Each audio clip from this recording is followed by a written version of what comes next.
This film is purely fictional. Please do not imitate it. Your like and subscribe are the motivation for me to update. Chapter 1. In the vast sea of stars, a starship slowly passed by. In the lower middle layer of the starship, Yuli, sitting on a narrow bed, frowned tightly and closed her eyes, as if enduring some severe pain. After a long time, Yuli slowly helplessly opened her eyes, and looked around the narrow and very simple compartment, muttering, "Shouldn't I be thankful that this is not a basement?"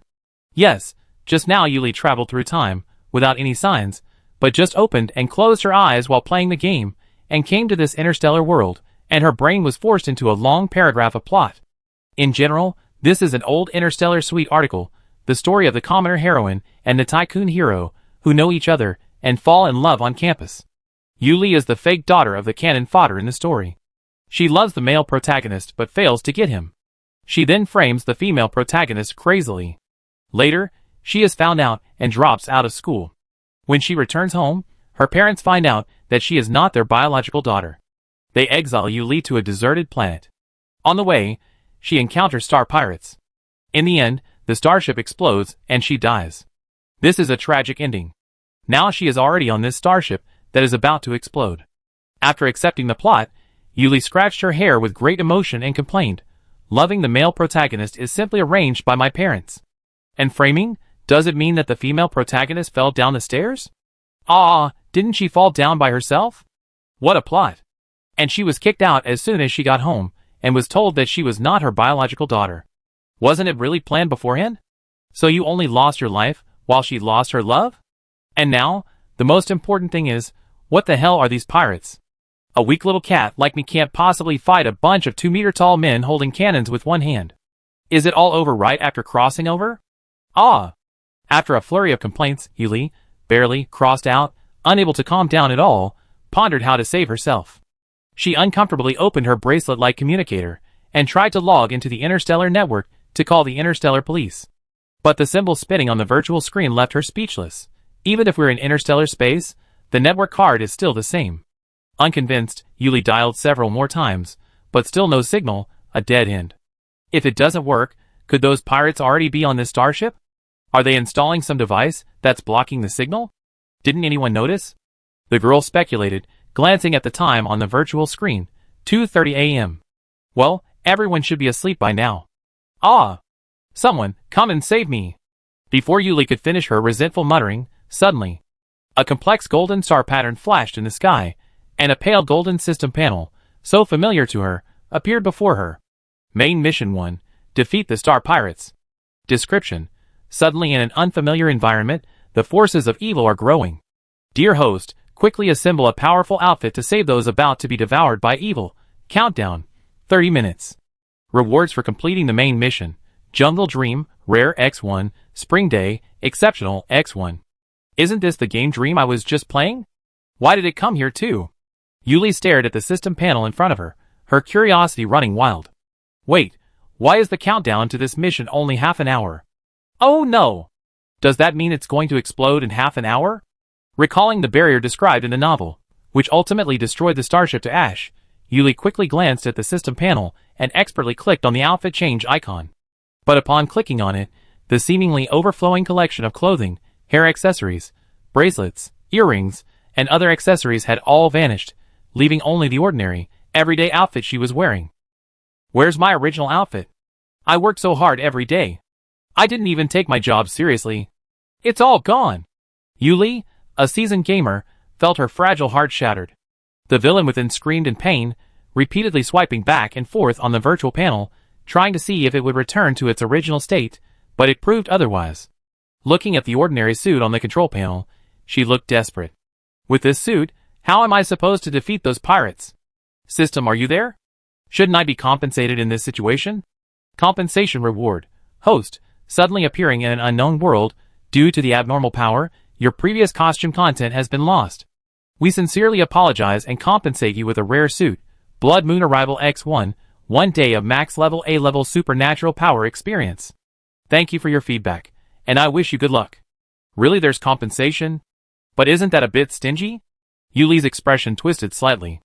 And what is an A-level supernatural power? After completing the Blood Moon suit under the instructions of the system panel, Purple starlight burst out from the void, wrapping Yuli's whole body from bottom to top. The ordinary daily white dress turned into an exquisite Gothic dress, with black lace layered on the hem, and red round moon-shaped spinels dotted on the edge of the black dress. The chestnut curly hair transformed into long silver-white straight hair, bright red dahlias wrapped around the neck, and the small hat on the head, slowly blooming bright red enchanting petals. Silver thin chains wrapped around the wrists and ankles, and the light red moon slowly floated in the girl's hands. Blood Moon Descends equipment. Due to the host's physical condition, it takes some time to adapt to the current power. Please wait patiently for a while. A strange but very gentle power continuously poured into her body from the crescent moon in her hand, and her body was constantly getting stronger and transforming in an extremely rapid way, and the basic usage of clothing also kept appearing in her mind. Yuli held up the crescent moon in her hand, which was getting darker and darker, and raised her eyebrows slightly. She remembered that there was a setting in this novel that was not very useful, and it was mainly to highlight the fantasy setting of the interstellar background, that is, the superpowers. Most people in the interstellar will awaken a kind of extraordinary ability, and these people are called superpowers. There are 9 levels of superpowers, from the lowest level F to the highest level SSS. Thinking about it this way, part of the reason why the original owner was driven out was because she was a powerless person. But now, is my changing clothes also considered a superpower? Yuli was a little helpless. The crescent moon in her hand faded over time, turning dark red. A thin silver chain coiled around it, and a new message appeared on the control panel. Blood Moon arrives completed with equipment. Experience countdown begins. 23:59. Wow! Is this a superpower? How amazing! I feel so strong now. Is this even A rank? I can't even imagine what S rank and above will be like. Yuli's mind flickered, and a silver chain emerged from the void, slowly moving. After testing the power, she nodded with satisfaction. Never mind. Time's running out. Let's take care of those pirates first. Yuli waved her hand, and the chain and Blood Moon transformed into tiny stars and vanished. As Yuli frantically searched for the starship's control room, she discovered the original crew members unconscious and piled together. A pirate named Carrie, seemingly a lieutenant, sidled up to the boss, Cass, who was sitting in the center seat, curious. Boss, we just pulled off such a big deal. How come you're abandoning your own starship to rob this ordinary starship, and one that's headed for a desolate planet? And boss, how do you know so much about that legendary treasure? And, Cass, hearing his younger brother's endless chatter, glared at him with dismay. He spoke slowly. I always tell you you're stupid, but you don't believe me. You can't even figure this out. Don't we still have you, the boss? You're so wise and powerful. Before Kelly could finish his flattery, Cass interrupted. Okay, I'm getting tired of hearing this all the time. Since you want to hear it so badly, I give it to you. He was halfway through his words, when he saw a group of curious followers swarming over. Cass listened for a moment and continued, Let me tell you, this treasure is said to have been lost by the Obsidian Empire royal family a long time ago. I have no idea what it is. The younger brothers all exclaimed in surprise at the word obsidian. One of them exclaimed in shock, How is this possible? If it were true, why would it end up in the Federation? And you, boss, got it. Although the younger brother didn't finish his sentence, the others understood and immediately beat him up. Some even shouted, Boss, you're so powerful, this treasure must be within his grasp. Okay, I know you trust me, boss. Cass immediately stopped the younger brother's confusion and said, If you want to hear what's next, don't interrupt. Yes. The younger brothers responded in unison. Cass nodded in satisfaction. Where were you, Obsidian? It's said to date back to the first turbulent days of the Obsidian Empire. As for how it ended up in the Federation, I've gathered that a dragon tribe defected from Obsidian and brought this treasure with them. As for how your boss was able to obtain it, that's another story. The starship swap was just a cover-up. How come you can't figure out something so simple? Kelly hurried forward, curiously asking again, Hey, boss, tell me how you know this. That's enough. Continue on your original route. All of you, get out of here. Go away. Cass dismissed the gathered minions, and went to the lounge to rest. Cass came to the lounge and looked down at the secret box covered with a smooth black cloth on the table. With a serious look on his face, he slowly opened a corner. A dark sun pattern covered the dark silver box, and a black chain was tightly wrapped around it. The whole secret box exudes an ominous aura, which makes people feel dizzy when they see it. He just took a look and quickly covered it with a black cloth, slowly breathed a sigh of relief, and sighed, The heavenly grade S-level Wonder Shadow Cloth is really powerful, but what exactly is this treasure? It looks so strange. Just as Cass sighed, an anonymous call appeared on the light screen of his communicator. Cass quickly answered it, respectfully bowed to the old man who appeared on the light screen, and said, "Master." "How is it, Cass? Did you get the things?" A hoarse and old male voice came from the light brain. "I have it. I plan to change the route on the H-9612 barren planet, and then return to the dark planet for the transaction." Cass lowered his head and answered, Okay. When Darkstar finishes all this, you can return to the family. You have been wandering outside for long enough. It's time to end your past affairs." The hoarse and old male voice sounded extremely excited. After a few simple explanations, he hung up the call. As the call was hung up, Cass finally breathed a sigh of relief. He fell directly on the bed and looked at the ceiling. Thinking of his brother, who had framed him and ridiculed him, he clenched his fists and muttered to himself, "Finally, I can finally go back, my brother, my good brother. You have to wait for me." As Cass's self-talk sounded, under the black cloth, the big sun pattern on the secret box silently gathered into a huge eye pattern. The pupil in the center of this huge eye, which looked like a black sun, began to slowly rotate. On the other side, Yuli was looking at the simple map on the corridor.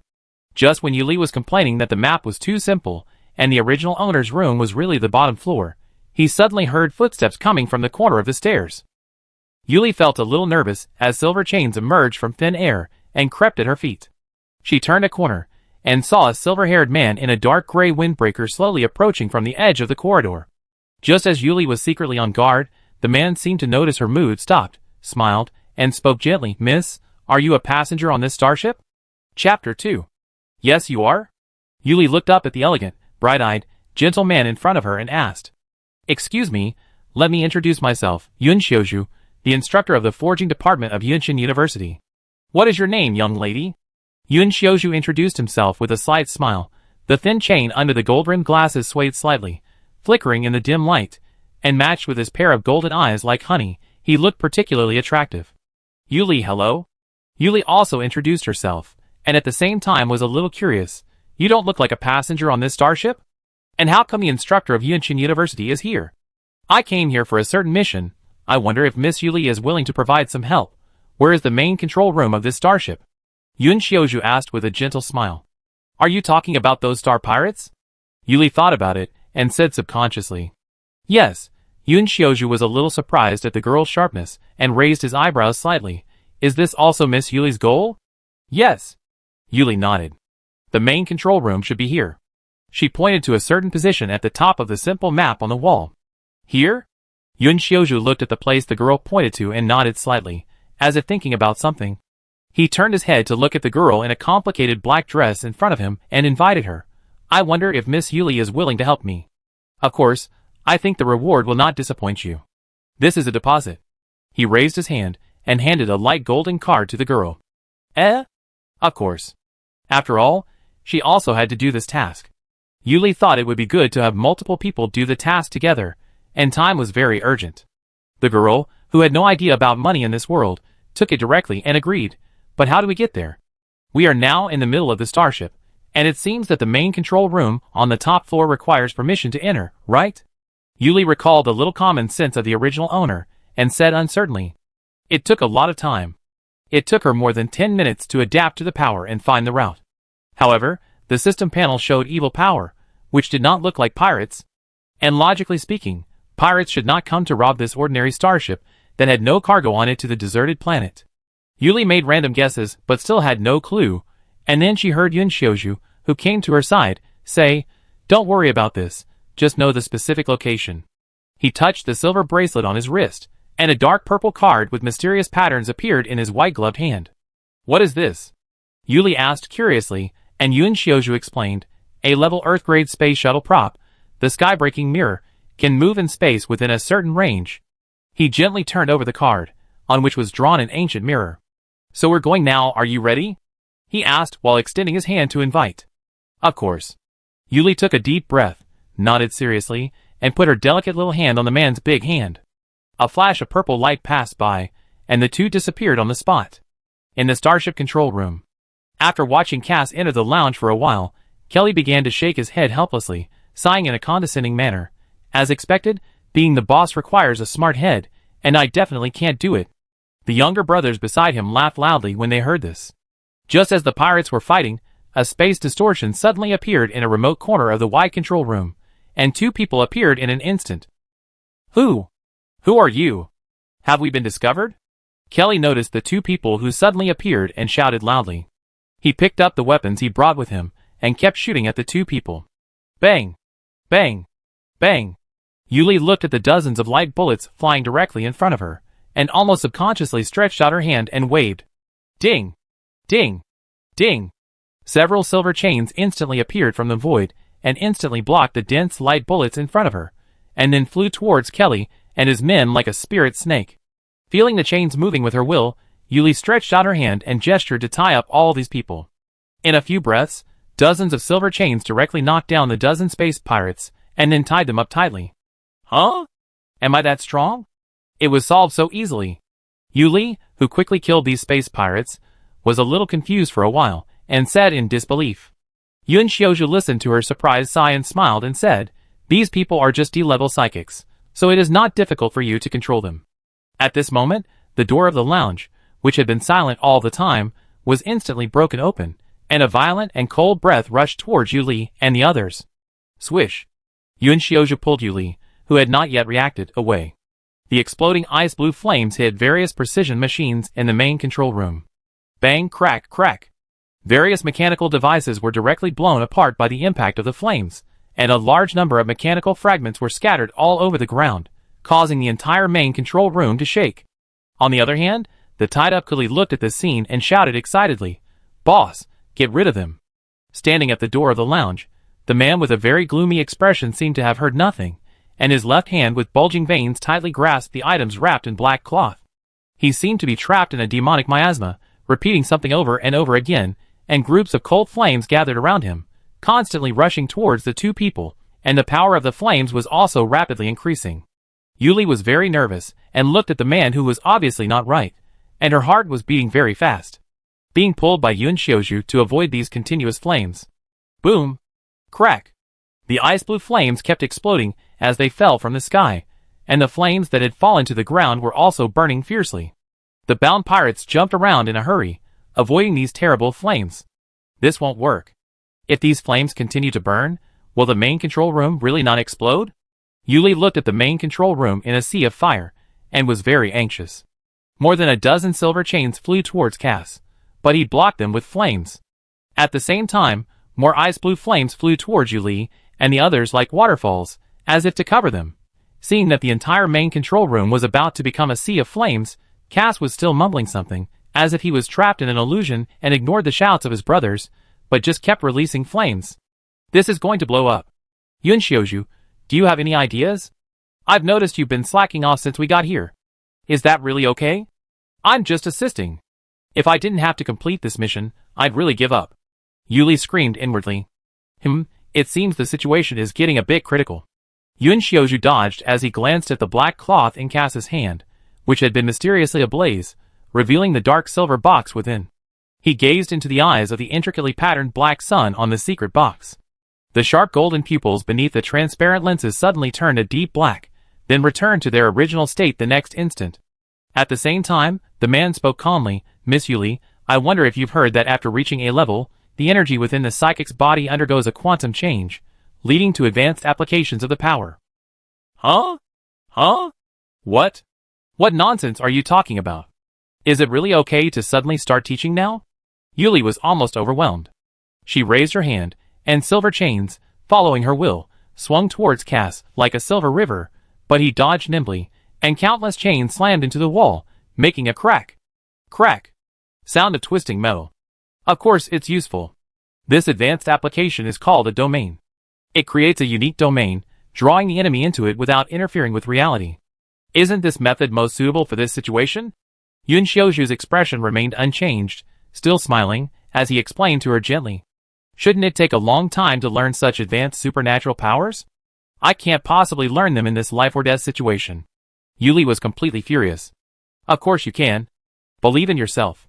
Yun Xiaozhu continued to smile encouragingly, then began to explain to Yuli how to use supernatural powers to form her own domain. Yuli took a deep breath, resisting the urge to turn around and punch Yun Xiaozhu. Her initial impression of Yun Xiaozhu as a peerless young master shattered to dust. Why didn't I realize how unreliable he was at first? She cried inwardly. Finally, the helpless girl could only suppress her wild thoughts, calm down, and follow Yun Xiaozhu's instructions. She continuously gathered her supernatural powers, transforming them into nodes. Threads of black mist gathered around her, and the aura around Yuli began to rise. Yun Xiaozhu took a few steps back, watching the scene, his eyes slightly narrowed, but he still maintained his gentle smile. He extended his right hand and pressed back slightly. The flames blazing in the control room paused, as if encountering some obstruction, their intensity instantly dwindling. The next moment, countless bright red dahlias slowly fell before everyone, and the world turned upside down. The pitch-black night fell, and a blood-red moon hung high above. The girl sat upright on the withered throne, the only thing left on this scorched black earth. With a slight raise of her hand, countless chains swooped down like waves towards the crazed man. The red dahlias fell silently, covering his emaciated body, as if drained dry by something. Finally, the man stopped moving, motionless. Yuli breathed a sigh of relief. She slowly walked over to Cass, and carefully examined the unconscious man before her. Looking at the box in his arms, which he was holding tightly with one hand, he was a little curious. This should be the thing that drove him crazy. What is this? Yuli tilted her head in confusion, but still took it out carefully. Thinking that this should be what Yun Xiaozhu needs for the task, she will release the domain and give it to him later, so now her main task should be completed. Thinking like this, Yuli opened the task panel and found a prompt on the panel. Congratulations to the host for completing the main task 1, task reward, Dream of the Forest, rare X1, has been sent to the player's backpack. Please pay attention to receive it. Just when Yuli was looking at the system panel, she did not notice that the black sun pattern eye on the dark silver secret box in her hand stopped moving, and stared straight, silently at the girl in front of her with a face like a lotus and eyebrows like a painting. Silence, silence, dead silence, void, vanity, like a terrifying giant in the endless abyss. He slowly woke up and looked at the girl in front of him, looking at her soul that was as fragile as glass, but emitting a faint golden light, like a glimmering star. His eyes seemed to be puzzled, happy, or fanatical, silent but extremely twisted. In her own domain, the girl who felt that she was omnipotent was carefully checking the rewards given by the system panel, and did not notice this terrifying and crazy gaze. Outside the domain, Yun Xiaozhu's originally calm heartbeat began to beat uncontrollably. Thump. Thump. It accelerated. The man frowned. He originally just wanted to try the ability of this suddenly appearing girl. Now it seems that things seem to be developing beyond his expectations, which makes him have a bad premonition. The main body wants to unseal? According to his nature, he should not be willing to wake up. Yun Xiaozhu thought, and his slender fingers slid across the bracelet. A golden card with complicated patterns appeared in his hand. In the domain, Yuli carefully dragged the dark silver box, preparing to lift the domain and return it to Yun Xiaozhu. Then he heard a sudden click. What's that sound? Yuli subconsciously looked down at the secret box in her hand. The box full of mysterious and strange atmosphere slowly opened a gap, and the quiet system panel also made a sharp explosion in the girl's brain at this time. Host, please stay away from the source of evil power. Please pay attention. Host, please pay attention. What's going on? Before Yuli came back to her senses, she was faced with the endless black fog, which enveloped her whole body, and the girl fell into a daze. In the next moment, the endless black fog instantly dissipated, covering the entire starship and the vast starry sky. A huge, empty, and void pupil appeared in the center of the black fog, and the eyeballs moved slightly. In an instant, the world dimmed, and an invisible wave spread outward at an extremely fast speed. It seemed to be announcing something, that great, terrifying, incomparable, and indescribable thing was about to wake up. This terrifying momentum continued to spread outward with the starship as the center. At this moment, the creatures in the surrounding galaxies all bowed their heads and saluted this great king, the omnipotent saint, and the god of nothingness and darkness. After saluting, the people in these galaxies, who had not yet fallen asleep, went online to discuss this magical phenomenon enthusiastically. On the starship, the ice blue flames had gone out, and the pirates had all fallen down, and there was silence. Yun Xiaozhu, the only one standing and not affected, raised his head. His gentle smile had disappeared. His golden eyes looked at the huge, empty pupils through the obstruction of the starship, and he was a little annoyed. It seems that I messed up. At the same time, on an unknown planet. In a luxurious snow-white palace on this planet, a man in extremely gorgeous clothes sat on a dark patterned solid wood table. A strand of dark blue hair was tied up by a colorful gemstone chain and fell behind his back. His emerald green phoenix eyes were slightly raised, and the petal-shaped red mark under the corner of his eyes added a touch of charm to him. The man with a charming face looked at the dying old man lying on the ground and was about to continue to say something, but suddenly paused, as if he sensed something, and suddenly laughed. Huh? Ha ha ha. Yun Xiaoju, I didn't expect that you would also have a day of overturning. Sir, do you have to go against our Carter family? We are the Huashi faction.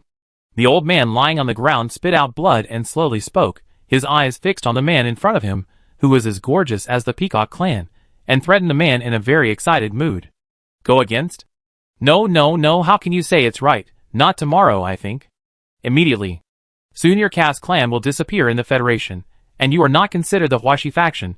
You can't even be a dog beside them. The man chuckled and said, the evil and wanton man's eyes were full of indifference and sarcasm. No, this is impossible. Why? Why do you do this? Who are you? Yes. You are the Peacock clan, right? Why do the beastmen want to do to our human race? Cough cough, aren't you afraid of revenge from our Federation? Before the old man, with a haggard face, finished speaking, Fei Yusin interrupted him impatiently.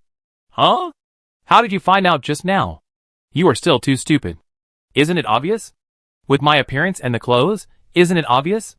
As for revenge, it's not necessarily true. As long as you are all dead, no one will know. Kong Yusin continued to laugh, and raised his hand to lift his hair. The bright red petal-shaped mark made his emerald eyes more charming, like the spirits recorded in ancient books. Okay, I won't talk nonsense with you. The time is up. I have to go and see Yun Xiaoju's joke. Kong Yusin said, and his big hand with black leather glove shook, and a golden card appeared on his big hand with distinct joints. The golden card turned. The tall and slender figure of the man disappeared instantly. The next moment, a huge meteor burning with blazing flames fell and hit the planet fiercely, hitting the luxurious palace. Sky-high explosions sounded one after another, blasting everything around to pieces, and even directly detonating the entire planet. Boom! Boom! Boom! Finally, this unknown planet ignited in the universe, blooming like fireworks, and finally everything returned to nothingness. In the territory of the Black Obsidian Empire, the Black Obsidian Star, the Emperor Abyss Palace. In the gorgeous and retro Black Palace courtyard, there stands a huge circular nest made of dense gold. The huge black dragon, that was supposed to be sleeping in the nest, now raised its head, and its blood-red vertical pupils, like the abyss, were quietly staring at the distant starry sky. Your Majesty, what happened? Xian Yemin instantly appeared in the air not far away, bowed slightly and asked respectfully. No problem, I just sensed the aura of our clan's secret treasure appeared in the Yunshin galaxy, and then sent someone to the Federation to ask. If someone from the Sunwheel Temple comes to ask, I will also leave it to you. The cold voice of the black dragon came, and after speaking, he bent down and continued to sleep. Yes. Follow your instructions. Xian Yemin bowed his head and listened to his orders, and responded respectfully, bowed his head and raised his hand to salute, and then left. At the same moment, the Sun Empire's bishop gazed up at the blank-faced, snow-white statue at the center of the church and began a silent prayer.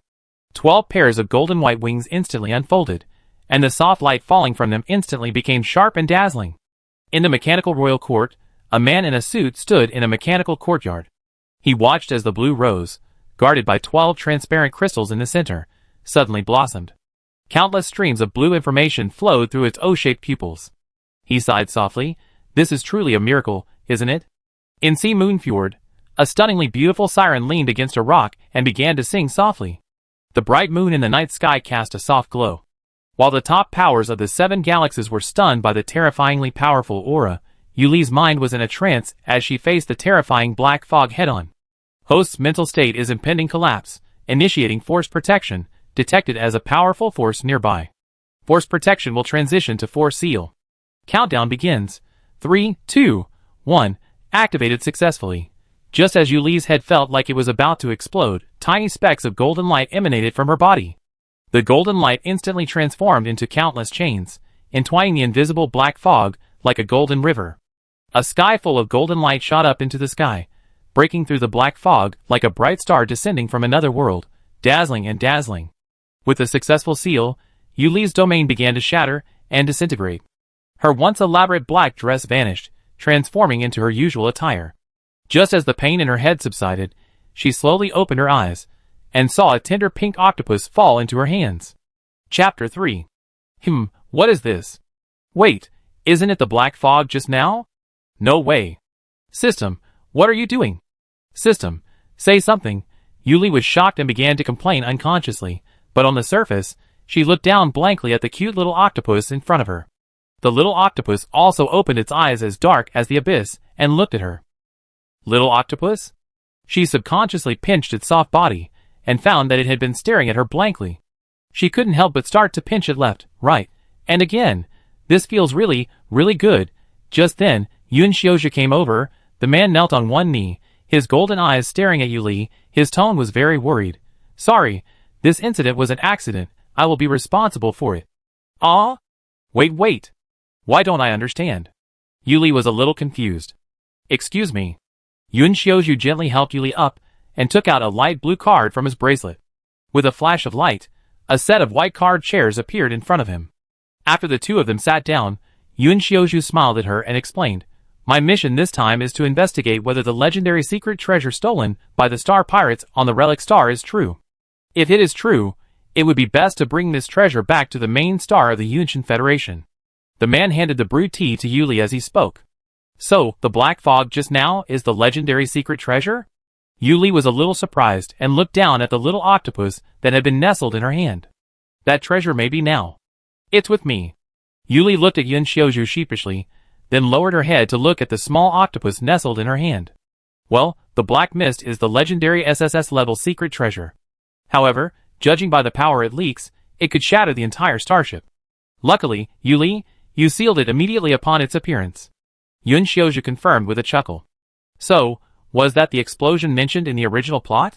And was the evil force mentioned by the system actually that black mist? Yuli silently grumbled inwardly, curiously asking, now that this legendary treasure has become like this, do you still want to retrieve it? It seems impossible. After all, it's already been released, and the secret box that originally sealed it has lost its effectiveness. Judging from its current state, it seems it can't leave you. Watching Yuli try to hand the small octopus to him several times, but the octopus clung to Yuli stubbornly, Yun Xiaozhu continued, and with such a large energy fluctuation, it's quite likely that the important figures on Shinju Star must have known about this.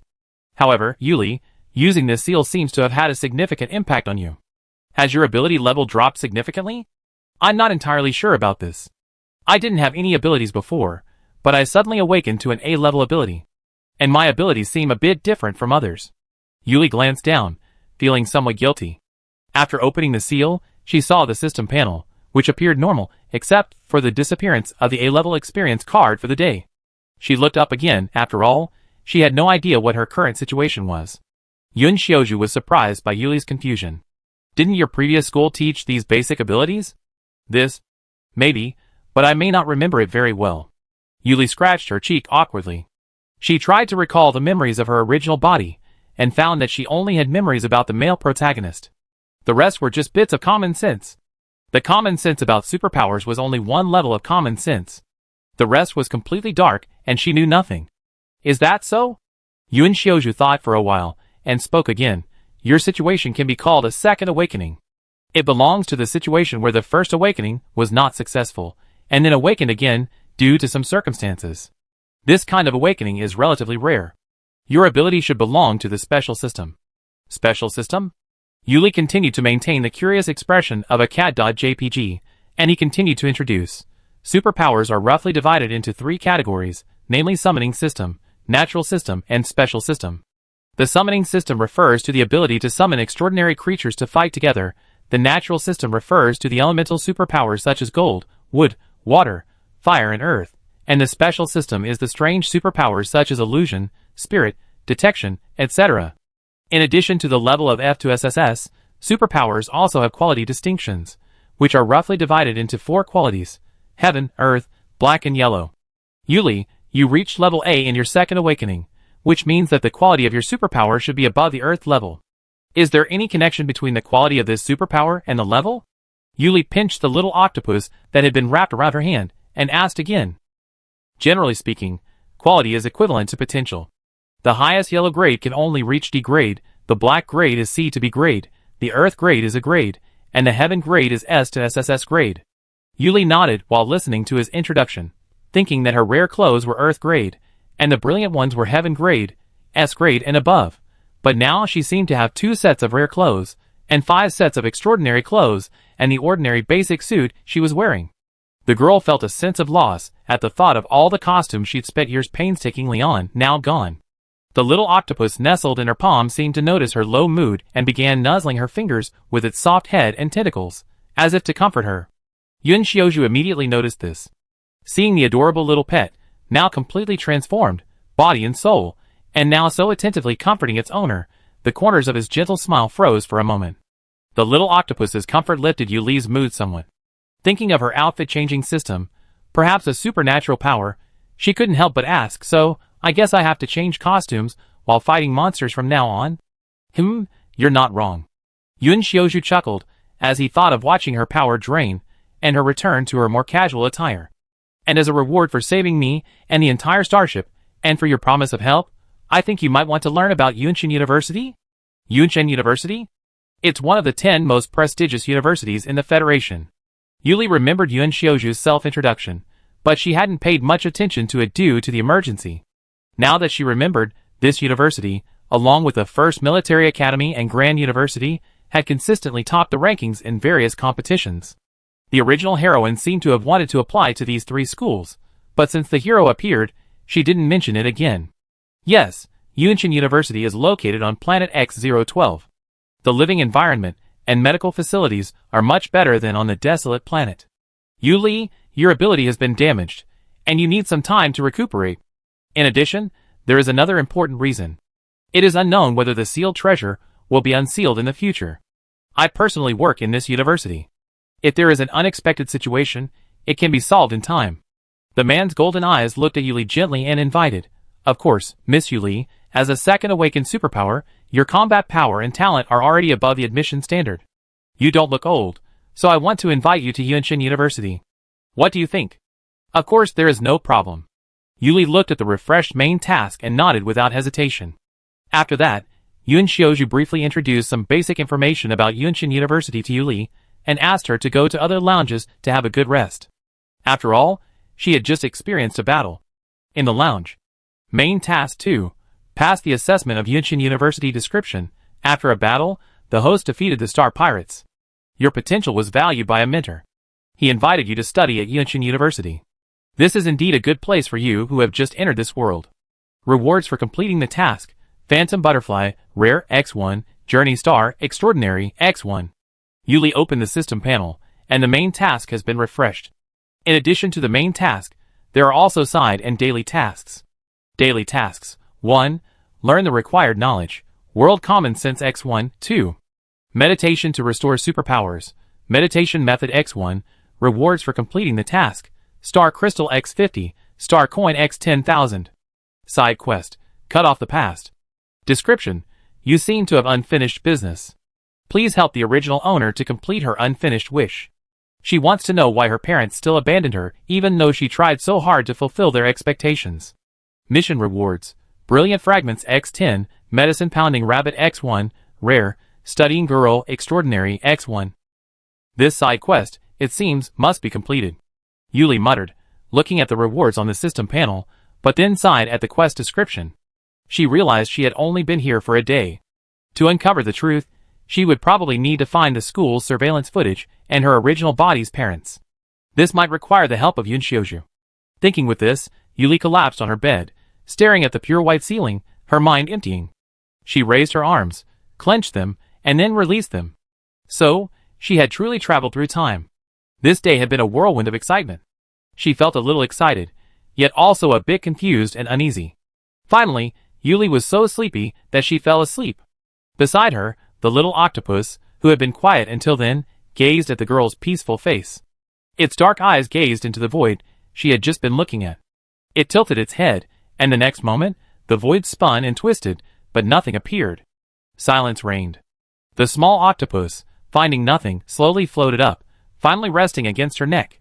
Its deep, silent eyes closed, as if falling asleep alongside the girl. Inside the control room. Yun Xiaozhu roughly bundled up the previously unconscious pirates and dumped them into the storage warehouse. After dealing with the debris, he began to think about how to report on this mission and the indescribable black mist that had transformed into a cute octopus. The man closed his eyes, brewed tea, and began to concentrate. Suddenly, a call appeared on his wristband, automatically connected without his permission, and a savage laugh echoed from the communication screen. Yun Xiaozhu's forehead twitched, but he still maintained his smile and said calmly, "Kong Yusen, call me when you've laughed enough."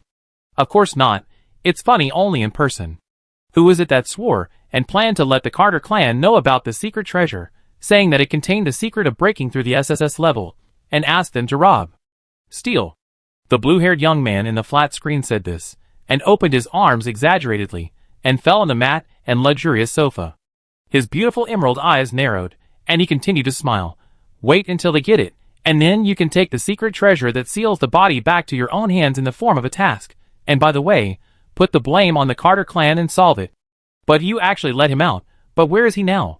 "He has been sleeping for so long, he should wake up now, right?" When asked by Kong Yusen, Yun Xiaozhu thought of the overly cute image of the pink little octopus, and he couldn't help but close his eyes. He didn't want to answer this question. Kong Yusen seemed to have seen something from Yun Xiaozhu's unchanging smile, and said with interest, "Why, you don't want to say it? Interesting, let me guess. Isn't it that he wants to swallow you up as soon as he wakes up?" "No, you will know about this later.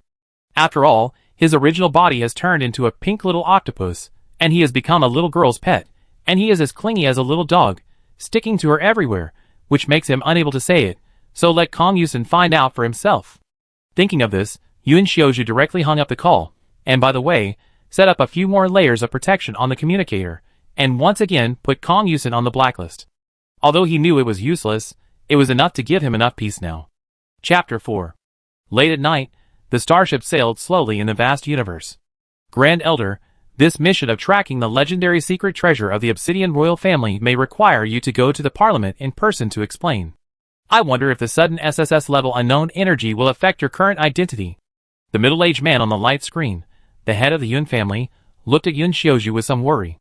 After all, Yun Xiaozhu's current identity is just a junior of the Yun family's side branch, not the great elder of the Yun family, one of the 7 major families on the main star of the Yunshan Federation.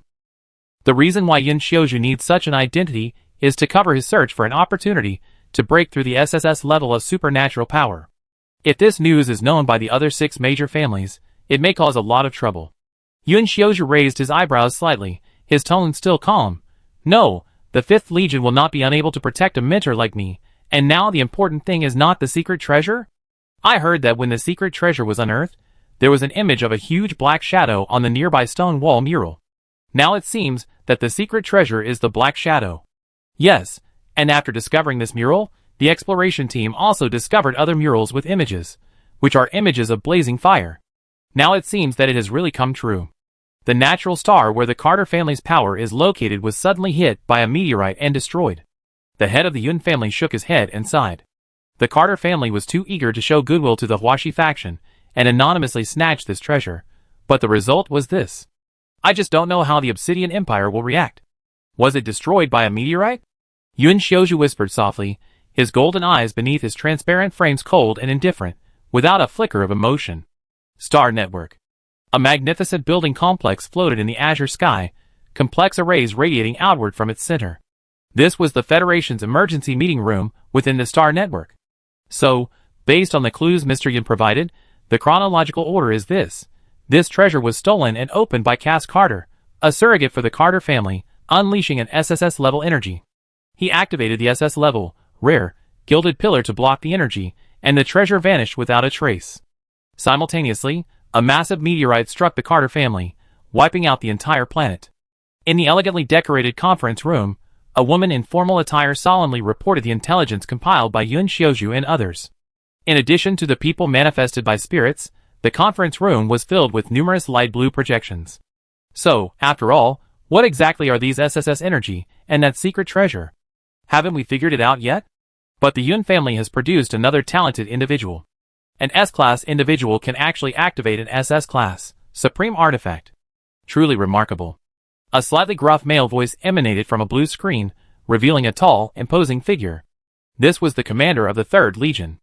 I wonder why young Master Yun carries this SS-class artifact with him. Is it just a coincidence? Do you truly not know where the treasure is? Another elderly voice echoed from the screen, unhurried yet oppressive. How can Counselor Lee speculate about others without solid evidence? The head of the Yun family interrupted immediately. Then why can he carry such a rare protective SS-level artifact? Counselor Lee ignored the head of the Yun family's protection of Yun Xiaozhu, and continued to question. The voices discussing other issues also quieted down after hearing this, waiting for Yun Xiaozhu's answer. Yun Xiaozhu, who appeared in the form of a spiritual body, had a faint expression and replied with an inconvenient smile. I think the commander of the 5th Legion can answer this question. Why is that? Alas, this matter is not easy to tell you, but it has come to this. The commander of the 5th Legion also said at this time, Xiaozhu is the last disciple of Master Yun Mo's artifact forging, and this SS-level artifact is for him to use for self-defense. Such an answer made everyone in the Parliament Hall a little quiet for a while. You should know that Master Yun Mo's reputation is resounding throughout the entire alliance. He is one of the only 2 people who can forge SSS-level artifacts. I have never heard that he has accepted any apprentices before, because the origin of this SS-level artifact has been explained, and Yun Xiaozhu's identity is very innocent, and Master Yun Mo's name is intimidating. The members of the parliament did not ask any more questions. After many discussions, the event ended with the treasure being the mysterious black fog. After that, there was a discussion about the diplomacy of the Black Empire, which had nothing to do with Yun Xiaozhu. H-9612 star. Yuli stood on the starship docking platform and looked at the scenery on this barren planet from afar. It was basically the same as she imagined. Except for some green spots on the platform area, other places were basically barren. So, do we have to wait for the next starship? Don't you need to report back immediately for your mission? And what will happen to those pirates? Yuli was a little confused, tilting her head slightly, and the pink octopus on her head swayed, looking very cute, but of course, it was not cute at all in Yun Xiaozhu's eyes. As for the mission, I have already reported it that night, so there is still plenty of time. And your current physical condition cannot accept time and space jumps, so we need to wait for the next starship, and we need to stay here for about a day. Yun Xiaozhu replied softly. As for those star pirates, I will notify the nearby patrol army to come and detain them. He stared at Yuli with his golden eyes, and looked at the girl's somewhat puzzled eyes gently and without any aggression, and asked softly, since there is one day, we can just rest for a day, and Yuli, you asked me to investigate something before, and there are some clues. How about going to that hotel first? So soon? Okay, let's go. Yuli nodded, thinking of the time when she had a good rest. She discussed with Yun Xiaozhu the content of the Yunshin University entrance examination, and then solemnly asked him to help check her identity. After all, judging from the fragmentary memory she received, everything was really wrong and full of coincidences. After the 2 of them settled down, Yuli learned from Yun Xiaozhu a story that was completely different from the interstellar sweet pet story she had just received. Yuli's father, Yu Xian, is not her biological father, but a distant cousin. Her biological parents died unexpectedly when the original owner was 2 years old and could not remember anything. The Yu family's property was occupied by her distant cousin Yu Xian, who claimed to be the brother of the head of the Yu family, and took over the Yu family naturally. Because Yuli had a childhood engagement with the male protagonist, the Ling family, and Yuli was adopted as their daughter, Yu Xian instructed her original self to curry favor with the male protagonist in order to establish a relationship with the Ling family. Later, Yu Xian's biological daughter, the female protagonist Yu Mingyi, who was raised outside, fell in love with the male protagonist, Ling Yu, and framed her original self to be with him. When her adoptive father, Yu Xian, learned of his daughter's involvement with Ling Yu, he seized the opportunity to abandon the now useless original self and send her to a desolate planet to perish. This is ridiculous. Ah! Yuli looked at Yun Xiaozhu with a shocked expression. If that's the case, then why didn't Yu Mingyi return to the Yu family, but was raised outside? Yuli was genuinely confused. Logically, bringing her own daughter home wouldn't have any impact, but it seemed that her adoptive mother wasn't pregnant in her original self's memories. This is because Miss Yu Mingyi isn't your adoptive mother's child, so she's been raised outside, Yun Xiaozhu replied calmly. Ah, what a complicated family. What a melodramatic story. Yuli was stunned. Furthermore, I think your adoptive father's success must be due to his special abilities. His abilities likely influence people's perception of him, just like how you've always believed you were his biological daughter. He must be a special type. Yun Xiaozhu's white-gloved hand gently adjusted his gold-rimmed glasses, speculating. He was also observing the girl's changing expression. She seemed amazed and shocked by the stranger's story, but not angry or sad about her adoptive father's deception. What was going on? Possession? Or personality transformation? Yun Xiaoju's mind raced through many theories, but none of them matched the current situation. After all, the image of the young lady he'd shared over the past 2 days didn't resemble the same person. So Yuli, what are you going to do now? Yun Xiaoju continued to ask. I think I need to think about it carefully. Yuli was speechless for a moment when she looked at the side quest that was directly displayed on the system panel. After all, the original owner's flattery of the male protagonist was all the expectations of his parents. But in the end, these parents were not his parents at all. They just used him as a tool, and the relatives who really cared about him were no longer there. This is too miserable. But we can't just let it go. Yuli turned her head and looked at Yun Xiaoju with a serious face. Mr. Yun, I don't know what the law will punish for this kind of illegal occupation of other people's property. And this should be regarded as a large-scale use of superpowers by superpowers on other people. After all, everyone assumes that the Yu family is the biological brother of Yu Xion's original owner's father. If this uses superpowers, it should affect many people. According to the common sense of superpowers laws that I supplemented on Star Network today, although it is very simple, superpowers cannot use superpowers on other people on such a large scale, and for a long time without reporting. Yes, I will arrange a lawyer for the property. If Yu Xion is really a superpower, then we can contact the Superpower Supervision Department to manage it. After all, this situation is a serious one. Yun Xiaoju answered with his hands crossed. Sorry to bother you. After all, I don't know who to ask for help. Yuli was a little helpless. She had only been here for 2 days, and didn't know many people at all, or she only knew Yun Xiaoju. The people who knew her in the original body had already dispersed when they learned that she was going to the deserted planet. It's not a problem, Yuli. After all, you have helped a lot. Yun Xiaoju smiled, and his golden eyes curved slightly. Do you mean the space pirates? I don't think you need me to take you there. You can definitely do it by yourself. But I was stupid enough to go there. After all, it was a mission, but I was still angry. Yuli felt a little upset when she thought of Yun Xiaoju slacking off at that time, and her face swelled slightly. Sorry, after all, I saw that you were very good at mastering your abilities at that time. If you had developed this skill in the field, it would definitely be better for you. Yun Xiaoju was defeated by Yuli's eyes that said, You are talking nonsense. Well, I spoke up because I think your ability is very special and interesting, Yuli, but your talent is indeed very good. The big help refers to the matter of sealing the secret treasure. So can I be responsible for the recovery of your ability in the future? The man's waist-length silver hair was tied up with a black velvet ribbon and leaned on his left shoulder. His golden eyes like honey looked at her with gentleness and a touch of tenderness. His voice was low and soft, like the sound of warm jade hitting each other. Okay. Yuli looked at the handsome man with eyebrows like paintings and nodded in agreement subconsciously. Later, she felt that she was confused by the beauty and lowered her head to drink tea a little uncomfortably. She didn't notice that the pink octopus on her head was silently staring at Yun Xiaoju with its dark eyes. A terrifying sense of oppression like coming out of the abyss pressed towards Yun Xiaoju. He was very repulsive to this clone, who wanted to get close to the girl. Just when the little octopus was about to take action, Yuli raised her head and said solemnly, I will get good grades in the entrance examination later. I will definitely not let you down. The stalemate between the little octopus and Yun Xiaoju was instantly broken. Yun Xiaoju laughed a little, but did not discourage the girl's enthusiasm. He encouraged, Of course, I believe you. After resolving this matter, Yuli continued to study, and took the little octopus that had been staying on her head away.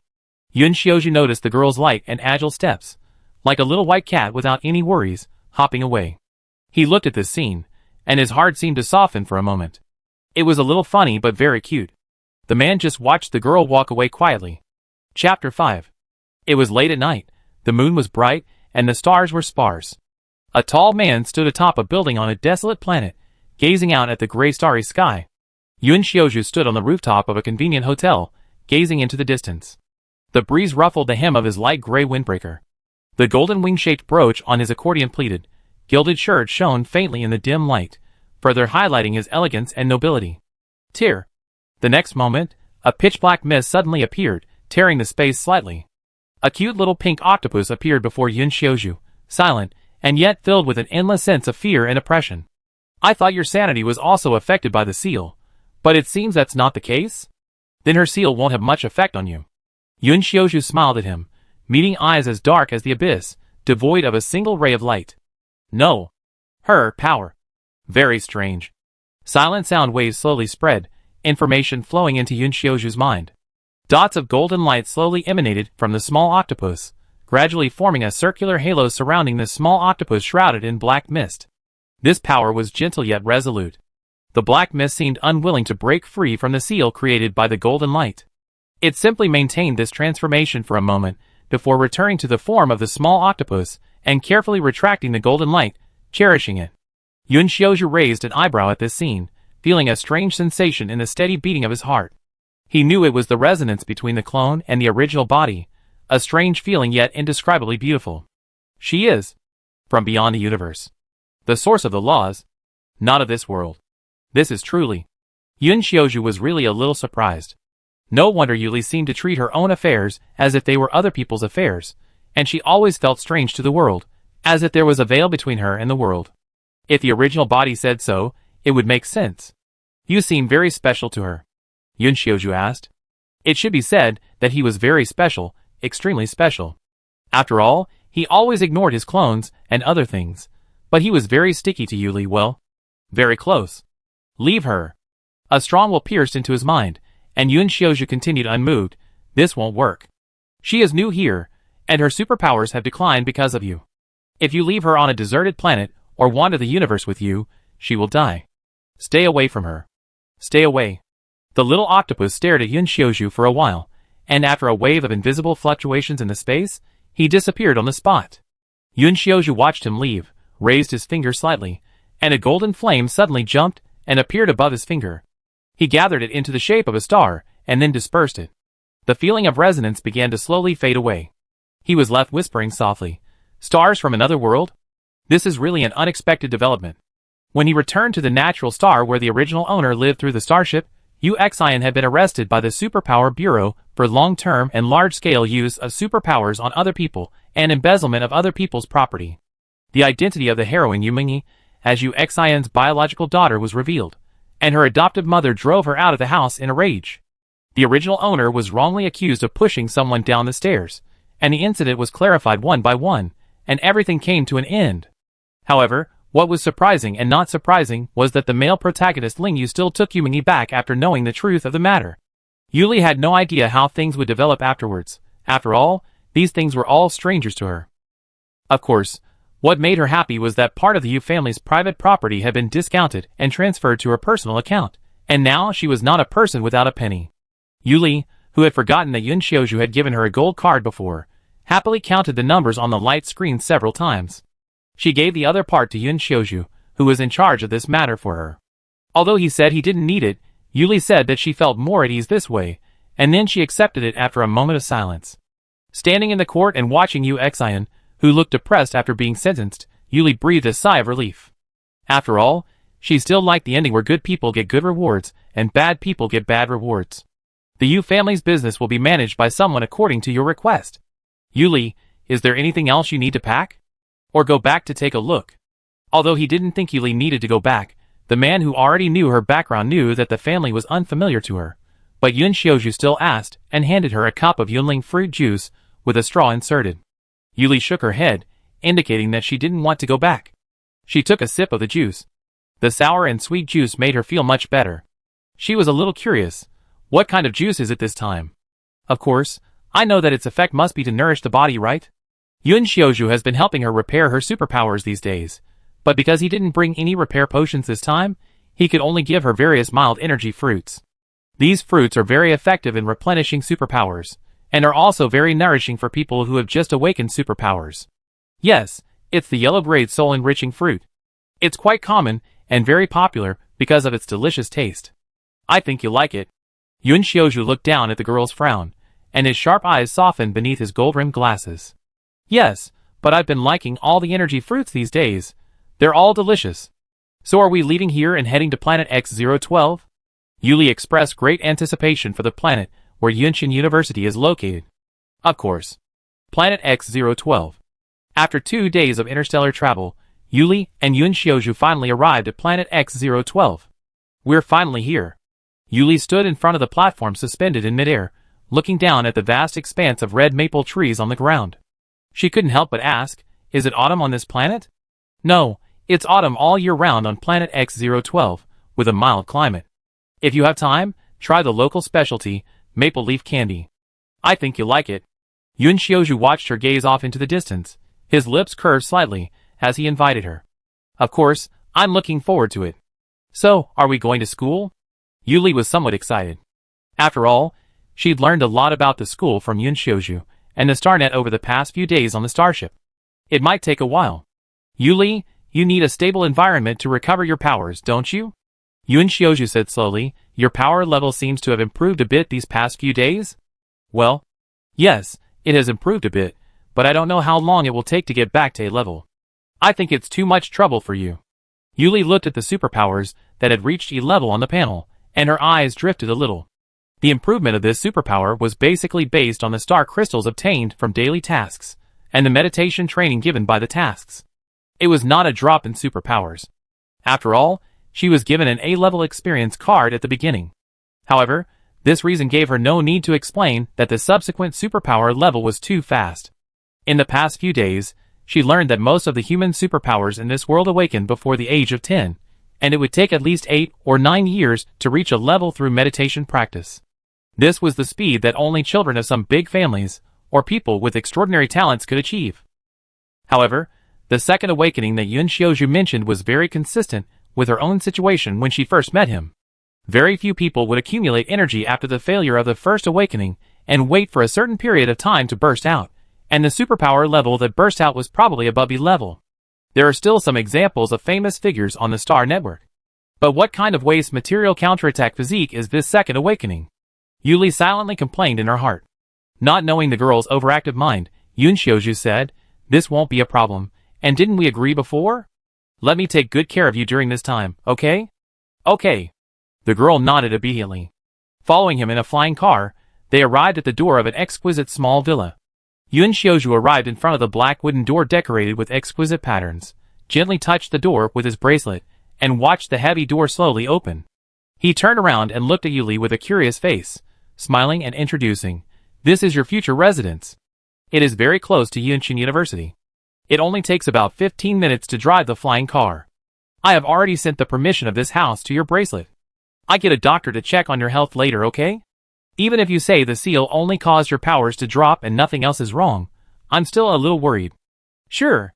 Looking at Yun Xiaozhu, now a male mother, Yuli thought about the various energy fruits she'd been fed these past few days, and unconsciously agreed. After finishing her chores, and following the man around the 2-story building, Yun Xiaozhu said she could come see him next door if she needed him and left. Before leaving, he made an appointment with her to bring a doctor tomorrow.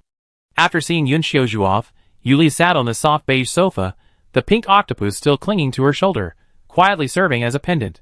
The girl opened the system panel. The main quest still required passing the Yunqin University assessment, while the daily quest was to continue cultivating her powers. 2 side quests had refreshed. Side quest: become a pharmacist, yellow, description. The pharmacists in this world are skilled in crafting all sorts of magical potions. Successfully craft a bottle of yellow-grade potion to become a yellow-grade pharmacist. Quest completion rewards: 10 brilliant shards, 1 forest girl extraordinary. Side quest: become a blacksmith, yellow, description. The blacksmiths in this world are skilled in crafting all sorts of wondrous items. Successfully craft a yellow-grade item to become a yellow-grade blacksmith. Quest completion rewards: 10 brilliant shards, 1 rose snow extraordinary. Looking at these quests, Yuli knew she'd definitely have to master both potion making and blacksmithing. But the system is so stingy. Only 10 brilliant shards. A complete brilliant set requires 30 shards. This meant that after completing these 2 quests, plus the fragments from the previously completed side quests, I could only complete a complete set of the brilliant set. That was incredibly stingy. Yuli mentally cursed, trying to maintain a calm expression on the surface. However, she couldn't help but reach out to the adorable little octopus on her shoulder and pinch its soft tentacles. The little octopus immediately wrapped its adorable tentacles around her delicate white fingers, gently rubbing them.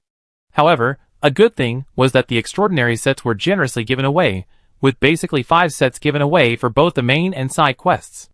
Yuli returned to her personal dashboard and nodded silently. Character: Yuli.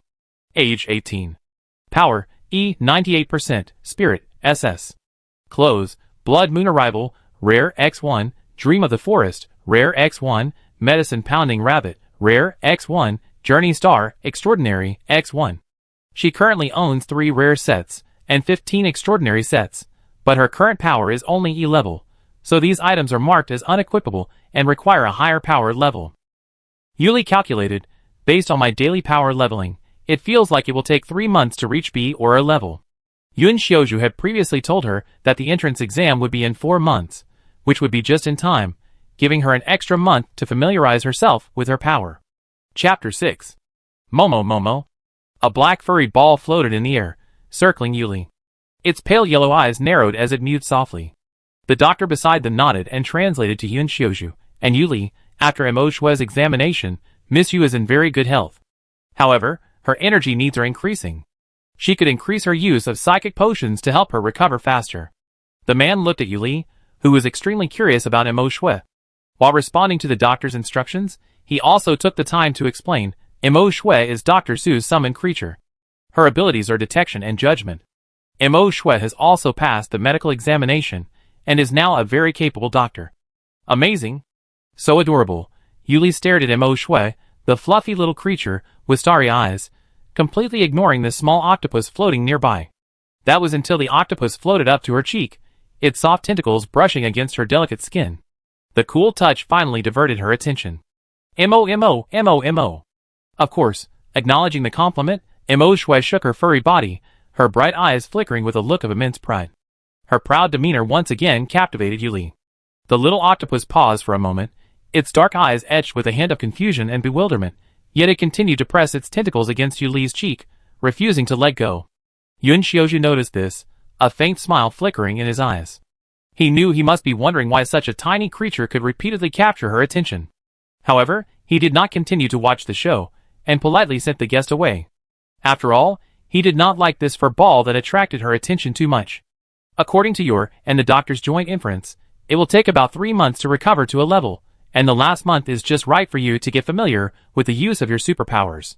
Yun Xiaozhu nodded, looking at the girl with gentle eyes, and asked, the assessment standard is that the superpower reaches C level, and the mental power reaches C level, and then participates in the assessment on the star network together.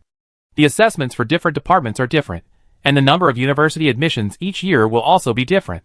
If you can recover your superpowers in 3 months, it will indeed be safer. Has Yuli decided what department to apply for? Combat department. Of course, I may also want to learn some potions and forging, and the school should be able to take both courses. After all, I have superpowers, of course it is combat. But the side quests still need to be done. Yuli thought about this and scratched his cheek and replied. Forging and potions? I can teach you forging. Do you think I'd be honored? The man's golden eyes were moist with a faint smile. His long silver hair was tied up with a ribbon and fell on his left shoulder. The thin chain of his gold-rimmed glasses swayed, which further highlighted his handsomeness. The sun shone down, as gentle as the ancient statues in the temple lowering their eyes, but with a hint of mystery, which was very attractive. Just when Yuli was bewitched and nodded unconsciously, the little octopus on the side narrowed his round eyes, and looked at this annoying clone, who was actually competing with him for attention. He couldn't stand it at all.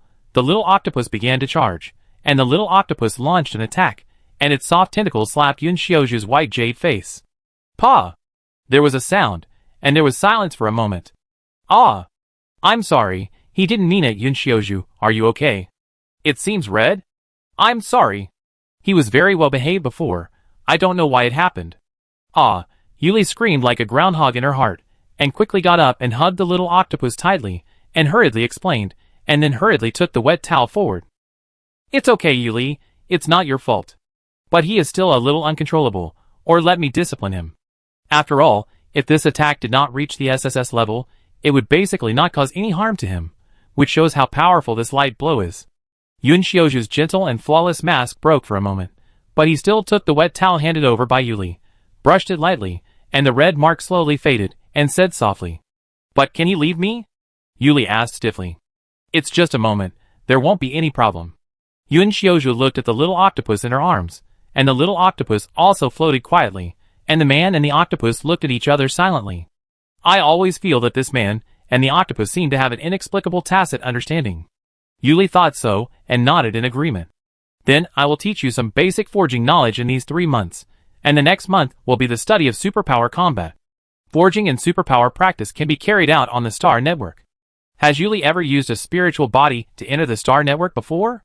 Although Yun Xiaozhu knew Yuli's identity, he still asked. No, I used it directly before. Do you want to use your mental power to touch the bracelet directly? Yuli was eager to try. Yes, you can enter the Star Network by concentrating your mental power, and then touching the bracelet.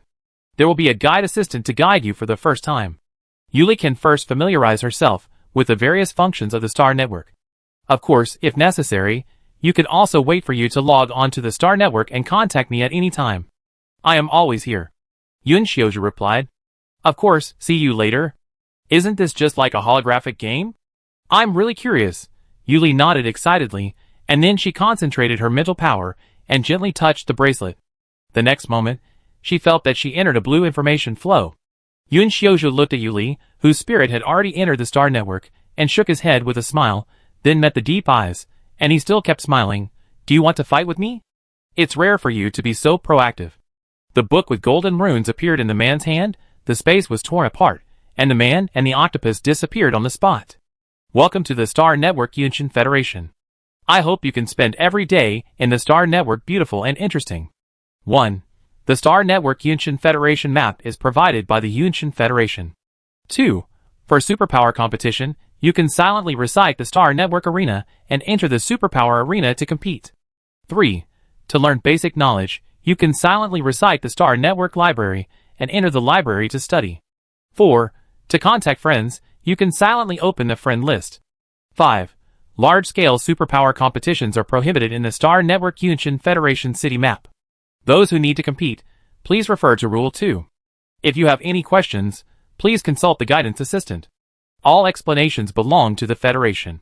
Standing in the blank space, Yuli looked at the information on the screen, and then looked at the floating elf next to him, that is, the guidance assistant, and nodded to indicate that he knew. Since you have understood these precautions, then you will officially enter the Star Network next to you. I hope you can have fun. If you need, you can call my name 019 at any time. The elf waved his hand gently, and everything disappeared with the blank space. When she opened her eyes again, Yuli appeared on the bustling street. Looking at the people or humanoids passing by, as well as various glowing signboards, she was somewhat impressed by the reality of the Star Network. At this moment, the girl who was just about to stroll around heard someone around her exclaim, "Wow! It's Yunshin University's chief, Gu Heji, the Ice Trial, and Grand University's chief, Dolores, the Hell Flame, who are fighting in the arena. This is big news. I want to go and see. Are there any seats left?" In the next moment, bright red fireworks and ice blue fireworks bloomed in the sky, and virtual banners appeared on the tall buildings. The banners were all about the news of the two people's fight, and the people on the street looked at the news and disappeared one by one, obviously attracted by the game. Yuli, who had heard it nearby, couldn't help but be curious. She silently recited the Star Network Arena in her heart. When she opened her eyes again, she came to a huge circular, magnificent arena, and news appeared on the light screen in front of her. Welcome to the exciting supernatural competition arena, where you can participate in various supernatural competitions, such as the permanent single-player battle ladder open to the general public, or the 5v5 team battle mark. I hope you can get the honor you want in the arena. Latest news: the Battle of Ice and Fire. The heads of two famous schools are scheduled to fight. The time is only 10 minutes later. Time waits for no one. Brothers and sisters, remember the room number A001. We will see you there. The half-year stage competition of the single-player battle of the ladder is about to begin, and friends are welcome to sign up actively. The rewards for the stage competition are generous. The top 100 can get. After reading the information one by one, Yuli was very interested in clicking on the post of the Battle of Ice and Fire, and finally entered the room A001, and was greeted by all kinds of screams and shouts. Ah! Gushin! Donors! Although Yuli knew that high-level psychics were as popular on the StarNet as the celebrities of her own pre-time travels, she was still a little surprised and blurted out what she'd been thinking. Are they that famous? Of course, sister, don't you know? Ah! Gu Heji, the Ice Trial, defeated his seniors with a commanding lead since his freshman year, and even led Yunshin University to first place in the Federal League the season before. Ai Xiao Xiao, A short-haired, baby-faced girl nearby excitedly replied, waving her flash sticks with both hands. What about the other Hellfire? Yuli asked again. That title really makes one want to tap their toes. The other one is Dolores, the head of Grand University, who won first place in the league the year before. Because Gushin's appearance stole their school's top spot, she's been pestering him for a one-on-one match. Ha ha ha. Now it seems Gushin is getting fed up and agreed. But these grudges are pretty well known to anyone who's been browsing StarNet for a while. After all, every league gets a lot of publicity. Sister, you're not a kid who secretly stole an adult's bracelet to get in, are you? AI Shishia's expression gradually turned disapproving. No, I just lived at a remote area before, and didn't know about these things. My name is Yuli. What's yours? Yuli shook her head slightly to indicate she wasn't a jerk, then spoke. So that's how it is. My name is AI Xiao. Hello. AI Xiao replied with a smile. Which school was the first in the last league? Yuli was curious. Now that the first in the last league and the first in the last league have appeared, what about the first in the last league? The last league was the first military academy. Look, it's the one in the first row there with a white lightning mark on his purple hair. Look, that's him. The airborne chief of the first military academy, Wang Fuxi, has the ability to summon thunder dragons, and is ridiculously strong. AI Xiao pointed to the tall and imposing man, with short purple hair standing in the front row of a group of people wearing black military uniforms. But looking at this situation, many people from the top 10 and other schools have come. AI Xiao sighed. Yuli also looked around and found that the front row was basically full of young boys and girls wearing different combat uniforms, and couldn't help but nod. As AI Xiao continued to introduce, Yuli also had some basic understanding of each school, especially the love and hatred between their chiefs. Time passed, and the huge virtual digital countdown in the arena ended. Two slender men appeared in the arena, and the next second, a black flame several tens of meters high appeared out of nowhere and pounced on the stern-looking light blue-haired young man like a tiger. The young man's deep blue eyes were cold, and clusters of ice blue ice cones emerged from the ground. Half of the ice cones collided with the flames and made a loud noise, and the other half flew towards Dolores, who was super-controlling the flames. Boom! The fierce collision of ice and fire directly raised the rolling dust in the arena. Really? Are you finally willing to do your best now? Gu Heji. This is right. Let's have a good fight. Dolores lowered his body to avoid the sharp ice cones that were flying over. The black flames bloomed like flowers, suddenly covering his strong and powerful body, and pounced on the enemy on the opposite side like a beast. Ah, this is so wild. Yuli looked at the man who attacked like a beast and couldn't help but complain. Chapter 7. How rude. I don't know how Grand University teaches its students. Wang Fuxi narrowed his eyes, and said with some disdain on his face. The shrunken thunder dragon lying on his shoulder couldn't help shaking its tail to show its agreement. Lu Xinghe, who was sitting solemnly beside him, listened to him. There was no expression on his handsome face. There were a few white scales growing under his eyes, making him look a little more inhuman and weird. He said, "If we really fight, you are no different from him. How is it possible that Lao and I will fight like beasts? Isn't it, Lao?" Wang Fuxi jumped up and retorted when he heard this. The shrunken thunder dragon also shouted "Ah!" and spread its wings. "Do you know the nickname given to you on Xingwang?" Lu Xinghe heard his rebuttal and asked with a cold smile. "Of course I know, it's Thunder Dragon. What's wrong with this nickname? Doesn't it suit me?" Wang Fuxi raised his chin proudly, with a look on his face. "Why are you asking such an idiotic question? It's not this, it's the husky that destroys the house and disappears when it's dropped. Ha ha ha. Of course Lu Xinghe also has it, that is, the owner who was led by the husky to fly, ha ha ha. It's about the last final, when you and Lao combined to pull Lu Xingchen to fly, ha ha ha, cough, cough." The girl Yi Qingying, who had been listening, couldn't help but interrupt, but she choked because it was too funny. The white sunflower hairpin on her grass-colored long hair kept shaking with her movements. "Aw? What's the matter with this nickname? Why don't I know? I didn't see it under my personal account on Xingwang? This nickname is too lame. And that thing was obviously Lu Xinghe. Well, it was an accident, I was careless." Wang Fuxi quickly corrected himself as Lu Xinghe's eyes grew increasingly cold and threatening. "Ha ha, actually, that nickname is pretty cute." Yi Qingying hadn't finished speaking when Lu Xinghe, already overcome by the teasing, stopped her. He said, "Now, focus on the game. Stop talking about that nickname." "Yes." Wang Fuxi and Yi Qingying responded in unison, obediently, watching Lu Xinghe, who was about to turn evil. In the arena, the two figures swayed back and forth, ice and fire clashing fiercely. Who? Gu Huji tilted his head slightly, dodging a terrifyingly blazing fist. A nearby ice wolf, transformed from icy shards, seized the opportunity and opened its terrifying maw to bite Dolores. Ouch! Dolores raised his left hand, and a burst of black and red flames erupted. Exploding heat energy exploded, blocking the ice wolf's bite. Excitement was evident on his face, evidently satisfied with the fight. That's right. Come again! He then attempted to advance again to engage Gu Huji in close combat, but he dodged. The massive ice wolf charged forward again, blocking him and Dolores, engaging him in combat. A flicker of impatience crossed Gu Huji's stern face. With a few taps of his toes, he paused in midair.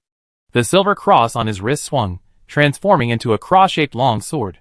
He spoke, Dolores, further fighting is a waste of time. Let's open our domain. If I win, you stop this meaningless tangle. Alright. Great. Come on. Dolores waved her hand, laughed heartily, and snapped her fingers. Snap.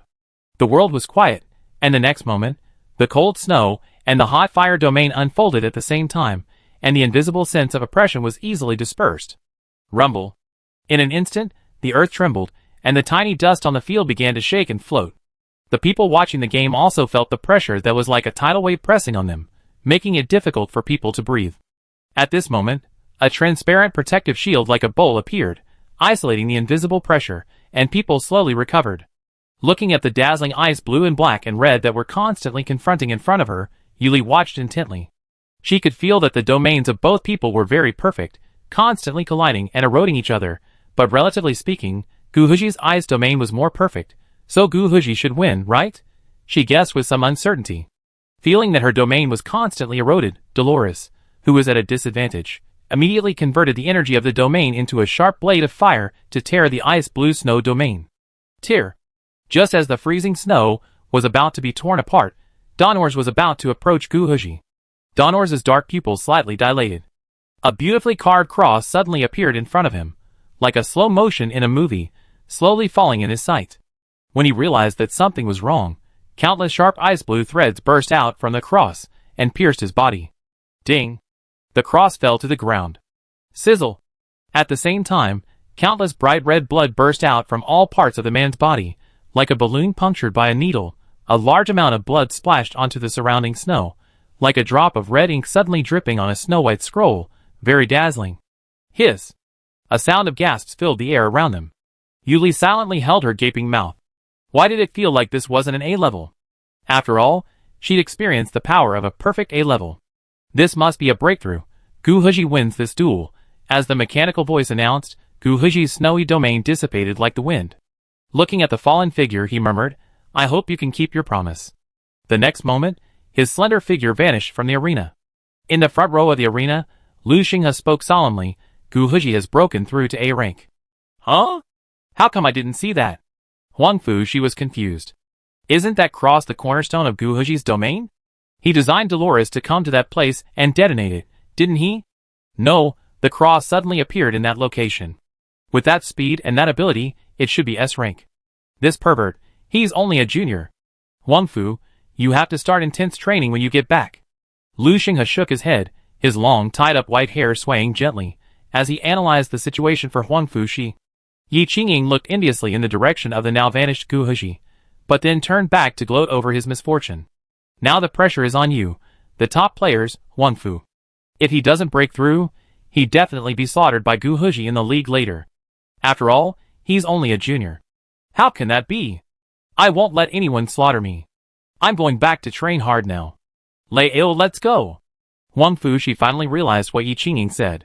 He didn't want to be slaughtered at all, so he quickly told Lei-Ao to leave the Star Network and return to intensify his training. Wow! Ah!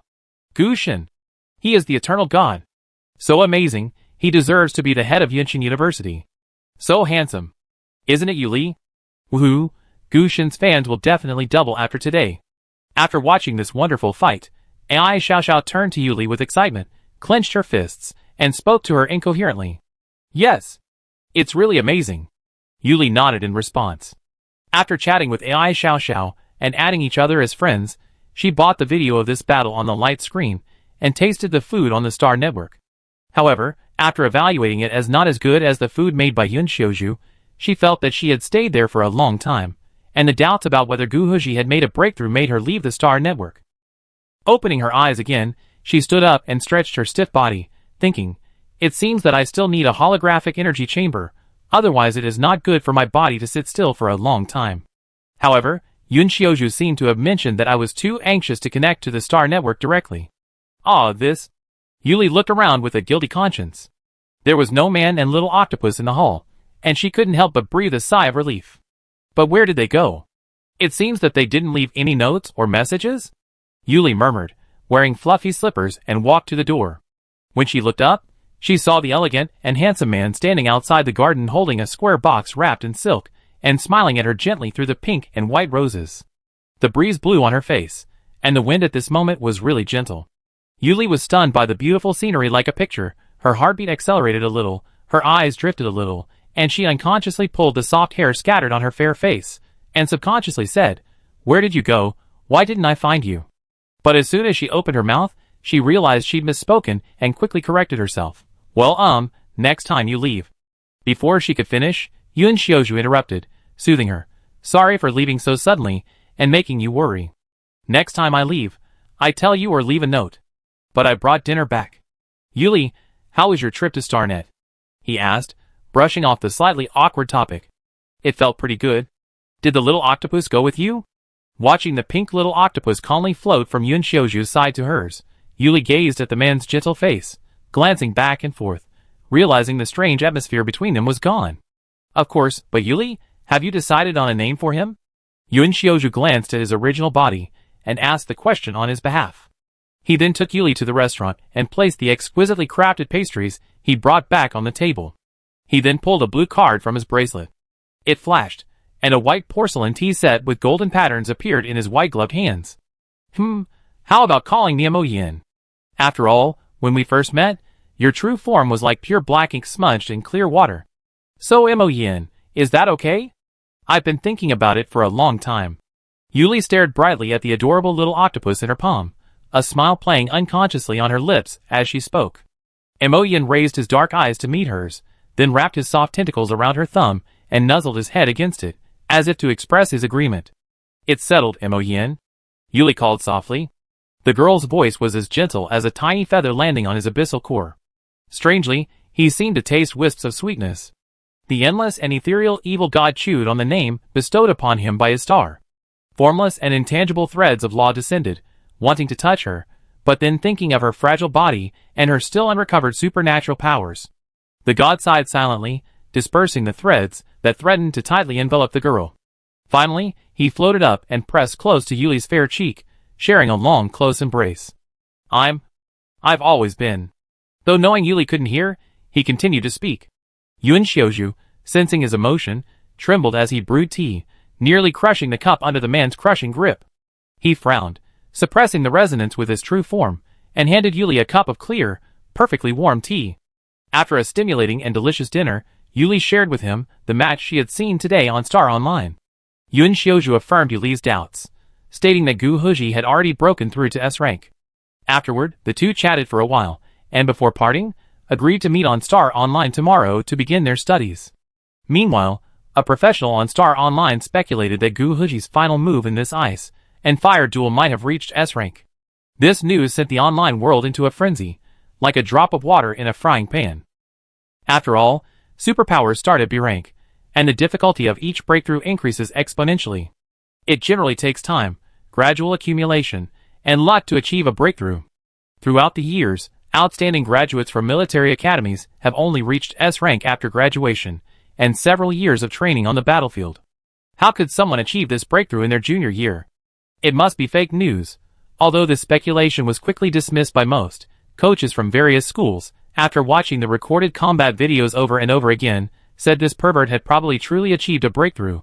Looking at these unimpressive brats from their own ranks, they were furious and vowed to immediately begin intense training, otherwise they'd be decimated in the league. Gu Huji, under the watchful eye of everyone, unexpectedly received no praise from his coach. Coach Quan grumbled, We agreed not to reveal your breakthrough, but how come you revealed it so quickly? Standing nearby, Wang Fuwen, a young man being scolded, observed the decreasing pressure around Gu Huji and his furrowed brow. He tugged at the black leather collar around his neck, and the purple crystal pendant on it drew beautiful arcs. He quickly intervened, "Old Guan, don't think so. After all, breaking through A rank to S rank isn't easy. We still have a significant advantage, don't we?" He Ji was just annoyed by that mad-headed kid, so he wasn't paying attention. "What do you mean by not paying attention? I think he just thinks a slow fight is too much trouble. Isn't that right, He Ji?" Coach Guan's commanding gaze swept over the young man, who was frowning. Wang Fuwen, interrupted, took several steps back, shrugging his shoulders at the others, offering no help. Then, Gu Huji's cold voice rang out, "Coach, your new hairstyle isn't symmetrical with the scar on your right eyebrow. You could trim it longer on the left side, for a more balanced look. Who discussed this with you? This is very important to me. Otherwise, I wouldn't want to see you again, Coach. This is a serious matter for our training." Gu Huji remained serious, his expression utterly earnest. Listening to the conversation between the two, Wang Fuwen and his friends laughed together. He wiped the tears from his laughter and whispered, "I dare to use 100 credit points to guarantee that the coach will fix his hair when he goes back. Ha ha ha." Wang Fuwen. Come here too. Chapter 8. In this interstellar era, there are 7 superpowers, namely the Sunwheel Empire, the Obsidian Empire, the Mechanical King's Court, the Sea Moon Fjord, the Starry Sea, the Yunshan Federation and the 10,000 Beasts Hall.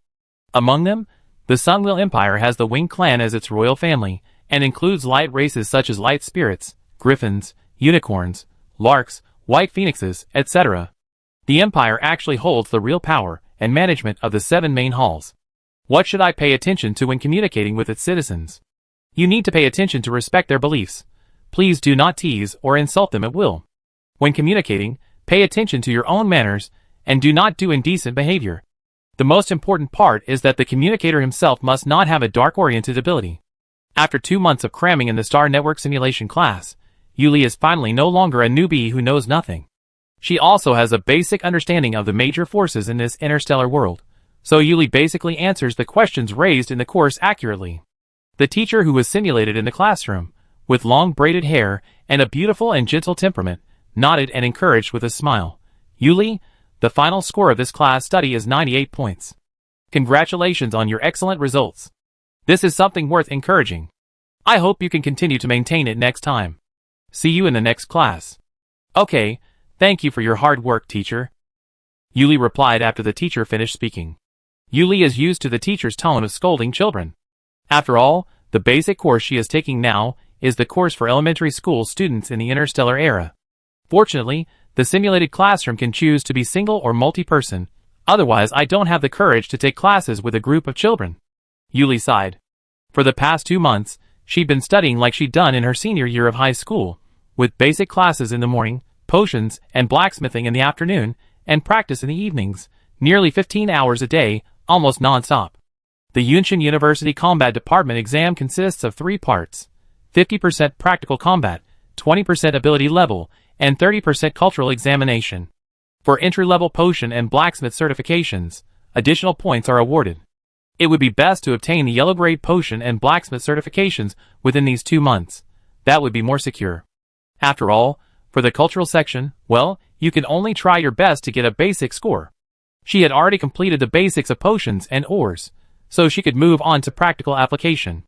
And her rare medicine-pounding rabbit was a bonus for medicinal herbs. Yuli looked forward to the practical classes ahead. She narrowed her eyes, bounced a few times, her long, curly hair swirling in the wind. Suddenly, she realized she'd wandered off into a secluded street. The girl paused and glanced around warily. Realizing she was alone, Yuli frowned. Just as she was about to call the elf to change the map, she heard footsteps. A man in a gold and white patterned shirt and short dark blue hair ran toward her. He had a single strand of long hair draped down his back. As she got closer, Yuli realized he was incredibly handsome, a bit like a peacock spirit. The girl couldn't help but think as she gazed into his captivating peacock green eyes. "Miss, could you help me escape those who are pursuing me? I will reward you handsomely." Fei Yusen ran over and approached her directly. His voice was low but charming. His emerald eyes looked at her affectionately. The red petal-shaped tattoo under his eye added a touch of seduction to him.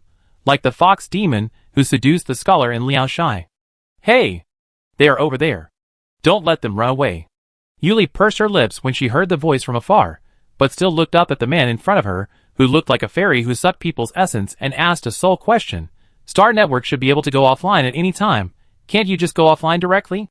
And the words "there must be a generous reward" sounded so much like Yun Xiaoju's trick on her. Ah. I accidentally forgot this. Thank you for your reminder, Mississippi. I am Fei Yusen. I wonder if this lady is interested in having a drink with me. This way, I can thank Miss for reminding me. Fei Yusen changed his words, with an unchanged smile. No! I refuse. Yuli took a step back to distance herself from him, summoned the elf to leave, but found that her panel was motionless. She looked around again, and listened to the voices, and running sounds coming from afar.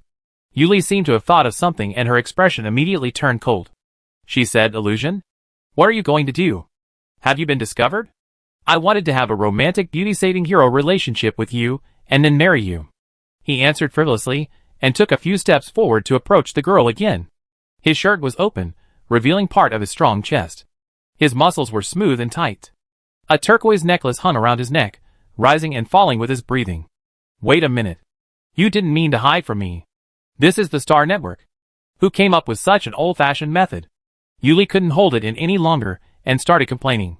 Her eyes seemed to burn, and she silently looked away. I learned this method from an ancient book unearthed on the Federation's origin planet. It's called Runaway Little Wife, my husband's beloved wife.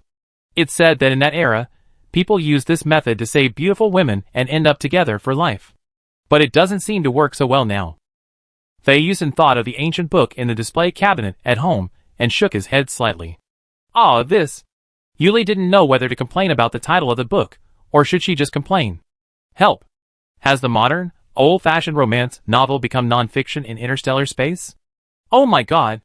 That's not how archaeology is studied. Just thinking about the name made her toes tickle. Wait! This isn't the time to talk about this. What exactly do you want from me? Or is it Yun Xiaoju you want to see? Yuli quickly brought the topic back to her own speculation. After all, Yun Xiaoju was the only person she had known all this time. Well, while I do know Yun Xiaoju, I really want to meet you, Miss Yuli. The man leaned closer, his beautiful emerald fox eyes fixed on her intently, alluring her. Just as Yuli tried to retreat again, she realized she was frozen in place.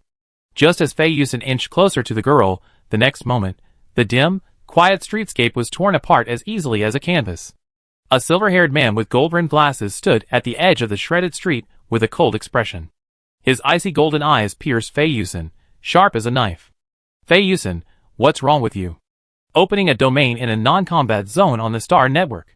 I don't think Yuli would have anything to say to you. Hey! I'm just curious. You should know that? He was simply curious why his original body would suddenly wake up and become entangled with a girl after all these years, so of course he wanted to come and see. Fei Yusen was about to say something, but was interrupted by a swift, golden-red flame. He scooped Yuli up and retreated several steps as lightly as a cat. His peacock-green eyes narrowed as he realized Yun Xiaoju didn't want to continue. Is he trying to keep Yuli from knowing that he is their original body, or that Yun Xiaoju is behind the Carter clan's plan, or both? Fei Yusen couldn't help but smile as he thought about the information he had previously found, Yun Xiaoju's meticulous defense of him over the past 2 months, and the occasional resonances with his original body. The man leaned down slightly, nuzzling Yuli's soft cheek like a cat, whispering, "Well, it seems I was a little too impatient and messed things up. Miss Yuli will surely forgive my previous disrespect, and I hope you give me another chance to make amends next time we meet." He then snapped his fingers softly. Snap! Then the girl vanished from sight. Yun Xiaoju frowned at his overly intimate gesture. Although he knew he wanted them to talk alone, he couldn't help but taunt her. "Fei Yusen, where are your manners?" Fei Yusen burst into laughter at his rebuke. "Ha ha ha, I don't think I have the manners of a noble. And Yun Xiaoju, have you been influenced by him? You weren't like this before. I'm just taking revenge. You ignored my news for the past 2 months, and tried every means to stop me from getting the news. That's too much. Do you think Miss Yuli would be disappointed if she knew that her caring mentor was so petty and private? Yuli won't believe a guy like you who is so rude to her right away." Hearing these harsh words, Yun Xiaoju's expression became colder, but he suppressed his anger and continued, "Yuli doesn't know that you, me, and the dragon who sleeps every day are all his clones. He doesn't want Yuli to know about this." Is this his decision? Or your decision, or a decision made by both of you. Fei Yusen listened to Yun Xiaoju's previous words that he would be hated by the girl, and his charming smile froze for a moment. He narrowed his eyes after hearing the latter part, raised his hand, and pressed the mark that looked like a bright red petal under the corner of his eye, thinking, indeed, if Miss Yuli knew that he was also the clone of that cute pink octopus, it would be too lame. Let Miss Yuli find out by herself, it would be so interesting. After thinking it through, Fei Yusen let go of his hand and said, okay, although I can't do anything, in exchange you can't stop me anymore. After all, I have spent time every day for the past 2 months, wasting time on this useless unblocking, which is too boring. Okay, and the news about the Carter clan's theft of treasures is mentioned as SSS level. After all, it is openly related to secret treasures, right? If so, it must be worth the price of this level. Yun Xiaoju heard that he agreed and changed the subject. Don't you just want Miss Yuli to know that you are the one behind this? This is really roundabout. Of course, you can make money and fool some fools. This is really a three-pronged thing. I accept it. Fei Yusen said lazily in Yun Xiaoju's mind, and gloated, I don't know what Miss Yuli will do to you after she knows this. I am looking forward to it. Yun Xiaoju was not angry. His tone returned to his usual gentleness and said, I think we have established a deep enough emotional connection when she knows it. Such things will not affect anything, and occasional conflicts can enhance the relationship between each other. TSK. So I just hate people like you who are so scheming. Alas, I don't know when I can see your jokes again. I will laugh for the rest of my life. Fei Yusen raised the corner of his mouth frivolously. The smile was a bit cynical and casual, and it was particularly attractive with his feminine and beautiful face. Unfortunately, Yun Xiaoju was not attracted by the peacock spirit. He just thought that it was already evil enough before, and now it was even more unbearable. He should go back and copy the federal etiquette detailed explanation 5,000 times, and then pray and admit his mistakes 1,000 times every day. This is better than you, a lunatic who is unruly, arbitrary, and loves chaos. Yun Xiaoju's tone was still soft, like a breeze, but the words he said were not merciful at all. Ah, there was still some mercy. After all, Yun Xiaoju really couldn't say the name shit stirrer because of his own upbringing. Just when the two began to quarrel ruthlessly, time went back to the moment when Yuli was teleported away. Chapter 9. Starnet Yunshan Federation Flower Garden Purple Hyacinth Area. Yuli hadn't reacted to being pressed against her before she was transported to a sea of purple flowers. The purple flowers in the sea of flowers were tightly clustered at the top of the flower stems, forming a beautiful conical inflorescence. Each small flower was like a delicate wind chime, swaying gently, exuding a fresh and elegant fragrance, which made people relax unconsciously. Where is this? She was still a little confused, and subconsciously raised her hand to call the elf, but found that she had an envelope with dark black patterns in her hand, and on the envelope, there was a purple flower like the one in the sea of flowers. Yuli raised an eyebrow as she opened the envelope and asked the summoned elf, where on the star network map is this sea of flowers? Okay, we're comparing. This area belongs to the star network. The purple hyacinth area of Huaman Garden, one of the Yunshan Federation's famous attractions. Huaman Garden is home to a variety of flowers listed in the Federation. The purple hyacinth symbolizes sadness, melancholy, love, and apology, making this area perfect for friends, family, and couples to express apologies and regrets, sincerely hoping for forgiveness. So, it's in the purple hyacinth garden. Apologizing to me? This is really... Yuli glanced at the purple hyacinth in her hand, then at the beautifully written letter. While the letter also expressed an apology, it was more about anticipation for their next meeting. This was really... What a strange person. How on earth did Yun Xiaoju even know him? So strange. Yuli puffed up her cheeks slightly, feeling as if she had been forced into the arms of a passing pretty bird, only to be stopped and thrown out after a disagreement between them. If she hadn't come out of Fei Yusen's illusion, she would have shouted between the two of them, "Stop fighting! Go to the dance studio if you want to fight." Yuli couldn't help laughing as she thought about it, but she shook her head to get rid of these distracting thoughts. These things were not important now. The most important thing now was her mission. After all, she had so many beautiful clothes and matching jewelry, hair accessories, bracelets, etc. waiting for her in front. Well, it can also improve her strength. When twice in a row, just as Yuli was silently burning her little universe and preparing to put away Fei Yusen's apology letter, a colorful peacock tail feather fell out of the envelope. Under the sunlight, the blue-green patterns on the tail feathers flashed with a fascinating brilliance. Wow! Yuli gently picked up the feathers that looked like works of art and exclaimed in amazement. "This is too beautiful. Is this considered compensation? Then I take it." Yuli carefully put this extremely gorgeous feather into a place in her personal space. She quietly felt the relaxing sunshine and warm wind, sat on a wooden chair in the middle of the sea of flowers, and was in a daze for a while, then logged off again with full energy and prepared to continue working on her progress bar. When Yuli got off the egg-shaped holographic operation cabin, she did not notice the blue light of the peacock feathers standing quietly in her personal space. Yin slowly floated over from the air and gave Yuli a sticky touch on her fair cheek, which happened to be the place where Fei Yusen rubbed lightly when she said goodbye to Yuli. As if he wanted to wipe off the breath left by someone, Yin's touch lasted much longer than before. Yuli did not notice this detail, but as always, she waited for him to stick enough, took him off her face, held him in her palm, and touched the soft tentacles of the little octopus with her fingers. Yin's deep eyes narrowed comfortably.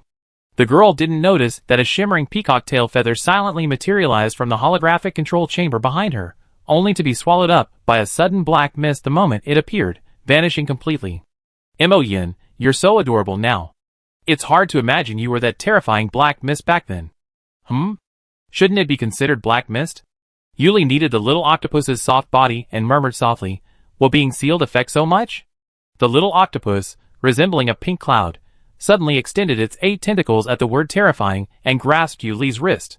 Its deep, quiet eyes gazed at the girl with a hint of pity, as if silently accusing her of being cute and not terrifying at all. Looking at the pitiful, adorable little octopus, Yuli immediately apologized. "Okay, it's not scary at all. Now it's the cutest thing." After kneading the little octopus for a while, Yuli picked up World Chronicles Volume 1 and began to work diligently on it. After all, this brick-like volume was a must-read for Yunchen's university class. The sunlight streamed down like golden gauze, and the pink rose petals on the white fence of the house shimmered like silk. After Yun Xiaozhu finished talking to him, Fei Yusen, before leaving, complained to him that his original form was too overbearing, even swallowing a gift. How stingy. But this was all within Yun Xiaozhu's expectations. After all, he knew Fei Yusen's personality. If this didn't work, he'd try another approach and it would always work. Of course, he still apologized to Yuli at dinner. After all, it was because of his previous mission that Fei Yusen noticed her and became interested in her. Fei Yusen had a strong curiosity and desire to explore the people he was interested in, so the next time they met, if Yuli had any information she wanted to know, she could just ask him, and there was no need to be polite with him. After all, he is the owner of the Dream Bar, a famous intelligence organization on the Star Network. Yun Xiaozhu said, as he wrapped a piece of pancake with full fillings in a white patterned napkin and handed it to Yuli. Yuli thought about the information she had looked up before, and took a bite of the crispy pancake. The light cream and dense jam were intertwined and paired with the best crust. It was so delicious that people couldn't help but linger. Isn't Fei Yusen the famous chairman of the Fei group, who travels back and forth between various galaxies and is extremely rich? Yuli finished eating slowly, and tilted her head in confusion. This is just his public identity. Starnet Intelligence Dealer is his usual identity. But I still hope you don't have too much contact with him. After all, he is still too dangerous. Of course, these words are just out of my selfishness. When Yun Xiaozhu said this, his eyebrows were still gentle, and his eyelashes were slightly drooping, but with a hint of inexplicable sadness, as if he was afraid that Yuli would reject him. This contrasted with his usual gentle, humble and polite image, and inexplicably attracted people to explore. Yuli looked at the handsome man in front of her and nodded unconsciously, agreeing very much. Of course, I won't contact him. He seems to be a strange person. But I can understand. After all, Yin has been following me. This should be kept secret from anyone, right? It's not this kind of selfishness. But now it's okay to stay away from that peacock. Yun Xiaozhu was silent for a while, but agreed with Yuli's opinion in a gentle tone. A month after this incident, when Yuli was working on the Star Network, Fei Yusen would randomly appear every once in a while. Well, by the way, he would bring her various small gifts such as flowers or snacks every time. These made Yuli treat him much better, and he upgraded from a very strange person to a very romantic and sensible but strange person. Of course, Yuli didn't know that Yun Xiaozhu intercepted and sent all kinds of luxurious and complicated blue-green gem jewelry to real life, as well as the peacock feathers that fell from his body every time he wanted to materialize, but were always suppressed by Yin. If the two knew that Yuli's favor for the peacock spirit increased because of rejecting those priceless jewelry, would they be angry and beat the peacock spirit? Character, Yuli. Age 18. Power, A. 1%, Spirit, SS. Clothes, Blood Moon, Rare X1, Dream of the Forest, Rare X1, Medicine Rabbit, Rare X1, Journey Star, Extraordinary, X1. After several months of continuous daily tasks, using star crystals to cultivate power, and Yun Xiaoju's uninterrupted feeding, Yu Li's power finally rose from the previous E level to A level. Congratulations! And after a month of manual learning and many failures, Yu Li was finally able to successfully and stably produce yellow-grade potions and rare items. The assessment for a yellow-grade pharmacist requires the successful production of 3 different potions, which are the commonly used supernatural power recovery potion, mental recovery potion, and body repair potion. Among them, the mental recovery potion is the most difficult, because when making the mental recovery potion, the pharmacist needs to incorporate appropriate mental power when the main medicine, Bo Ling, and other auxiliary medicines are combined. Yu Li, the success rate of the 3 potions you have made recently is very stable. It seems that you are very talented in potions.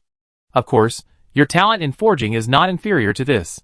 Yun Xiaoju stood in the medicine room that belonged to Yu Li, looking at the rows of medicines with bright white spots on the shelves, which looked like quicksand, and sighed slightly. The quality of medicines is divided into 4 levels, such as heaven, earth, black and yellow, like supernatural powers. The corresponding level of medicine is reflected in the medicine with light spots that seem to glow. According to the analysis of relevant research departments, these light spots are strange molecules synthesized from mental power and medicinal materials or minerals. So this kind of light spots will appear. The light spots corresponding to the 4 levels from high to low are gold, purple, blue and white. The darker and brighter the color of the light spots, the better the quality of the medicine. Of course, this default level of basic common sense is also universal in forging items. This is just the beginning, and it's not that great.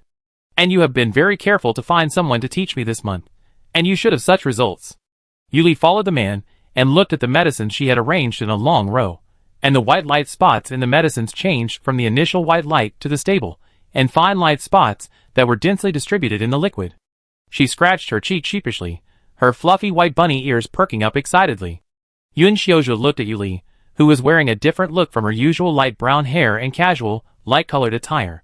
It was clear she was using her powers today, but she was different from her previous appearance, in a black dress and silver hair, which looked rather aloof. Chapter 10. This time the girl has changed to be very cute, with short beige hair scattered around her ears, a pair of light brown deer eyes, and a light and ethereal air in her eyes. The faint blush on her cheeks adds a bit of cuteness, and a sweet smile on the corners of her mouth, which makes her pretty and lively. With a pair of white rabbit ears shaking on her head, people can't help but want to go up and pinch them. The pink and white plaid lace skirt is matched with a denim vest of the same color, and a pink water drop pearl brooch is worn on the white velvet shirt, which is cute with a hint of elegance. Very cute. Is this the new clothing you developed after your ability was restored? Its ability should be related to potions? Yun Xiaoju's shallow golden eyes were deep for a moment, and he stretched out his hand with white gloves and took the girl for a light turn. Yes, I just tried it. It brought me some enhancement in making potions, and I can now feel whether the medicinal materials are beneficial or harmful to the human body. Yu Li's excited little face flushed slightly, and she turned around with Yun Xiaoju's movements and continued to introduce with sparkling eyes. Then it will be a good auxiliary tool for you to continue to study potions in the future, which is very good. Yun Xiaoju smiled and agreed with the girl first, and then spoke again, as if he was really a good friend and made sincere suggestions, but his golden eyes flowed unnoticeably on the girl's white jade face and charming furry rabbit ears. But I hope you don't let outsiders see you wearing this in the future. After all, you look too cute now, which will arouse some people's bad emotions or desires. So from now on, whether you use your supernatural powers in school or elsewhere, you should do it in a separate potion-making room, okay? Don't make me worry too much, okay? The man bent down slightly and approached the girl's face. His honeygold eyes were filled with an intoxicating tenderness, as if he wanted to drown her.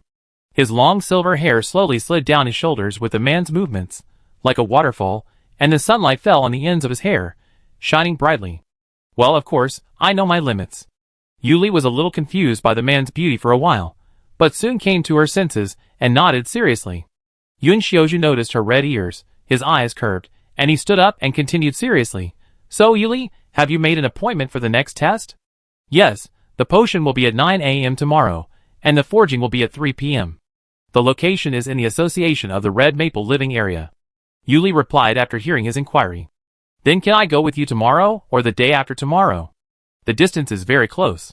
Yun Xiaozhu looked at Yuli. Okay, we have Mo Yin with us.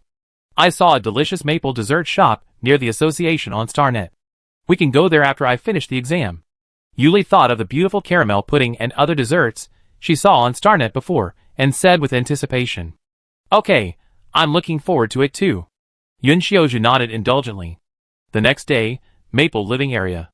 The black and red buildings here are all biased towards the classical style of Yuli's country in her previous life, but they also have various colorful light curtains from the Interstellar, which looks unique. In the Pharmacy Association, Su Wenxin stood upstairs with a dignified demeanor and quietly looked at the rows of people preparing for the exam in the hall downstairs. A large number of them were young people with immature faces, with clear eyes unique to young people. After all, X012 is an academy star, and the entire planet is developed around Yunshin University, so the proportion of young people on this planet is very high. At this time, a man in a white coat came over, smiled and said, "Are you still looking for good seedlings? But the entrance examination of Yunshin University is coming soon, and usually there will be some good seedlings at this time. Have you found any in the past few days, Sister Su? Some of them look good, but it is obvious that they are supported by the pharmacy family behind them. There is no genius who is specially recruited into Yunshin University with perfect pharmacy assessment like the previous junior year." Su Wenxin's delicate face showed some sadness. After all, as one of the heavenly tutors of the pharmacy department of Yunshin University has not recruited any good seedlings in the past 2 years. Only the special recruited genius Du Miao mentioned just now supports it. As a result, Su Wenxin has been squatting in the Pharmacy Association these days to see if she will meet a good seedling, but the result is very disappointing. Not to mention geniuses like Du Miao, even geniuses 2 or 3 levels lower than him are rare. How can people not worry? Sister Su, don't worry too much. There is still nearly a month. Maybe a miracle will happen, right? The man in the white coat, Ji Chuan, saw her worried look and hurried over to comfort Su Wenxin. After all, he also knew the situation of the pharmacy department of Yunshin University. Since the emergence of Du Miao, a genius, it seemed that the luck had run out. The students recruited in the next 2 years were not satisfactory. There were even 2 students who directly staged intrigues in the school for family interests. Although the 2 students were finally expelled, the academic atmosphere of the school's pharmacy department was also affected in some bad ways. This is also the reason why Su Wenxin did not use the special recruitment quota in his hand, although he saw some talented people who had family support behind them. While the 2 were chatting, they noticed Yun Xiaozhu, who was brought here by the staff. It is obvious that the association is also aware of Yun Xiaozhu's identity as a top-grade blacksmith, so Yun Xiaozhu was brought here by the staff as soon as he separated from Yuli. How come Mr. Yun has time to come to the Pharmacy Association? Is there a talented seedling in the pharmacy? Su Wenxin greeted Yun Xiaozhu and asked. Well, I have a friend who I value to take the pharmacy assessment, so I followed him. Mr. Su, are you looking for suitable seedlings? Yun Xiaozhu answered gently. A friend who is valued? Su Wenxin thought about Mr. Yun, who used to be alone in school. Although he looked gentle and polite, he was actually very indifferent. He chewed the word valued friend again. Su Wenxin inexplicably felt that Yun Xiaozhu was showing off. She glanced at Yun Xiaozhu, who still wore a faint smile, the curve of her smile barely shifting. She wondered if it was an illusion. Yes, but I haven't seen anyone suitable yet. Su Wenxin sighed, not wanting to dwell on such a depressing topic. She changed the subject. Is the person Professor Yun mentioned being evaluated downstairs? Or is it the next round? Yes, she's currently being evaluated downstairs. Number A059. Yun Xiaozhu looked down at Yuli, who was meticulously examining and performing some basic processing on the herbs. His smile grew more genuine as he replied. Oh, it's her. I noticed her before. Judging by the way she examined the herbs, she seemed to have her own ideas. She handled it very well, not following the rigid instructions taught in class. Su Wenxin listened to Yun Xiaozhu's words, and paid more attention to the girl downstairs. Yuli downstairs was carefully sorting out the herbs sent up with her mental power, and then she used some of her mind to listen to the rules introduced by the examiner. The Yellow Grade Pharmacist Assessment requires you candidates to successfully make 3 Yellow Grade potions within 2 hours, namely, the Ability Recovery Potion, the Mental Recovery Potion, and the Body Repair Potion. Each potion has 3 and only 3 chances, and only one of the last 3 potions needs to be submitted. In addition to the grade, the potion is also divided into 4 levels of quality, namely poor, medium, good, and excellent. The passing standard for this assessment is 2 medium and 1 good. Please be careful not to bring other items with you during the assessment. Then the assessment begins now. Yuli raised her eyebrows slightly when she heard the passing standard, and her expression was much more relaxed. After all, the potions she made were basically stable at excellent, and she was still a little worried about accidents before, so she felt relieved when she heard this standard. As Yuli made a bottle of supernatural power recovery potion smoothly, Su Wenqin upstairs looked at the potion made by the girl. The fine white light dots flowed in the dark green potion. She was a little excited and said, "Teacher Yun, you really brought me a good seedling. The movements are so skillful, and the quality of the potion is excellent in such a short time. This is comparable to Du Miao back then. I wonder if she is interested in joining our potion department." Su Wenqin looked at the potion that had already started to make body repair potion. The technique was no different from the last time. It was still as smooth and rhythmic. She tried hard to suppress her excitement, like someone who had been waiting for a long time for luck and suddenly got lucky. So excited, so happy. But she still looked at the graceful man beside her, waiting for his answer. This might disappoint Professor Su. She's not interested in that.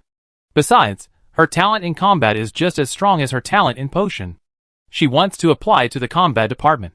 Yun Xiaozhu thought of the girl's determined look, and the corners of his lips curled up slightly. Well, another one aiming for the combat department. Professor Su gritted his teeth as he spoke. After all, there are many people who are talented in both fields, but there are few who are as outstanding as Yuli. Of course, as soon as they appear, they will be treated like treasures by every school. That's undeniable. But Instructor Yun is also a standout, a top-tier forger with exceptional combat prowess. Birds of a feather flock together, right? Do geniuses only play with geniuses? Su Wenqin, whose psychic ability was only at sea level, sighed inwardly, but she came to argue. Since she's committed to combat, I can't force her. However, the Academy has a solution for this situation. After all, her talent in alchemy is truly exceptional. I wonder if she could also major in the alchemy department. Of course, the benefits offered by the alchemy department would be no less. Chapter 11. Yun Xiaozhu listened to Su Wenqin's somewhat anxious words, and his attitude remained the same. We need to ask her about her attitude later, but I think Yuli should be happy. After all, she has had a strong passion for potions or forging in the past few months, and has been studying tirelessly every day. It seems that people in the other world attach great importance to learning knowledge, or Yuli herself likes it very much. Maybe I can teach her some knowledge next time. Yun Xiaozhu thought about it, and his golden eyes once again quietly watched the girl downstairs, who was concentrating on refining medicine. The little octopus floating on the man's broad shoulders also looked at the girl quietly and attentively, but since the beginning of getting off the flying car, everyone turned a blind eye to this cute little octopus. Yuli was careless, and did not notice this strange phenomenon. After all, the exams are about to start, so where is the time to pay attention to other things? Yun Xiaozhu is already accustomed to this phenomenon. After all, although Mo Yin is now in the form of a sealed little octopus, his status has not changed. Gods with supreme power cannot be looked at directly or observed. Only the power of rules of the same status can influence and change them. However, this news is the top secret of each force, so Yuli herself did not know that her special ability was mixed with the power of laws brought from her own world, which led to the fact that she was a visitor from another world when she first met Mo Yin. Well, it will take a long time to know. First, grind the white powder root finely as the base of the mental recovery potion, and slowly blend the petals of the yellow bitter flower with the blue sky dew into it. Yuli silently recalled the steps in the previous course in her heart, and her hands did not stop for a moment, but she never made any mistakes. Finally, a bottle of beautiful purple potion with countless white light spots, like quicksand, appeared in Yuli's hand.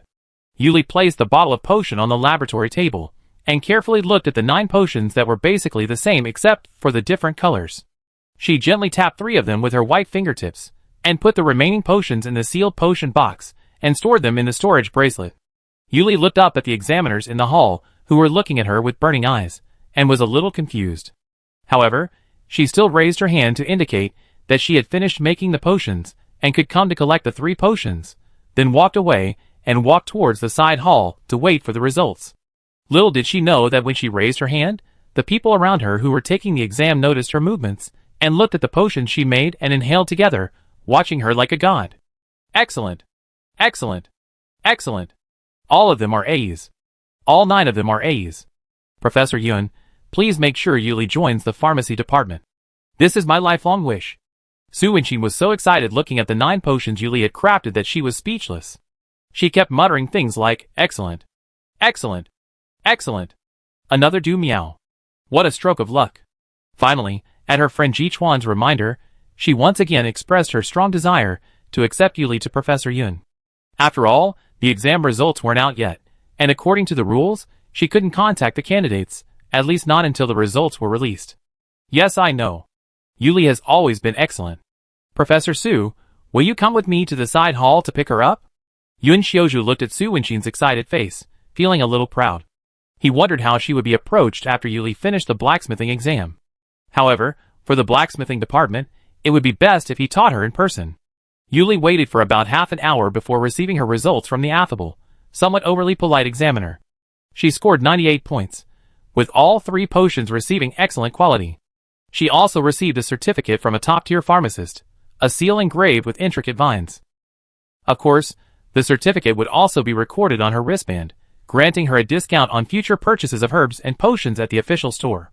As soon as Yuli left the side hall, she was surrounded by Su Wenxin and the pharmacy instructors, who had rushed over from Yunxin University after hearing the news.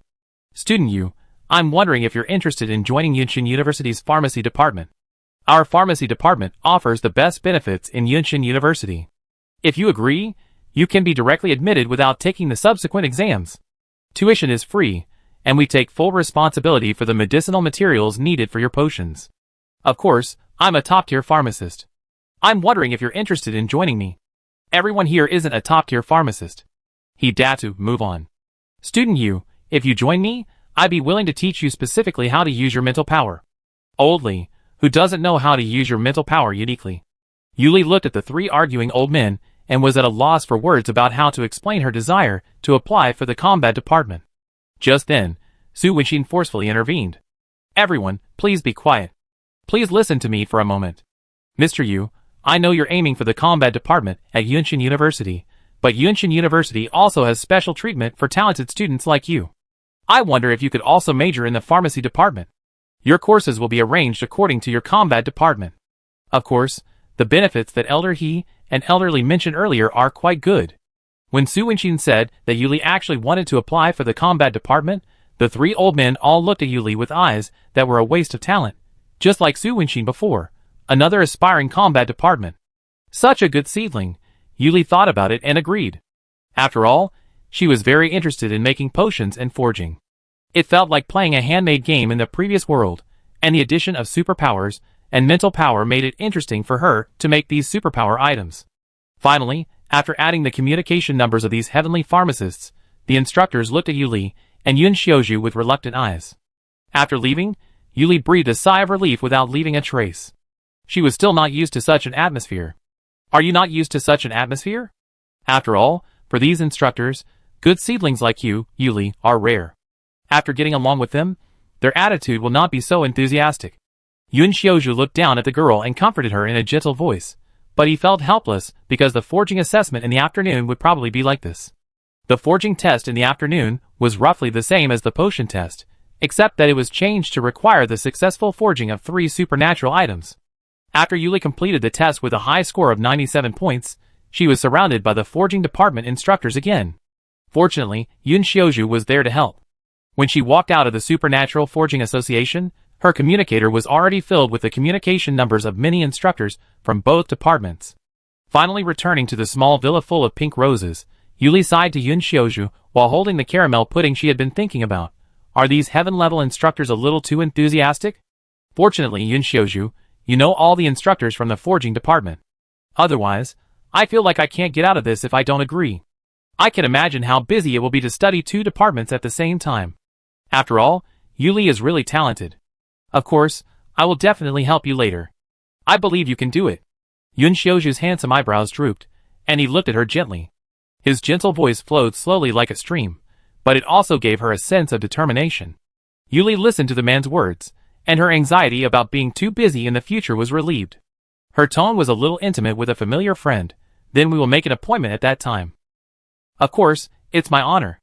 Late at night, Yunxin University. The anonymous discussion area on the college network silently updated some posts. Delivered? After 2 years of waiting, it finally came out. Crossed out. It's good. Original poster. By the way, this year, the pharmacy department has been silent for 2 years, and it finally got lucky. It seems that a freshman who is said to have a talent similar to that of senior, Du Miao, was recruited. Second floor. Yes, it is said that most of the top pharmacists in the pharmacy department have gone, so it should be stable, happy. After all, I really don't want to see the disappointed eyes of the instructors every day. Lie down. I really can't do it. Loud. 3rd floor. Interrupt to ask if anyone can reveal the secret? What is the score of this genius enchantress's special admission yellow grade potion test? I'm really curious. 4th floor. I'm curious as well. 5th floor. Squat. 6th floor. Add 1. 101st floor. It seems that everyone is squatting after looking at it. I quietly talk about it. I was also one of the people who took the test at that time. I watched for a while. That junior sister was really amazing. She didn't stop moving. She made 9 bottles of potions in a smooth and flowing manner, and the quality was excellent. If I hadn't been watching from the side, I would have thought he was a copy of a mutant. He's really amazing. He's really awesome. I remember the examiner's eyes glowed green. 102F. Is he really that amazing? I look forward to the arrival of this star from the sky. Hey, after all, our pharmacy department is supported by Senior Du Miao alone, and after all, our school has a lot of competition with other schools.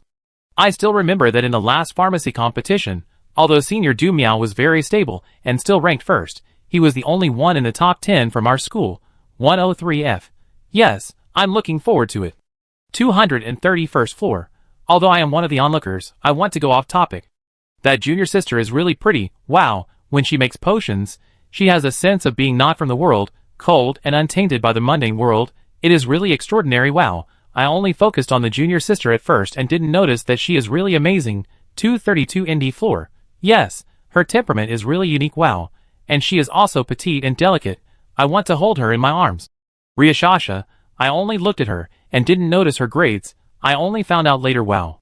Don't praise me, I want to save face. 233 TH floor. Is she really that pretty? I'm really curious. 234 TH floor. I'm curious too. 299th floor. Host, hey. Don't go off topic, get back to it. 300 TH floor. I don't want to get back to it, just add my contact number if you are curious.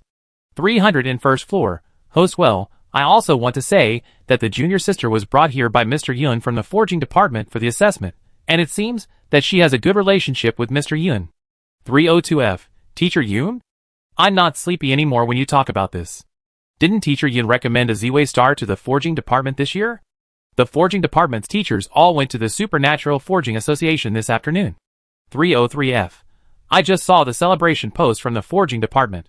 I saw this hot post from the pharmacy department and slowly typed a question mark. 304F. Is Teacher Yun so amazing that he recommended a Z-Way star to both the pharmacy department and the forging department? What's wrong with this? 305F. People from the association, please tell me quietly, is it possible that these two Z-Way stars are the same? 306 TH floor. Huh? 307 TH floor. Little friend, do you have a lot of questions? For 02 TH floor, everyone has revealed some information, I reveal some too. I really can't help it, that junior school girl wants to apply for the combat department. Hey. Super loud sigh, for 03 TH floor. What's wrong with the combat department? Isn't our school's headmaster very powerful? He's the poster boy every year. It's normal to apply for the combat department. Everyone basically applies for the combat department. 404 TH floor. Hee. 405 TH floor. Hee. For 61 TH floor. After all, there are many good candidates in the combat department every year, but there are few good candidates in forging and potion, and some of them are bewitched by the combat department and only want to fight instead of refining potion and forging.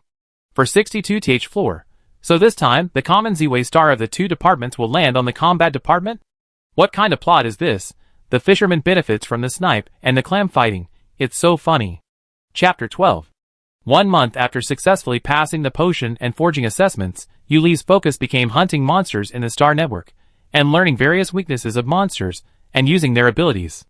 In the Star Network Yunshin Federation hunting area, the girl wearing a gorgeous black gothic-style dress did not change her expression, and lightly dodged the wind blade attack launched by the monster that looked like a longhorn beetle, but was greatly magnified.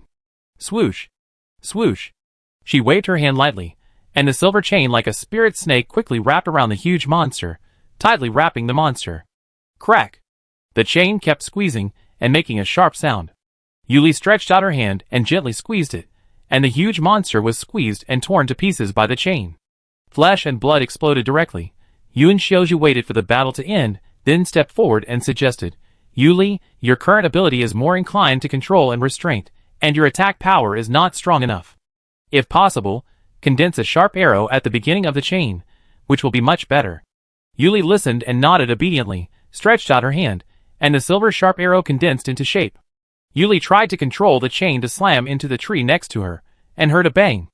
A big hole was blown in the middle of the tree, and countless wood chips flew to the ground. Looking at the effect, she nodded with satisfaction, waved her hand again, and countless chains gathered into a huge chain and swept fiercely towards the distance. Boom! Crack! Crack! The surrounding trees were directly swept away, and even the waste was broken. A fan-shaped blank appeared in the dense forest in an instant. Well, now the attack power is enough. Yuan Xiaozhu looked at the cleared trees with satisfaction. Well, with my healing ability, we can now control, attack, and heal. Yuli murmured, clasping her hands together. Purple stars appeared in her palms, and the purple stars gathered, circling around the girl. Her long, straight silver hair had transformed into flaxen curls, braided into a single braid with velvet flowers, highlighting the girl's delicate and bright expression, her skin as white as snow. Her warm yellow gauze skirt swayed slightly, its layers casting a vast expanse of emerald shadows, dotted with pale green four-leaf clovers.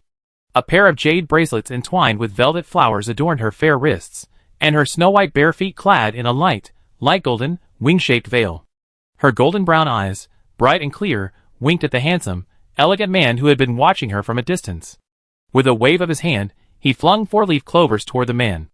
As they touched his sculpted palm, they transformed into a shimmering light and merged into his body, flowing silently like warm water. In an instant, the previously slightly drained supernatural power and mental strength were restored. This feeling was like a gentle spring breeze caressing my face, yet it was impossible to hold it back. Just like the girl herself, Yuan Xiaozhu sighed silently, lowering his eyes to conceal their momentary darkening pupils. How was it? Was it very useful? He glanced at the innocent-looking girl. In response to Yu Li's question, Yuan Xiaozhu's tone remained gentle, yet with a hint of resignation. Yes, it's a wonderful feeling. So now that everything is ready, aren't you still feeling relieved? Well, I'm just a little nervous. Yu Li tugged awkwardly at the velvet flower tucked into her single braid, then looked up at the man before her. I want to practice more. It's safer this way. Yeah, I need to be more steady. He sighed silently, but still agreed. Okay, but don't get too tired. Time flowed by like flowing water, and in the blink of an eye, it was time for the Yunshan University entrance exam. Then I'm leaving. Wait for my good news. After a brief moment of close contact with Mo Yin, Yuli said goodbye to the man. Well, I have faith in you. Go ahead. I'll be waiting for you here. Yuan Xiaozhu was wearing a light white suit today, exuding a confident and elegant aura. The suit he chose was well tailored, highlighting his slender figure. The pale gold silk shirt, paired with a white feather brooch, further emphasized his gentle and elegant demeanor. Even Mo Yin, the adorable little octopus, wore a white bow, which drew Yu Li's repeated glances and caressing on the way there. When they entered the exam area, Yu Li subconsciously turned around to look at the man and the octopus standing beneath a maple tree, quietly watching her. At that moment, she felt as if they were like sunflowers, silently gazing at the sun, silently rotating with its rotation. And she was the sun being watched. Yu Li laughed at her own thoughts. She wasn't the dazzling sun, but it was undeniable that as she looked back at them, she felt a sense of security she had never felt before.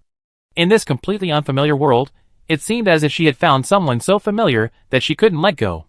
Yu Li waved to the two with such joy, and turned around to enter the examination venue again. The man and the octopus, who had been watching Yu Li, naturally noticed her subtle changes in mood. She seemed very happy. Why? Mo Yan's deep eyes watched the girl's back slowly walk away. He was curious and puzzled, and looked at the clone who had been with her for the past few months. Why? It's like a bird that has been traveling far away finally found a temporary nest to settle down, so that her heart that has been floating in the air has a stable residence, and she will naturally be happy. Yuan Xiaozhu stretched out his slender hand, and gently turned the red maple that fell from the red maple tree, and said in a low voice, "Well, you probably won't understand. Isn't this good? She puts us all in an important position. This is what I hope, and it is also what you hope for, isn't it?" Mo Yan's deep round eyes looked at Yun Xiaozhu, and the atmosphere was a little cold for a while, but in the end it turned its head to look in the direction where Yuli left, which was considered as tacit consent. After all, he didn't know what a flying bird or a nest was, and even many races were like dust in his eyes, but he wanted this shining star, this bright and warm star that landed in his arms, to shine forever, that's all. Of course, even if the original body is a fool and doesn't know anything, as the clones, we will keep her shining. After all, although I don't want to admit it, he is us, and we are him. Oh. Fei Yusen leaned against the bathtub in his private suite on the top floor of the high-rise building and looked at the picture on the light screen, and spoke in a low voice. The various blue-green gemstone accessories on his body had been removed and thrown on the table. A simple dark green satin nightgown was wet and stuck to the man's chest. The water flowed silently across the smooth and tight muscles, looking sexy and seductive. He leaned back against the edge of the tub, casually picking up the golden honey wine floating nearby. He brushed aside a strand of dark blue hair that had tangled around him, then took a sip. Fei Yusen narrowed his eyes and muttered, I have to find a way to get to planet X012. We've been meeting on the Star Network, but it's no match for meeting in person. And it seems the Academy planet has very strict entry and exit rules. Ah, I've got it. Fei Yusen reached for the communicator beside him and expertly dialed a number. A virtual screen naturally appeared before the man. The screen showed a man with black frame glasses, deep in work, his face almost fading. Fei Yubin, his eyes blazing, looked at Fei Yusen, who was leisurely sipping wine and constantly causing trouble for him. What can I do this time, uncle? Still busy, Sieben? Fei Yusen smiled as he looked at Fei Yubin, whose face was fading from his busyness. That's all thanks to you. You've handed over the Fei group so easily to me. Even the scalpers pioneering the wasteland on the planet aren't as busy as I am. And didn't I tell you not to call me Sieben? I'm all grown up. Fei Yubin cried out in frustration. After all, everyone's been calling me that since we were little, right? And this is what you, as the president of the Fei group, have to go through, isn't it? As the old saying goes, he who wears the crown must bear its weight. So Xiaoyu, keep up the good work. Fei Yusen, disturbed by his excessive volume, stepped back, distanced herself from the screen, and offered perfunctory encouragement. No. I feel like you're just dumping this whole burden on me. And don't call me Xiaoyu. Tell me, what are you going to do to me this time? Fei Yubin simply didn't want to see his uncle's charming face. Even better, he didn't want to answer the training call. After all, every time Fei Yusen bothered him, he couldn't refuse. He felt like working for his uncle was just tarnishing his reputation. Well, how about having the Fei group inject capital into Yunshin University in the Federation, so I can get a tutor there? Fei Yusen said casually, as if he was just spending 1 credit point on a piece of nostalgic candy. But Fei Yubin, on the other side of the communication screen, was far from relaxed. If it weren't for the circles of screens recording documents surrounding him, he'd have wanted to go straight to the Star Network and have a real-life PK with his uncle. Fei Yubin covered his face with his hands, a look of despair. Uncle, don't you know that Yunshin University is backed by the 5th Legion of the Federation? I'd like to invest, but a company like ours, which deals with multiple star systems, can't easily collaborate deeply with the Federation military. And even offering you a mentor position. How can you be so high up? TSK, how about getting me an identity to explore the market on planet X012? We take it slow. Cooperation is always possible. After all, both the 10,000 Beasts Palace and the Sea Moon Fjord are in great need of Federation potions and psychic artifacts. Fei Yusen gave his unimpressive nephew a disdainful look. Upon hearing his agreement, he immediately turned off the communicator, threw it away, and sank back into his bath. Of course you can, but uncle, don't be so reckless over there. After all, the 5th Legion isn't easy to mess with. Fei Yubin muttered, almost telling his uncle the truth, don't mess around. But when he looked up, he found Fei Yusen had already shut down the line. Ah! Next time I help you, I'm a dog. Shit, I said the same thing last time. Woof! Woof! Woof! Fei Yubin roared with extreme emotion, then suddenly realized he'd said the same thing last time, and the time before that, and he couldn't help but bark in grief. The assistant, who had been about to go in to report, paused, listening to the howling noises from inside, and slowly formed a question. When did the president get a dog? Or maybe we should go in later. Meanwhile, At the Obsidian Empire's Obsidian Star Emperor Abyss Palace. The black dragon opened its eyes, crimson like flowing molten lava. Chapter 13. The giant dragon that covered the sky awakened from its dark golden nest. A dark light flashed by, and the huge dragon disappeared. A towering figure appeared outside the main hall of the Emperor Yuan Palace. The sturdy man was wearing a dark black robe with lifelike dragon patterns embroidered on it. He was solemn and gorgeous, and domineering. His face was angular, and his deep, bloody eyes flashed with fierce and indifferent light. Under his high nose bridge, his thin lips were slightly pursed, revealing an unquestionable decisiveness. His every move showed the style of an emperor.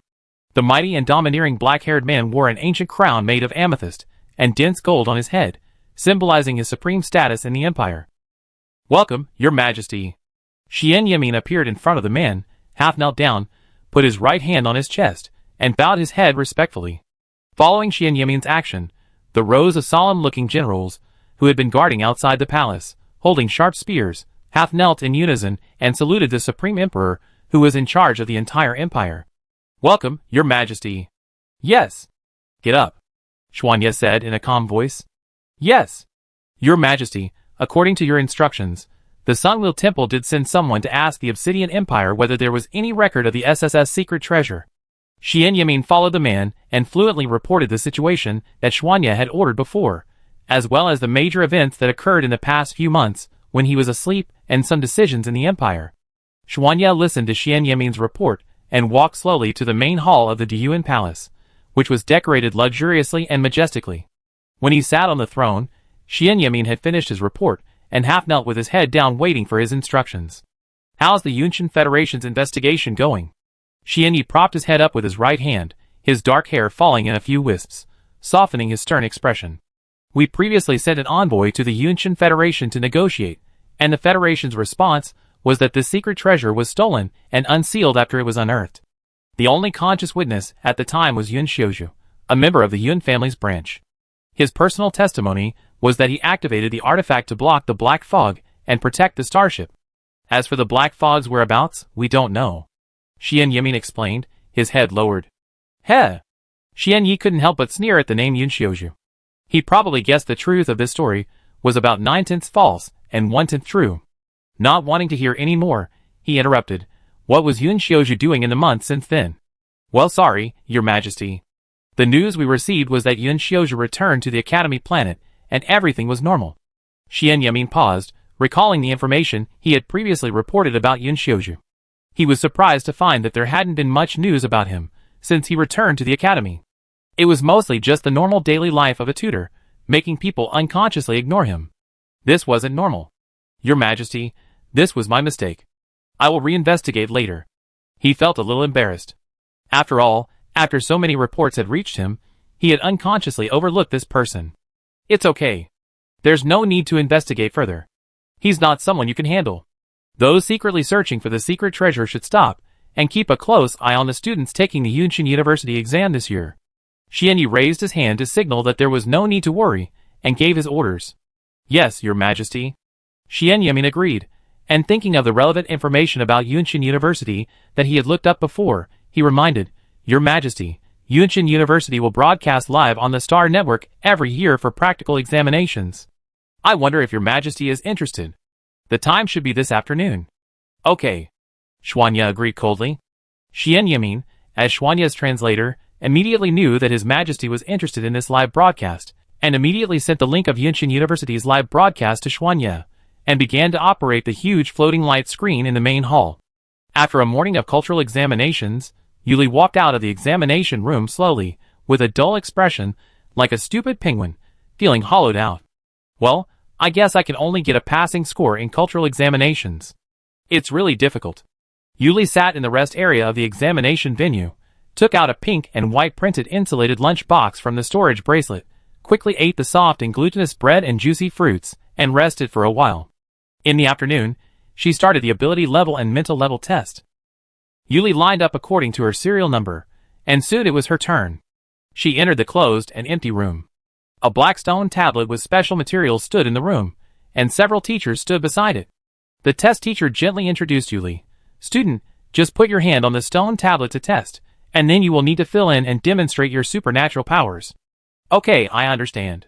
Yuli nodded and put his hand on the black stone tablet. After a few seconds, 2 rays of light, one purple and one gold, appeared on the stone tablet, and the gold light was very dazzling. The mental power is SS level. The teacher who just spoke on the side exclaimed, looking at Yuli as if he was looking at some peerless treasure. A teacher with a medicinal set around him said directly, "Student, your mental power is a great help in learning potions and forging. Are you interested in joining the pharmacy department?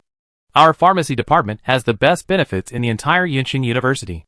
Before the teacher could finish her recommendation, another tall instructor interrupted. "Student, are you interested in blacksmithing? We have instructor Yunmo in the blacksmithing department.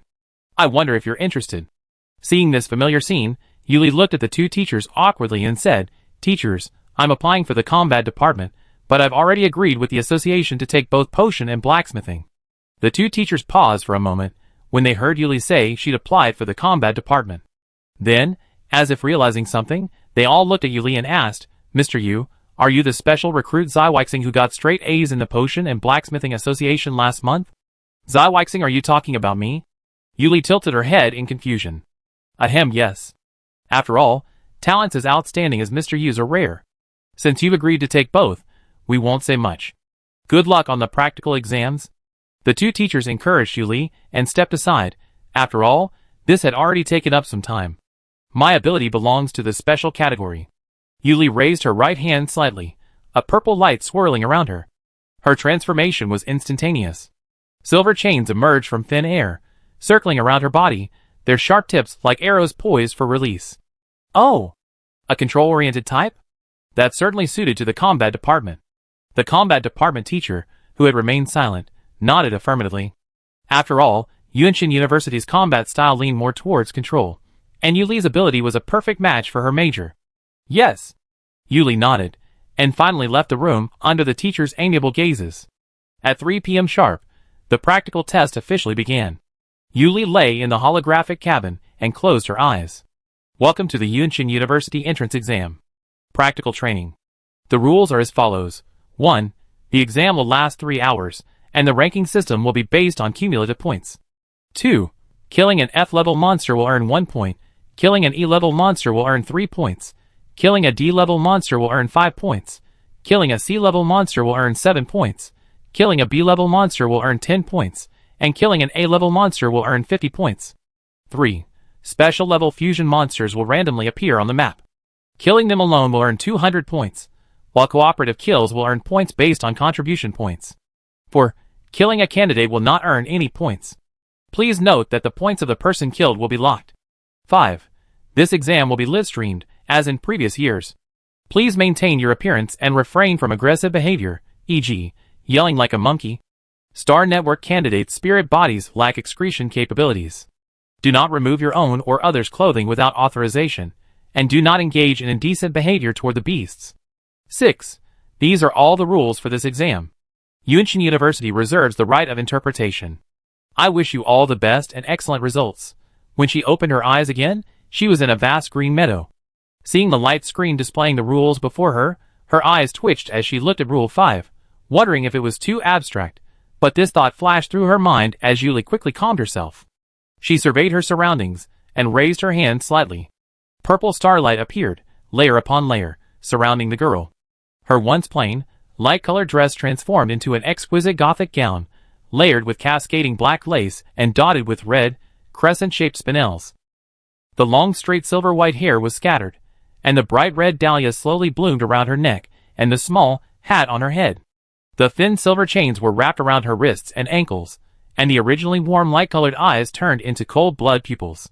The advantage of the grassland terrain is that it is flat, and the position of the strange beasts is easy to be discovered, but the disadvantage is also obvious, that is, it is easy to be besieged, but for me, this is just right. Yuli whispered softly, and at this time, more than 40 strange beasts that had been lurking around the girl rushed towards the girl from all angles. However, Yuli, who was standing in the middle, did not panic. She showed a stunning smile on her cold little face, and she gently snapped her fingers with her right hand that had just been raised. Snap! Countless silver chains emerged from the void, falling rapidly like meteors in the daytime, accurately piercing through the various strange beasts that attacked her. Bang! Bang! Bang! Blossoms of bright red blood mist exploded directly in the air, like clusters of blooming red flowers. The girl stood in the middle without being stained by any dirt. She flipped her right hand, and a bright red dahlia appeared in her hand. She lowered her head and sniffed the delicate flower. Yuli smiled and whispered softly, "Thank you for sending points from thousands of miles away. I will accept such kindness." This beautiful scene with extreme danger and weirdness was recorded by the live broadcast room. In an instant, netizens who were still discussing the fifth rule of Yunshin University, each of which had an outrageous real-life story behind it, all exclaimed, "Baby, you are so hot." Doghead holding a flower.jpg. At the same time, the scoreboard was updated in real time. Number 1, Yuli 286 points. Chapter 14. Yuli cleaned up the besieged beasts neatly, and left the place quickly with a tap of her toes to continue hunting other beasts. Obsidian Empire, Obsidian Star, Emperor Yuan Palace Main Hall. Xianyi sat on the gilded throne with intricately carved secret patterns. His scarlet beast pupil shrank into a thin line, and the man stared at the girl, who killed the beasts gracefully on the light screen. His heart was like a rolling magma, hot and scorching. This strange but hot emotion filled his heart, making him fall into confusion for a while. However, he still kept clicking on Yuli's personal live broadcast and paying attention to it, but looking at the densely packed live broadcast room, brushing, "Baby, you are so hot. Lick, lick, lick. Sister is so cool. Step on me hard, tie me up with chains like this and that. I want all the news about this sister in 1 minute. This move is too cool, baby." Me from the front. The direction of these barrages began to become strange. The black dragon, who had lived for thousands of years, was confused and a little bitter. He frowned and asked Xianyemin, who was standing quietly under the throne, "Are all the people of Yunshin Federation like this on the Star Network? So presumptuous. This, Your Majesty, the comments on the Star Network have always been like this." Even some of the comments on the Star Network of the Obsidian Empire were more straightforward. Xianyemin lowered his head and answered awkwardly. Xianyi frowned even more when he heard Xianyemin's answer.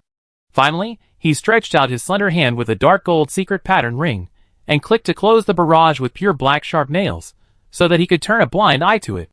Finally, he ordered, "The focus of the subsequent investigation will be on her. After the investigation, send someone to secretly protect her. If she finds any needs, they will be met. Of course, Yun Xiaozhu should also be closely watched, and the owner of the Dream Bar recently. Spade K's recent movements." "Yes. I respect your order." Xianyemin subconsciously half knelt down, and put his right hand on his chest and bowed his head. But when he finished speaking, he quickly realized that something was wrong. Is there something wrong with your order, Your Majesty?" Xianyemin looked up at the handsome and imposing black-haired man on the throne. He was staring at the girl on the screen at this time. The red animal pupils under the dazzling golden eyeshadow were like a raging fire, focused and passionate. Xianyemin's originally flexible mind was stunned for a moment, and he quickly lowered his distorted face, secretly guessing in his heart, "Your Majesty, you are not in love with the little girl on the light screen at first sight. Is is it going to be a marriage with the Yunshin Federation in the future? It seems that it is not impossible. After all, the Federation's medicines and supernatural props have always been easy to use and cheap. But if you get married, are humans and dragons not suitable in size? Otherwise, go back and tell the Research Institute to study it. After all, this is related to Your Majesty's future marital happiness." Xianyi, sitting on the throne, never thought that because of his order, his family members had already imagined the future marital happiness of the two. At the same time as the scoreboard update prompt, most of the candidates who had just landed had not encountered any strange beasts, but the bracelets received the scoreboard prompt. Some were surprised, some were envious, and some were jealous, but some also encountered many groups of strange beasts coming towards them. On the iceberg area, Xie held an ice blue long sword in his hand. The sword body was made of hard blue crystal, and the sword body was crystal clear, and the sword edge was sharp. The tall, strong and powerful man in a simple black suit quickly waved extremely cold sword energy like a storm, easily harvesting the wolves that were besieging him. Shwa! Shwa! Shwa! A large number of wolves were also killed by the extremely sharp sword energy at this moment, and with the sword energy came the bone-chilling cold. The wolves were directly frozen into ice sculptures. Xie walked calmly through the ice sculptures formed by him with the ice sword, listened to the reminder of the bracelet, and raised his hand to look at the information of the first place in the scoreboard. His cold and deep ice blue eyes stared at the name of the first place in the scoreboard for several seconds, and finally just uttered a simple He left swiftly to find the next group of strange beasts. On a cliff in the high mountain area, a man with long green hair sat with his legs crossed on an old pine tree with twisted roots. He looked up at a group of circling hawks in the blue sky with a smile in his light blue eyes and said, "Oh, it seems that I have to work hard, but who is this Yuli? I really want to meet her. Is she the dark horse in this actual battle? I am really looking forward to it." The leading hawk in the blue sky seemed to be angered by the man's overly contemptuous attitude, and flew towards him with a sharp whistle like a sharp arrow. "Cut!" Han Chungfeng smiled, bent his eyes, opened his hands, and fell backwards down the abyss-like cliff. The whistling wind made his messy long hair flutter. When he saw the sharp beak of the approaching hawk, he whispered, "The wind is like a blade. 1,000 blades. Cut!" Thousands of invisible wind blades chopped the leader of the hawk, and the other hawks following him in an instant. A large amount of flesh, blood, and feathers fell into the cliff. Han Chungfeng spread his wings formed by the light blue wind behind him, and flew out of the cliff in an instant like a blue lightning. He hung high in the air, looked around, and then flew down at an extremely fast speed. In the direction he was flying, a group of strange beasts were gathering. Deep in the woods of a forested area, a slender, graceful woman with a beautiful face lay leisurely on a densely woven white spiderweb. Her long black dress, embroidered with white spiderwebs and bright red blood amber, accentuated her allure. Not far away, a massive 2-meter-tall white spider lifted its 2 forelimbs and ate its prey, already wrapped in webs of silk. Inu was speechless as he watched his own white spider, which hadn't eaten for 800 years, and was now frantically displaying its food. He walked over, patted its furry hind legs, and said, "Eat quickly, Dubai. We're running out of time." At the junction of the forest and the jungle, layers of lavender mist lingered, a sweet, alluring aroma permeating the air. Exotic beasts were lured in, only to fall unconscious from inhaling more of the mist. They were then entangled by tree roots and dragged underground as food. At the center of the emanating mist was a half-meter-tall, translucent green grass. It was unremarkable, just a bit greener and taller than the other grasses. The boy, watching as summon, the soul-bewitching grass, began to show off its food, said with a mournful expression, "Ancestors? My ancestors? Didn't we agree to take them one at a time? We haven't held out long and this massive fog has started. What if an A-rank or special rank fusion beast appears? We've only just begun, and I don't want to be killed." Before the boy could finish his muttering, the soul-bewitching grass, which was enjoying its meal, impatiently lashed out with a root, choking him. However, he continued his muttering, as if to keep eating until you stop. Real-time leaderboard updates. Number 1, Yuli, 286 points. Number 2, CIE, 256 points. Number 3, Han Chungfeng, 234 points. Number 4, Inu, 216 points. Number 5, Gui Yunzheng, 198 points. The combat instructors in the main control area of the Star Online Practical Assessment nodded as they looked at these outstanding candidates. Instructor Lee smiled and said, "There are so many outstanding combat talents this time, and judging by their abilities, they have a very solid foundation. I know Xie and Han Chungfeng, the young masters of the Xie and Han families on the main planet, but Yuli, Inu, and Gui Yunzheng are all dark horses. I didn't expect such outstanding candidates to appear. And they're all very suitable for Yun Chen's combat department." Another instructor, Fang, continued. "Ha ha ha, old Fang. You're not well informed." Instructor Lee approached and said, looking delighted as if he had found a great treasure. "What? Is there something I don't know?" Instructor Fang asked, puzzled. "Oh, I know you don't really like browsing StarNet, so I tell you what I'm talking about. You, currently number 1 on the leaderboard, was recommended by Instructor Yun from the forging department. She's also a super genius in potions and forging. She got straight A's on last month's One-level assessments. The potion and forging departments were thrilled, and they were eager to recruit her. But she didn't agree. She wanted to apply to our combat department instead. Ha ha ha, it seems she's got a talent for supernatural combat too. She's a true all-rounder. This is a steal for us, ha ha ha." Instructor Lee quickly recounted the entire story, finally bursting into laughter. After all, it was just as he said, it was a free gift. Who wouldn't be happy? Ha ha ha, that's right. That's right. And Yu's ability is indeed very suitable for Yunqin University. Maybe he is another Gu Heji. Teacher Fang and other teachers who were listening to the gossip laughed together. Time gradually came to 4 o'clock in the afternoon. 1 hour before the start of the assessment, All candidates were actively hunting monsters, but the scores of the top 10 on the scoreboard were still very close. Yuli searched for the monsters that gathered and killed them. Because she landed on the grassland, Yuli's points have been stable at the first place. However, after an hour of killing, Yuli found that most of the monsters living in groups on this grassland had been killed by her, and she was ready to leave the grassland. The girl looked at the dense jungle with a height of about half a meter, and chose to step into the air without hesitation. The monsters attracted by her would be pierced by the silver chain that appeared from the void. Roar! Just then she heard a loud roar, and saw a huge beast with a head of 5 or 6 meters, and a monkey-like appearance, and a yellow snake-tailed lower body appear at the junction of the jungle and the forest in the distance, rushing towards Yuli quickly, as if chasing some prey.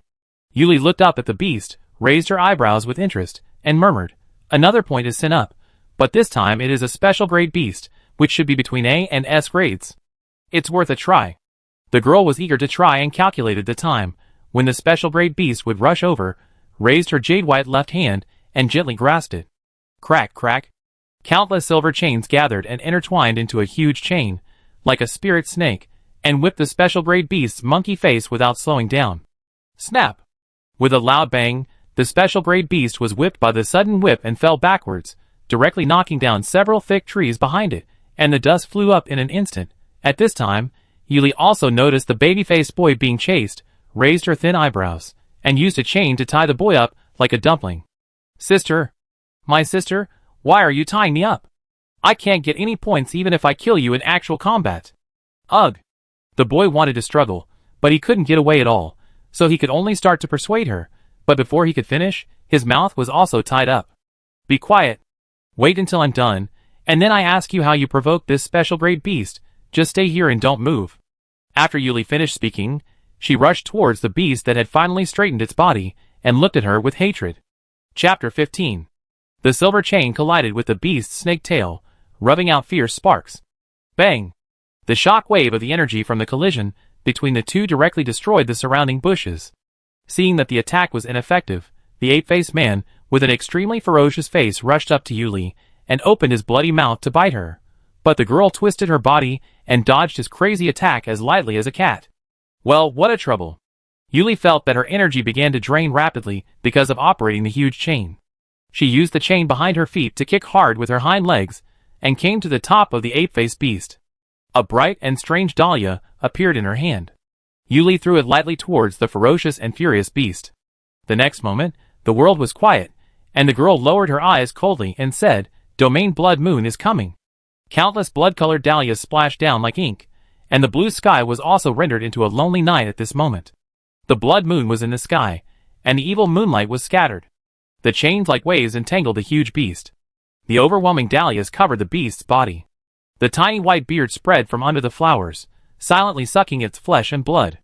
After a while, the beast, which was still struggling strongly, slowly stopped moving, and finally stood still, allowing the flowers to drown.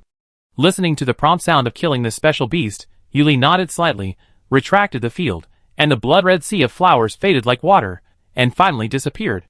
She felt the superpowers that had been consumed for most of the time, frowned, and pulled the boy tied by the chains to run deep into the forest. Sister, why are you pulling me? Even if you pull me, be gentle, my sister." Gui Yunjung was dragged along, tears welling up in her eyes, her heart breaking. After arriving in a quiet forest, Yuli manipulated the chains to create a large hole in an ancient tree, roughly the size of a man's embrace. Once the two of them were inside, she sealed the hole shut. With that complete, Yuli breathed a sigh of relief. She looked at the boy, bound like a ball, and asked, "Why were you being chased by that special beast?" "Sister, please loosen your chains," Gui Yunjung grumbled, her pitiful warm yellow puppy eyes gazing at Yuli. "Oh, I forgot. Sorry." Yuli waved her hand, and loosened the chains. "Can I tell you now? Logically speaking, there weren't any energy-generating items designed to attract monsters during this actual combat, and that special-grade monster was clearly drawn to you. Well, you can finally speak." "Sister? My sister? You've already deduced everything. You basically figured it out. What else do you want me to say? Thank you so much for saving me. How about we just say goodbye now?" Gui Yunjun looked up with his watery, doggy-like eyes at the girl before him, whose face was as beautiful as a lotus, and whose temperament was as cool as the bright moon, and said pitifully, I just want you to tell me what your special ability is, and what it does. I can roughly guess it attracts monsters, but I don't know the details. If you can't explain it clearly, then goodbye. Yuli ignored the man's doggy-like glare and asked coldly. Goodbye, what do you mean? Gui Yunzheng struggled. Wait outside the star network for me to come out and see you. Yuli chuckled softly, her voice unusually gentle, her sharp chains pointed at him. It's my fault. I tell you in detail, so you can hear it clearly. Gui Yunzheng listened to the girl's words, and rushed to her side, and said enthusiastically, My ability is the summoning system. Summoning the soul-enchanting grass. The function is to release mist to attract the beast. When the beast is confused by the mist, it will fall into a coma. But if its level is too much higher than my level, the beast will not fall into a coma. My ability level is B level, so I can't do anything about that special level beast. But you are still awesome. You killed it in just a few moves, and you were kind enough to save me. My gratitude to you is just like a river flowing. Gui Yunzheng introduced her special ability with her small mouth. She noticed that Yuli's expression softened after hearing the usefulness of her special ability, so she hurriedly began to thank Yuli. But before she finished, she was interrupted by Yuli with a speechless face. Your special ability is still very useful. How about we cooperate? You are responsible for attracting the strange beasts, and I hunt those strange beasts to protect your safety. How about we split it 30% and 70%? I'm Yuli, what's your name? The girl looked down at the boy and suggested. My name is Gui Yunzheng, sister Yu. Oh. You are the boss who ranks first on the points list. Awesome. What am I going to do? Me. I don't buy it. Gui Yunzheng was about to praise Yuli again, when the girl pinched his chin and raised his head. He looked up at Yuli's beautiful face, and his face turned red instantly, and he began to stutter. I just want you to speak normally, and stop talking nonsense. We are talking about business now. You are blushing like a bubble teapot. Yuli just wanted to put some pressure on him at first, but seeing Gui Yunzheng's face steaming, he was furious and released his hand that pinched his chin and said, Do you agree or not? I agree, of course I agree. I agree very much. But how much of your superpowers do you have left, sister Yu? I may not have much left. I don't know if I can help. Gui Yunzheng raised her little face that was as red as an apple, and said shyly, and then lowered her head a little embarrassedly. Leave the matter of superpower recovery to me. Yuli said, raised her right hand, and purple stars appeared in her hand. In Gui Yunzheng's shocked eyes, the stars surrounded her. The black gothic skirt turned into a light golden gauze skirt, and the bottom skirt spread a large area of green tree shadows under the layers of gauze, and the gauze skirt was dotted with light green four-leaf clover. The silver straight hair was rendered into flax color, and it was woven into a single braid under the purple light spot. The velvet flowers made of wool yarn fell on the braid, which made her look bright and charming. It can be said that it is a completely different style from the elegant, but distant Gothic lady just now. Now it is like a natural elf in the forest, fresh and cute. Yuli raised her hand, and a giant four-leaf clover that was almost as tall as her condensed in her hand. With a gentle wave, countless four-leaf clovers dotted with stars sprinkled on Gui Yunzheng. Is this your ability? Is it a special system?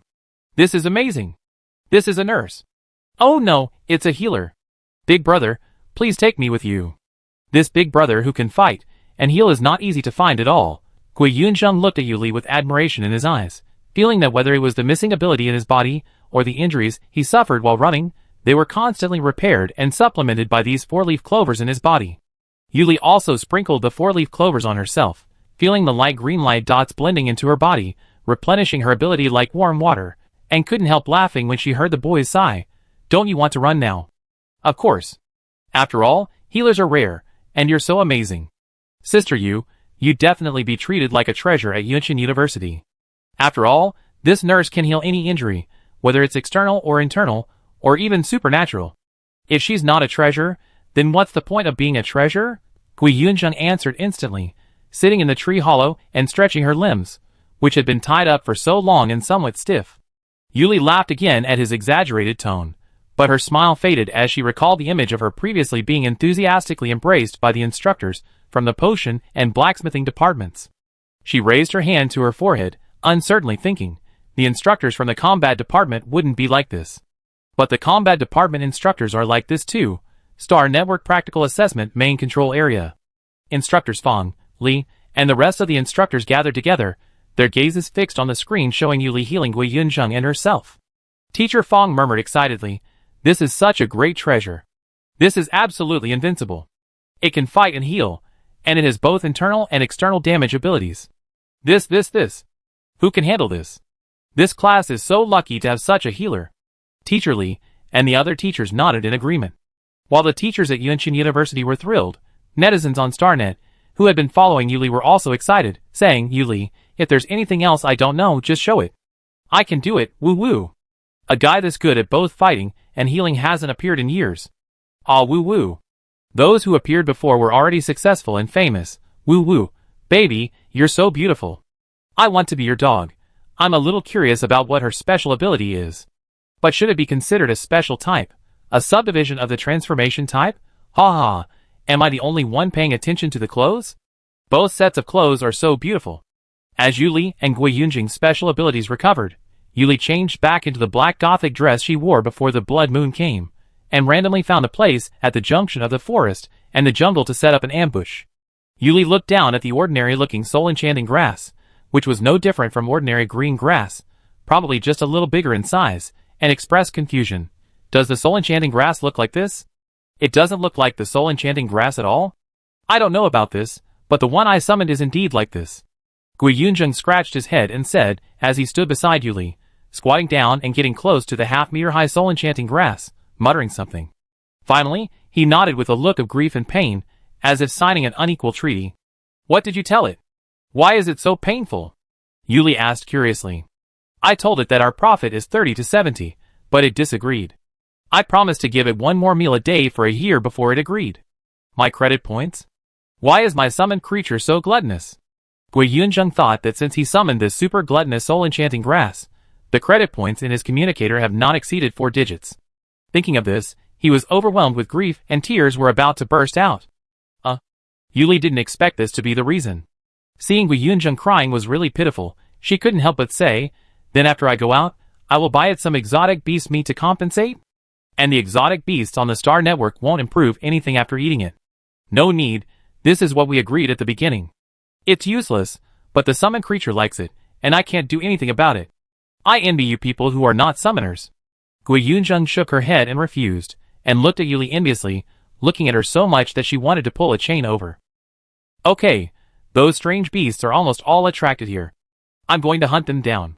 You stay here obediently." Yuli looked at the scoreboard and found that because of the time she had just recovered her special powers, her ranking dropped 1 place. The name of the first person now is Cie. She narrowed her eyes with interest, remembered the name, and looked forward to fighting with him in Yunqin University in the future. Chapter 16. For the rest of the day, Yuli eliminated wave after wave of alien beasts drawn by the soul-bewitching grass. When the fog was thick enough to attract A-level or special-level alien beasts, Yuli had Gui Yunzheng put away his summons and hide away, while she faced these massive beasts alone. After Yuli finished eliminating these large beasts, she and Gui Yunzheng switched locations and started over. After 2 or 3 such sessions, Yuli and Gui Yunzheng's points skyrocketed. Ding! This practical training session concluded, and the leaderboard stopped updating. Leadership. Number 1, Yuli, 3,568 points. Number 2, Cie, 2,899 points. Number 3, Han Chunfeng, 2,891 points. Number 4, Yin 2,761 points. Number 5, Gui Yunzheng, 2,016 points. Yuli emerged from the holographic cabin and glanced at the screen displaying her score. She breathed a sigh of relief, thinking that partnering with Gui Yunzheng was the right decision. Otherwise, finding those A- and special grade beasts would have been difficult for her. As she left the examination area, she could hear everyone around her discussing her score. First place in the practical test this year is incredible. That's over 600 points higher than second place. Damn! Those top 4 are just out of their league. They're not even on the same level as everyone else. First place Yuli? Looks like a dark horse, pushing out Cie and Han Chunfeng from the main star. Awesome. I'm going to post it on StarNet. Too bad they only announced their name. I have to wait until I get back to watch the recording on StarNet. I really want to see what the boss looks like. Let me see him. Yuli puffed her cheeks shyly as she listened to the chatter. See him? He's a bit exaggerated. Still, She was delighted to have taken first place. Her steps involuntarily hopped up, and she arrived at the agreed-upon maple tree. Sure enough, she saw the man and the octopus waiting there, and she hurried over. "Am I a little late? Did you wait long?" Yuli raised her little face and asked the man, her eyes sparkling like stars in the night sky, captivating. The corners of her mouth curled up, dispelling the loneliness that felt out of place in the world. She seemed very satisfied with her test results. "It wasn't long. We've heard a lot of people talking about you here, and we watched the live broadcast. It's impressive. This score breaks all the records for Yunshin University's entrance exams. Your hard work this month has paid off," Yun Xiaozhu affirmed gently. Through his gold-rimmed glasses, his eyes were as soft as water as he gazed at the girl, whose hair was a little messy from jogging over. He extended a white-gloved hand, gently stroking her hair and smoothing it out. The pink octopus, who hadn't seen the girl for hours, also clung to her soft cheek, nuzzling against her, as if using body language to express how much he missed her. The girl felt a little embarrassed by the somewhat intimate gestures between the person and the octopus. She lowered her head slightly and held the octopus in her arms. Yun Xiaozhu noticed Yuli's shyness and smiled silently. He withdrew his hand and said, "According to traditional practice, the test scores will be announced the day after the exam. There's no rush now. I've booked a delicious restaurant. Would you be interested in trying it?" "Of course." Yuli agreed with a smile. The two of them, along with Mo Yin, walked away, chatting and laughing. The scene was harmonious and heartwarming. This scene was noticed by a cuddly, chubby robot vacuum cleaner nearby. No one noticed the flash of red in the robot's eyes. Yun Xiaozhu, who had been talking to Yuli, glanced back at the robot, seemingly unconsciously. Starnet Dark Zone Dream Bar. A wooden sign reading "Closed today" hung at the bar's entrance.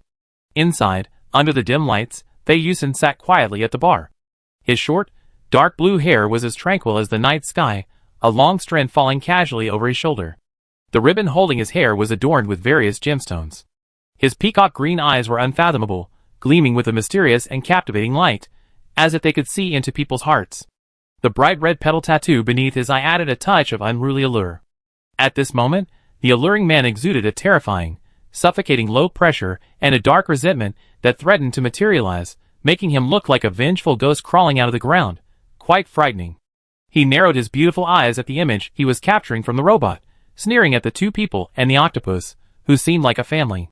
I really wanted to tear this man apart with his pretentious, calm demeanor, who was watching the live stream just now and noticed Yuli had contact with that young man. Then he sent a message asking him to investigate Gui Yunzheng. He also gave the university's combat department instructor some advice, saying that even a young man like him, who could assist in combat, needed to be nurtured. But even as Fei Yusen cursed inwardly, her body honestly began to investigate Gui Yunzheng. After all, Yuli had taken the initiative to contact him. Key point: initiative.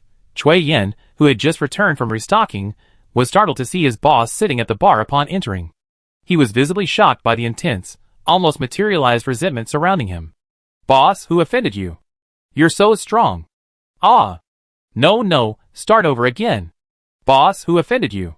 Who wants to die?" Cui Yen exclaimed in surprise, looking at Fei Yusen. Fei Yusen looked listless, looked up at his worker, and began to attack mercilessly. "Why are you there so late?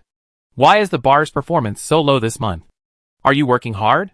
If the performance does not double this month, I will deduct it from your salary." Hey. My boss, I respect the handsome boss.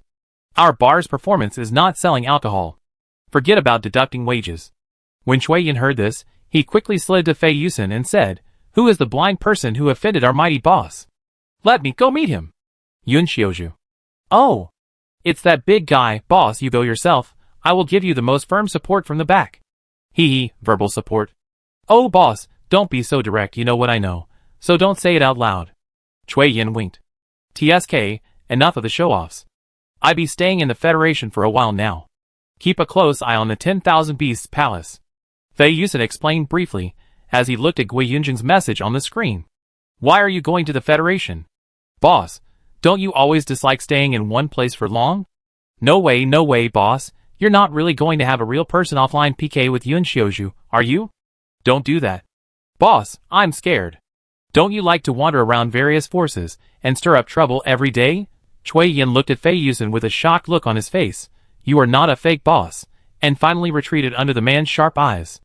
"Well, I can tell from his eyes that he is still my old boss. No. The man stopped his movements, raised his hand to support his chin, and fell into thinking. Various rings inlaid with sapphires on his slender and powerful fingers with distinct joints flashed in the dim light, reflecting the man's peacock green eyes, which was very beautiful. In the words of the 10,000 Beasts Palace, I will have a partner, Fei Yusin said, and laughed unconsciously as if she was caught in some sweet fantasy. My dear Miss Yuli, I really look forward to meeting you. Oh, that's it. Cui Yin nodded and answered subconsciously, then realized something was wrong, and then opened his mouth and screamed, Ah! Ah! Ah! Shut up, what are you screaming? You disturbed my thinking. Fei Yusin simply couldn't bear to look at his subordinate, picked up the wine glass and walked away. Cui Yin was left with a distorted expression on his face. Is it me who is crazy, or are you crazy? Boss, you actually fall in love. After eating a delicious dinner with Yun Xiaozhu, Yuli returned to the small villa to rest for a night. The next day, after Yuli finished her daily tasks in a hurry, while drinking afternoon tea with Yun Xiaozhu, her communicator rang, and she received an admission letter from Yunxin University. When Yuli opened the notice on the light screen disappeared, and pale golden virtual light spots gathered into a mini planet, and this planet was the college star X012 where Yunxin University was located. In the picture in front of him, the beautiful planet slowly rotated, and the ancient and elegant buildings of Yunxin University appeared. The purpose of each area of the university began to be introduced. Finally, the red maple leaves fell, and the school emblem of Yunxin University in the shape of maple leaves appeared. The light screen was restored, and a letter of introduction with beautiful handwriting appeared on the light screen. Dear candidate Yuli, congratulations on being admitted to Class A of the Combat Department of Yunxin University, with the first place in the entrance examination of Yunxin University. The time of this department is 5 years. Please report to our school's main campus of X012 Star Red Maple on September 1st. Looking forward to your arrival. Yuli looked at the letter, and after this letter, some miscellaneous things about the history of Yunxin University and the cooperation with the 5th Military Academy, as well as personal dormitory numbers and campus cards, etc. Yuli sorted out these things inside. Finally, I passed the exam. I can keep working hard for 3 or 4 months.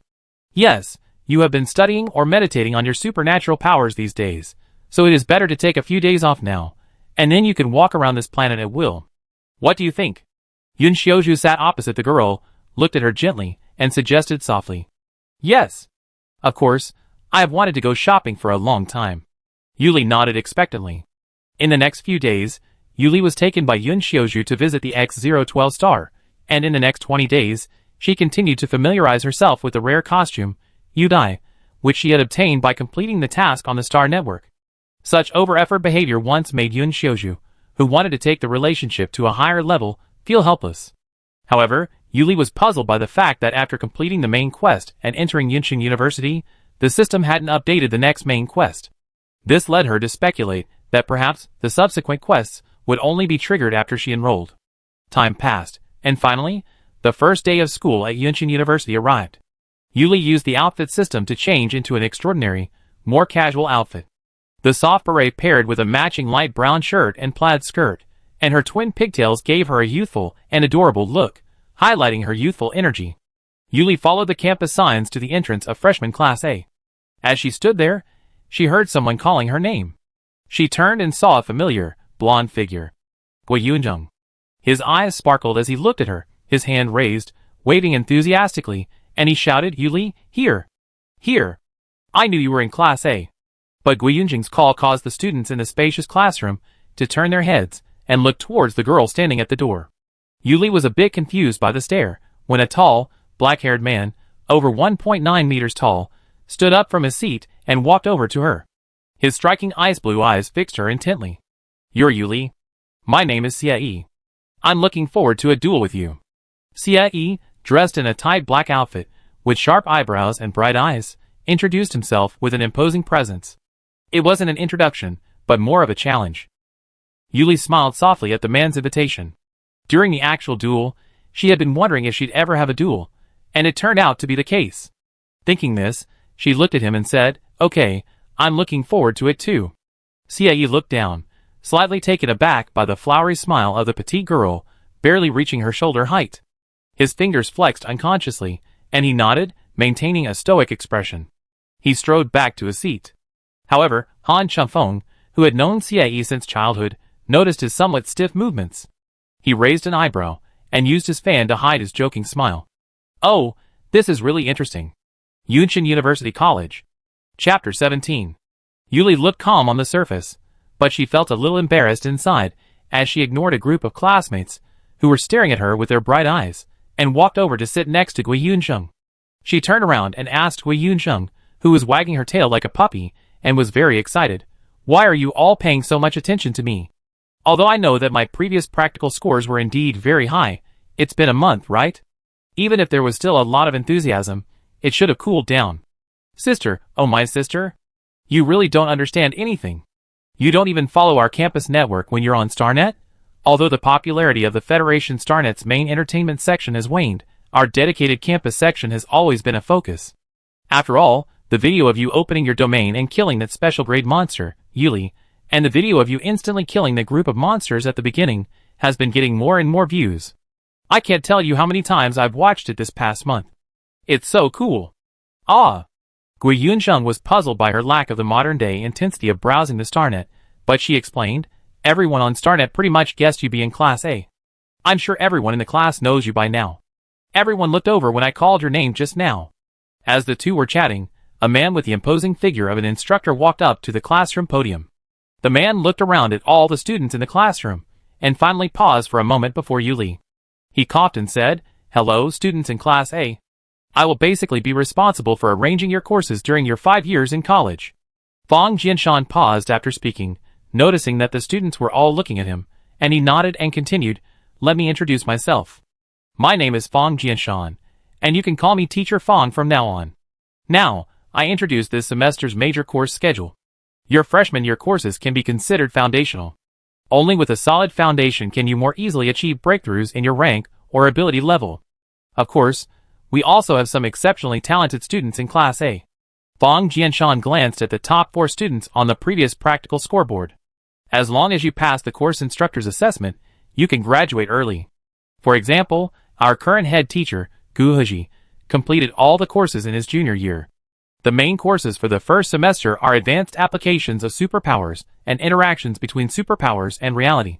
Teacher Fang rambled through the semester's courses, then briefly touched upon some points to keep in mind while in the academy.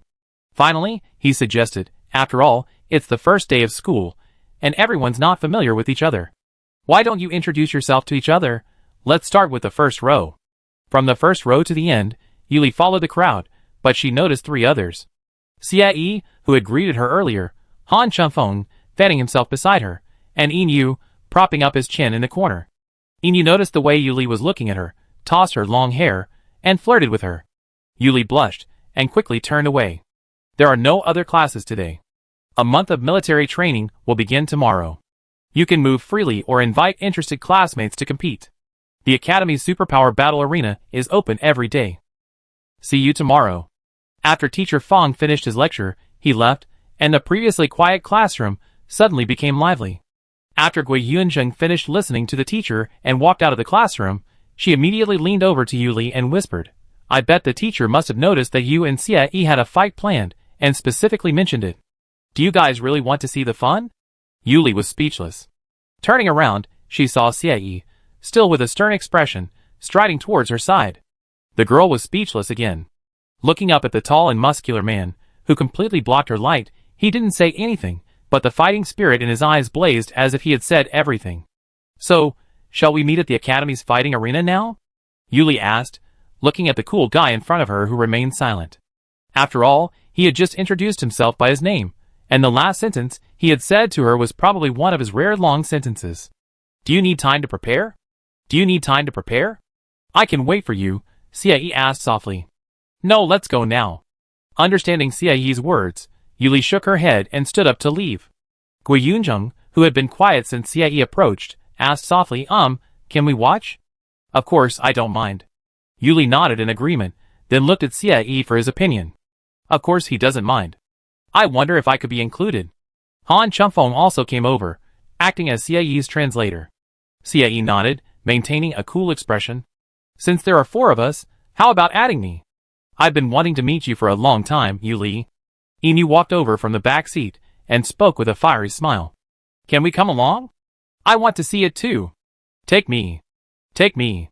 One by one, the students in Class A expressed their dismay at the prospect of missing out on such an exciting event, and they all chimed in. Then let's go together. What do you think, Yusan? Han Chunfeng suggested again. Then let's go together.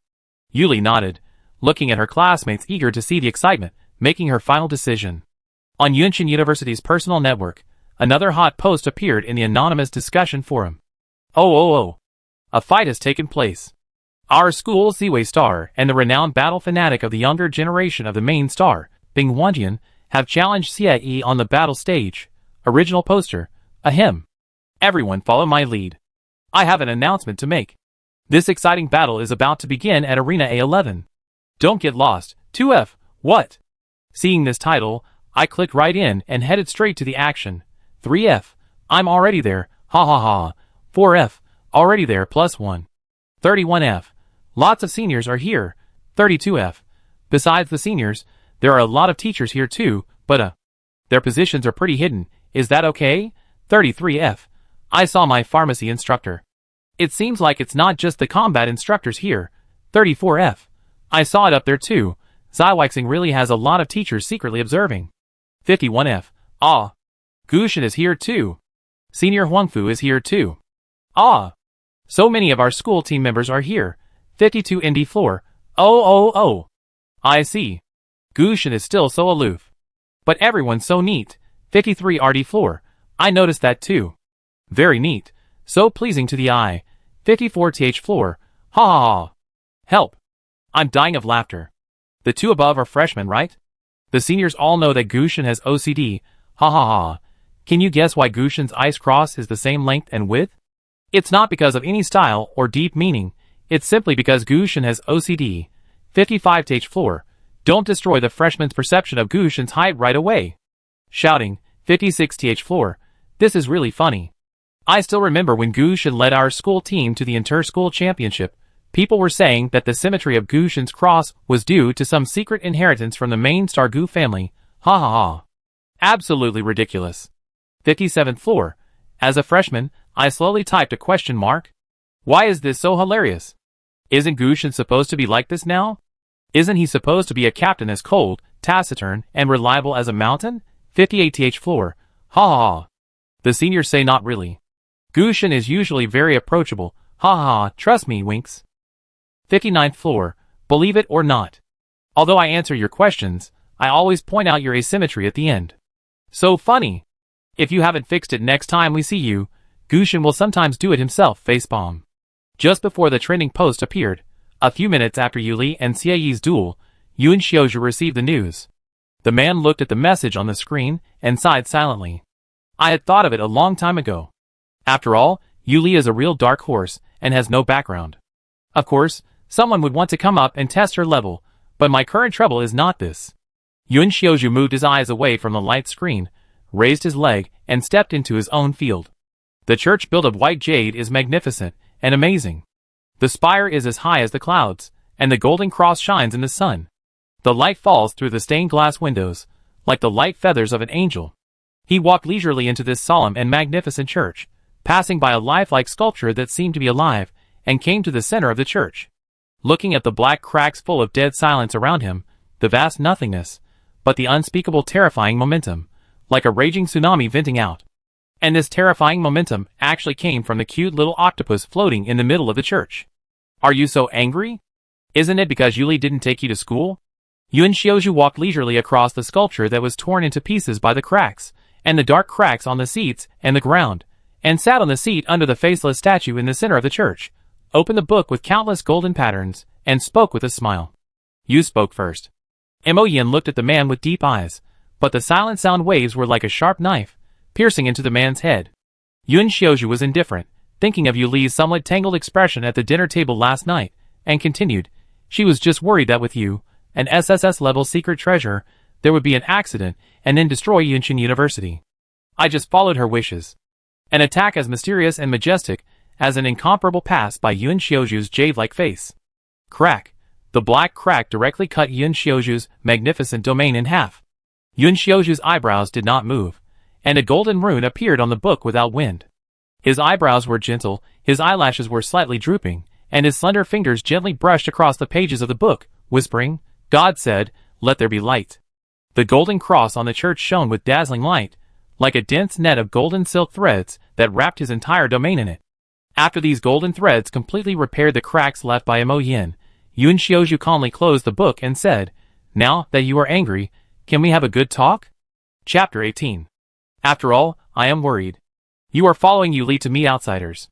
Yun Xiaozhu looked at Mo Yin, who flew up and sat on the head of the faceless statue with several soft claws, and continued. Of course I am worried about you. Yun Xiaozhu seemed to know the confusion of the little octopus, and then said, Yu Li will fight with someone she just met.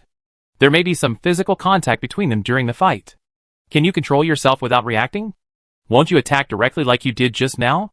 No, why do you need others? You are already a lot. That's mine. Mo Yan's pink tentacles curled up, a little confused but more impatient and angry. Of course not. Even if you are sealed now, any attack from this can tear Yunchen University apart. Not to mention now, Yu Li will come into contact with all kinds of people in the future. In the past 5 months, she has only been in contact with you, me and Fei Yusen, which has laid a foundation in her heart. Yun Xiaozhu said coldly, as if he had guessed what Yunchen University would say later, and these trivial things were not important at all. He interrupted and said, Yunchen University is very important to Yu Li. She has just been in this world for more than 5 months, and she has spent 4 months preparing for Yunchen University. If it is destroyed by you, all the previous efforts will be in vain, including her kissing and hugging you and sleeping with you every day. The pink little octopus Mo Yin paused with his tentacles, and he fell into a long thought, and finally looked at Yun Xiaozhu. Yun Xiaozhu laughed softly. Unlike the spring breeze he showered on Yu Li, he said with a hint of madness and the same abnormal enthusiasm as Mo Yin, what we need to do now is to be patient. Birds are always curious about the blue sky, but one day, they will be tired and return to the nest they love. We are the nest that can make them feel at ease and unwilling to leave. Patience. Mo Yin hated the answer given by his clone. After all, he never needed patience. But think about it, if he can't stick to his most beloved and precious dazzling and fragile stars every day, kiss and sleep with them, these disgusts seem to be acceptable. Finally, Mo Yin nodded gloomily and reached a consensus with Yun Xiaozhu. He would not attack Yu Li casually in the future, but in exchange, Yun Xiaozhu also asked Yu Li to agree that he would always follow her. Just as Yun Xiaozhu and Mo Yin were talking in the field, Yu Li, Xie and the students of Class A arrived at the battle stage together. On the battle stage, Yu Li and Xie stood opposite each other, watching the virtual number start to count down until it reaches 0, and the battle begins. Xie raised the ice sword condensed in his hand, swung out a series of icy slashes, and quickly rushed towards the girl standing not far away. At the same time, the man also approached at a very fast speed. Yu Li looked at the approaching sharp slashes, her face unchanged. A pair of silver double scimitars with dark patterns appeared in her hands, and the blade turned to face the sharp attack. Bang! The sound blocked the terrifying slash, and the ice-blue cold mist spread out to cover the girl's figure, but Xie knew her position, and rushed towards the girl with a sharp and icy blade. Dang! The ice crystal-formed ice sword was blocked by a pair of silver crescent-shaped scimitars. Yu Li held the 2 scimitars tightly with both hands to deflect the cold sword that was coming towards her. She jumped back a few times, like a swallow to distance herself from Xie, and the girl's outfit had completely changed. Her long light brown curly hair was spread out, and a transparent purple gauze with silver decorations covered it. Her misty purple eyes contained an intoxicating smile, and the gauze added a hazy beauty. The dark purple long skirt used a high slit design, exposing her snow-white thin waist and shoulders. She wore a lot of silver accessories inlaid with colorful gems on her chest, arms, and ankles, and the purple butterfly embroidery on the dress showed a mysterious and gorgeous exotic style. The silver double scimitars with dark patterns danced flexibly in her hands, and sharp blade light shot out and came towards Xie, bringing a touch of imperceptible fragrance. Xie was a little surprised when he saw the young girl changing her outfit and showing an exotic style. This was completely different from Yu Li's style in the actual combat competition. Was it the same melee style as himself? Then we should have a good fight, the man thought, and the fighting spirit slowly burned in his eyes. The silver scimitar and the ice-blue sword kept colliding, and the crisp ding-dang, ding-dang sounds kept ringing. The 2 of them kept fighting, and the sharp sword and knife energy cut traces on the flat ground. Xie's sword was like the cold wind on a winter night, biting and cold, while Yu Li's double swords were treacherous and changeable. The swords danced with silver light, and sparks burst out when they collided, like fireworks in the night sky, brilliant and short-lived. The people in the spectator seats began to sigh unconsciously and cheer for both sides. Oh! Go for it! Holy crap! Is this really a freshman? Is she that amazing? Gui Yunjung, watching from the audience, kept shouting, Sister Yu, go for it! Ah! Han Chunfeng, watching the two fight intently from the side, noticed that the wind drifting across the arena carried a chilling chill and a faint, cool fragrance. Or should I say poison? Looking at Xie, who was locked in a fierce battle with Yu Li, the idiot who forgot everything else when fighting, Han Chunfeng shook his head slightly and sighed. If nothing unexpected happens, Yu Li will win this match. Huh? How do you know?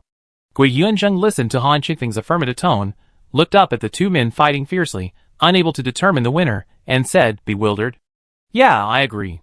Inu, who was well-versed in poisons, also spoke at this moment. Huh? Why am I the only one who doesn't know? Brother Han. Sister Een. You're talking so densely that it makes me look stupid, okay? Can't you just explain? I really need it. Gui Yunjung looked at them and said, You find out if you read on. She stopped talking, but looking at the elegant Han Chunfeng with flowing hair, and then at the charming Inu who nodded silently, she shed the tears of a poor student. I'm going to blast you gods. Damn it! What's wrong? Xie Yi's attack has slowed down a bit? Did Yu Li do something? It's probably poison.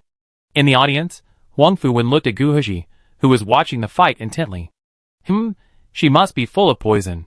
Xie Yi has been poisoned by the constant close combat with her, and the symptoms are slowly starting to show. Gu Huji nodded in response, then his expression relaxed.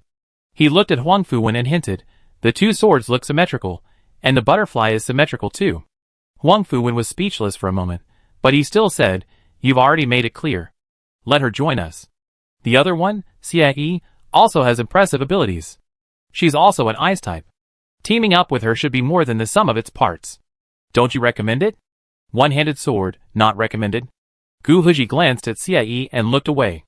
Speechless again, Wang Fuwen ignored Gu Huji's words and sent a message to Coach Guan recommending them both for the school team. On the battle stage, the two men continued their fierce clash, but something unexpected happened. Xie Yi dodged the girl's fierce attack and swung the tip of her ice spirit sword, piercing Yu Li's neck. The girl twisted her lithe body like a swift cat, dodging the fatal blow. She leaned closer to the man's cold face, smiled softly, and whispered, Sorry, I win this time. Xie Yi was startled by these words. A faint, watery fragrance from the beginning of the battle lingered. The man seemed to realize something, but he still raised his sword and swept it towards the girl with undiminished force. This time, Yu Li did not dodge. As the tip of the sword touched her snow-white skin, she transformed into a gorgeous purple phoenix-tailed butterfly and disappeared beside Xie Yi. At that moment, the faint fragrance suddenly became extremely strong, as if detonated. It made him breathless, and everything in front of him began to spin and shake. Xie Yi planted his sword in the ground with one hand and forced himself to stand. He closed his eyes and held his breath, but he still relied on his mental power to sense Yu Li's location. He looked at the girl's figure that had reappeared in the distance and said, The fragrance that was there at the beginning was poison. Yes, Yu Li nodded. I admit defeat, but I won't lose next time. Xie Yi opened his eyes and conceded without hesitation, gazing at the girl, still dazzling in the dizzying world. Well, good luck then. But I still win next time, Yu Li said with a smile, walking up to the man and raising her hand, adorned with colorful gemstones and silver. A purple swallowtail butterfly appeared at her fingertips, its wings fluttering as it slowly took off, circling Xie Yi. Speckles of purple light emanated from the beautiful butterfly's wings, landing on the man. The dizziness and suffocation slowly faded, and the world in his vision began to return to normal. Thank you. Feeling himself returning to normal, Xie Yi sheathed his ice spirit sword and whispered a thank you to Yu Li. No need, after all, we're just competing, and this poison probably can't be cured by ordinary antidotes, Yu Li replied, retracting the fluttering swallowtail butterfly. The two's exciting duel sparked heated discussion, and Yu Li's versatile and powerful abilities once again caught the attention of the combat instructor. Good boy, you didn't even use your full strength in the previous combat? You have extra training later. Of course, there were also cases where the discussion led to a duel, such as the little octopus Mo Yin, who was secretly observing through the light screen. Although he was told to be patient, he couldn't contain himself at all. Once again, Yuan Xiaozhu had no choice but to deploy his domain to trap his true form. After he had vented his anger, they would finish the next video together, returning to his adorable self to take Yuli home. After a very busy day, Yuli saw the man and the octopus in a car at the school gate. She was a little surprised and said, "Are you waiting for me? The school is not far from the villa. I can go back by myself." As Yuli said this, she got into the car and was immediately embraced by Emoyen. The little octopus pressed its 8 soft tentacles tightly against Yuli's slender, white neck, and its round head, like a dog, rubbed Yuli's face enthusiastically. The girl was somewhat surprised by Emoyen's enthusiasm, but she continued to caress him, as if soothing a small, abandoned octopus, saying, Okay, it's only been a few hours. Do you really miss me that much?" The girl's response was even more clingy and rubbing, causing Yuli to instantly beg for mercy. Okay, I know you miss me, and I miss you too." Lies. Emoyen and Yunxiozhu, who was quietly watching the girl, had only this thought in their minds when they heard her say this. But both Emoyen and Yunxiozhu, in a state of empathy, chose to forgive Yuli without any principles under her constant caressing.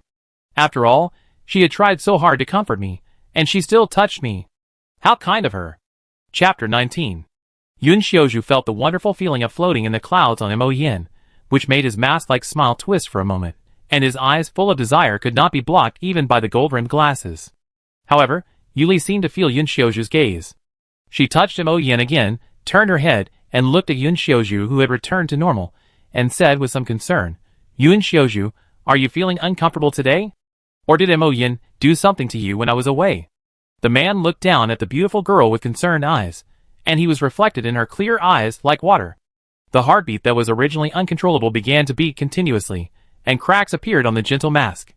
The little octopus that was attached to Yuli felt the change of his clone, and stared at him with a deadly gaze. "Yunxiozhu?" Yuli looked at the man, with a slightly strange smile, and asked again. "Sorry, I'm just a little excited." "Yuli, you care about me so much, I'm very happy."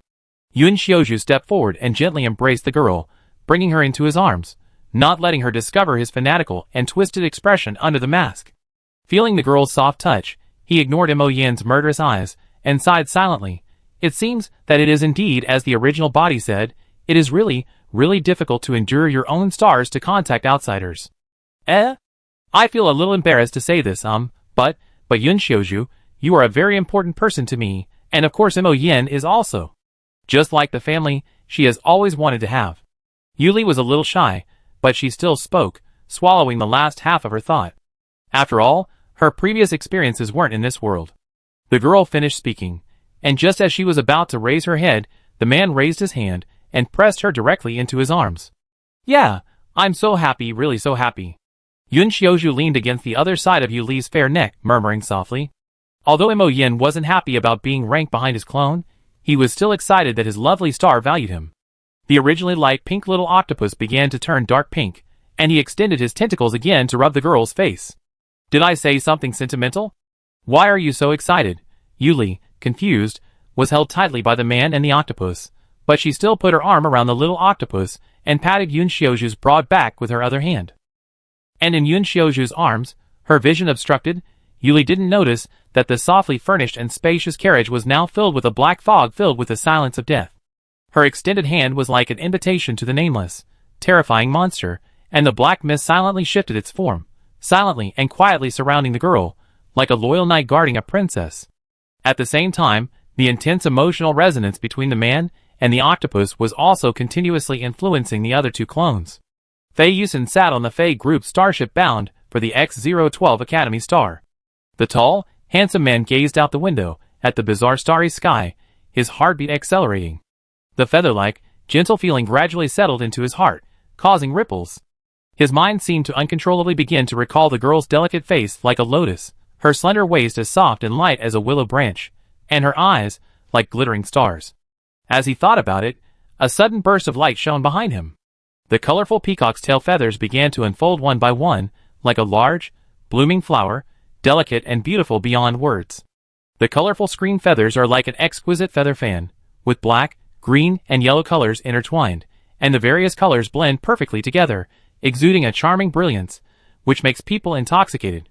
The gorgeous peacock totem appeared in the room, spreading its beautiful tail feathers and slowly opening its screen, like a visual feast, colorful and dazzling.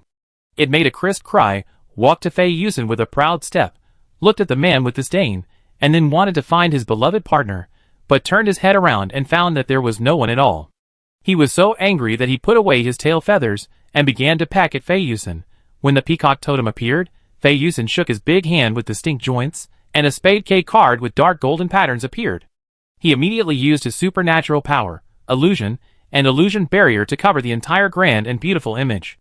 After doing all this, Fei Yusen looked at the peacock totem pecking at him without a good face, and said directly, "I was just thinking about Miss Yuli's appearance, but you couldn't wait to come out." "Eh? Who isn't he just thinking about her?" The high-pitched and sharp cry interrupted him directly. The peacock totem looked down at the man like garbage. Fei Yusen paused. The man who always did what he wanted and had no shame was blushing when he was said, coupled with his dazzling and charming sapphire green eyes, and the bright red petal tattoo at the corner of his eye. It made his charming face even more gorgeous, making people blush when they saw it. He covered his face with one hand, squatting down to avoid looking at the peacock totem beside him, and muttered shyly, "It's not my fault. It's the original body. Something must have happened between him and Miss Yuli, and Yun Xiaozhu too. Ah! Damn it! Yun Xiaozhu, this control freak, only knows how to act. I even lied to Miss Yuli, pretending to be innocent. Ha ha. But why is she still so cold to me? I was a bit rash when we first met, and it didn't leave a good impression. The records in that ancient book are completely useless. Although the cold Miss Yuli is also very charming, I still want to see more different sides of her." However, as Fei Yusen spoke, he became emotionally agitated and accused Yun Xiaozhu, and then became resentful. The peacock totem watched Fei Yusen's character collapse, shaking its head helplessly. It chirped melodiously, "Yay! Yay! Yay! You should be more direct, more enthusiastic, like me. She'd definitely like my feathers. After all, she's kept a copy of my tail feathers in her StarNet personal space, and occasionally plays with them. You useless man, why are you the heir to the current peacock clan? You can't even find a partner. Stop reading those nonsense ancient books of yours. Be enthusiastic, be proactive, and be direct." After chirping, it lifted its fluffy chest, spread its brilliant wings, and soared onto a nearby sycamore tree. Enthusiastic? Am I not enthusiastic enough? Fei Yusen thought about how he'd always tried to approach the girl, but was sternly rejected. Then, thinking about how he could naturally enjoy her attention and, by the way, smear Yun Xiaozhu, he gritted his teeth. "Yah! Not enough enthusiasm. Still not enough enthusiasm." The peacock totem, transformed into a love lecturer, shook its head again and continued to sing, "Yah! Based on my inherited memories, you need to pay attention to her needs, be concerned about her concerns, and let her see your sincerity." The peacock totem's clear and melodious call was interrupted. Its bright eyes looked down at the man whose heart was as dark as it could be, and whose mental state was too advanced, and it fell into a deep silence. Fei Yusen, who had been listening, narrowed his eyes dangerously at the beautiful peacock totem and said, "Why don't you say anything? Ah! Anyway, you have to be enthusiastic." The peacock totem silently skipped this topic. "Enthusiastic, but I am not the original body that has turned into a small octopus." "Ah! I think I have thought of a way. Yunshin University will start freshman training outside recently. This is a good opportunity. Speaking of which, the black dragon should be unable to sit still. I have to hurry up. But Miss Yuli still doesn't know him. Oh no, I should have seen the introduction in the book, Pucci." Fei Yusen wanted to laugh when he thought of the official introduction of the Emperor of the Obsidian Empire by the Federation. What does it mean that although the Emperor often falls into a long sleep for unknown reasons, the Empire still prospers in his hands? It's just short of saying that he suppressed those dark races by force, but he didn't want to take care of things and just went to sleep.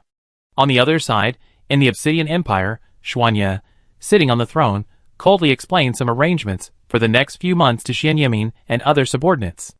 Xian Yemin looked up at His Majesty's handsome face and asked tentatively, "Your Majesty, do you need to continue sleeping? We will definitely do the things arranged by Your Majesty, and will not let Your Majesty worry about it. Your Majesty, just pursue your happiness. I will be here, so you can go with peace of mind. Well, it will be left to you from now on." Xuanye nodded. Although he didn't understand why his subordinates were so excited, he had explained everything that needed to be explained. After all, the atmosphere of the entire Obsidian Empire is to respect the strong, and leaving for a short time will not cause any problems.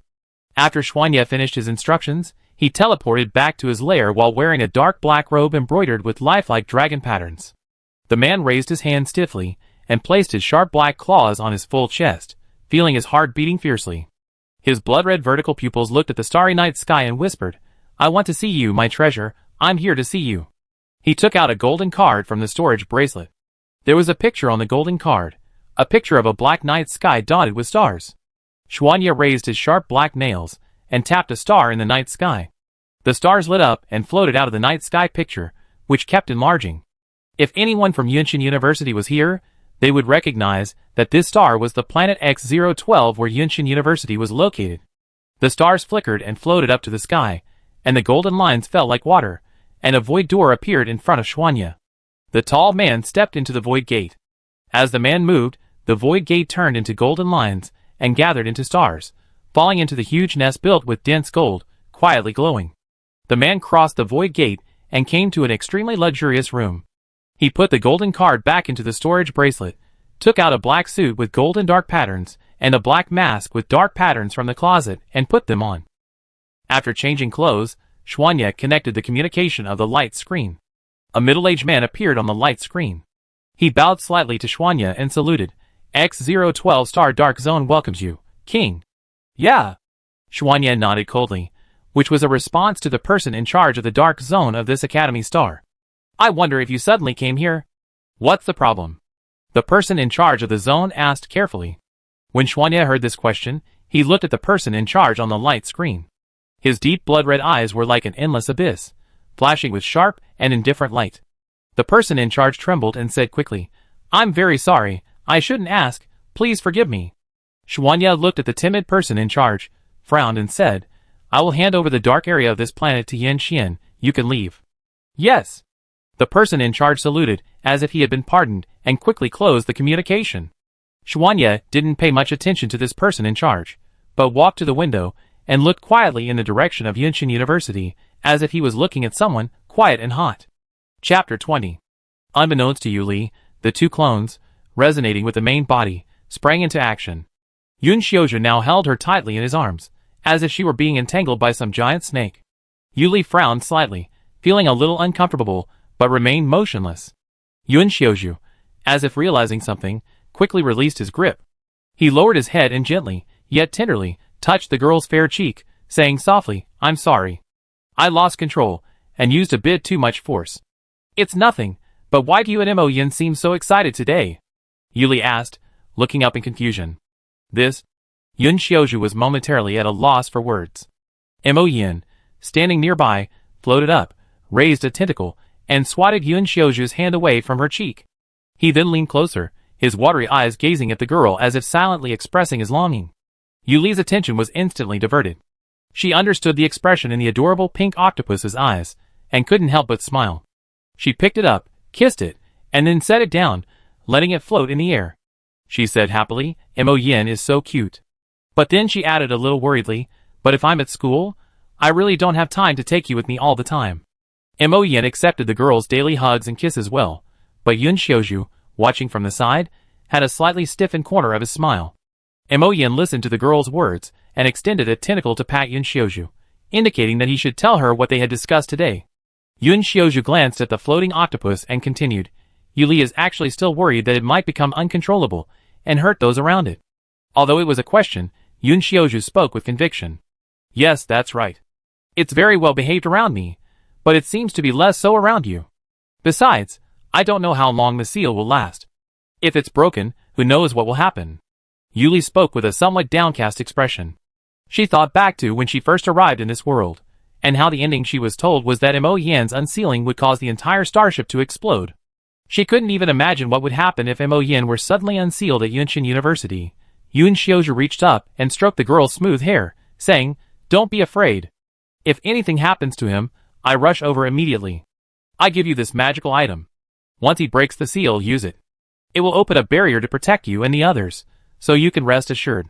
The man then pulled a golden card from his storage bracelet and handed it to Yuli. The girl flipped it over.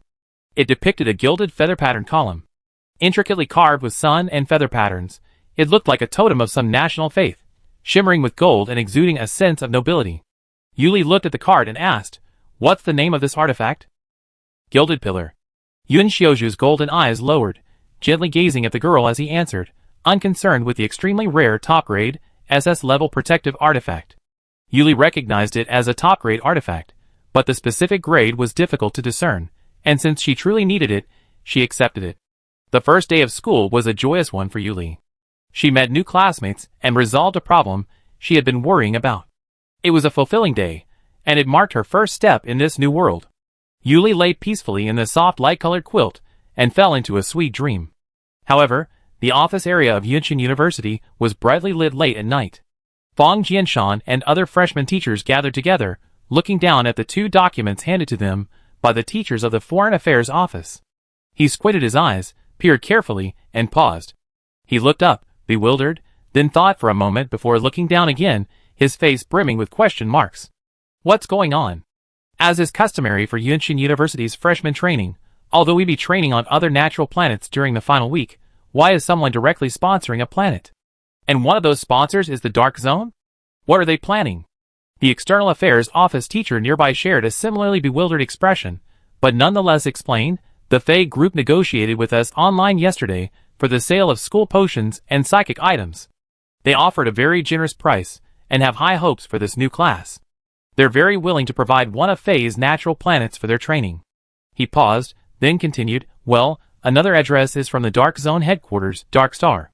They sent it to us a while ago. They're willing to collaborate with our school on a project to produce some exceptional artifacts, and are also willing to provide a natural planet within the Dark Zone sphere of influence for this class's training. Fang Jianshan wondered if he was getting too old to understand the world anymore. Are our freshmen the princes of their 2 families, who have come to our school incognito? The conditions look really tempting, but the focus is on the freshman experience. Instructor Li Hemming, intensively surfing the Star Network, looked at the offers from the 2 factions, stroked his non-existent beard, and commented sharply. Ah? Old Li, why do you think that? Fang Jianshan looked at his friend Li Hemming with a look of "You're crazy." What else? Besides this reason, while outrageous, it's also very reasonable. Otherwise, old Fang, explain why the Fei clan, with investments spanning 7 galaxies, would suddenly contact us. Not to mention that our school's potions and supernatural items are excellent. The other academies are not much different from ours. Not to mention the Dark Zone, a massive force that's always hidden in the shadows, has everything they need. Why would they suddenly want to cooperate with us? Instructor Li shrugged and asked. This? Fang Jianshan and the other instructors were speechless for a moment. After thinking it over, it seemed that this outrageous reason was the only one that could explain these 2 major factions' sudden overtures toward Yunshin University. All right, instructors, our question now is, do you agree to accept assistance from the Fei clan or the Dark Zone? If so, which one should we choose? The Fei clan or the Dark Zone? The teacher from the External Affairs Office clapped his hands, signaling everyone to return to the original question. I agree.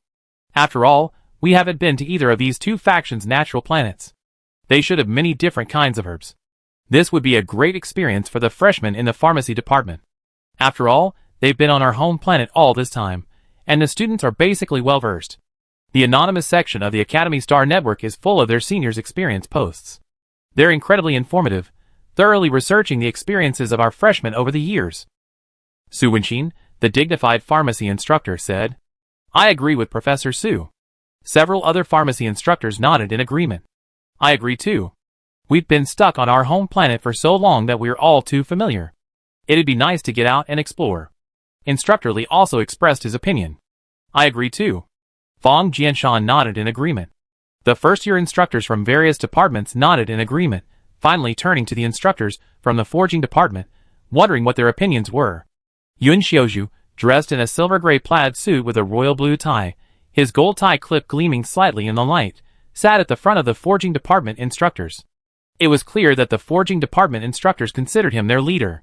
His expression was somewhat cold, his eyes as sharp as a knife shielded by gold-rimmed sunglasses, yet he maintained a masked smile.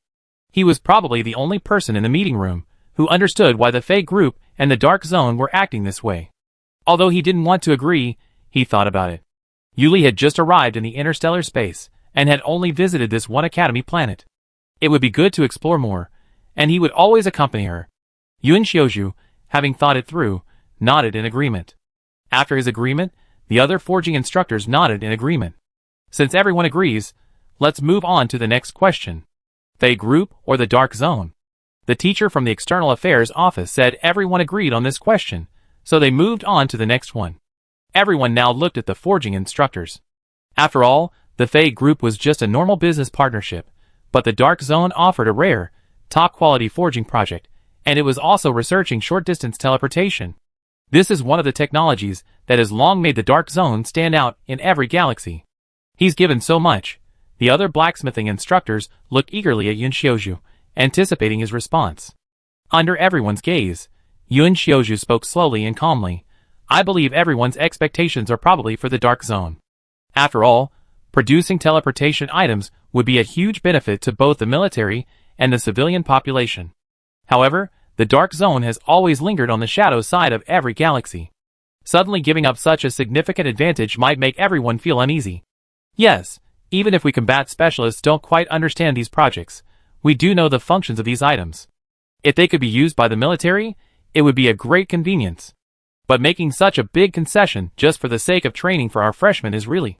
Sigh. Fang Jianshan sighed, agreeing wholeheartedly with Yun Xiaozhu's opinion.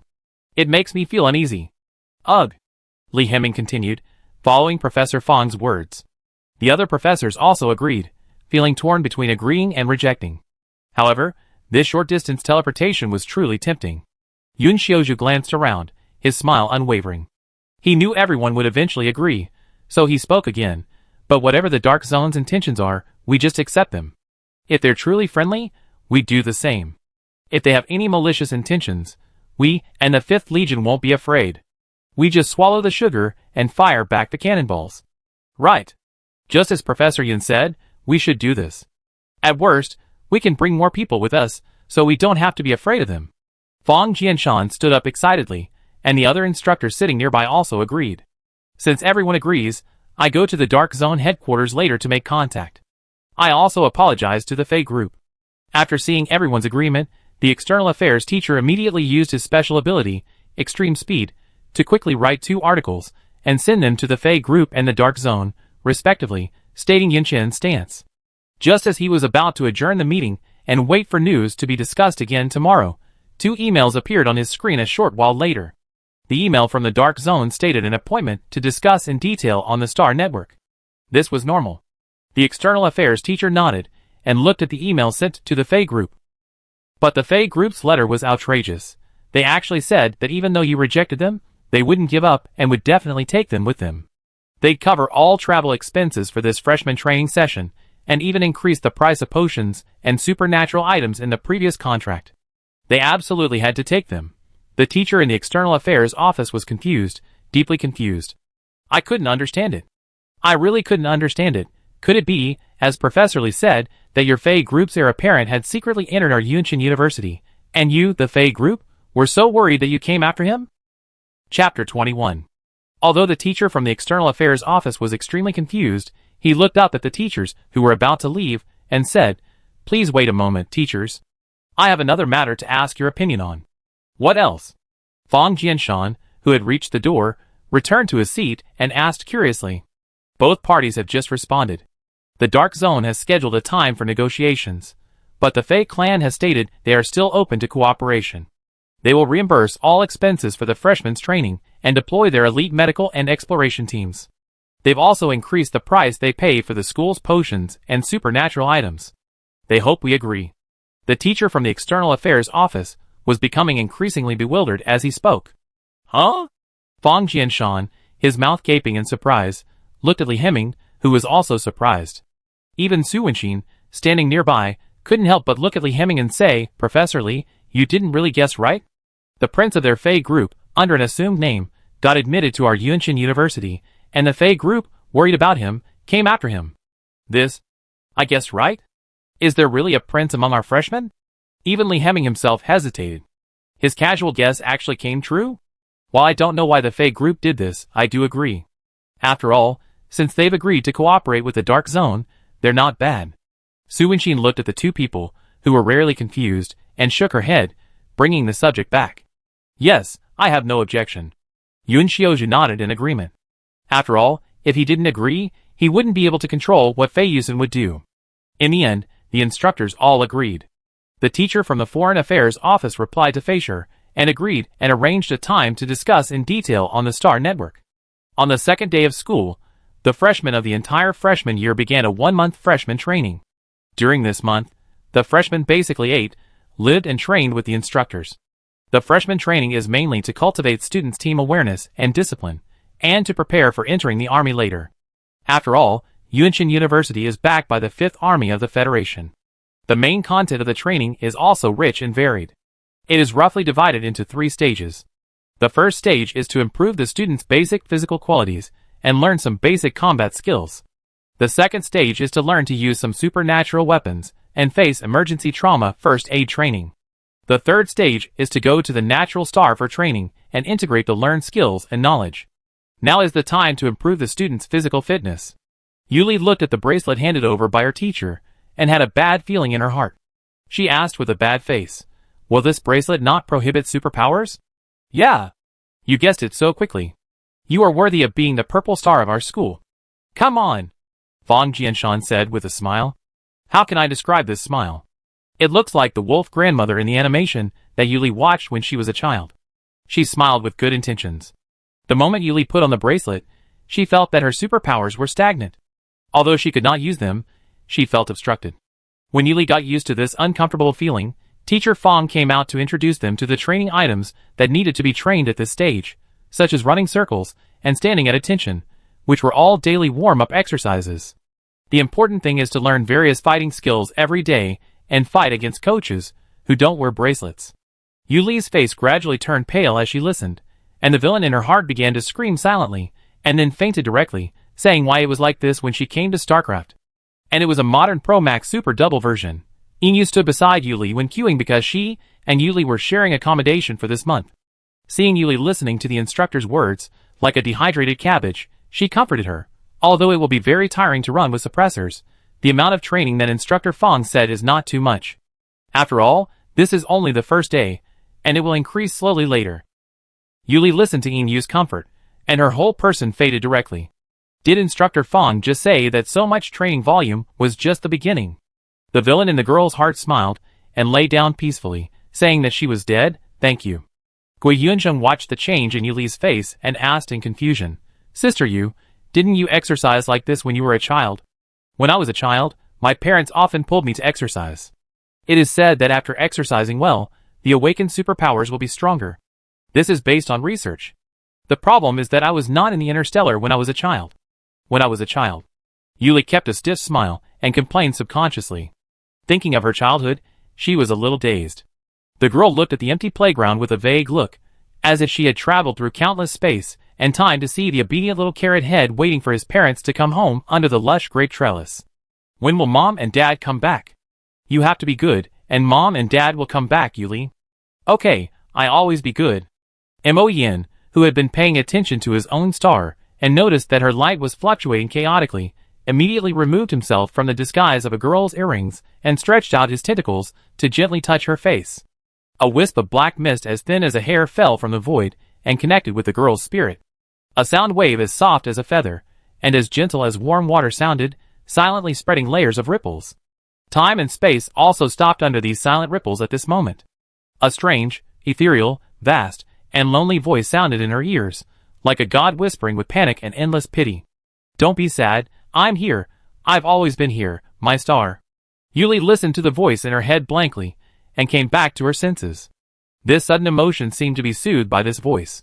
The girl's eyes uncontrollably glanced at the super obvious and super cute pink octopus floating in the air, wondering if this wouldn't be discovered. Perhaps Yuli's voice was too obvious.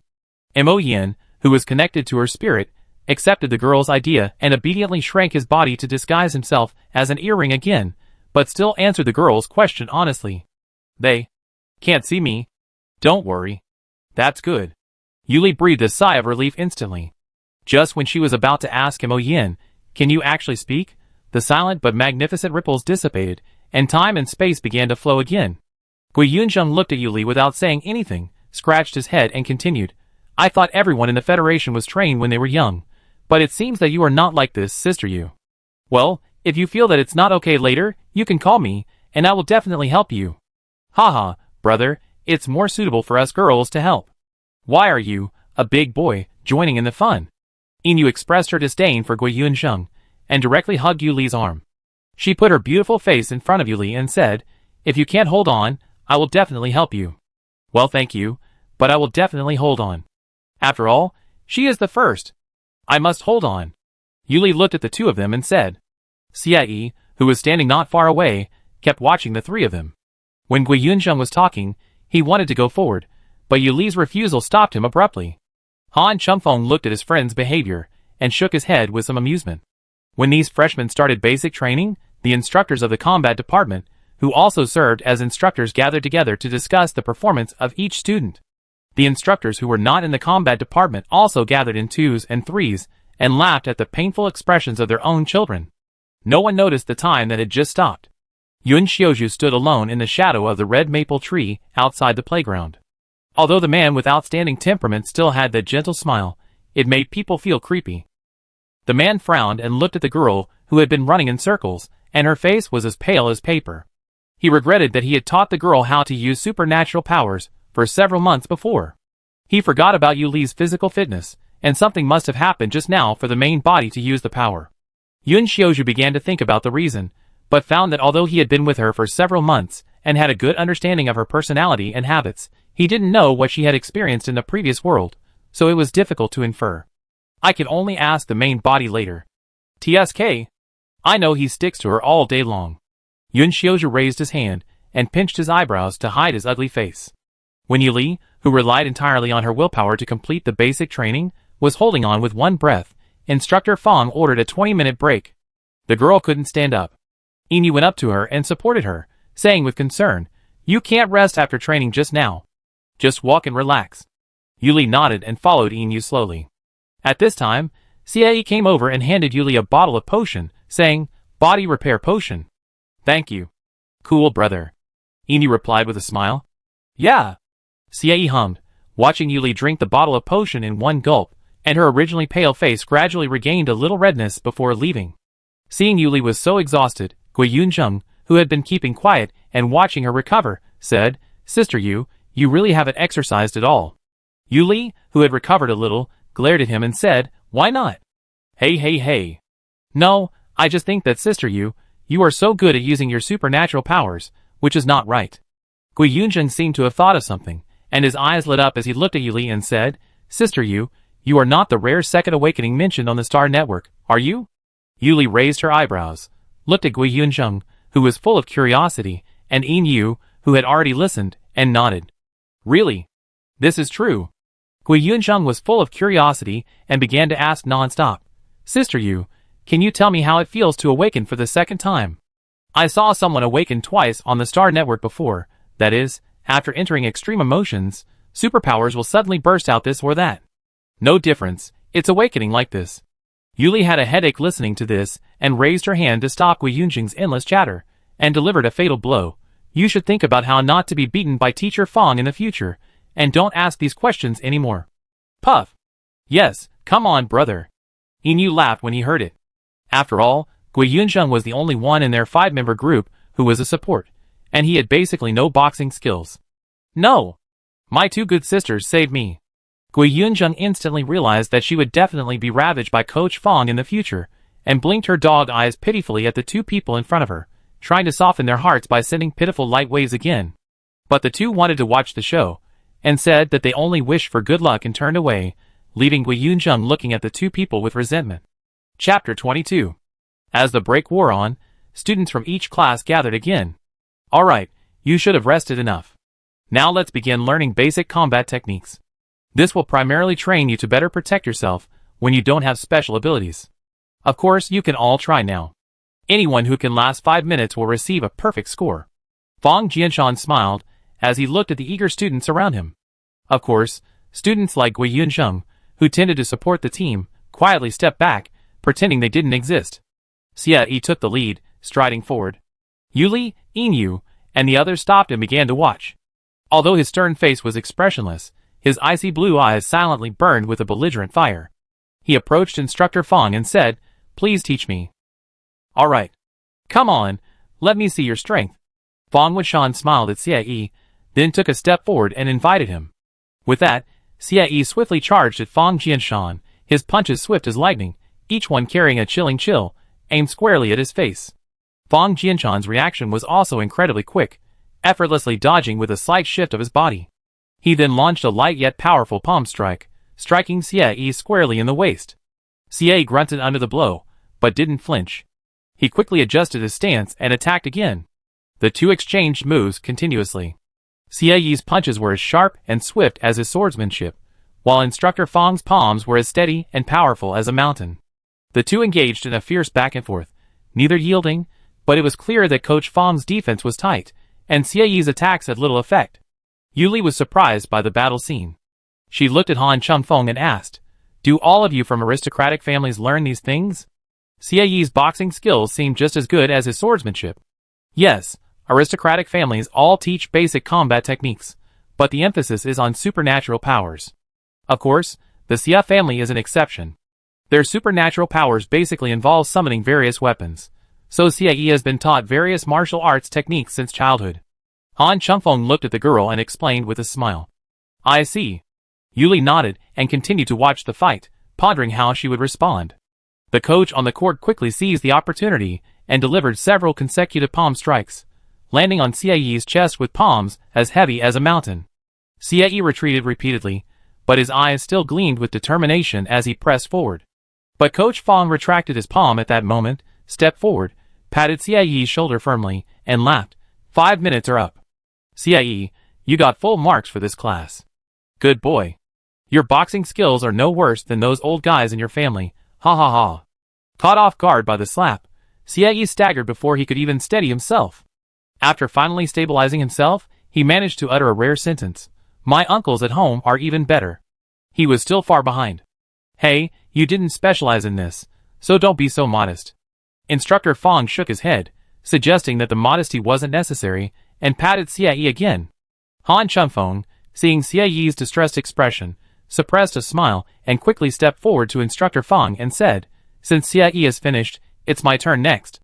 Coach Fang, do you need to get ready?" "No, just come on all of you." Coach Fang laughed in response, and Han Chunfeng took over Xie's position.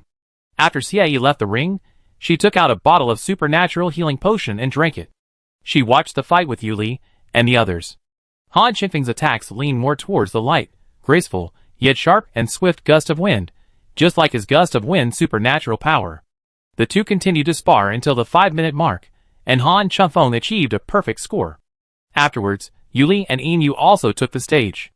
Yuli's attacks, influenced by her supernatural power, became more cunning and varied, while Yin's fierce fighting style was completely different from her usual glamorous image, which surprised Yuli. In the end, the four of them successfully achieved a perfect score. Later, some students from Class A also managed to make it past the 5-minute mark, and interested students began to take the stage one after another. The rest, like Gui Yunzheng, were more supportive types, and were forced to be led by Instructor Fang to teach basic combat techniques to the students who had failed. Just as Yuli began freshman orientation, Teacher Ming from the External Affairs Office contacted the head of the Fei group via Starnet. The virtual sunlight of Starnet shone across the transparent glass, but Teacher Ming's attention was focused on the tall, imposing man standing next to the Fei group's head. He wore a dark blue silk shirt, the top 2 buttons casually undulated. His voluptuous chest rose and fell slightly in the light with his breathing, exuding a uniquely masculine charm. The turquoise earrings in his ears complemented his beautiful, artful eyes. He raised the corners of his mouth frivolously, smiling faintly. His aura was dangerous and charming, yet also tinged with a touch of cynical casualness. Teacher Ming was shocked. Why is the current chairman of Feisher here? Could it be that Mr. Li's guess was right? He doesn't look like he's here to discuss things, but to find trouble. Teacher Ming thought so and observed Fei Yusen carefully for a while, and asked cautiously, "This should be the chairman of your company. I wonder why he is here. Is this project so important? Is it so important that we need to send out your chairman? The person in charge of this project of Feisher Group is also very miserable. He looks like a worker and says in an official tone, 'This is indeed the chairman of our company.' But he is also very interested in the related technologies of your school's medicines and supernatural products, so he accompanies you to participate in this project and is considered a special consultant for this project." Ha ha. Really? I don't believe it. Although Teacher Ming didn't believe the other party's very official words, he still smiled and nodded with high quality, and began to talk about the freshman's experience in a businesslike manner. After everything was discussed, and the plan was determined, Teacher Ming asked again politely. Although he felt that he knew the answer very well, he still wanted to ask, "Does your special consultant need to accompany the freshmen on their training this time?" "Yes." The project leader of Fei looked at the man sitting next to him, and answered awkwardly. Fei Yusen, who had been playing poker cards, smiled and spoke at this time, with a red petal tattoo under the corner of his eye bright and eye-catching. "Since this project has been confirmed, we are now in a cooperative relationship. I wonder if Teacher Ming can let me visit your school's freshman training." "So you're waiting here?" Teacher Ming complained in his heart, but now that a cooperative relationship has been reached, it's nothing to just visit. After all, they will go to the natural star in the dark zone for actual combat training together. It's good to get used to each other now, so he nodded and agreed to meet at school tomorrow. After Teacher Ming went offline from the Star Network, Fei's project leader looked respectfully at Fei Yusen, who was leaning on the sofa casually and wantonly, and asked in a low voice, "Chairman Fei, are we doing this too deliberately?" "What else?" Fei Yusen smiled and asked back, "Do we have to contact secretly in private? This is not okay. Of course, business must be open and above board. And Yunshin University should have known that we made these concessions just to participate in actual combat training. That's just what you want to participate." Fei's project leader roared in his heart, but although this project gave up some benefits, it was still profitable. The person in charge thought about the generous bonus this time, and chose to forgive the moody chairman, who made trouble every day. "Okay, we've finished what we need to talk about. You can go down. Get ready tomorrow, and take the people with you to Yunshin University." Fei Yusen waved his hand, indicating that the person in charge could leave. "Yes." The person in charge quickly packed up the documents and left, not wanting to stay here any longer. Fei Yusen was the only one left in this elegantly decorated meeting room. He picked up a glass of wine that looked like blood and shook it slightly, taking a sip. At this moment, the door was pushed open. It was Xuanya. He was wearing a well-cut black suit, and the exquisite lines perfectly outlined his tall and strong figure like pine and cypress, as if it was tailor-made, which made his temperament more cold and noble. "How come you're finally willing to wake up? If you hadn't woken up, I'd have thought the Black Obsidian Emperor was a sleeping dragon." Fei Yusen sneered at the cold and arrogant man before her. Should we say they're the same person? They think alike. Fei Yusen was deeply dissatisfied with Xuanya's intervention in seizing the Fei Group's partnership with Yunshin University, even though the partnership ultimately succeeded. Xuanya didn't react to Fei Yusen's words. He pulled out a chair and sat down. Facing the impish man waving his wine glass before him, a rare hint of nervousness crossed his icy, indifferent face. He said, "You met her? What kind of meeting gift would she like?" "TSK, you should ask Yun Xiaozhu about that. Miss Yuli didn't receive any of the gifts I sent her." "TSK?" Fei Yusen replied casually, then tooted again in displeasure. Then, as if realizing something, he added, "You were asleep before, so you didn't know. Neither the original body, nor Yun Xiaozhu wanted her to know we were his clones. She thought we were an eyesore." Xuanya didn't think long before coming to a conclusion. After all, both the original and his clones now possessed her with an overly fervent desire and possessiveness. They were essentially one, but it was only natural for one person to monopolize this rare and precious star. Furthermore, the concept of clones was extremely rare, even in the interstellar age where psychics abounded. Yes, after all, having Yun Xiaozhu alone was already quite annoying for him, but this kind of thing couldn't be stopped. Fei Yusen raised his head and gulped down the red wine. His bulging throat rolled, and the turquoise earrings on his ears swayed slightly, complementing the deep sapphire ring on his finger, shimmering and captivating. Xuanya had grown accustomed to Fei Yusen's flamboyant style. He pulled a gold card from his black and gold bracelet and handed it to him, saying, "I've brought you what you requested." A card depicting pale pink-blue clouds, and a hazy light appeared before Fei Yusen's eyes. The image on the golden card created a dreamy and hazy atmosphere, yet even a glance at it made one feel drowsy. This was the supreme grade, SSS level rare item, Sweet Dreams. It had the power to silently lull everyone on the planet into a dream, allowing them to communicate in dreams regardless of distance. It was one of the 10 treasures in the Dark Star Treasury. This was the second function of this rare item that Fei Yusen needed. "I really look forward to meeting you in my dreams someday, Miss Yuli." Fei Yusen looked down at the card and smiled. Chapter 23. When Yuli finally finished her full day of training, and was about to return to the dormitory with Yin Yu, Yun Xiaozhu approached. Inu watched the elegant man approach Yuli, smiled, winked at the girl, and said, "Then I be leaving first."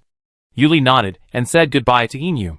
Yun Xiaozhu approached, his golden eyes fixed on the girl, and asked her with concern, "How was your training today?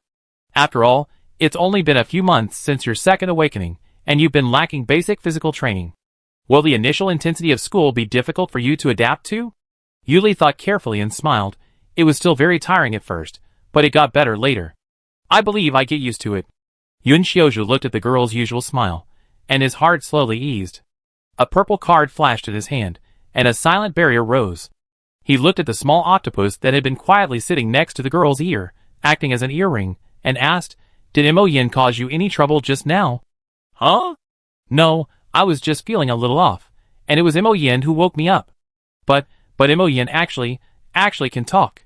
Yuli had been simply answering Yun Xiaozhu's question when she suddenly realized she'd forgotten that Imoyen could talk. She was so surprised. It was like raising a cuddly, fluffy puppy for months, only to find that when you're feeling down, it opens its mouth and speaks to comfort you. Yun Xiaozhu couldn't help but laugh at her startled face.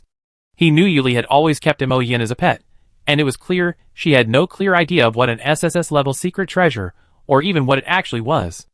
Although Imoyen's power is sealed now, he can still think like a human, so it's normal for him to speak. Yun Xiaozhu answered. "Then why didn't he speak before? And why can't everyone accept you and me see Imoyen?" Yuli tilted her head slightly and asked in confusion. "Were you really speaking when you communicated with him? As for why it seems that no one except you and me can see him, it's because of his status." Yun Xiaozhu looked at the little octopus earrings that were shaking slightly with the girl's movements and answered in a gentle voice. "It seems that it's not. It seems to be a spiritual connection." Yuli thought that Imoyen did not speak at that time, and what he used to connect with her. As she thought about this, her spiritual power subconsciously connected with the wisps of black mist in her spiritual sea. "Imoyen?" she called softly, calling his name in the ethereal spiritual world. "I'm here." Imoyen released his mini form and flew in front of Yuli, responding to the girl through the mental link. His low and magnetic voice was silent and soft, like the vast deep sea that made people indulge in it unconsciously. Although he was not speaking in her ear, Yuli still felt her ears numb unconsciously. "Why didn't you talk to me before? I thought you couldn't talk. After all, you really are like a little pet." How come you said this?" "Wait, will you know everything I think through the mental link?" Yuli thought so and asked in the mental link, and couldn't help looking at the pink little octopus floating in the air. "You were injured before. You're too fragile. I was worried about you." "Yes," Imoyen replied, pressing his soft tentacles against the girl's smooth, delicate face. "Okay, I get it." Yuli quickly released the mental link. After all, her own thoughts were sometimes a bit too wild. After the two of them finished their conversation, they had dinner with Yun Xiaozhu and returned to the dormitory.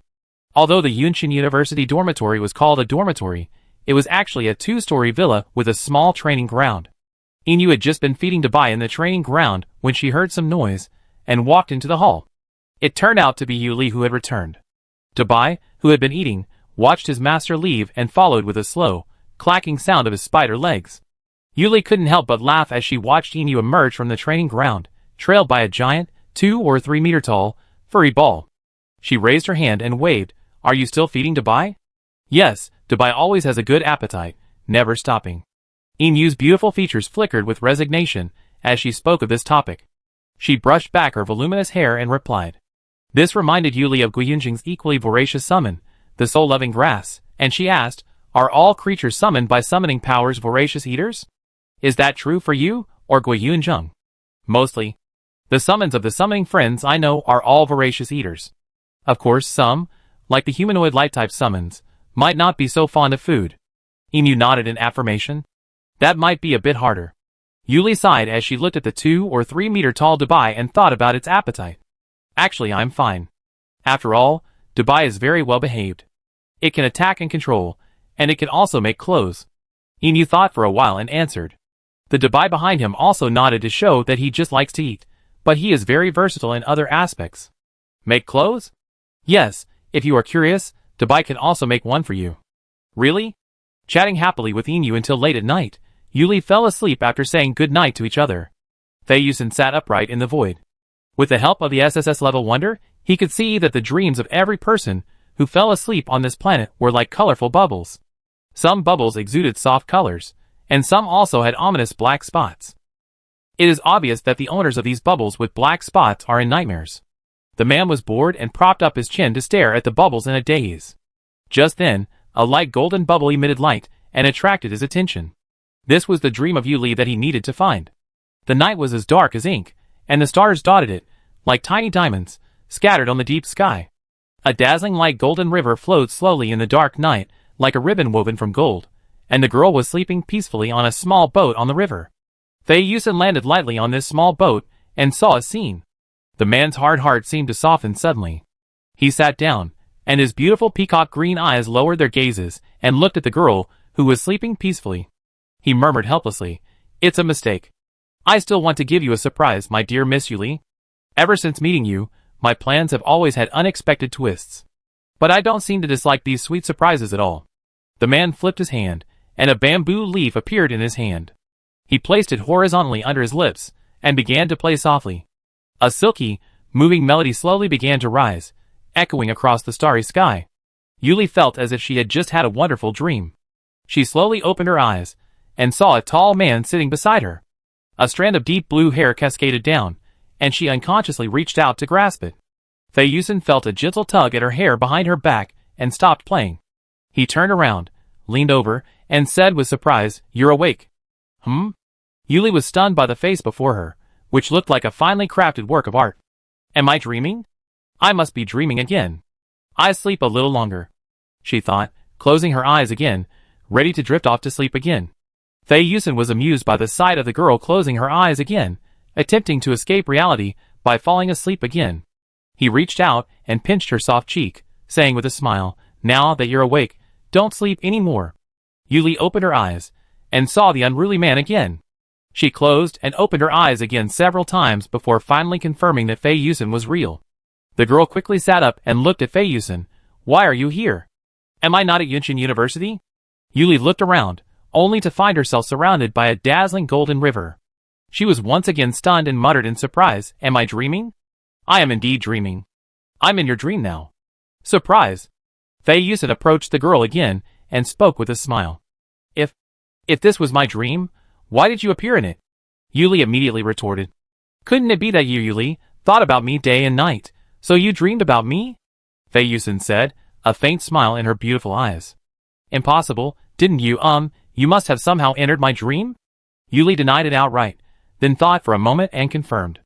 "Well, that's exactly what Miss Yuli thinks. After all, we haven't seen each other for a long time." Fei Yusen's tone of voice, as she spoke of this and thought of Yun Xiaoju, who was by her side day and night, was tinged with a hint of resentment.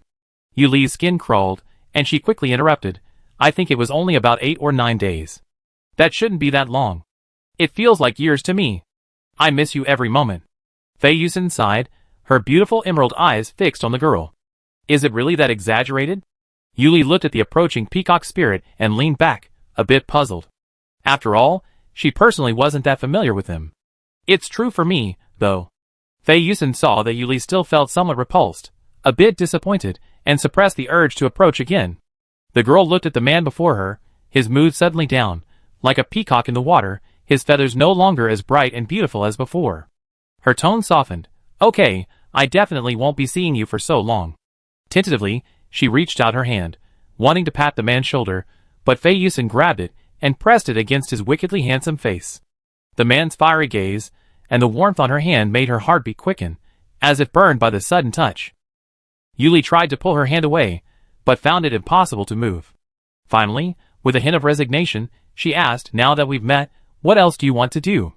Fei Yusen, who had been watching her, saw the girl's ears gradually redden, and couldn't help but smile. Like a blooming peony, he rubbed her soft palm and then let go, knowing he had to stop there. If he teased her any further, Yuli would definitely not meet him. "I wanted to give you a surprise." Hearing Fei Yusen's words, Yuli wondered curiously, what surprise? She thought about it, as if realizing something, and said in surprise, "You're not coming to planet X012, are you?" "Yes. I look forward to meeting you in real life," Fei Yusen said with a smile. Chapter 24. Yuli expressed shock. "Can you come to Academy Star with your identity? After all, you're a reckless intelligence dealer who stirs up trouble everywhere." "Why not?" Fei Yusen saw her surprise, and realized she was referring to his identity as an intelligence dealer on StarNet. He instantly knew Yun Xiaozhu must have been saying a lot of bad things about him behind his back. Ha! Just wait and see. Fei Yusen frowned slightly, but still explained to Yu Li, of course, I can't come as an intelligence dealer. But I'm here as a special consultant for the Fei group, so there's no problem. Is Yu Li only remembering me as an intelligence dealer now? After saying this, the man looked at the girl with a pitiful look. Well, okay, I did forget. Fei Yusen, feeling a little guilty at the man's resentful look, quickly added, I definitely won't forget it later. After that, I hope Miss Yu Li will remember everything about me. Is that okay? Fei Yusen pressed the issue. Is this putting me in a difficult position? Yu Li grumbled silently, but looking at the wickedly handsome face before her, she nodded and agreed unconsciously. The man smiled at her nod, his beautiful features curved, and he took out the gift he had prepared all morning, but which had been intercepted by Mo Yin and Yun Xiaozhu, and handed it to the girl. This is a gift I've always wanted to give you, but due to some unforeseen circumstances, it never seemed to reach you. Since it's just the two of us this time, I'm giving it to you. He gazed at the girl with a tender gaze, his tone tinged with a subtle hint of anticipation. What is it? Yu Li took the gift box he placed in her hand and asked, Can I open it? Of course, Fei Yusen said. She took the dark green velvet box and opened it. Inside was a necklace shaped like a peacock feather, the markings on the feather replaced with rich, saturated emeralds. The necklace's simple yet elegant design perfectly showcased the gem's beauty. It's the same peacock feather design you gave me before. But it looks so expensive. Yu Li's first thought as she gazed at the gleaming necklace was, how expensive. Don't you like it? Fei Yusen didn't care about the price of things. He just wanted to know if she liked it.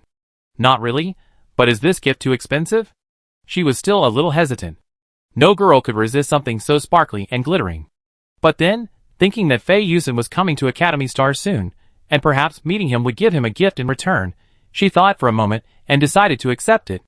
As long as you like it, I'm glad. It's my apology for what I did, but I never had the chance to give it to you. And it's not expensive at all. Yu Li, you really don't seem to have a proper understanding of the Fei group. I personally own dozens of resource planets that produce energy ore. This isn't even a drop in the bucket. Fei Yusen thought about it, and this was just the assets under his Fei group identity. Other assets weren't counted. He continued, I can take you there next time. I remember there's a resource planet entirely covered in blue-green energy ore. It's very beautiful and rare. I think you like it. I truly misunderstood. Are you rich people really that rich? Yu Li expressed astonishment at the wealth of the interstellar world. After all, exchanging materials between star systems is indeed very profitable.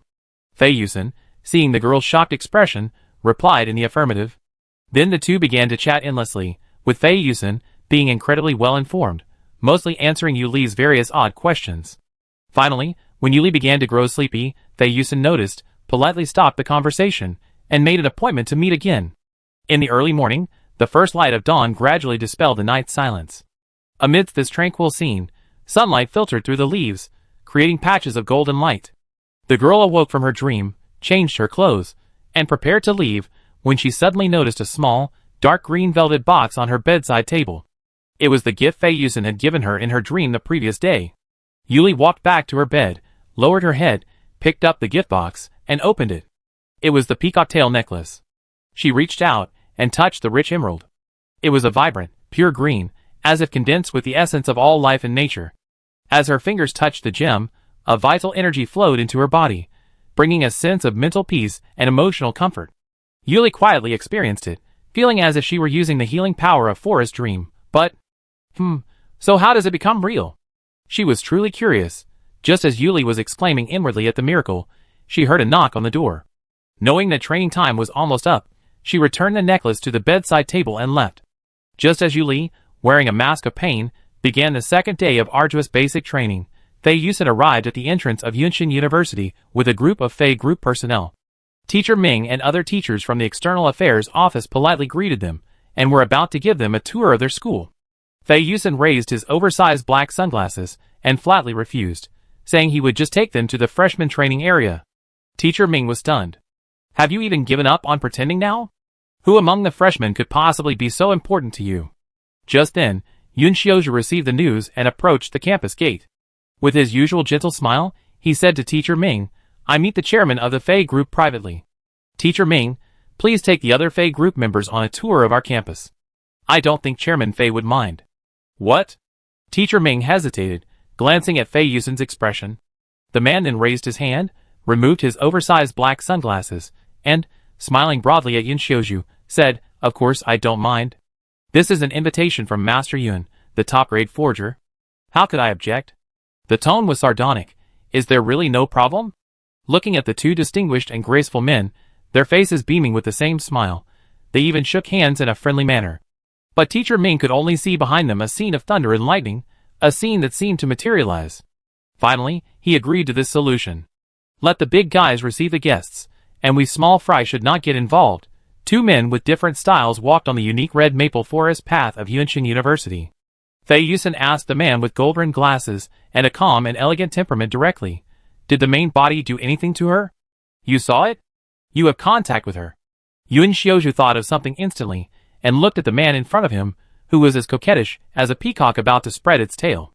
Are you only allowed to be intimate with Miss Yuli, and not let me have any contact? Oh no, you have been restrained until now, but there is no intimacy, Fei Yusen said venomously. Yun Xiaozhu frowned and counterattacked.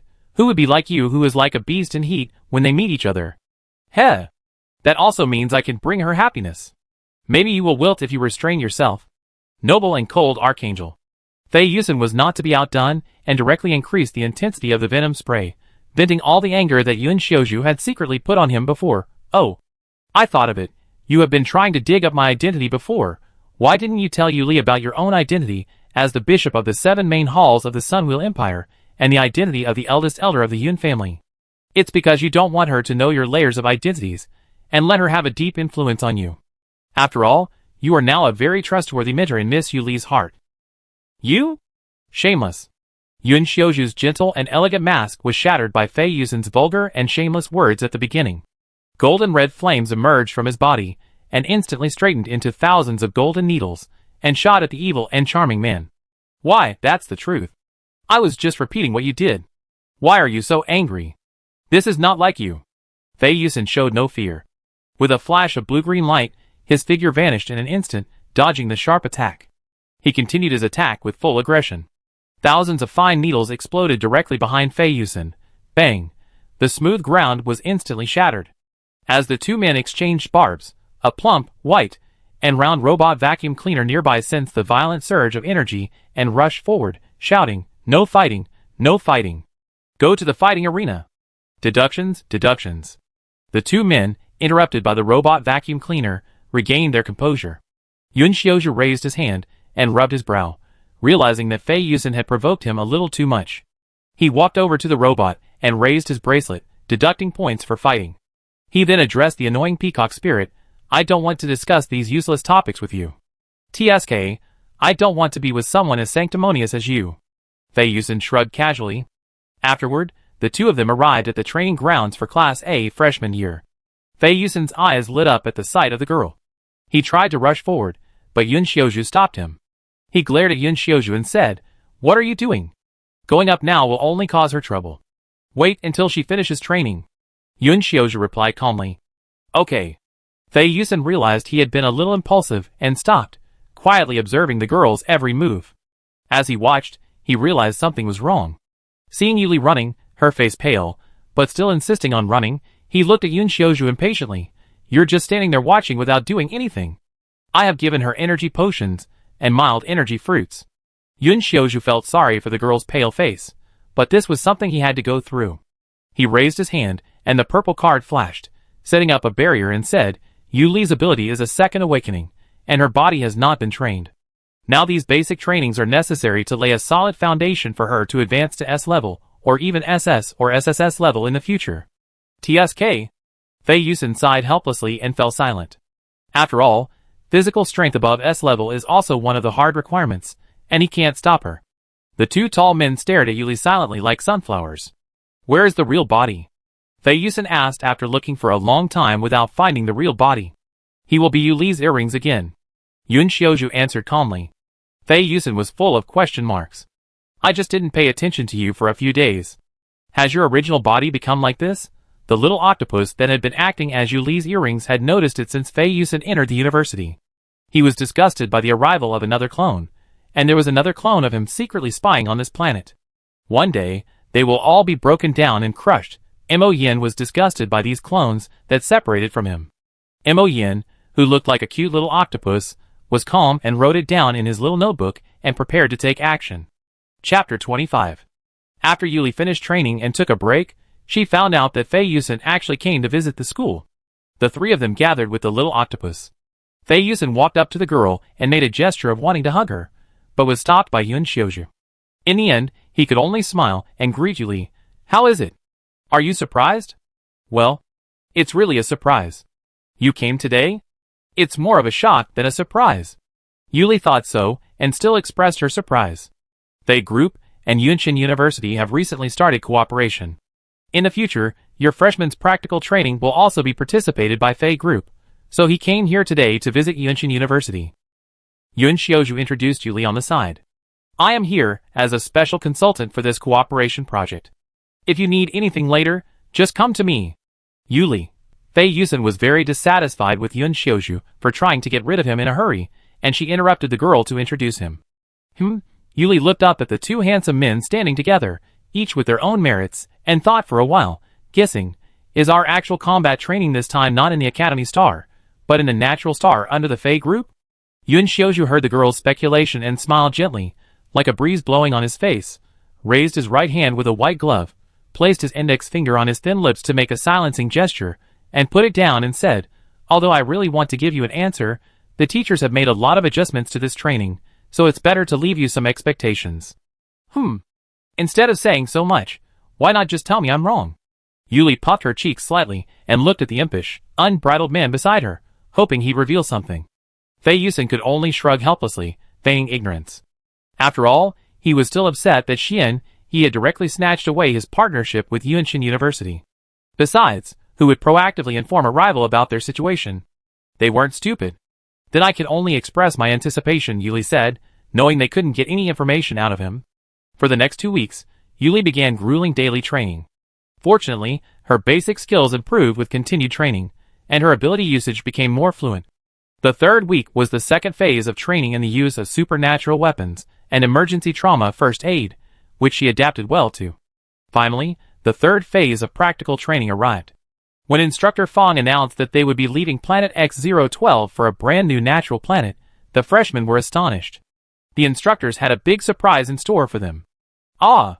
So all the information and strategy guides I looked up on the college website are useless." "Ah!" Gui Yunzheng cried out in frustration.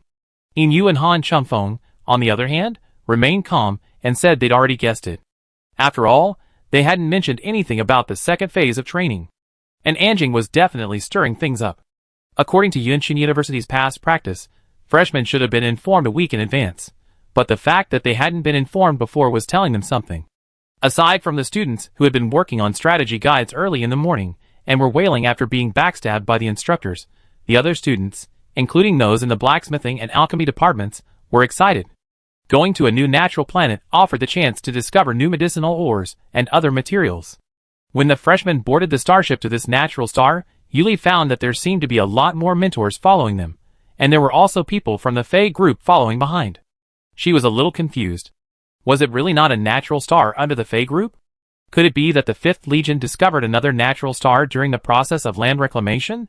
However, this doubt flashed by and was replaced by the emotion of expectation. After 4 days of voyage on the starship, they finally arrived at the natural star Z867. Looking at this planet from space, it can be directly found that this is a planet covered with ice and snow with many lakes. On this planet, the snow-capped mountains and the adjacent lake seem to be the most moving combination between heaven and earth.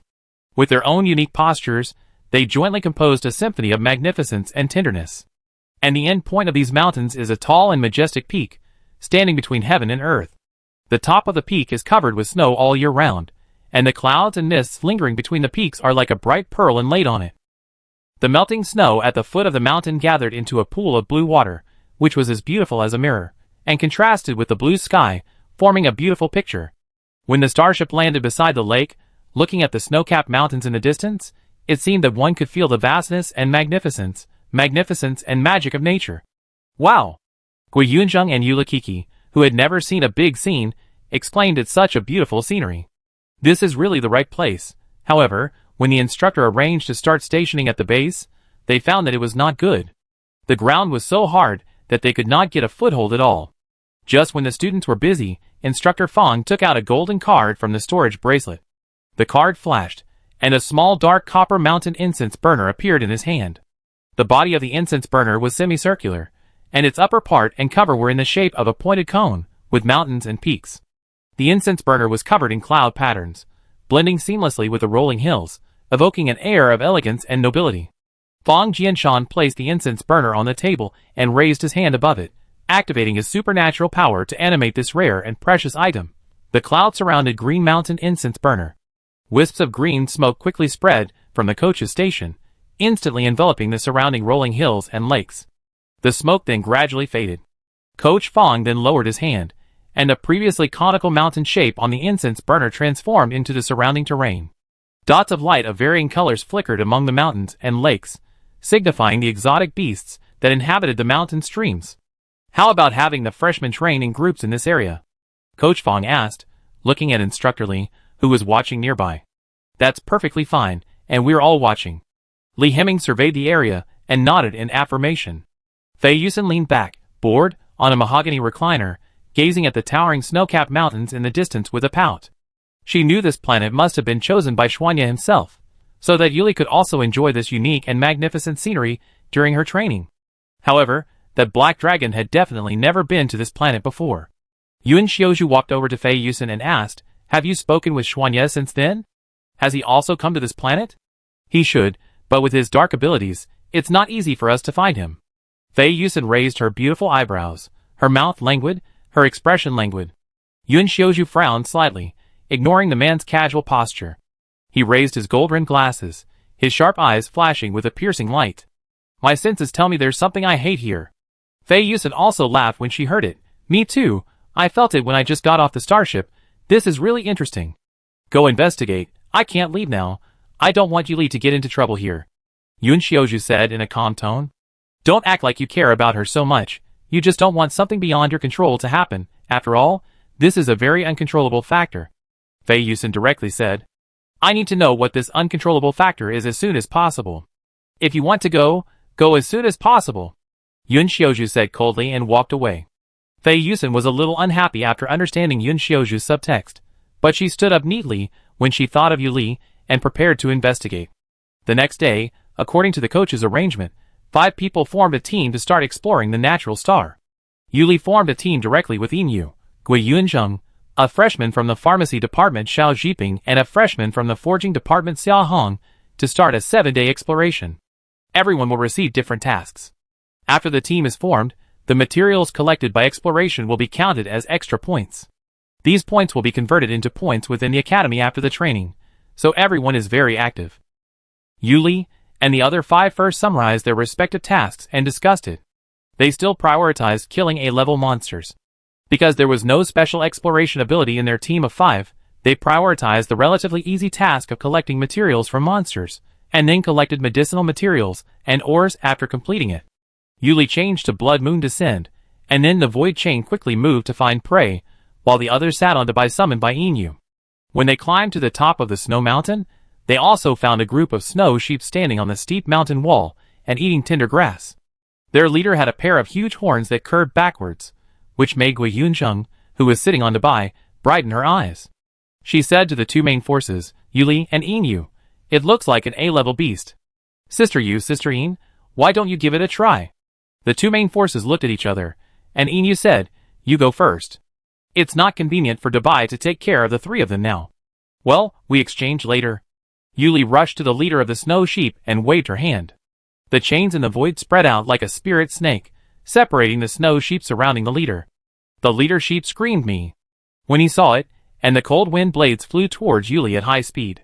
The other snow sheep also gathered together again in the leader sheep's cry, broke through Yuli's chain blockade, and reunited with the leader sheep again, and screamed one after another. Wind blades appeared in the air like snowflakes, forming a field of wind blades. "Wow! They can actually expand the field when they gather together," Gui Yunzheng said in surprise, as he watched from the side. The leader sheep raised his 2 front feet and stepped on them. A tornado formed in front of its huge horns and rushed towards Yuli with a roar. Yuli waved the chains around her to block the invisible wind blades that attacked her. When she raised her hand, countless chains and dahlias gathered, and sharp blood-red arrows rushed towards the tornado at high speed like a meteor in the night sky. After breaking the tornado, they pierced the leader sheep directly, piercing its skull and killing it with one blow. With the death of the leader, the surrounding snow sheep fled. Yuli walked forward and skillfully cut open the heart to take out the purple energy be condensed from the heart. Xia Hong, who had just been watching, was a little eager to try and said, "This snow sheep's horn may be used as forging material. I wonder if you need it, Yuli? If not, can you buy it for me?" "Indeed, but I also need to leave a horn," Yuli said without any objection. "Of course." Xia Hong nodded and completed the exchange with Yuli. After looking around and seeing that there was nothing special, she left to hunt other strange beasts. Chapter 26. When the Yuli team began to hunt the strange beasts, under the snow-capped mountains, deep in the abyss, in the center of the crystal-clear energy stone vein, a half-meter egg floated in this small space, and the energy in the energy vein was continuously absorbed by this egg. The white eggshell gradually became transparent, and the creature inside the eggshell breathed slowly and swam unconsciously inside the egg, as if it was about to open its eyes and break out of the shell. Just at this moment, this small space was instantly shattered, and the egg floating in the air seemed to sense some terrible crisis, fell to the ground and stopped absorbing energy, and the white eggshell also turned into the same crystal clear as the energy stone, looking the same as the surrounding veins. A mature man in a black suit appeared in this mine cave, his scarlet beast eyes swept around, and his sharp eyes fixed on the egg in the mine cave that looked like other energy stones. Xuanya stepped forward quickly, stretched out his sharp claws, and pinched the egg to prevent it from escaping. The man with deep eyebrows and eyes felt the breath of the egg and frowned with disgust. He tried to crush this thing he hated with his hands. The creature in the egg seemed to sense the threat of death, and it let out a sharp scream, broke out of the eggshell, and stabbed directly into the man's face. Xuanya's face remained unchanged in the face of the sharp blade-like mental attack. His right hand was as fast as lightning and directly pinched the insect and crushed it. Sticky white blood flowed out. He threw the broken insect corpse on the ground and took out a square towel with dark patterns from his bracelet and kept wiping his left hand. Just then, a blue-green light appeared outside the mine entrance. Fei Yusen approached and saw Xuanya carefully wiping his left hand. He smiled and teased, "How come even a natural planet can encounter a planet with worm eggs lurking? You, the boss, have to solve it yourself. TSK, if it doesn't work, you can just replace me. The natural planet I choose will definitely not have so many troubles." Xuanya was unmoved by Fei Yusen's tolerance and malicious teasing, but just calmly stated a fact. The final cooperation with Yuanshan University is the Dark Zone. "Ha! Even if it is a dark zone, Yuli doesn't know you at all now," Fei Yusen replied sharply. Xuanya pursed his lips after hearing this, a little unhappy, but what Fei Yusen said was indeed true. He was busy these days, partly to arrange the affairs of the Dark Zone and Dark Star of the Academy, and partly to prepare himself, like a dragon going to see his beloved, washing every scale on his body clean, brushing until every scale was shiny, and even worried whether the reflection of his scales would not look good, whether it would dazzle the girl's eyes. He was a little looking forward to it but more nervous and uneasy. The Zerg are becoming active again. The handsome man with thick eyebrows like swords, flying diagonally into his temples, chose to ignore this topic. How can it be called again? For the 7 major galaxies now, they have never seen these bugs, but if they are active now, it means that their Zerg mothers have matured and are preparing to expand outward. Fei Yusen habitually stabbed Xuanya's words. Expansion. Xianyi stroked his dense gold ring inlaid with black tourmaline, pondering for a moment. His dark red eyes lowered as he gazed at the shattered limbs beneath his feet. He said calmly, "Then the 7 galaxies will never again be as peaceful as they are now." "So what? This star region has always been like this, destroyed, revitalized, then destroyed again, in a cycle that repeats itself. It's just that the lifespans of most creatures are too short to notice." Fei Yusen was surprised by the subtle worry tinged with Xianye's calm words. She sighed, "You've become unlike him? You've actually begun to care about the dust that he never cared about. Is becoming an emperor really different?" Xianye's dark crimson eyes lifted as he listened, but he looked up at the enchanting man. He spoke in a low, hoarse voice, "We constantly cycle through this mortal world. How can we not change? Perhaps it is precisely because of these changes that he awakened, and that he met her at the right moment. Encountering this bright, dazzling star. TSK maybe? Fei Yusin replied indifferently, recalling something from before she split into two separate bodies. Well, I'm not interested in these things. Now that the larva is gone, I can explain myself. Oh! Wait, Miss Yuli might be interested in these energy stones. After all, she's a top-tier blacksmith now. The man with the enchanting face was about to leave when he suddenly realized something and stopped, thinking of Yuli's adorable, shrew-like personality and turning back. She likes energy stones. Why didn't you tell me before? Hearing this, Xuanya recalled Fei Yusin's previous evasiveness and felt a rare tinge of irritation. After all, he had been wreaking havoc as he entered the depths of the abyss. The energy stones that blocked his path were violently shattered into slag. To him, these things were worthless, merely obstructions. I just thought of this. Let's start digging now. Fei Yusin looked at Xuanya. Well, what grade of energy stone does she prefer? These look mostly S-grade. Isn't that enough? Xuanya nodded. Dark energy flowed from the tall, muscular man's shadow like water, cutting through the energy stones in the mine. Not at all. Blacksmiths need energy stones of all grades. We can mine a variety of them. Fei Yusin began to instruct. While the two high-ranking men diligently began mining, Yuli's team had already slain white bears, snow wolves, and other exotic beasts to gather the energy beads needed for their mission. They now began to work on Xiao Shiping's mission from the alchemy department. Yuli, Yin and the other four read Xiao Shiping's mission description, collect an S-grade exotic plant. Sure enough, I told you this mission wouldn't be that easy. And the S-grade or later on is even harder. Gui Yunzheng sighed. Xiao Shiping and Xia Hong both laughed dryly and scratched their heads. After all, their abilities weren't very useful. Okay. After all, the instructors must know that Yin and I have no trouble hunting A-grade monsters, so we're raising the bar. And I'm eager to give it a try. It's said there's a huge gap between A-grade and S-grade. I wonder how big that gap is. Yuli patted Gui Yunjing's shoulder excitedly. Yes, I'm looking forward to it. Yin and Dabai chimed in, adding, but we should be well prepared. On the towering mountaintop, clusters of bright, fiery flowers blossomed. These blossoms clustered densely together like umbrellas, their roots beneath thick, short, and covered with dense, fine scales. The fragrance emanating from these blossoming stamens made the massive snow leopard, which had been guarding nearby, feel a bit dazed. That red flower was Yuli, and the other's target. Yin had devised spin silk to encircle the area not far from the snow leopard, while Gui Yunzheng summoned the soul-loving grass to create a circle of mist on top of the spider silk. Afterwards, Gui Yunzheng and the other two watched the two's movements from atop a pine tree outside the circle, wearing binoculars. Just as the flowers were in full bloom, the snow leopard opened its mouth to swallow them all, but was intercepted by roots that suddenly shot up from the ground. It swallowed nothing, only to swallow a large mouthful of air. The snow leopard's already furious mood was further irritated by the action of the roots scooping up the flowers and burying them in the ground, causing it to roar loudly. The snow leopard raised its claws and began to dig violently in the ground, but found nothing. Relying on its keen sense of smell, it discovered that the stolen flower tree was located in the middle of the snowy mountain. It sped down the mountain, but like a flash of lightning, it collided with a pre-laid spider web. The snow leopard's sharp claws slashed through the web, and it shook its thick fur, trying to shake the web loose from its body, but the web clung tightly. It roared again in a rage, and tiny, sharp ice particles appeared from its fur, freezing the web. Yuli raised her hand and signaled, and silver chains rushed towards the snow leopard, trying to bind it layer by layer. Inu asked Dabai to assist. Chains and spiderwebs entangled the snow leopard, preventing it from breaking free. Furious, the icicles on its head flashed. The once clear blue sky suddenly darkened. At that moment, a blizzard suddenly descended, slicing through the two of them like a knife, as well as the chains, spiderwebs, and trees surrounding the snow leopard. Crackling sounds echoed, and the trees and fog were instantly cleared away by the storm. Yuli and Inu had prepared themselves and kept their distance from the start. The moment the snow leopard opened its territory, they retreated at top speed, retreating a short distance. She exclaimed, "Is this S-rank strength?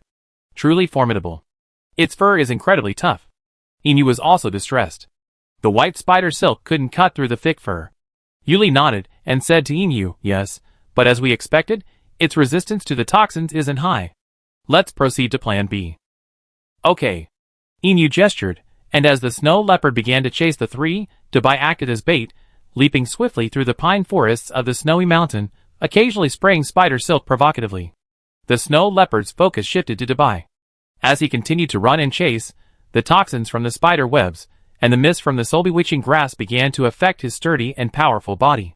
He began to see double, making him somewhat disoriented. The physical discomfort made his temper even more frantic and uncontrollable. Suddenly, the prey he was chasing fell to the ground, as if in an unexpected situation during its frantic run. The snow leopard, affected by the various toxins, pounced on Dubai with great excitement and bit him fiercely, as if venting its anger. But Dubai suddenly disappeared. The snow leopard didn't bite, and due to the inertia of its forward lunge, it fell directly into a massive pit ahead. The pit was clinging to countless snow-white spiderwebs and sharp chain links. A rich, subtle fragrance, accompanied by the fluttering of swallowtail butterflies, continuously exploded, stimulating the snow leopard's already keen sense of smell. He howled in pain, tearing through the surrounding spiderwebs in an attempt to escape the pit. However, the powerful poison made it completely disoriented and unable to open its eyes. Finally, it deployed its wind and snow domain, shredding everything around it. This fierce resistance also affected the vast accumulation of snow on the mountain, causing individual flakes to vibrate and cascade down. When the snow leopard leveled the pit and attempted to escape, the poison blinded him, and he could only run. However, the two deployments of his domain consumed a significant amount of his supernatural power. Ultimately, he was unable to escape the might of nature, and was finally submerged in the endless white snow. On another mountain, the Yuli team saw all this, and knew that they had succeeded. They excitedly clapped each other to celebrate the success of the plan. Chapter 27. Inu, you summoned Dubai back at the right time. Our operation was a great success. Whether it is the S-level medicinal materials or this S-level exotic beast, it is a great harvest for us. Yuli said happily. Yes. Sister Yu, Sister Yin and Dubai are all super powerful. Gui Yunzheng nodded in agreement, and even Xiao Xiao and the others beside him kept nodding in agreement. Inu adjusted her long hair that had just curled up during the run and smiled and added, Our success still depends on everyone's plan, right? The plan you proposed is very perfect. When the avalanche slowly stopped, Yuli took out the energy detector and found the body of the snow leopard on the snow. She put it in a storage device specially for exotic beasts. The Yuli team set off again, but this time the goal became to detect the mineral veins and dig out S-level energy stones. Xuanye, who had worked hard to empty the mine, looked at Fei Yusen. Why do you just talk but not do anything? I'm waiting for you to finish digging. Fei Yusen said with a smile. I won't give you a cent. Xuanye, with a serious face. Then how do you give it to Miss Yuli? You know, Miss Yuli won't want something that suddenly appears, and Yun Xiaozhu, the control freak, won't care. Even if you trade with Yunqin University through the Dark Zone, they won't accept things from the Dark Zone. After all, now you haven't even told those students that this planet is within the power range of the Dark Zone. Now you can only rely on me to give it to Yuli, and I'm the only one who can be kind enough to tell her that you gave it to her. Fei Yusen continued to say heartlessly. Xuanye fell into deep thought, and after a long time, he realized that now that he and Yuli didn't know each other at all, only Fei Yusen's way would work. TSK. It's likely that Fei Yusen wouldn't say anything good even if he told Yuli that it was sent by him, but it's better than giving it to the hypocritical Yun Xiaozhu. After all, he and his original body would destroy it directly after receiving it, and it wouldn't be passed on to Yuli at all. In the end, Xuanye could only feel wronged, and he was furious and used his supernatural power to vent his anger. Who made him come the latest? He didn't know each other until now, and they were still strangers. For the first time, Xuanye began to feel a little distressed about his habit of sleeping. A series of black shadows directly cut the empty mine into pieces, and then began to continue digging energy stones along the passage he opened when he came. Fei Yusen guessed that Xuanye's mind was probably venting his anger, and couldn't stop laughing. Hearing this, Xuanye's veins popped up, and he clenched his fists, but he still sped up, and dug up all the energy stones. Then, he controlled the black shadow, like a sword and rushed directly to the peacock spirit, who was leaning on the side and laughing. Fei Yusen's figure became blurred and dodged this series of attacks. A fan with green body and metallic peacock feathers appeared in the hands of the strange man. He raised his eyebrows and said, Why don't you let me laugh? After all, this is really funny, ha ha ha. Come and fight, you bird. Xuanye suppressed his anger, and still maintained his demeanor. TSK, if I'm a bird, you're still a tapeworm, Fei Yusen said. The two had fought back and forth hundreds of times during their childish conversation, and the speed was so fast that people couldn't see their figures clearly. Yun Xiaozhu, who had been staying at the base to oversee the overall situation, took a break, standing beside the azure lake, gazing at the towering snow-capped peaks. He expressed great discomfort at Yuli's absence for several days. After all, he had been by her side since the beginning, arranging all sorts of matters for her, big and small. He was also deeply dissatisfied with Fei Yusen's efficiency. After all, he couldn't rest easy until this unstable factor was eliminated. Although he knew that with his true form, even if the planet exploded and was destroyed, he could reverse time and space and return to the moment before the explosion to suppress it, preventing Yuli from suffering any harm or shock. He still worried about this young bird, whom he couldn't help but cherish, as it flew away from its nest and spread its wings, and whether it would encounter any sudden harm during its flight. Yuli's team had been searching for a mineral vein in the snowy mountains for several days. Despite hunting numerous exotic beasts during their search, they still found nothing. Finally, they had to change direction and descend from the snowy mountains to explore the numerous lakes that converge near the mountain range for any traces of mineral veins. Night fell. After days of intense hunting, Yuli was having a rare sleepless night. She climbed out of her makeshift tent and, out of habit, nuzzled Imoyen, who had opened his eyes because of her waking movements. "I can't seem to sleep," she said. "I'd like to go out for a walk. Do you want to come with me, Imoyen?" Imoyen raised his soft tentacles and nuzzled back, then shrank into the shape of earrings, hanging just below her earlobe. Proving with his actions that he would go wherever she went, he would go. The young girl strolled into the night, bidding farewell to Dabai, who stood guard. The air was cool, the breeze refreshing, and moonlight streamed down the azure lake, shimmering like diamonds. Yuli suddenly became interested and pulled out a blue card, one of the supernatural tools Yun Xiaozhu had prepared for her. A blue light emerged, and a boat appeared on the lake. Yuli and the others boarded the boat, slowly steering it into the center of the Emerald Lake.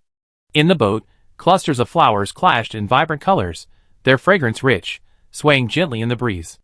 Looking out, the vast expanse of the lake, the distant snow-capped mountains hazy in the distance, this scene was soothing and refreshing, as if transported to a dreamlike wonderland. The girl sat on the soft cushions of the boat, holding the enlarged pink octopus.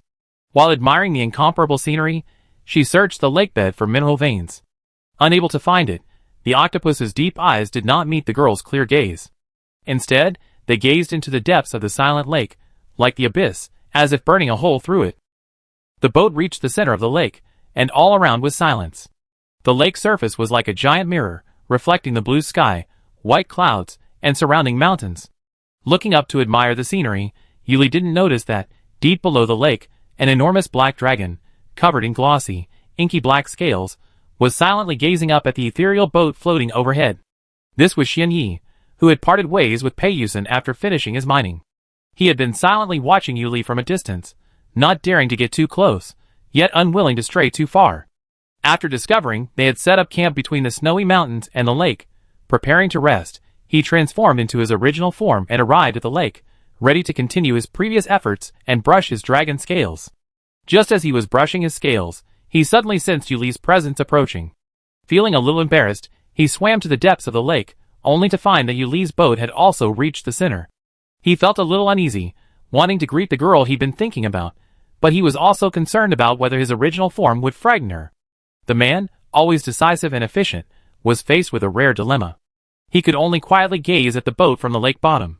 After Yuli looked up to admire the scenery in the sky, she lowered her head to look at the blue, mirror-like, clear and transparent lake surface. It was at this glance that she met the dark red eyes of the huge, mighty, and domineering black dragon at the bottom of the lake, which seemed to burn her like magma.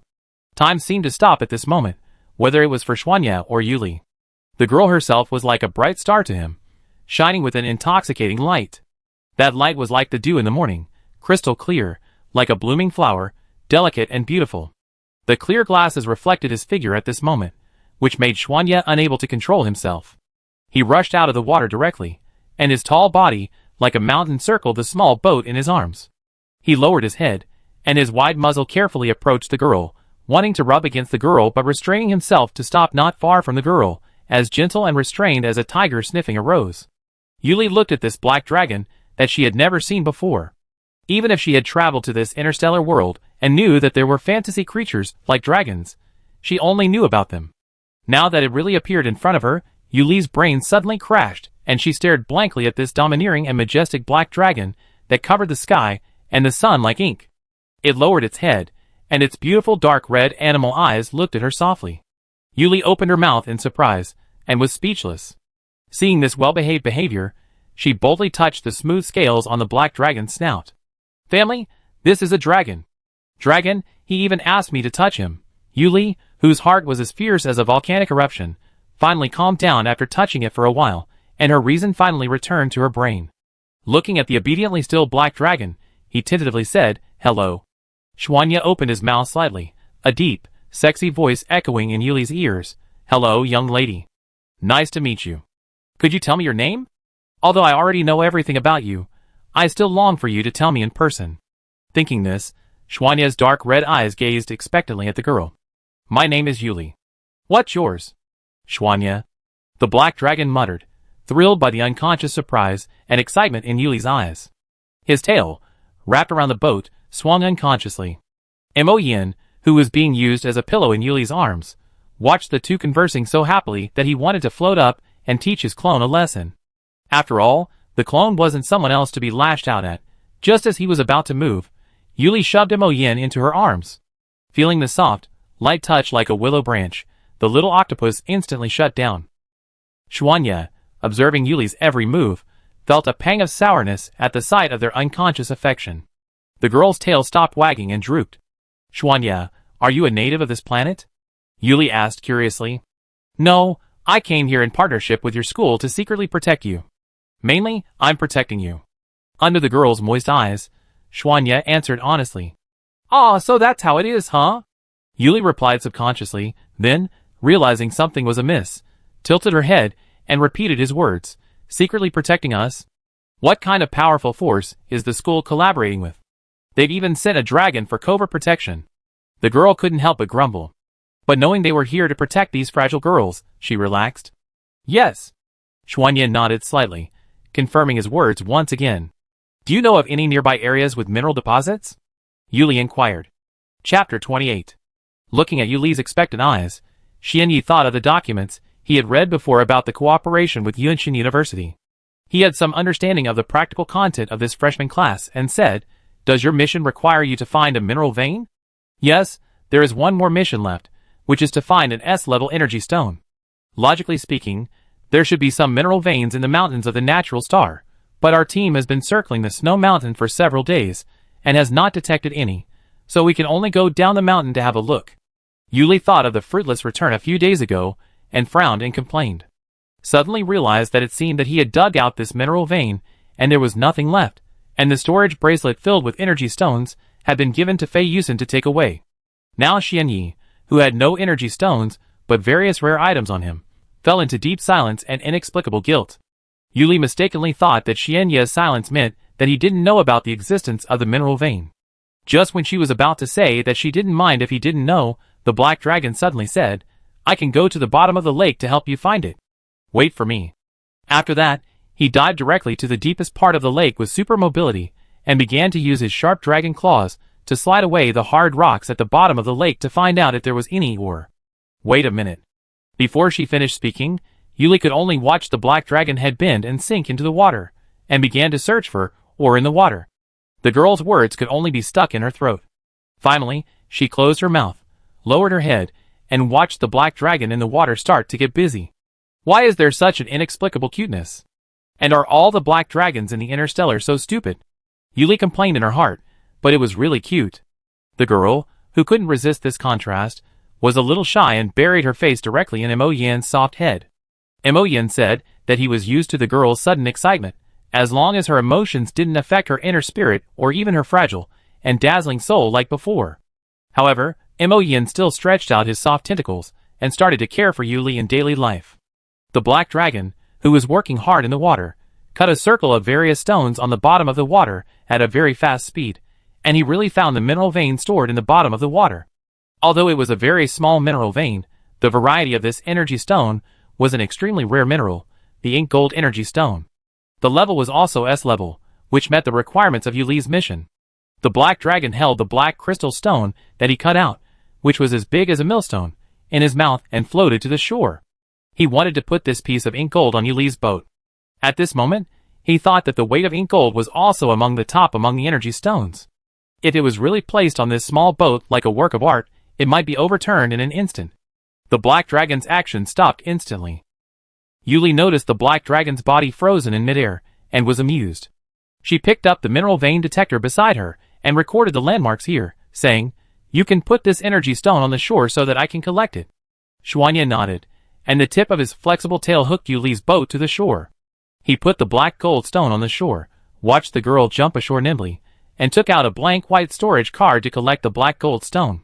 He looked at the girl reluctantly, his black claws unconsciously resting on the shore, his body unconsciously wanting to get closer to the girl, but he said that he hoped she could rest early. "It's getting late. You need to have a good sleep, Yuli." Hearing the black dragon's consolation, Yuli had a momentary hallucination of Yun Xiuzhu. After all, Yun Xiuzhu often persuaded her like this when she was around. His tone was gentle and firm, and he could not let anyone refuse, but he also had a hint of reluctance. Yuli quickly shook her head to get rid of this idea. After all, how could Yun Xiuzhu and Xuanya, one person and one dragon, be the same person?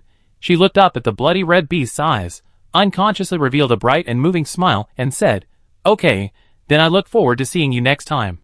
I had a great time this night, thank you." "Me too, good night." After Xuanya finished speaking, he silently watched the girl wave goodbye to him, hopping away, and suddenly turned around to look at him, and waved goodbye to him again. "This is really so cute." Xuanya looked at Yuli, and was touched by her sudden smile. He thought there was warm water flowing through his heart, and his tail began to swing in the lake. When the girl disappeared in the jungle, he sank back to the bottom of the lake, and looked up at the starry sky. The girl's smiles and frowns kept replaying in his mind. The water temperature around the black dragon began to rise continuously, but the black dragon did not notice it. He just looked up at the bright stars in the night sky. The stars are brilliant tonight, vast and boundless, and the scenery is really beautiful. When Yuli returned to the base, she had a good sleep and told everyone that she had found an S-level energy mine. When she took out the ink gold stone from the card and showed it to everyone, everyone was very surprised. After all, ink gold stone is also a very scarce vein in the Federation, and its function can be widely used in various fields. It can be said that the demand is greater than the supply. This means that if they develop this small vein, it will be a huge amount of points. Gui Yunsheng looked at Yuli with admiration, her eyes twinkling with admiration. "Sister you're my god? We couldn't find it before, but you just went out for a walk out of boredom one night, and found it instantly. What incredible luck." "That's not even luck." Yuli, thinking of last night's dreamlike encounter, stroked her chin and replied with a somewhat erratic tone. "Then I go collect it. I'm so excited." Xiao Shiping, deeply interested in this rare energy stone, said excitedly. The others agreed, quickly finishing breakfast and heading to the lake. They began preparing to dive into the lake to mine this small vein. After a few days of mining, they had completely exhausted the vein. With little time left for their actual training, Yuli's team packed up and headed towards the instructor's camp. After returning to camp and handing over their mission, they saw Xie Yi and Han Chunfeng standing not far away, chatting. Han Chunfeng approached them, followed by the usually silent but incredibly visible Xie Yi, asking, "Why are you back so late? I thought you came back early." After all, for them, this mission wasn't difficult. It wasn't difficult, but we searched for the mineral deposits for ages and couldn't find any. If Sister Yu hadn't suddenly had the idea to go for a walk around the lake, we don't know if we would have found anything. Gui Yunjing explained to the two with a bitter expression, then couldn't help but mutter, "Really? This is outrageous. Our team explored the snowy mountains and found no trace of minerals. Absolutely outrageous." Yuli and Inu nodded, reflecting on how they had searched the entire snowy area for days and still found nothing. Yuli then asked, "How is your mission going?" "We are fine. We found the mineral veins easily." Han Chunfeng shook the folding fan in his hand and answered with a smile. After that, Yuli and the other two looked at Han Chunfeng with a strange look in their eyes, with a strong resentment. "You guys are not compatible with you, the European emperors, you know." Okay, you just had bad luck this time. Maybe your luck will get better later." Han Chunfeng retreated under the sharp eyes of the three people and quickly added, "No, I don't think I want to take the task of detecting mineral veins anymore." Xiaobai's hair has turned gray after digging the soil for a few days. Inu helplessly held his forehead and refused to think of the hard work of the previous few days. "Yes, this is the first time I know that the roots of my soul-enchanting grass are so convenient for digging soil. Gui Yuncheng remembered that the soul-enchanting grass relied on its flexible stems to dig out the soil and gravel like flowers scattered by the sky, and she also covered her face. Yuli could only smile awkwardly but politely. Although she said nothing, it looked like she said everything. After all, digging a pit with a chain was a special thing, and of course she said she didn't want to recall it at all. Puff! Han Chumfeng looked at the three people who were desperate for life, and the corners of his mouth curved up after folding the fan, and finally couldn't help laughing directly. Xie listened to the ice blue eyes that were like ice souls. Hey, don't be so obvious about gloating now. Yin Yuzhen then suddenly started to chase Han Chumfeng. And Fei Yusen, who wanted to come up and meet them not far away, froze for a moment after listening to their conversation, and almost didn't catch the storage bracelet that he had been playing with in his hand. It seems the rich mine Xuanya had dug up earlier was indeed within Yuli and the others' area. Fei Yusen felt guilty for a moment, then quickly devised an excuse. It was Xuanya, that dragon, who dug the mine, and she hadn't done anything to help. Therefore, it was Xuanya, not him, who had caused Yuli to search so hard for so long and find nothing. Fei Yusen, ever the logical genius, nodded and continued on to meet Yuli. After all, they hadn't seen each other for several days. After the group had finished their playful banter and parted ways, Inu watched as another man, with a striking figure and enchanting eyes visibly approached the girl next to her. A question slowly formed in her mind. She lowered her head and took a closer look at Yuli, whose face was pure, innocent, and endearing. Her protective instincts instantly surged, and she was certain it was all those nasty men who had come after her. She asked Yuli directly, "Do you know that man who looks like a peacock spirit?" "I do, we're friends," Yuli confirmed after recalling. "What about Teacher Yun from last time?" Inu asked again. I guess they're family, I guess." Yuli thought for a moment and replied. "Then they." Inu began to draw in the air. "Won't they fight when they meet?" Looking at the auras of these two, it seemed like they'd definitely clash. Huh? Really? Yuli thought back to the time Yin Xiuzhu and Fei Yusen had been chatting with her. After careful consideration, she could only utter uncertainly, "I think it's okay. They're just friends, probably." "Really?" Inu looked at the completely bewildered Yuli in disbelief.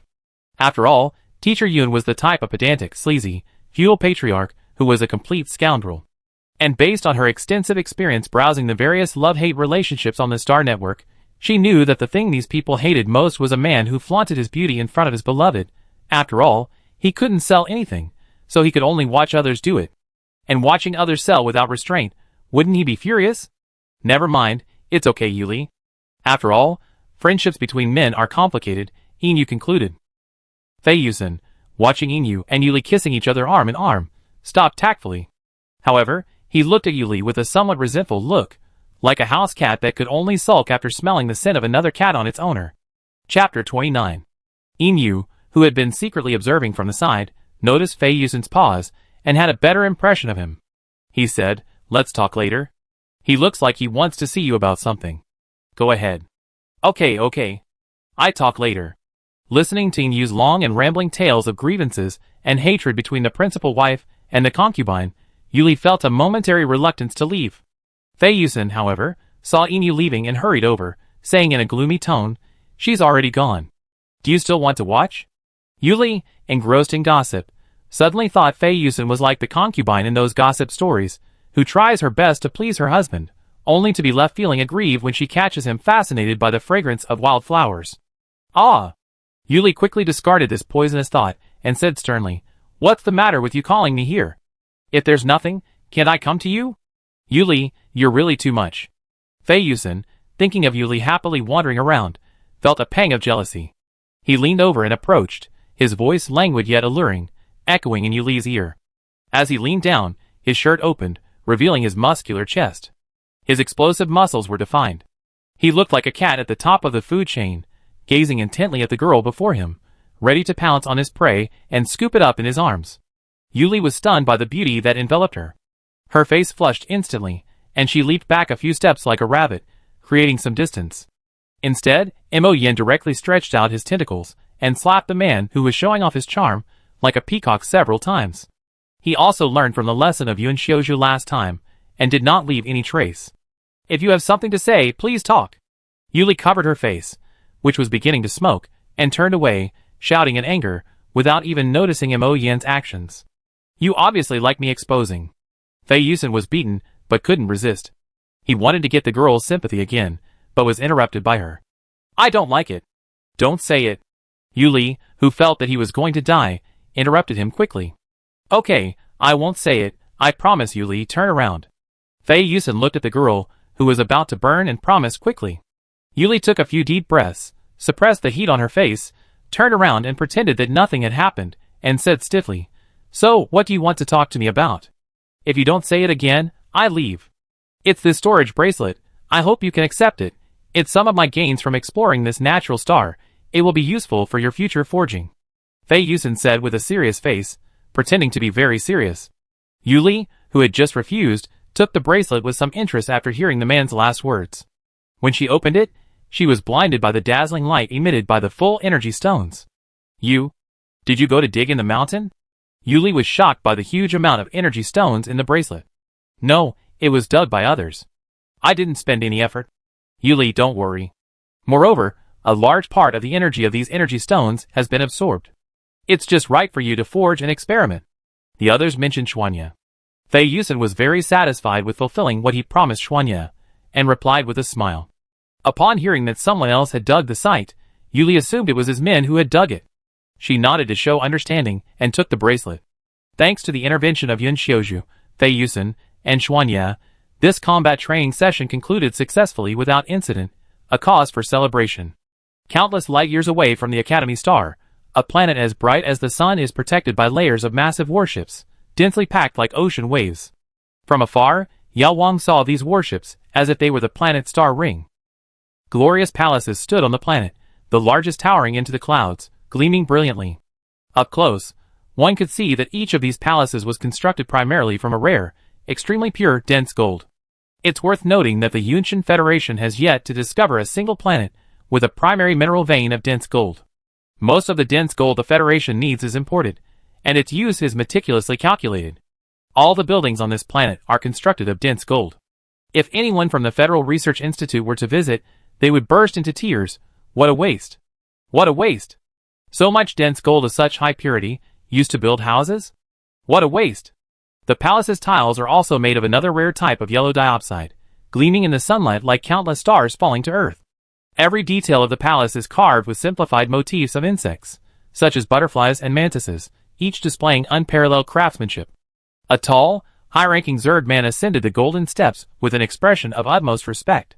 His heart was filled with excitement, and each step felt like treading on clouds.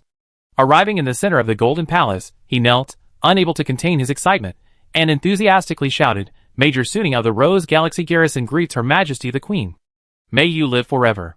A breeze blew, and the silk woven from shark silk fluttered in the wind, bringing with it the curtains made of pearls, which swayed slightly, and made a tinkling sound. The golden wall was lit with the incense made by Mandragora, and the smoke was lingering, filled with bursts of fragrance, making people relax and indulge unconsciously. Behind the pearl curtain was a golden throne, and the throne was still carved with fine insect patterns. In the center of the throne sat a slender woman with exquisite curves. She raised her jade hand slightly, covered her eyes slightly, and said in a sad tone, Get up, is there anything important to come here at this time? I remember you are a bug stationed at the border. What's wrong? Are those rebels going to massacre my beloved children again? It's really sad. Why treat those fragile children so cruelly? The voice was charming and silent, and Suaning, who was already extremely fanatical about the queen, was even more uncontrollable. He raised his head and looked at the enchanting woman on the throne with a very offensive look. The black hair, as black as crow feathers and as smooth as a waterfall, fell on the woman's delicate and fair skin like white jade. What came into view was a gorgeous face. It was a kind of violent beauty that could capture people's hearts and minds at a glance. Even if the woman did nothing but sit on the throne, that kind of devilish beauty could lead people to sink into depravity, fall into madness, and offer everything. No, no. Su Ning looked at the queen and stuttered excitedly, Yes. Yes. It was our border that received the signal sent by the bug left by the previous generation of queens. Although the signal was only for a moment, we have obtained the coordinates of the signal. This coordinate represents the existence of a new galaxy, and those galaxies have rich resources. The woman was startled at the news, then broke into a charming, lithe laughter. Her red lips parted, Great, great. I've finally found a place where my beloved children can have a good meal. As if remembering something, She smiled sweetly and slowly said, "Since we're going to such a distant star system, I use those rebels to make rations for my children. After all, the journey is long, and I can't let my beloved children starve." "Yes. At your command?" Sooting once again loudly and respectfully agreed. With the Queen's command, a silent message traveled through her vast mental network to the countless Zerg stationed on the warships outside the planet. The warships orbiting the dazzling planet began to move one by one. The star rings transformed into a pale golden ribbon, traversing the void. They passed through desolate planets, devoured to the point of gray, devoured to a single vestige of green, or shattered by their cores.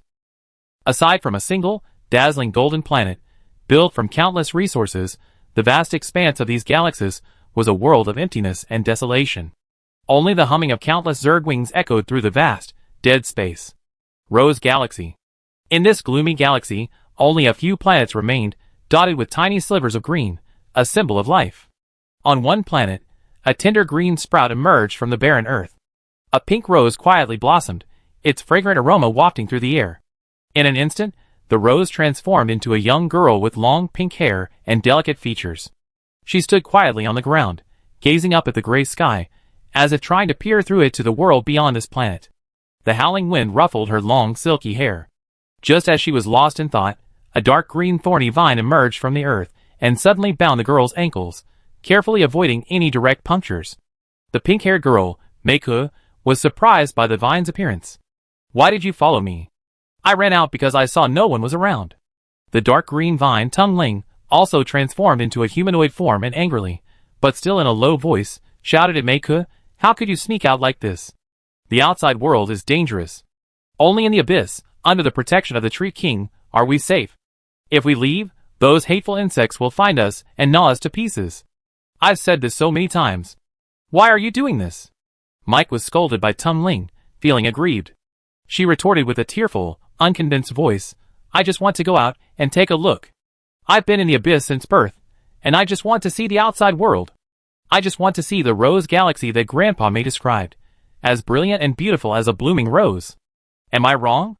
As the two argued, a dazzling golden light, like a blazing sun, filled the gray sky. A vast fleet of warships swept across the sky, rapidly approaching the few remaining planets. The two were stunned by the sight of the golden light. Tung pulled Mike and tried to transform into his original form and burrow deep into the earth, but it was too late. The warships in the front row of the light belt launched a barrage of attacks, indiscriminately destroying entire planets. The golden light was as dense as falling meteors in broad daylight, dazzling and yet incredibly ferocious. Boom! Boom boom! The blast rolled incessantly, overturning the fragile surface. Tung transformed into its original form, its vines entwining and forming a ball that tightly protected Meike. Repeatedly buffeted by the massive shockwave, the vines began to crumble layer by layer, splattering green juice. Even the face of the pink girl at the center of the ball was stained with a few drops of her blood. "A Ling!"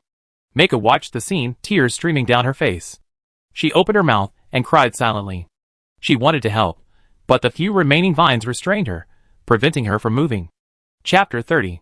Meike could only watch helplessly as Tung exhausted his superpowers and his own flesh and blood to protect her from the towering explosion.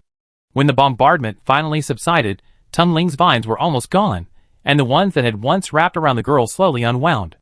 Meike quickly stepped forward, picked up the dying vines, and began to continuously channel her healing energy into the superpower beads at their centers. Pink spots of superpower light flashed continuously, but their impact on the vines was a drop in the bucket. I'm sorry. If only I hadn't been so willful. The adults warned me so many times, but I didn't listen. Ah Ling, please let me go. I can help you." Meike kept saying this with regret, tears streaming down her face. "Meike, run. Return to the abyss. The insects are coming." Tungling's remaining mental energy connected to Meike's mind, constantly urging her on. Just as Meike exhausted all her healing powers to save Tungling's life and attempt to carry her back underground, a sharp insect chirp echoed overhead. A golden insect with circular black patterns appeared before the two. Its translucent wings vibrated continuously on its hard golden shell, and its cold compound eyes spun downward. Spotting the two, it attacked decisively, its piercing golden light effortlessly piercing Meike, who was clinging to Tungling. A mixture of pink and green juices flowed out onto the barren ground. The giant golden insect's antennae twitched, confirming the two were no threat, and then slowly descended, its sharp forelimbs thrusting forward to pierce their bodies and extract the energy beads. As the insect raised its forelimbs, Tung Ling, exerting her last bit of strength, launched her dark green vines into the air once again, wrapping around the insect's forelimbs and shielding Mei Ke from this attack. Mike's pupils dilated as she watched the scene unfold. Her tears had long since dried, and now nothing could flow. Her agony was beyond words. The Golden Zerg seemed perplexed by this suicidal counterattack, but it still spared no effort, yanking the entangled vines with all its might, violently ripping them apart. The deep green, jade-like, supernatural orbs were exposed to the air. As the orbs were shed, the vines instantly withered, turning into gray, dry vines that fell to the ground. Ah! Mike was completely devastated by the scene, screaming shrilly. A pink rose instantly blossomed, countless petals falling, carrying a rich fragrance that bewitched the Zerg. Already driven mad, Mike drew her sharp knife and stabbed the Golden Zerg's heart. However, her supernatural powers and basic physical strength had long been depleted, and she could only leave a shallow scratch on the giant insect's hard shell. Awakened by her actions, the Zerg erupted with golden psychic light, blasting through the girl's body without hesitation. The psychic orb at her heart fell to the ground, and pink petals fluttered, the once delicate petals instantly withering and falling. Mike collapsed, staring at the withered Tung Ling before her. Her fingers moved, trying to grasp it, but she had no strength left. She could only watch helplessly. In her final moments, as she fell into darkness, she recalled the words Grandpa May had spoken to her before his death, that this rose star region was called Rose because the nebulae and stars of the entire galaxy formed one giant, beautiful rose petal after another. From afar, it looked like a magnificent rose in full bloom. And their older generation will take an oath under this pink starry sky when they encounter some important moments in their lives. Unfortunately, she has never seen this blooming rose, nor has she told Tung Ling under this pink starry sky that the pink rose will always accompany the green vines, never leave, and never separate again.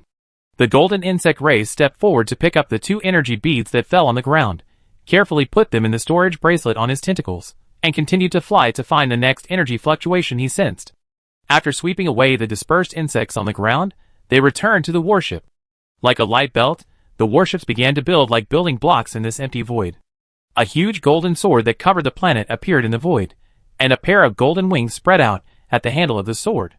Under the control of these wings, the golden sword chopped straight down through the thick clouds and chopped on the ground of this planet. Boom! The ground was as fragile as paper, and was torn apart by this knife, revealing thousands of gullies. The whole land shook violently. Under the impact of this sky-high blow and the aftermath, countless ruins were lifted up hundreds of meters high, rolling countless dust and rocks. The golden wings turned into a pair of giant hands, directly digging open the gully, and the soil and gravel poured down like a torrent. When the dust was dispersed, a touch of green was finally revealed under the abyss, like a gray-white stone shell revealing the moist jade inside. This green banyan tree is tall and majestic, with twisted and crouching dragon-like roots deeply rooted in the underground core, with luxuriant branches and leaves and a wide crown. The moment the banyan tree, which was as gorgeous as a cloud cover, was exposed, the roots twisted on the branches instantly climbed up to the sky, constantly piercing the golden warship floating in the air. The giant hand-like warship transformed once more. A golden spear formed from Zerg warships facing off against a dense green shield formed from the vines and leaves of the banyan tree. Endless, silken threads of law descended from the sky, converging into a formless river. Sharp gold and vibrant green constantly collided, and the resounding laws resonated like the sound of heaven and earth. Beneath the banyan tree, an aged, white-haired elder and the peerlessly gorgeous king gazed calmly at the golden light that blanketed the heavens and earth. Around them, a group of young men and women, transformed from various plants and trees, gazed at their king with piercing eyes, awaiting his command. I thought we would persevere, but it seems that plan is impossible. Standing on the tree trunk, the king murmured, looking down at his few remaining subjects with immense tenderness. It's not your fault. You've done well enough. The king has exhausted all his energy trying to keep us alive in the abyss.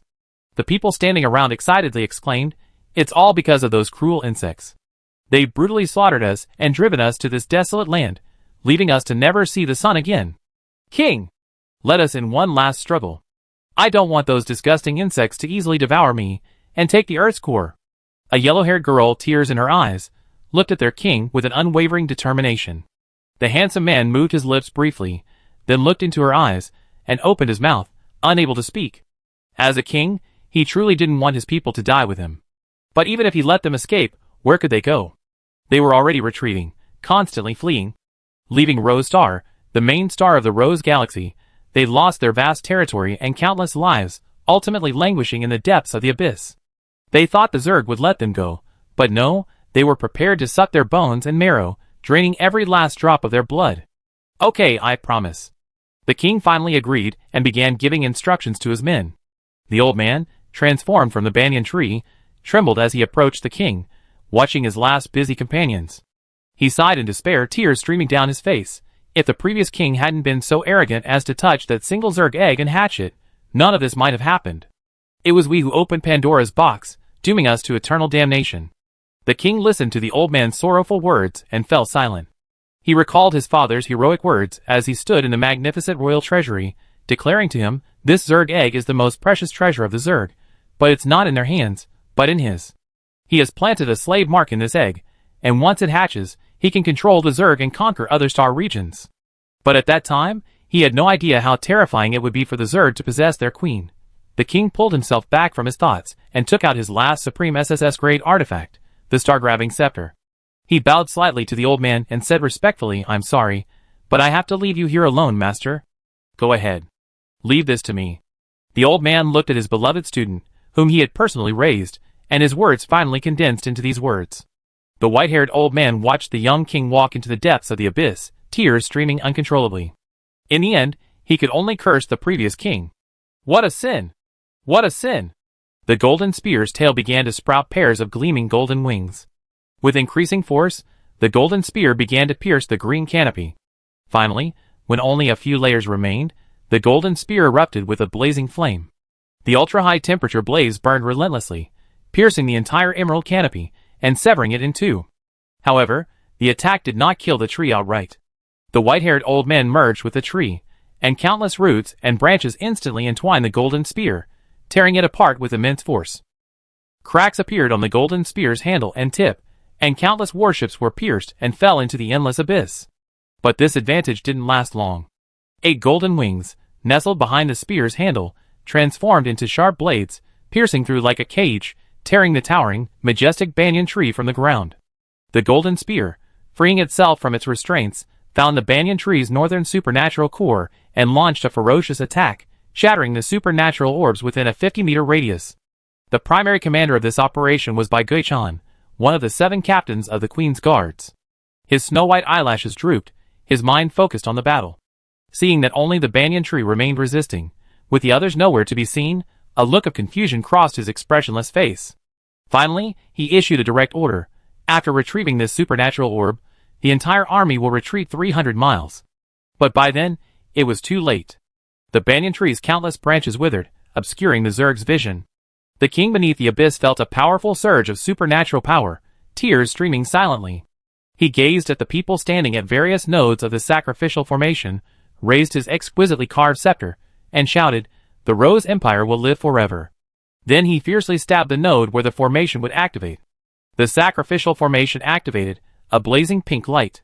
The people transformed into countless flesh and blood, merging into the formation and merging into the Earth's core. Boom! The Earth's core exploded, the pink light piercing through the withered branches of the banyan tree and striking the fleet of warships transformed into golden spears, devouring them directly. Even White Ghost Cicada's direct attempt to protect the remaining fleets was in vain. The energy of the Earth's core explosion was too much for even an SSS-level Esper to withstand, and it burst directly through his domain. The radiance of the explosion was like a blooming rose, delicate pink petals unfurling. Above the empty, gray void, a dazzling pink rose, carrying the beautiful memories of countless people, ignited itself, silently blooming one last time. Chapter 31.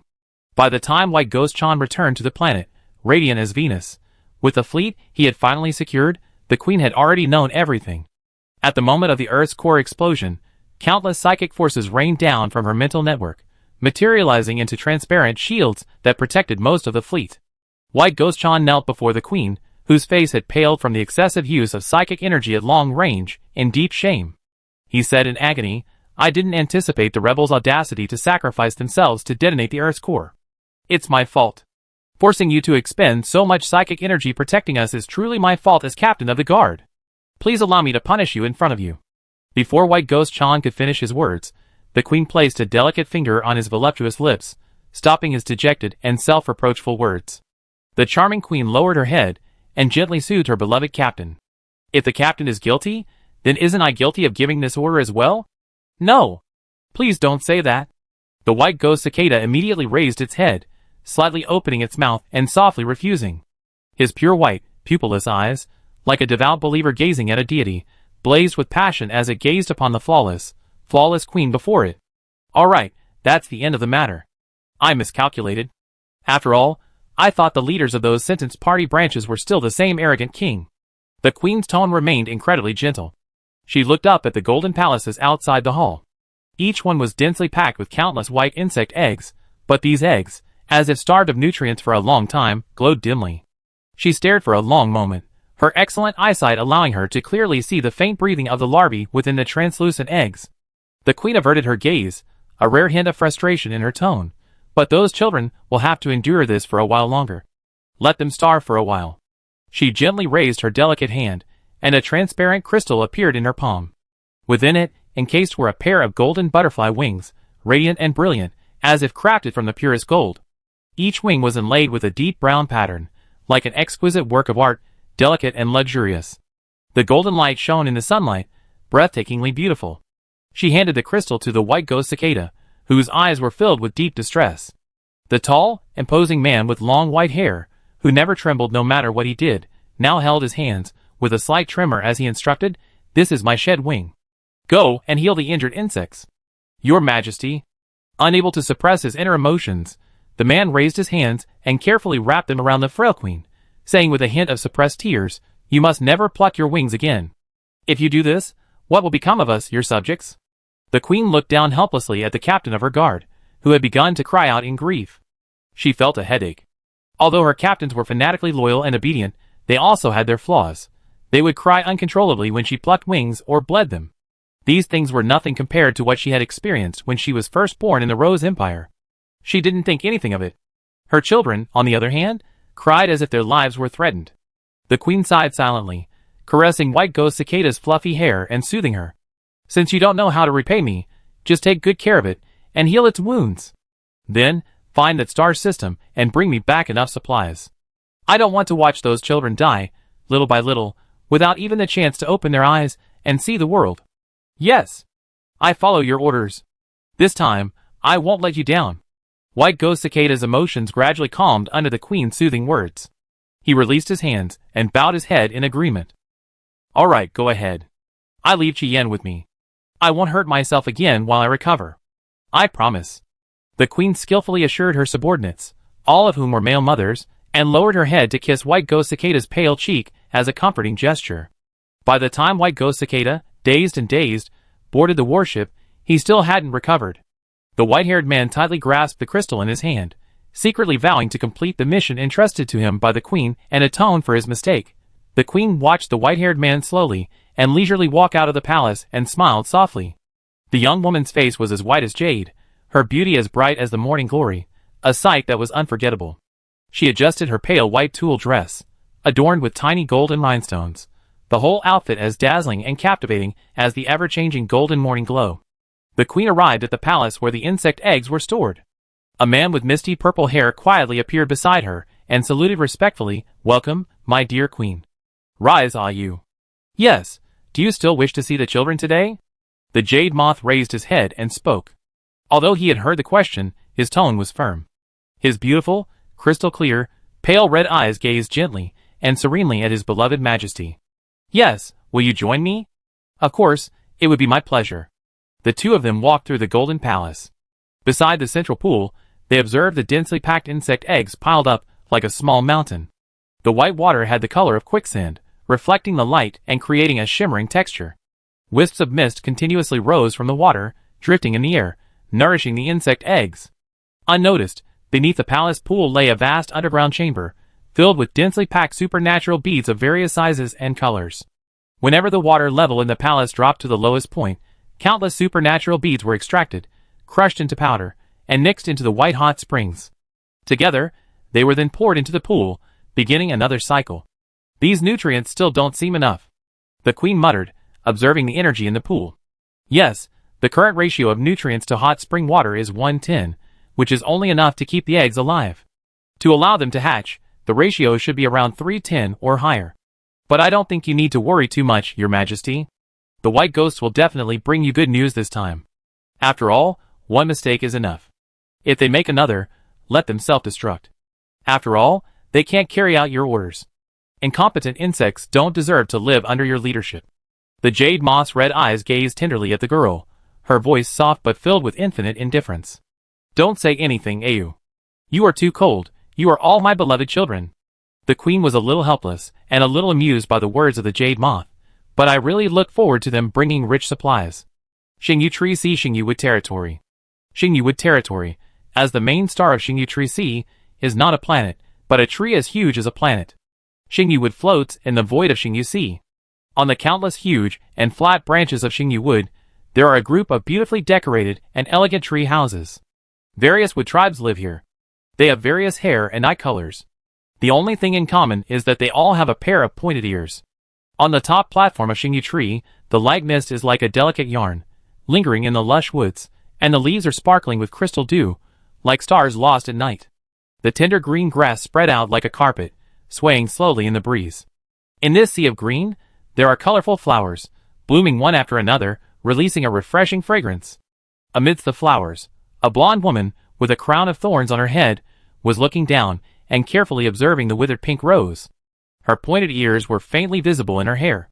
Her face was as delicate as a sculpture, her green eyes drooped, and she reached out to touch the withered petals. A fist-sized flower spirit emerged from the spherical lavender hydrangea and said timidly to the queen, who seemed to be thinking about something, "My queen, this flower withered suddenly." Xiuqiu never came back. Xiuqiu takes good care of these flowers every day. Thank you, Xiuqiu, for taking good care of these flowers every day. This rose's withering isn't your fault. The woman with golden eyes reached out and touched the flower spirit in its plump, lavender dress, comforting her. Then why did it suddenly wither? This has never happened before. Xiuqiu asked curiously. Perhaps its origin was destroyed, so it withered. The Wood Tribe's king calmly observed the withered rose and speculated. Is that so? It's so pitiful. Xiuqiu will preserve it. Xiuqiu felt a little down at the king's response, but quickly cheered up and got back to work. The woman's red lips curved as she watched the scene. She left the garden and returned to her usual office, expertly opening a screen and calling someone. The connection signal on the screen flipped a few times before connecting. A mermaid with long, curly, light blue hair appeared on the screen. Her strikingly beautiful face was irritable. From the blue gauze between her sleeves, her tail, gleaming with pearly blue-purple scales, arched upwards, swaying unhappily in the water. Pearls and aquamarines. These treasures, rarely seen by ordinary people, lavishly adorned the tail, gleaming brilliantly as it swayed. The mermaid shouted impatiently, "Dear queen, although it's daytime in the starry sea, it's midnight in the sea moonfjord, and I'm still getting my beauty sleep. My apologies for my impoliteness." The queen's jade-like face wore a faint trace of guilt. The siren, who was a looker, saw the apologetic expression on her picturesque face, and her anger instantly dissipated. Her beautiful brows relaxed as she asked, "Tell me, what do you want to know this time?" "I tell you." The blonde woman's lips curled upwards. She knew the siren's penchant for beautiful things, hence her guilty expression. This thought flashed through her mind only briefly. She was further fueled by a sense of foreboding from the withered rose. Just as she touched the dried petals, she heard a buzzing sound that made her feel nauseous and terrified. With this thought, her tone unconsciously took on a hint of nervousness as she asked, "I want to know, will we encounter enemies outside the 7 galaxies in the starry sea?" The siren raised an eyebrow at this question, her light blue hue floating in the water. She immediately pulled out 22 tarot cards and began to tell her fortune. The space fell silent for a moment. The siren stared silently at the upside-down tarot card, the Wheel of Fortune, in her hand. Silence fell, and she finally replied solemnly, "Yes, and it will probably be an unprecedented disaster." Chapter 32. After returning to the Academy Star, Yuli began her interstellar version of an ordinary college life. However, she was somewhat flattered that the Academy adjusted the time of some courses for her, because she was the only student in the entire school who took all 3 majors. The adjustment of the course time allowed her to have time to attend some important courses. In the following months, she spent her time studying and writing various courses seriously, and her potion and forging were also upgraded to the Shin level, which was a cause for celebration. the system has not yet given her the main task, as if it was due to the sequelae of the previous seal consuming too much power. No matter how she called the system, it did not give a response. And because the potion and forging had reached the yellow level before, the accumulated 30 brilliant fragments could be exchanged for a set of brilliant suits, but the system was still stingy as usual, and only gave him 3 sets of sun, moon, and star. Yuli was entangled, considering that Yunshin University, as a whole, tends to control and water-based abilities, and chose a set of Shui Wikanglan, brilliant. It's a pity that after several months of training, her superpowers have reached the limit of A-level superpowers, but she still has no idea about breaking through the S level. Even if she gets this set of dazzling suits, she can't wear it. Pain. Crying cat head.jpg. The side quest triggered her again, because she once saw the news that the half-yearly ladder, that is, the half-year stage competition of superpower single-player competition, was about to begin in the Star Network arena, and the side quest appeared in front of her. Side quest. First place in the Star Network stage competition. Description. You continue to learn various uses of superpowers in this school, gradually becoming proficient and making great progress. Now that the Star Network ladder is opened, you're gaining strength and might as well test your abilities. Quest rewards. 1 mechanical heart, rare, 1 clouds of flowing clouds, extraordinary. Just a few days after she completed this side quest, combat instructor Fong announced that they would be competing in Star Network's ladder to hone their abilities. With Yu Li's outstanding performance in the ladder competitions, her rank on the ladder began to rise steadily, and she gained a following on the Star Network. She has now reached the Wushuang rank, and is now in the top 100. While future battles will be much more difficult, these battles are helping her understand and utilize her abilities. Because espers with S level and above abilities are considered top-tier combatants in the interstellar world, they rarely appear on the Star Network except for major events. This is why the top 100 players on the Star Network's ladder are generally A-level.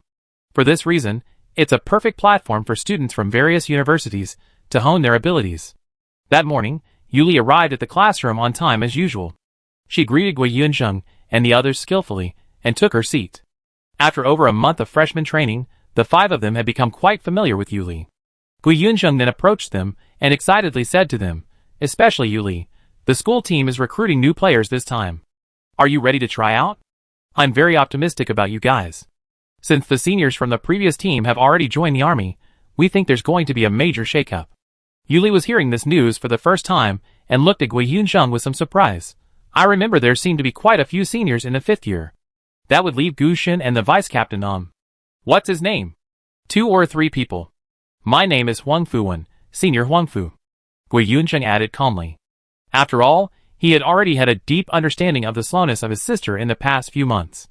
Xie kept a cool expression on the side, nodded without hesitation, and habitually handed the ice blue candy he brought with him to Yuli and Inyu, and then handed a few to the Mini Dabai and the soul-loving grass. Inyu took the candy, helped Dabai peel off the transparent wrapper and fed him, then thought for a while, and said casually, I'm not interested in this, but if you all participate, I can consider it. Gui Yunzheng heard her words and supported her head speechlessly and said, Sister, you are really my sister, how can I participate? I'm just an auxiliary, and I haven't reached a level yet. Why are your abilities improving so fast? Han Chunfeng nodded his fan and said with a smile, even if you are an auxiliary in the school team, it is very necessary in the subsequent competitions, so let's participate together. What do you think, Yuli? I will also participate. Yuli replied in a very firm tone. At the same time, the long-missing main storyline finally appeared in front of her. The golden panel was shining, and she was moved to tears. It finally appeared, main storyline task 3, pass the school team assessment to obtain the qualification for the inter-school competition. Description. You have heard about the various deeds of the school team in school, and you are very interested in their participation in the inter-school competition held by the Federation. Moreover, if you get a good ranking this time, you may be able to participate in higher-level competitions, so you decided to participate in this school team assessment. Mission completion rewards. 1 palace enchantment, rare, 1 heartbeat melody, extraordinary. Inyu, seeing the 3 of them participating, said, well, I joined too. Can I stand down there and cheer you guys on? Gui Yunzheng tried to struggle again. No, we have to go together. Yuli insisted. No. Inyu's red lips curled up in a faint smile. Go ahead. Han Chunfeng encouraged. Even Xie silently shook his head. Gui Yunzheng looked at her friend's reactions, feeling bereaved, and nodded. Then, As if realizing something, she looked up. The final rankings for the Wuxuang tier should be announced in the next few days. If we're participating, the school team tryouts will also be in a few days. You all have your places in the top 100. Keep up the good work. For the next few days, Yuli and her friends competed in ranked matches on StarNet. Yuli had good luck this time, and until she reached the top 5, her opponents were generally not much stronger than her. After successfully advancing to the top 6, she encountered a student from Jehovah University. His special ability disrupted his opponent's attacks, making him quite formidable. Yuli fought him for a long time, but ultimately, leveraging her ability to heal herself at any time, she managed to outlast him and advance to the top 3. The other 3 weren't so lucky. Inu encountered a student with a speed-based ability while entering the top 5, and was quite restrained, ultimately losing by a single move. Han Chengfeng tragically ran into Xie and had to concede defeat, allowing Xie to successfully advance into the top 3. The top 3 were determined by taking turns playing each opponent, with the ranking determined by points. In the first match, Xie was unfortunately defeated by Yan Qianqing, who was also a freshman at Grand University. Like Yuli, this freshman at Grand University scored nearly 1,000 points higher than other opponents in the entrance examination. He is a very strong opponent. It is rumored that he has also joined the school team of Grand University, and will participate in this inter-school competition. The match between Yuli and Yan Qianqing will be held in 3 hours, that is, at 10 p.m. on Star Network time. Yan Qianqing's ability is like his name, called Qianqing. In the battle with Xie, he used a fiery red longbow as a weapon. The bow is made of dark red wood, and the bow is slender and beautiful, with a natural and smooth arc. Yan Qianqing kept distance from Xie, and with the help of the longbow and his own ability, an arrow with countless flaming meteors covered Xie indiscriminately at a long distance. This advantage began to increase with the passage of time, and finally Xie was defeated regretfully, but Yan Qianqing was also seriously injured. It needs to be recovered and treated, so it takes 3 hours to interval. It was 10 p.m. at the Star Network Arena. Dear audience, welcome to the Star Network Arena, the site of the ladder competition. Our current match is the second match between the top 3, Yuli versus Yan Qianqing. The host excitedly introduced the audience on the podium. Oh. Come on. The host listened to the audience shouting loudly, and said with a smile, let's look forward to the 2 of you bringing me a wonderful game. Yuli stood on the field and took the lead. The chain flew out like a spirit snake, attacking Yan Qianqing, and he kept pulling away.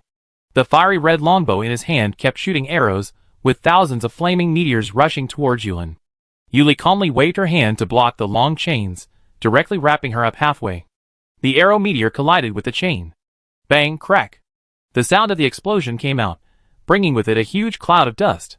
Yuli knew that she couldn't let Yan Qianqing keep pulling away from her, otherwise she would be like Xie in the last game, and she would be in a disadvantageous position and finally unable to recover. She moved her fingers slightly, and then the smoke and dust blocked the chain and drilled into the ground. She jumped lightly like a flexible bird, avoiding another wave of attacks from Yan Qianqing, and the red dahlia fell like a dart and rushed towards Yan Qianqing. The young man with red eyeshadow quickly avoided these dense flowers in the air, and was also suppressed by Yuli, who was approaching at a very fast speed, forcing him to fall to the ground and try to distance himself from her again. But this time he didn't succeed. The chain lurking under the ground drilled out violently from the ground to form a semicircular cage that directly imprisoned the man inside. In the audience area, Gui Yunzheng kept cheering for Yuli's move. Oh, come on, sister Yu, defeat this Martian man. Avenge brother Xie. Yes. Come on, Yuli. Kill that fireman. Inu also raised his hand to make a trumpet shape and shouted. Dabai and the soul-enchanting grass on the side were also dancing and cheering. Xie sat in his seat expressionlessly, and after a long time he said, no need for her to help me. I can do it myself. Puff. Han Chengfeng laughed when he heard Xie's words, and finally made up for it in the cold eyes of the cool brother. Okay, we will definitely meet in the league later, and you will try to get back to ground then. I am optimistic about you. Unlike the lively audience seats, in the comfortably decorated box, Wang Fuwen leaned on a comfortable chair, looked up at Coach Guan, whose hair had been trimmed long ago, and was very symmetrical with a scar on his eyebrow, and asked, Coach, what do you think of these seedlings? Chapter 33.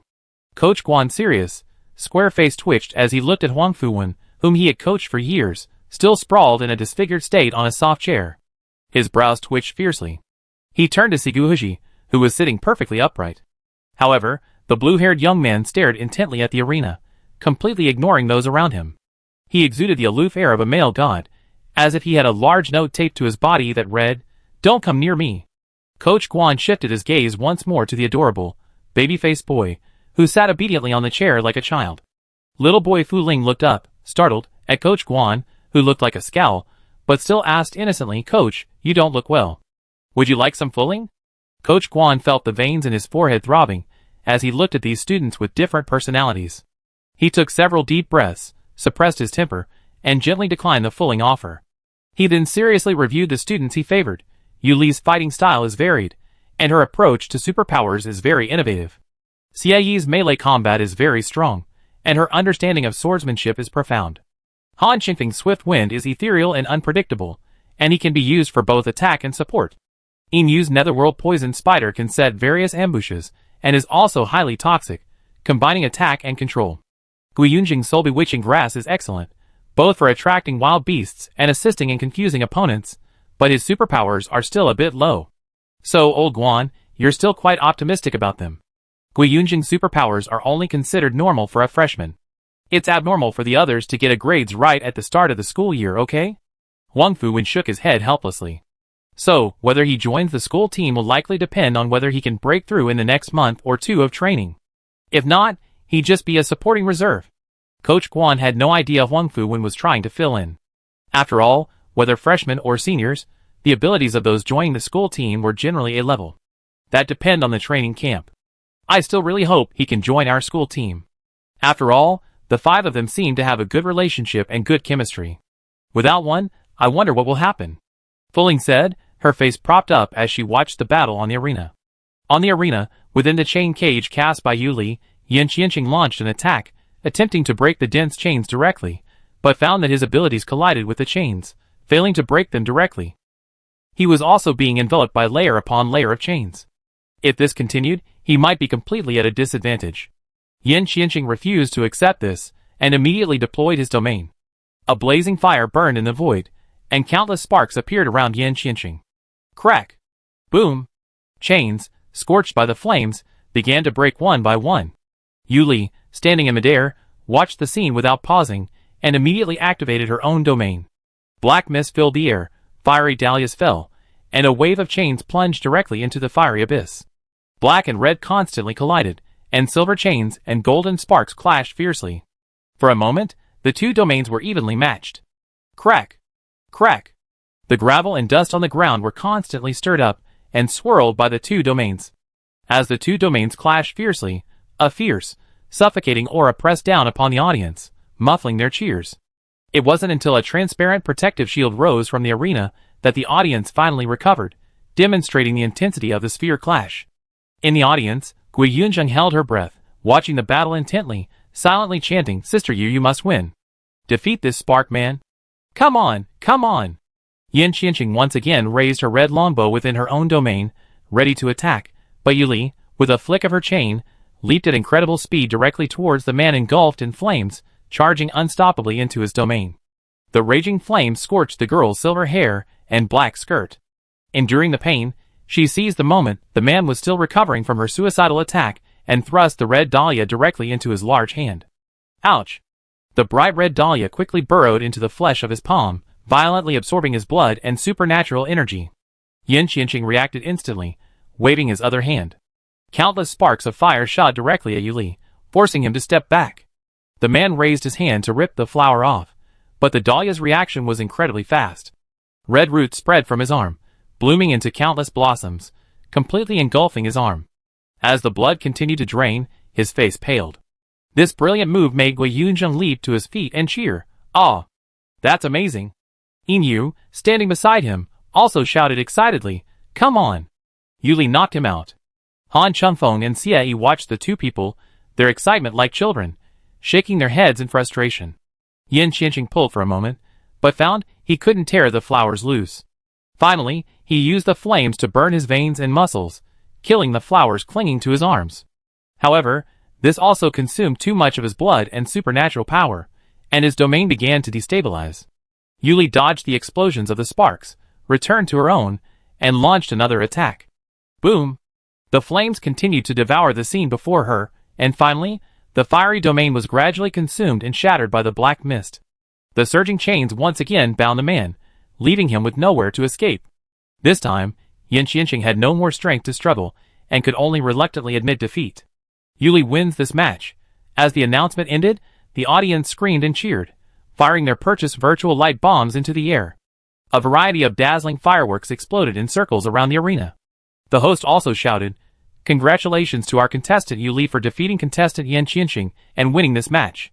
This was a fantastic match.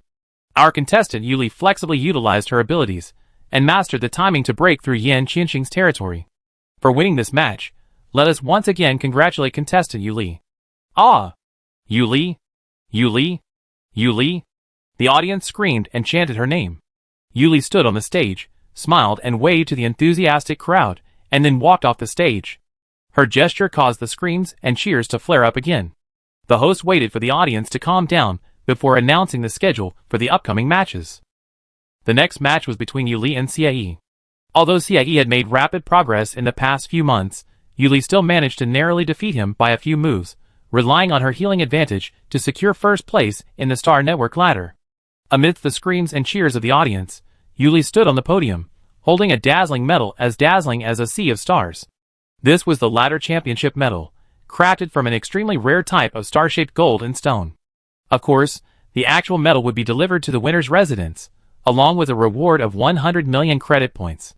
This made Gui Yunzheng, squatting in the audience, drool with envy. After all, that many credit points would be enough to feed him the soul-loving grass for a long time. Yuli didn't pay much attention to these matters, however. The side quest rewards had already arrived, and the new suit had been successfully acquired. Excitedly, she raised her hand and high-fived Xie, who stood expressionless, and Yan Qianqing, who looked dejected. The two tall, handsome men even high-fived her.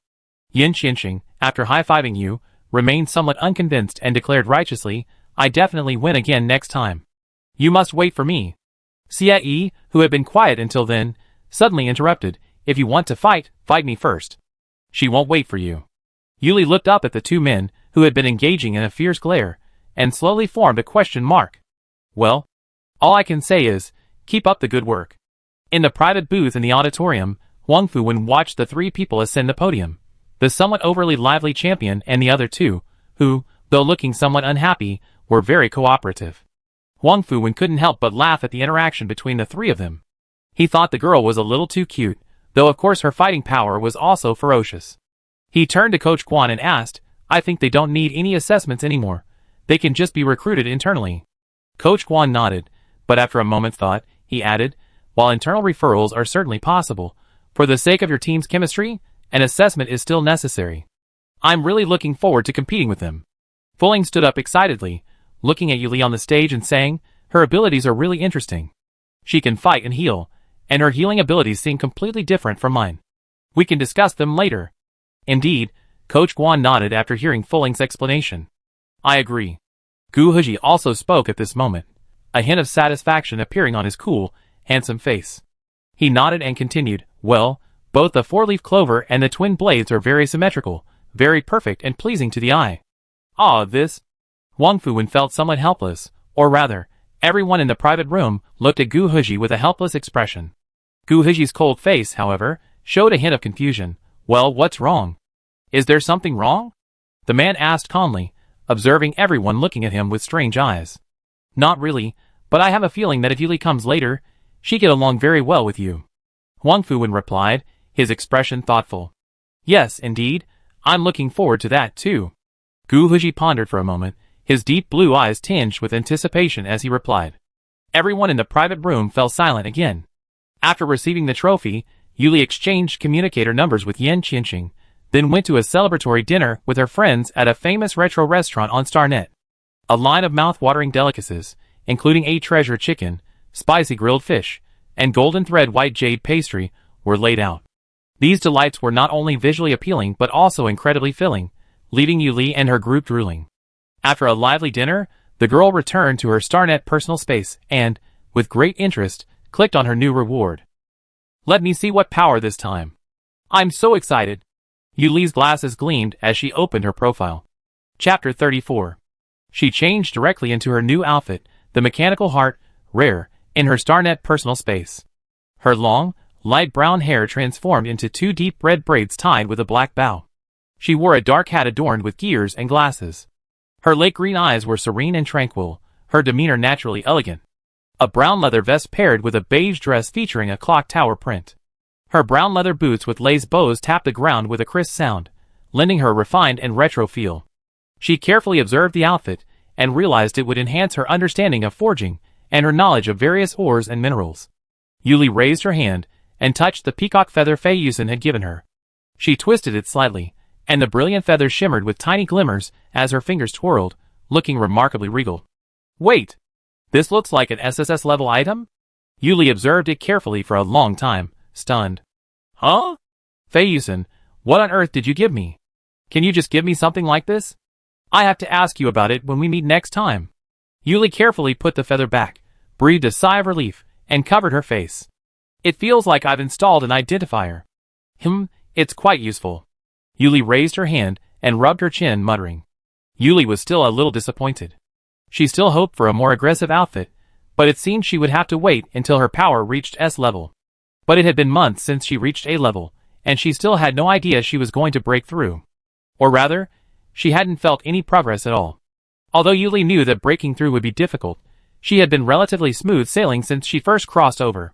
As a result, her power level on the system panel had remained at A level, 99%, for the past few months, which made the girl feel a little depressed. After Yuli logged off the StarNet, Imoyen drifted over to her, his usual gesture of embracing. The girl, for once, didn't respond.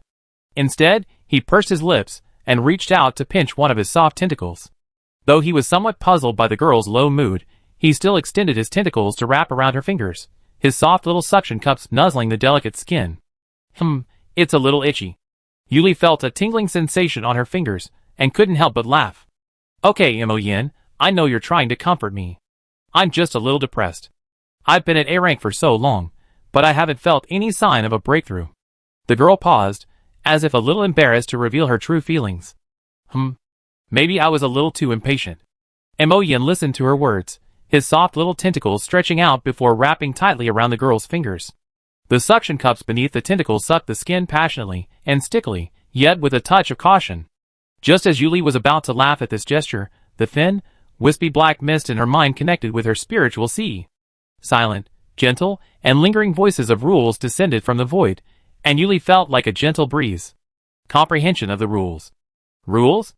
Yuli was intrigued by this answer. The word reminded her of the fantasy novels she had read in her past life. How can one comprehend the rules then? Imoyen was speechless at her question. He stared at Yuli with his dark, lifeless eyes, unsure how to explain it to her.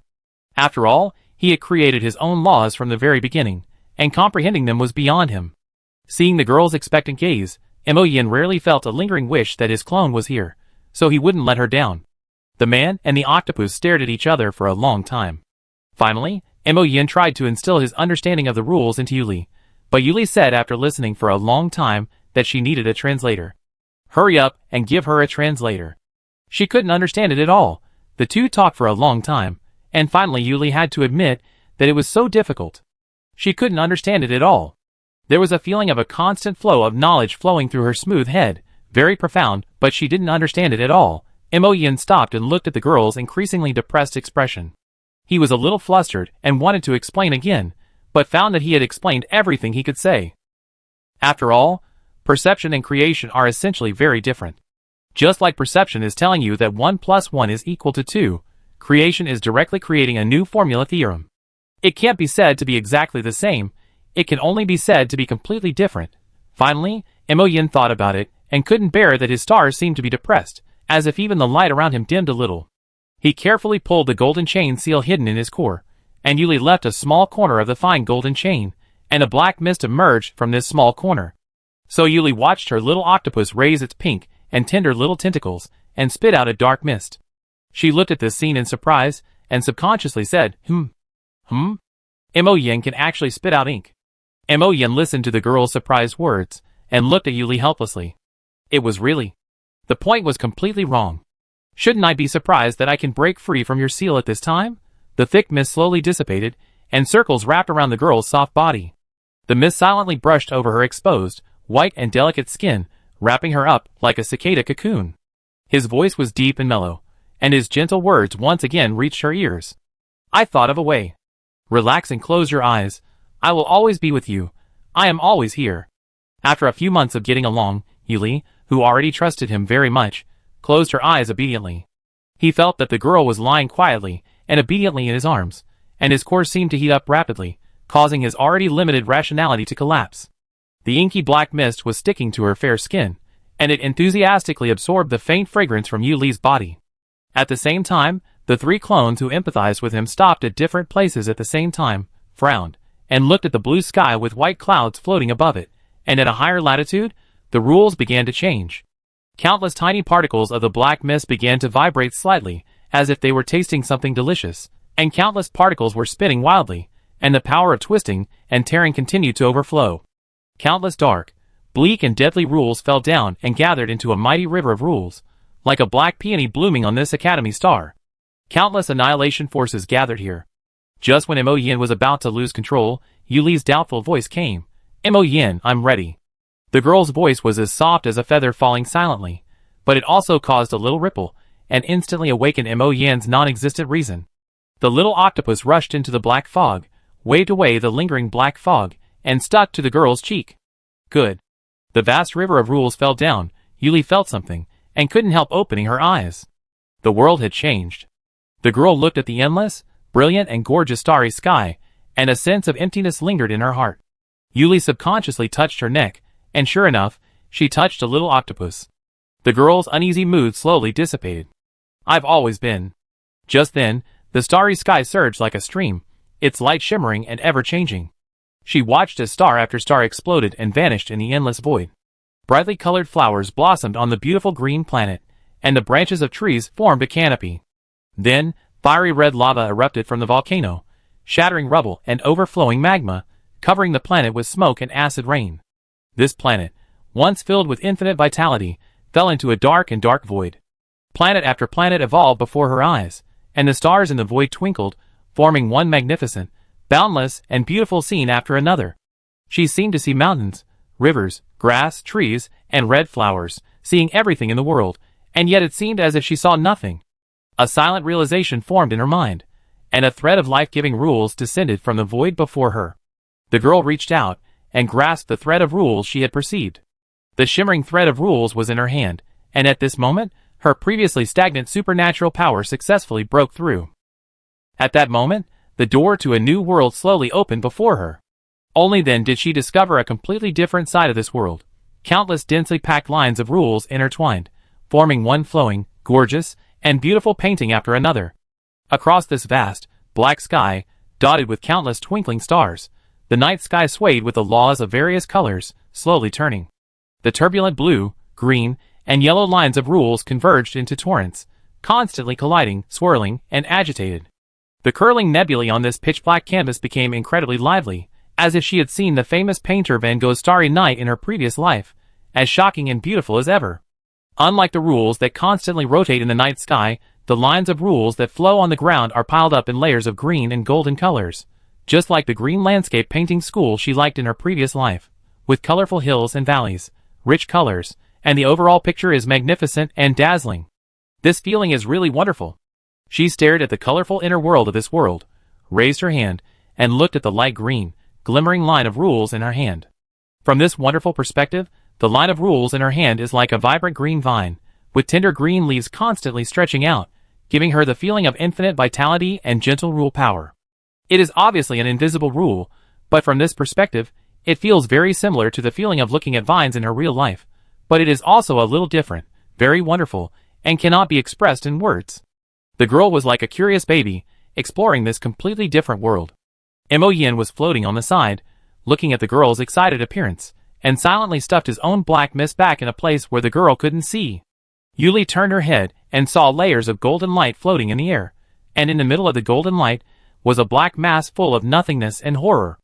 The girl tilted her head and asked, "Is that your body?" "Yes." "Don't touch it." Seeing her eager to try, Mo Yin directly stopped her. "Okay." Yuli wanted to be naughty, but was rejected. She pouted and agreed obediently. At this time, the bell at the door of the villa rang. Chapter 35. Yuli heard the doorbell ring outside, and subconsciously activated her bracelet to open the door. She then walked over. The dark wooden gate at the entrance to the pink rose garden slowly swung open, revealing 3 dazzling rivers of rules, like the blazing sun, a truly blinding sight. Suddenly blinded by the glare, Yuli squeezed her eyes shut, instinctively stopping to cover them. Mo Yin, observing this from the side, leaned over to the girl's fair face and wrapped his arms around her wrist. He was somewhat bewildered but more concerned about her current situation. However, he knew it was due to his clones. His dark eyes, as dark as abyss, glared down at his clones with a stern, dagger-like gaze. The 3 tall, broad-shouldered, narrow-waisted men standing at the door, each with their own unique demeanor, noticed the girl's discomfort with her eyes closed, seemingly due to the flash of light. They strode forward to her side. Yun Xiaozhu took the lead, stepping forward and bending slightly. His golden eyes fixed on Yuli, he asked with concern, "What's wrong? Are you feeling any discomfort in your eyes?" Yun Xiaozhu leaned in close, sensing the fluctuations of the power of the rules within her. The handsome man blinked. "No, Yuli, your ability has improved." Fei Yusen also strode forward, taking the other side of the girl. He leaned directly over to her face. His large, articulated hands held a white silk handkerchief, attempting to wipe the tears from Yuli's face, but her hand blocked his path. He paused, stood straight, and, with a rare urge to follow Yun Xiaozhu's lead, continued, "A breakthrough in ability means Gao Wei's perspective wasn't blocked. So Yuli, you must have seen the rules within us just now, which is why you were blinded. It's not a big deal. Just take a moment." Xuanya, who had never appeared in human form, subconsciously took a few steps forward. He suddenly realized that Yuli didn't recognize him in human form. He was a stranger. Realizing this, the stern-faced man restrained himself and stopped a few steps away from Yuli. Beneath his gilded eyeshadow, his crimson, animalistic eyes focused intently on the girl, like a dragon gazing intently at a coveted treasure. Mo Yin, listening from the side, finally realized that Yuli was blinded by the power of the rules from his clone. After all, he had withdrawn his own power and sealed it when Yuli looked over, so Yuli could accept it. But the other 3 had appeared suddenly, and she was caught off guard by the rules, which was why she was so shocked. The black mist once again connected with her mind, and a deep, rich male voice echoed in her mind. "Are you okay?" "Yeah, I'm fine. I just got a flash," Yuli replied. She felt 3 different men standing to her left, right, and in front of her. Confused, she subconsciously looked at Xianyi and asked, "Excuse me, who are you? Do I know you?" He seemed familiar. Because of her supernatural breakthrough and this high-dimensional perspective, her senses were greatly enhanced, so she felt as if she had seen the man before her before. Xianyi clenched his hands tightly behind his back, veins bulging. He lowered his voice and said, "We met before, on the Natural Star during your freshman training. I was the dragon. Do you remember?" "Of course I do. Who could forget Long Long?" Yuli thought to herself, but then realized something and said, "Can you transform?" "Of course." Xianyi nodded and replied. Pei Yusen, watching the 2 men about to start chatting right at the door, curled his lips in displeasure. He grabbed the girl's slender waist and lifted her up. "Huh? Fei Yusen? What are you doing?" Yuli was startled by the man's sudden movement, and instinctively, to steady herself, she clutched the fabric of his suit around his shoulders. This action also irritated the 2 men standing nearby and the floating octopus. However, he ignored the sharp gazes and instead smiled back, his sensual lips parted in a silent challenge.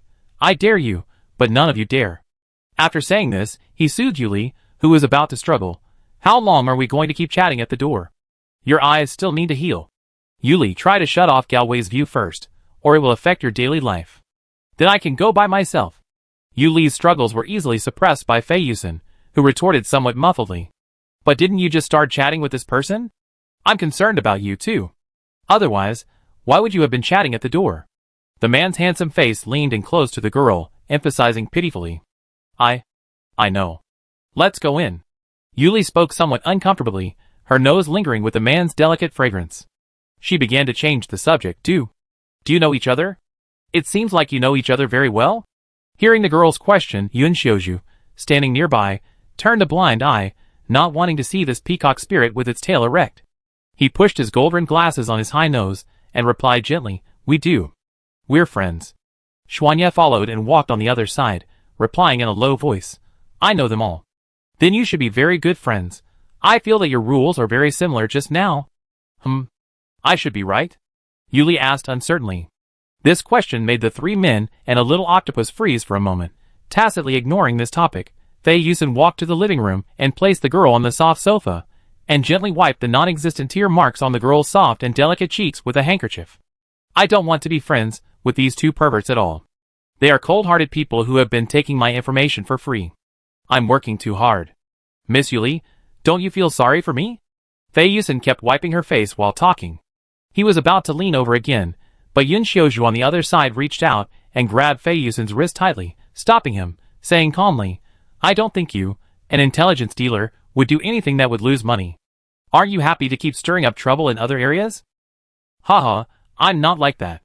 Miss Yuli, don't listen to him.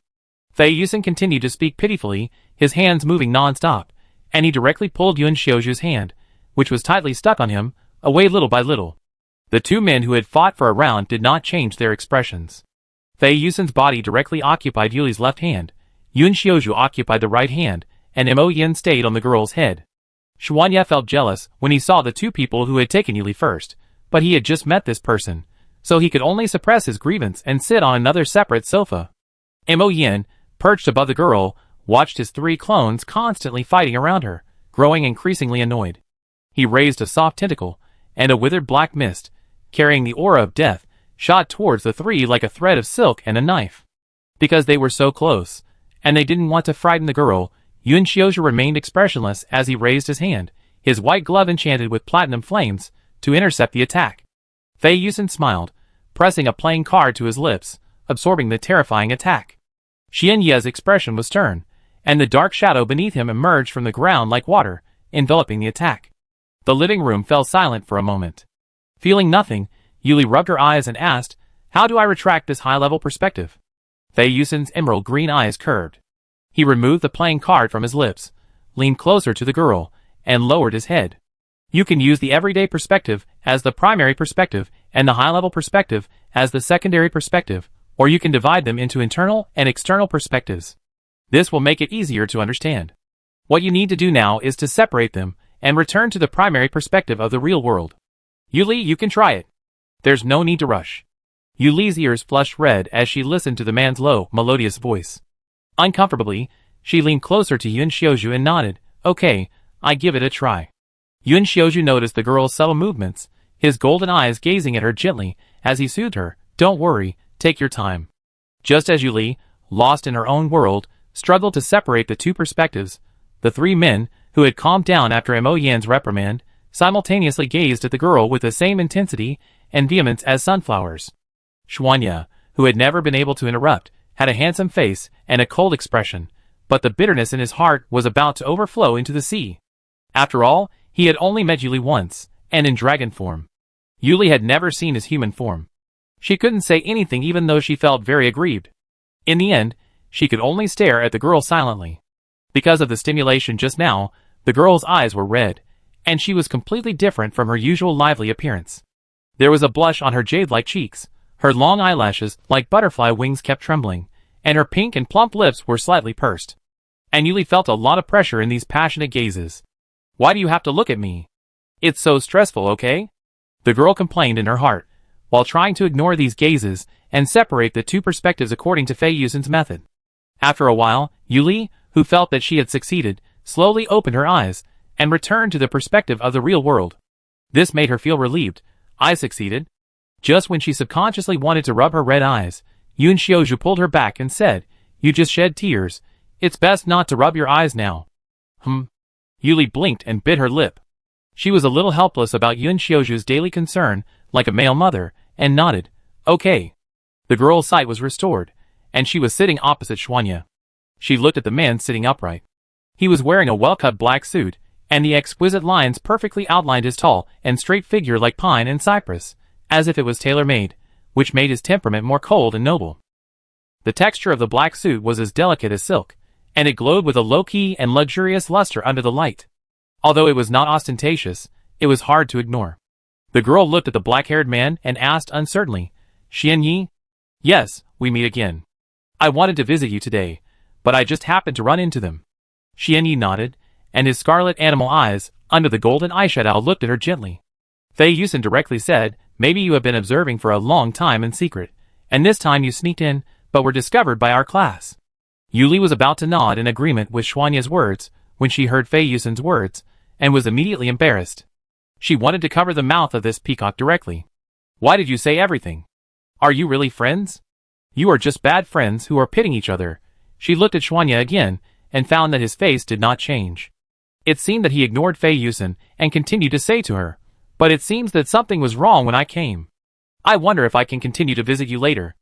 No, I haven't controlled my ability breakthrough yet. Sorry to bother you. Of course. Yuli shook her head and said to him a little embarrassedly. Chapter 36. We're sorry to bother you with our sudden visit, considering you've only just achieved a breakthrough. Yun Xiaozhu spoke soothingly, his golden eyes fixed on Mo Yin. But I'm a little curious about how Yuli achieved a breakthrough so suddenly. Though curious, the three clones actually knew the reason. After all, the original had made such a big move, clearly not intending to hide it from them. As the topic came up, Yuli remembered her previous pretense of not achieving a breakthrough. She tugged awkwardly at a strand of flaxen hair that fringed her cheek, her gaze unconsciously lowered, a sense of guilt building.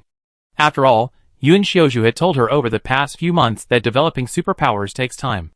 Mo Yin, under the gaze of the three, showed no reaction, remaining motionless. Yun Xiaozhu hadn't considered getting an answer from the original. The original's initial indifference to them, now a blind eye, was a noticeable shift in attitude.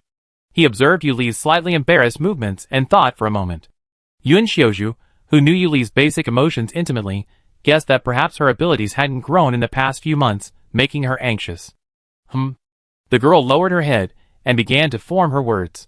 Her toes twisted unconsciously on the floor as she stared at the long, slender legs on either side, seemingly nowhere to rest. Then, looking back at her own legs, she suddenly realized that she was being squeezed between two tall and strong men. Her initial guilty feeling faded into silence. Yuli looked up and said, I just wanted to see if I could break through. Then I discussed it with Mo Yin. Yuli paused mid-sentence and glanced at Yun Xiaozhu, asking, Can I tell them about this? Perhaps the girl's expression was too obvious, but Yun Xiaozhu understood his meaning and nodded. They're all insiders, so they can tell. After all, Xuanya was the emperor of the Obsidian Empire, and he had the final say on the secret treasure. Really? Yuli reassured, Isn't this a very confidential matter? Fei Yusen noticed the girl's uncertainty. A sinister smile curled his lips, and he said bluntly, For me, it's nothing secret, and certainly not for Xuanya either. After hearing Fei Yusen's words, Yuli looked at Xuanya, somewhat curious about his identity. After all, a partner collaborating with Yunshin University couldn't be an enemy. Fei Yusen smiled and raised her hand, adding, It's the Dark Zone. Huh? Yuli slowly typed a large question mark. Is this true? Yuli asked, looking at the black-haired, red-eyed man with handsome, deep features and an imposing aura who had been silently watching her. Yes. Xianyi watched her and slowly nodded, answering the girl's question. Okay, Yuli blinked, suddenly realizing that the identities of these three people seemed somewhat unusual. But they seemed so cautious towards her. A bit like Mo Yin. Maybe it was an illusion. Brushing away her wandering thoughts, the girl continued, So I discussed it with Mo Yin. He let me experience the rules, and then I broke through. Yun Xiaozhu frowned at the girl's words, and glanced at his main body with dissatisfaction. After all, he had the most say in the breakthrough of Esperance from A level to S level among them. He couldn't rush the breakthrough at this stage, otherwise it would have a negative impact on his own improvement. He disagreed with his original form's crude, unrelenting, unending flow of the rules he created, like a flood of seawater, feeding the girl his mind. Yun Xiaozhu watched the little octopus remain unmoved, completely unwilling to pay attention to them. He looked as if he dared to do it again. With a rare hint of weariness he asked, Yuli, what rules have you comprehended? It's vitality. Yuli raised her hand, and a shimmering, turquoise thread of rules appeared in her hand. The three of them focused their attention on it, observing it for a moment before slowly relaxing. It seemed completely different from the original form, which was fantastic. After all, they were all a little worried that if the original form forced them to consume it, they would end up losing their way, and finding it increasingly difficult to break through. That wasn't what they wanted. Mo Yin, who had been hovering over Yuli's head, silently curled his lips, dismissing his clone's concerns. He wouldn't casually harm his most precious star. Of course, a few licks and sniffles were perfectly acceptable as a price. Since you've already achieved a breakthrough, Yuli, the school previously taught S level, and above knowledge only in senior years. Let me introduce it to you. Relieved, Yun Xiaozhu pushed up his gold-rimmed glasses. Yuli listened to Yun Xiaozhu's words and nodded obediently, indicating that she would listen carefully. Fei Yusen, on the other side, was not pleased that Yuli's attention was solely on Yun Xiaozhu. He extended a large hand and leaned over, leveraging his height advantage. His unsmiling jade-colored eyes met Yun Xiaozhu's cold, golden ones. He spoke softly but provocatively, "I want to listen with Miss Yuli too." "Of course, if you want to listen, just listen. Don't interrupt. Sit back." Yun Xiaozhu spoke coldly, gazing at the enchanting man, who was nearly encircling the girl, the last two words emphatically. Fei Yusen quickly withdrew his arm, when Yuli turned to look at him, silently letting out a sigh of regret. Xuanya, who had been watching the two men's exchange of glances, stood up and effortlessly pulled the single sofa closer to the girl. Finally, he sat down, looking at the three people who had turned their gazes at him upon hearing the noise. His voice, low and magnetic, said, "It's nice to review things once in a while. You don't mind, do you, Instructor Yun?" "Of course. Very much." Yun Xiaozhu maintained a smile, ignoring the two disruptive men. He looked down at Yuli and explained, "Perceiving the laws is a prerequisite for reaching S level in superpowers. After that, SS level requires manipulating the laws, and SSS level requires mastering the laws. Perceiving the laws is observation, manipulating the laws is understanding, and mastering the laws is mastery. So Yuli, you now need to engage with things that allow you to sense the laws of life. The simplest ones are flowers, plants, and trees. You can sense their growth." Yuli was a little confused by the initial introduction, but nodded in understanding afterward. Fei Yusen saw the girl's bewildered expression and chuckled, "It's okay if you don't understand. Laws can't be expressed in words. What matters is your own understanding of them." "Yes, I understand." Yuli blinked, thinking for a moment. After breaking through to S rank, everyone embarks on their own path, but how far they go depends on their own understanding. Is that right? "Yes." Xian Yi confirmed. Breaking from A rank to S rank is a breakthrough from 0 to 1. From 1 to 999, everything else depends on your own hard work. Yuli couldn't help but laugh at the man's concise explanation. With a hint of sarcasm, she asked, "So, Xuanya, are you 999 now?" Xuanya's blood-red eyes softened as he looked at the question posed by the smiling girl before him. He nodded affirmatively yes. His tone was unwavering, a firm conviction.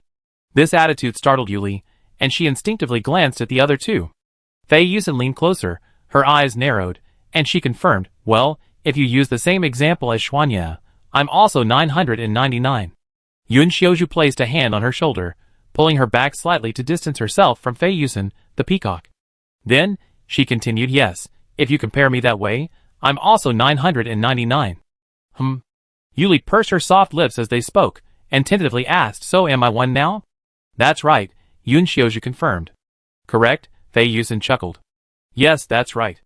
Xuanya nodded in confirmation. Yuli puffed up her cheeks, suddenly feeling a bit disinterested in the men. "What about Mo Yen?"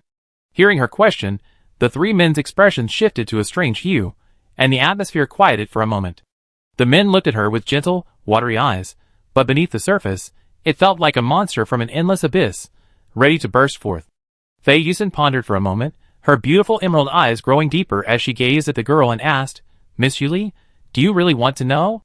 Although the man's tone was nonchalant, her intuition began to tickle in her mind. She felt like the answer to this question was Pandora's box. Once she opened it, everything would change, a change she didn't want. "I don't want to know." Yuli frowned, her face somewhat displeased.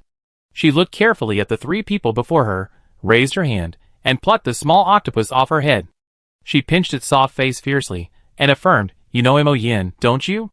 Otherwise, why would you all come after Mo Yin used the rules?" "I guess I know him a little bit." Fei Yusen glanced at Yun Xiaozhu and Xuanya, who remained silent. Remembering their previous agreement to remain silent about their identities as Mo Yin's clones, he changed the subject. "I learned about it from the ruins planet where we dug Mo Yin out." "So you actually came to see Mo Yin?" Yuli asked. "I came here because I was worried about you. Mo Yin just activated such a massive force of rules, and I don't want you to suffer another power failure." Yun Xiaozhu replied gently. "Okay, I understand." Consoled, Yuli nodded, unaware of the shift in the subject. Xuanya noticed the girl's calm, a hint of fatigue on her face, and he said, "Perhaps you need to rest now, Yuli." The girl looked at the man with thick, sword-like eyebrows slanting into his temples, somewhat confused as to why the conversation had turned to this. Yun Xiaozhu and Fei Yusen also realized that the girl had just broken through, and since she had been chatting with them, she was indeed a little sluggish. Yes, Miss Yuli does need to rest now. Fei Yusen raised a hand and smoothed Yuli's hair away from her face, saying with concern, "Rest well, Yuli." Yun Xiaozhu also looked at the girl with concern. Okay. The girl felt a little helpless at being urged to rest by the three men, but she had indeed been so emotionally agitated that she felt tired once she calmed down. As the three men left, Mo Yin spoke. "You just achieved a breakthrough today. You need some rest." Alright, I get it.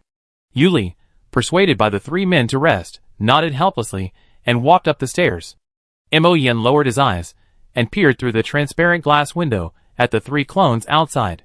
The three men at the door exchanged glances, their expressions completely different from the gentle and friendly ones they had shown Yuli earlier. They began to exchange sharp words. Chapter 37. Fei Yusen stood at the gate, casually tugging at the collar of his shirt. His emerald earrings gleamed, his collarbone glimmering beneath the slightly parted neckline. His emerald eyes, once filled with smiles, now grew cold. He had no good face for the two men who had tricked him so many times. "TSK, now that we've confirmed Miss Yuli's condition is fine, I'm going back. I don't want to stay with you." "That's right, I don't want to either." Yun Xiaozhu maintained his usual gentle smile, but his eyes behind his gold-rimmed glasses shone with a cold brilliance. "Well, I leave first." Xuanyan nodded expressionlessly. A man with deep, blood-red eyes, a sturdy build, and an imposing presence walked directly to a sleek, all-black car, got in, and sped away. "TSK, what's with all that pretentiousness? Miss Yuli doesn't even know him." Fei Yusen smoothed her wind-twisted hair and muttered unhappily. Mo Yin watched the three people outside the door disappear before floating over to Yuli's soft, light-colored bed. Although Yuli claimed she wasn't very sleepy, she fell into her cloud-soft bed and fell asleep without a struggle. It seemed she was truly exhausted. Mo Yan's eyes burned at the girl, now deep in sleep. Remembering the feeling of wrapping her tightly around him, his tentacles began to twitch uncontrollably, as if something terrifying was about to break through this thin covering. But eventually, his urge subsided, and he settled down to the spot where he had always slept with Yuli, the girl's slender, white neck. Hearing the beat of her heart, feeling the blood coursing through her veins, and the warm touch of her skin, Mo Yin felt as if he were entwined with his own star. It felt good, very good. The pink little octopus nestled against Yuli's neck like a doll, closing its dark eyes, as if it had also fallen asleep. All was quiet, with dots of starlight dotted on the night sky. When the night gradually faded, layers of golden light appeared on the horizon, announcing the arrival of a new day. Yuli felt that she had a very comfortable sleep, and came to school in high spirits. When she first arrived in the classroom, Xie and Han Chengfeng found that the girl's aura was completely different. Unlike the previous gentle and soft feeling, now it was full of vitality, like the rising sun in the east, making people unconsciously curl their mouths when they saw her. Han Chengfeng felt the most obvious. Today's wind was particularly gentle and fresh, and this feeling made him a little addicted. "Sister you seem to be different today? Is it because you won the first place in the ladder competition yesterday?" Gui Yunsheng just felt that it was different, but he didn't know what was wrong, so he asked Yuli directly. It was because of the class that the Dubai and the soul-enchanting grass that had shrunk the system were like bees that had found nectar, circling around Yuli. Not only them, but other summoned creatures also frequently looked at the girl. If their masters were not around, they would also want to go up. "Damn master." Inu noticed that Xie and Han Chengfeng were both thinking and uncertain, while the other one closed his eyes, and was immersed in thinking. She raised her red lips, and saw Yuli pick up the Dubai and the soul-enchanting grass on the table, and touch them one by one, and her smile became even bigger. The beautiful black-haired beauty blinked, held her chin with both hands, and said with certainty and sigh as if witnessing some history, "Yuli, congratulations on your breakthrough."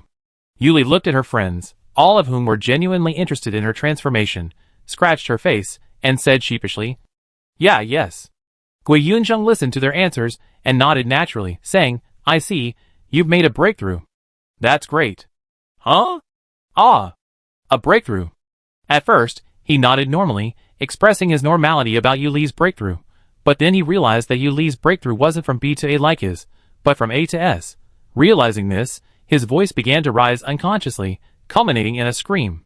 The surrounding students all heard Gui Yunjing shout, And Chi-Chi turned to look at Yuli with eyes like 800-watt, brightly shining light bulbs. Yuli's skin was crawling with goosebumps, and she almost instinctively reached up to touch the Mo-Yin beneath her ear, which she had quietly used as an earring. A student who had been listening silently for a long time raised her hand to Yuli and asked expectantly, "Did you really break through? I feel like I'm going to have to say this a few times today." Yuli thought, reluctantly nodding once more in confirmation. "Yes, I've broken through to S rank." "Oh my god. Really? That's incredible. Is this even a record? Yuli, you're truly our school's purple star. Holy crap.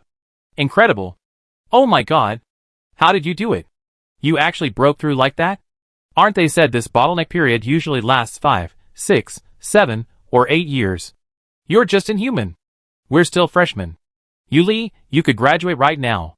As expected, even the great gods are beyond the reach of mere mortals like you. "I'm suddenly looking forward to this year's league, ha ha ha." As she responded, the students in the classroom erupted in excitement, chattering loudly and looking at Yuli with eyes of devotion, causing the young girl to feel a momentary urge to cover her face. Just as everyone began to scream in shock, and Yuli was covering her face, Teacher Fong walked in. Noticing the students' overly enthusiastic attitude and the flurry of chatter, he curiously asked, "What's going on? Why is it so lively today?" The student who had originally asked stood up and shouted, "Teacher, Yuli's ability has broken through to A level." His voice was so resounding that it echoed throughout the entire classroom, leaving Yuli, sitting nearby, feeling socially devastated. Teacher Fong heard the student's answer and nodded. "A breakthrough. Not bad, very good. Yuli always works hard, you should keep up." The man walked onto the stage, but halfway through suddenly realized something was wrong. He turned sharply towards Yuli, and strode over to her side, gazing intently at the school's prized talent. He glanced left and right. Although Teacher Fong was certain, he suppressed his excitement and asked again, "Really an S-level breakthrough?" "Yes."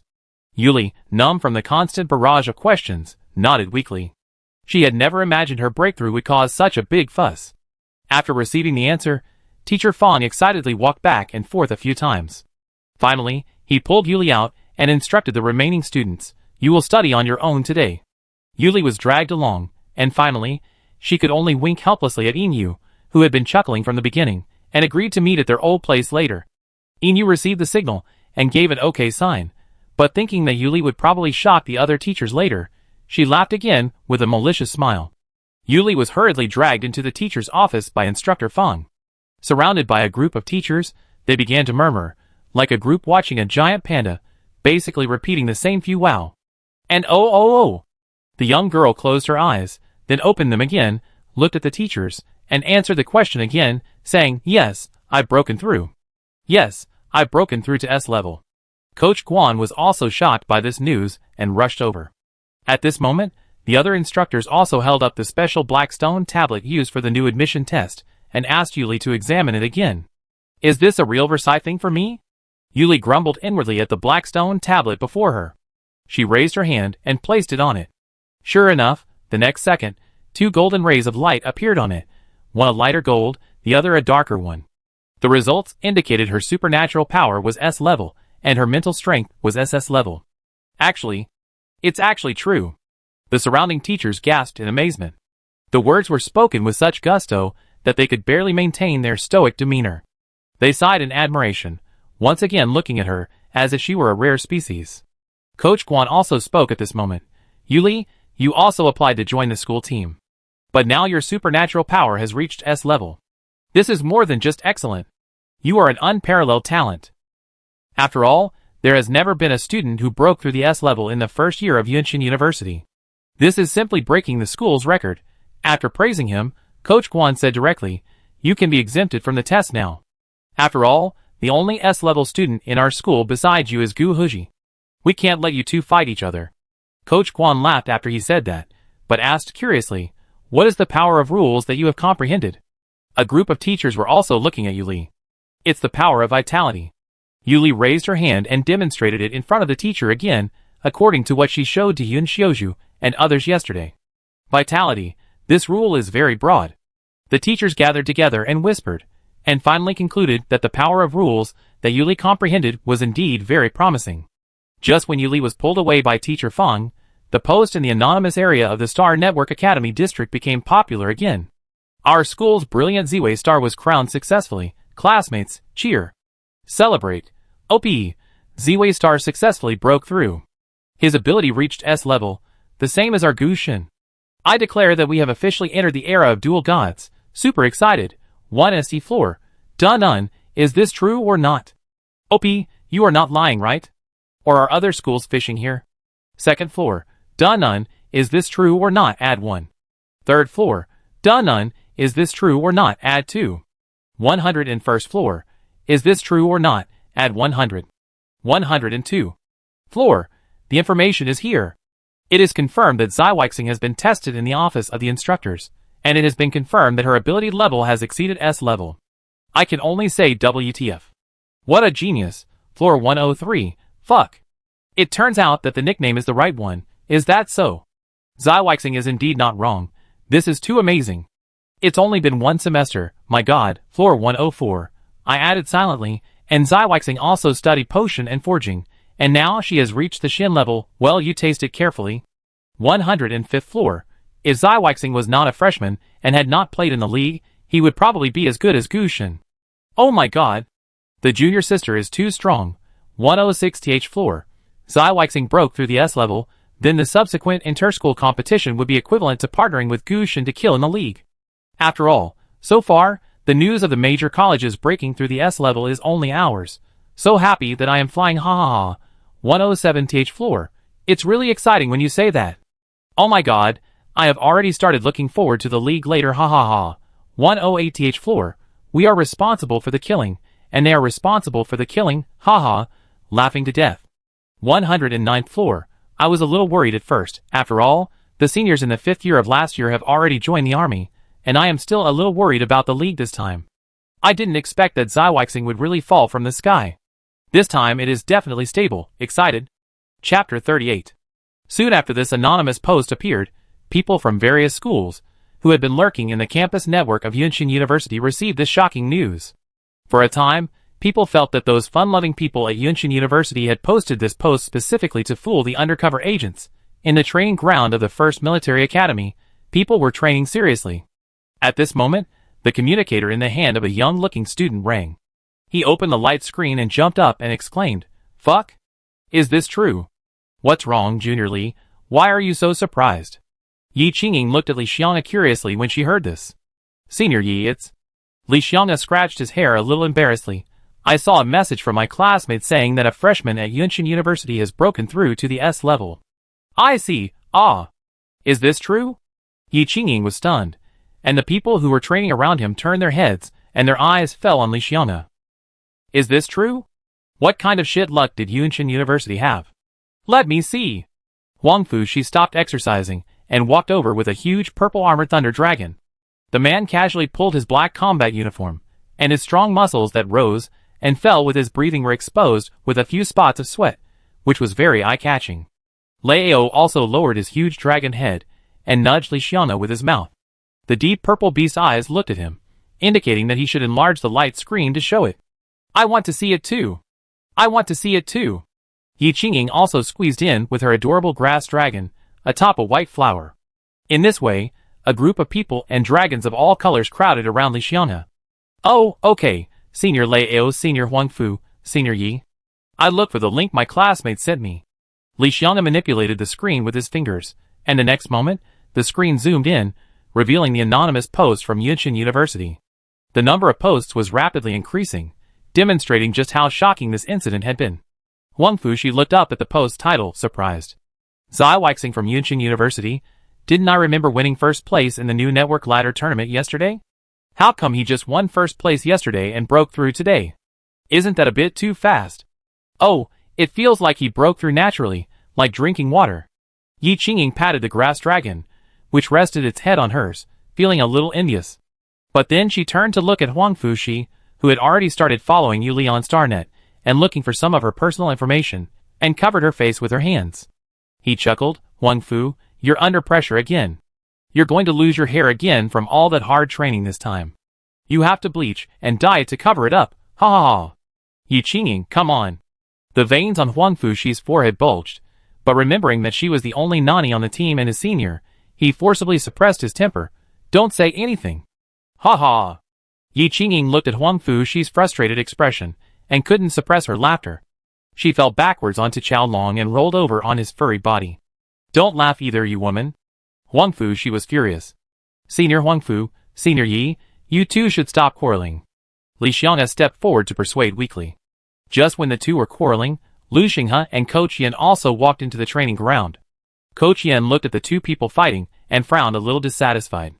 He just walked for a while. Why did they quarrel? Lu Xinghe narrowed his upturned phoenix eyes slightly and looked at Li Xiang'e, who was trying to persuade them to stop quarreling, and said, Xiang'e, is there any news? Hey, Senior Lu, Ko Qian, you are back. It's like this. Li Xiang'e honestly explained the news he had received before. Ko Qian immediately stepped forward and scanned the screen, propping up his chin to think, it should be true, but Yuli. I remember that she was the first in the practical and latter entrance examination of Yunqin University, and her ability is very special and versatile, and she is a tough opponent. Ko Qian looked at Lu Xinghe. If she breaks through the S level, then Yunqin University will have 2 S levels. How can we see that the gap between us has been narrowed? After all, after the previous extreme training, only you and Huangfu broke through the S level. Yunqin University is really lucky. They picked up an S level directly. What can they teach this little girl in the first year? Lu Xinghe heard that Ko Qian was apparently analyzing, but in fact he was crazy about lemons, and said with some laughter, isn't it more interesting this way?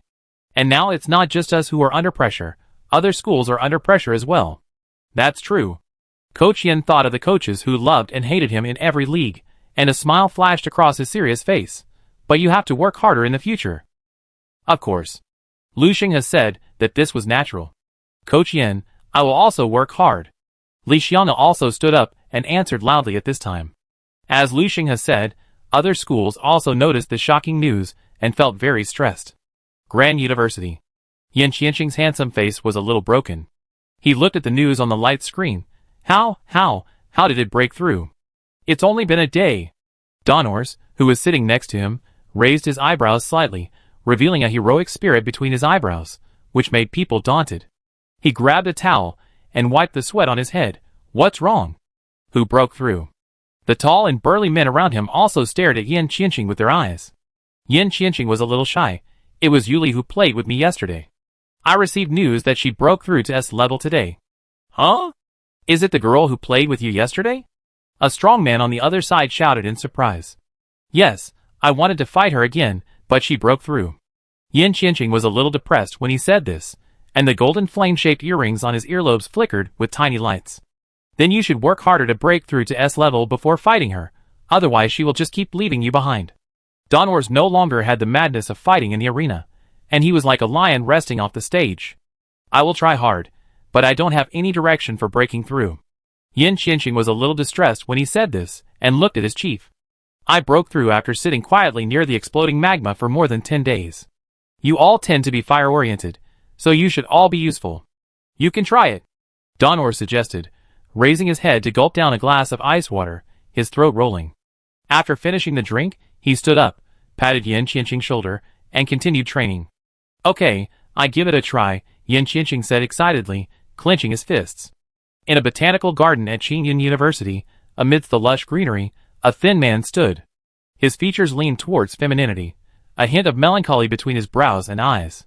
His skin was pale, the kind of paleness that comes from years without sunlight. But he didn't look frail at all. Broad shoulders, narrow hips, a slender waist, long legs, and smooth, muscular lines.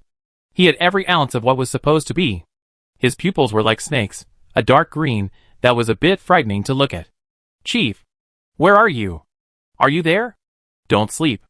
A cute, bob-haired boy shouted as he ran into the botanical garden, gazing bewilderedly at the seemingly beautiful, yet in reality, extremely poisonous plants.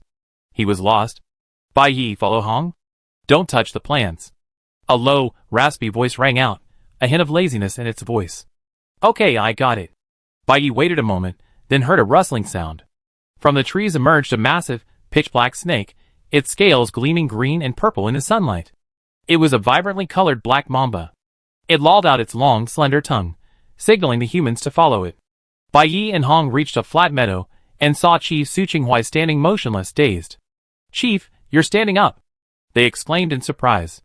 Bai Yi, if you don't want to talk, then don't talk. Why are you looking for me now? Su Qinghua looked a little tired, his tone lazily. Senior Hua has broken through to S rank. Coach asked me to ask you, have you? If not, come to training right now. Don't dwell on how you're going to sleep every day. Every freshman at Yunqin University has already broken through. If you don't, I beat you into a pulp. Look at others, then look at yourself. How can you even sleep at your age? Ah. These are the words Coach asked me to tell you. I also wanted to ask you if you've broken through. Bai Yi repeated the coach's words in a warm and sweet voice, then raised his watery eyes, and looked at Su Qinghua expectantly. Coach, really? I just wanted to take a break.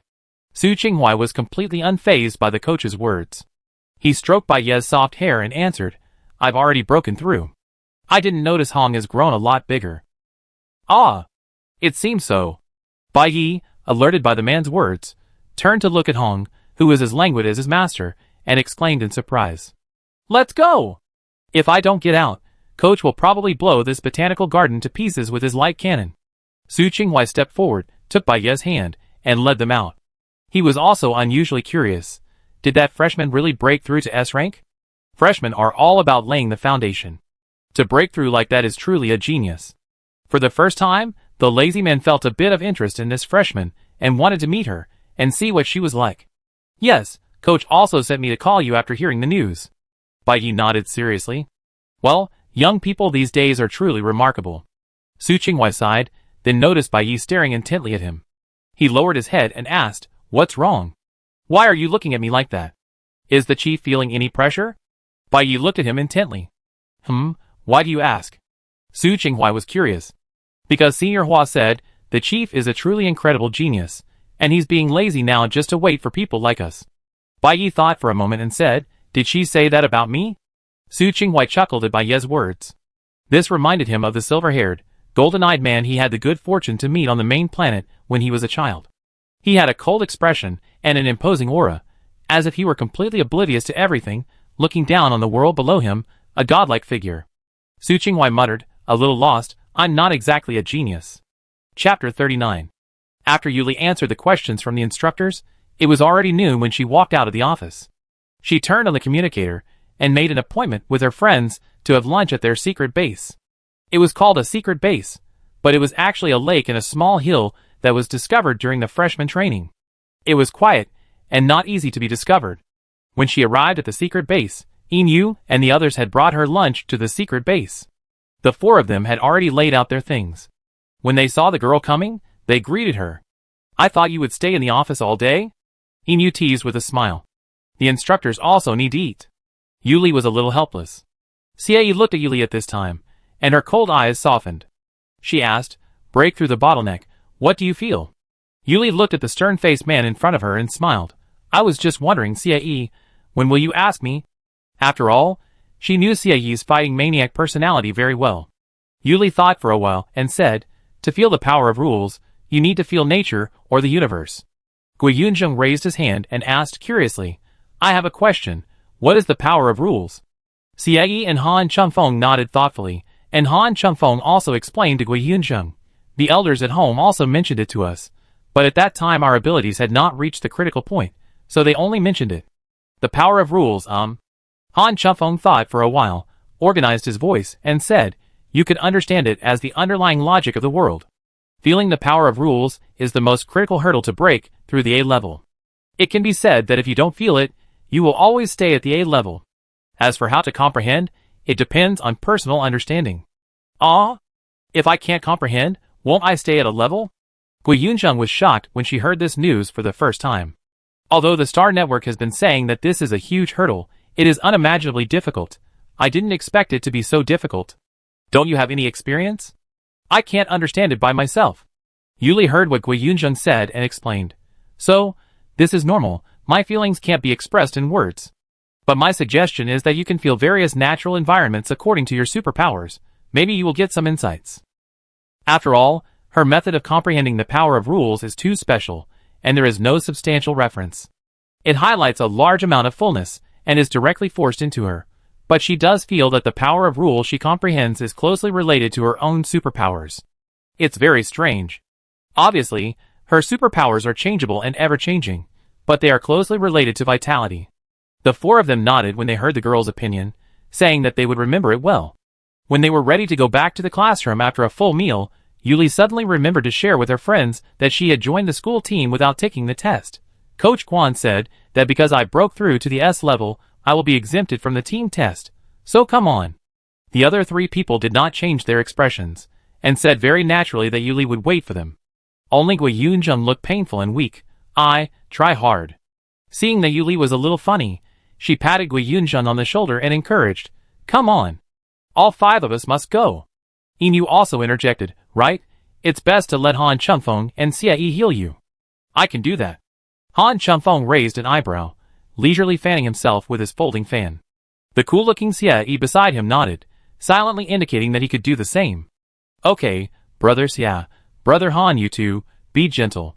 Gui Yunjung looked at Xie's serious expression, her voice trembling as if she saw a future beating. The following week, Yuli watched the four-person team invitation match. It can be said that Han Chunfeng, Xie, and Inu undoubtedly made the school team. Gui Yunjing's support was excellent, but her special abilities held her back, so she ended up joining the school team as a reserve.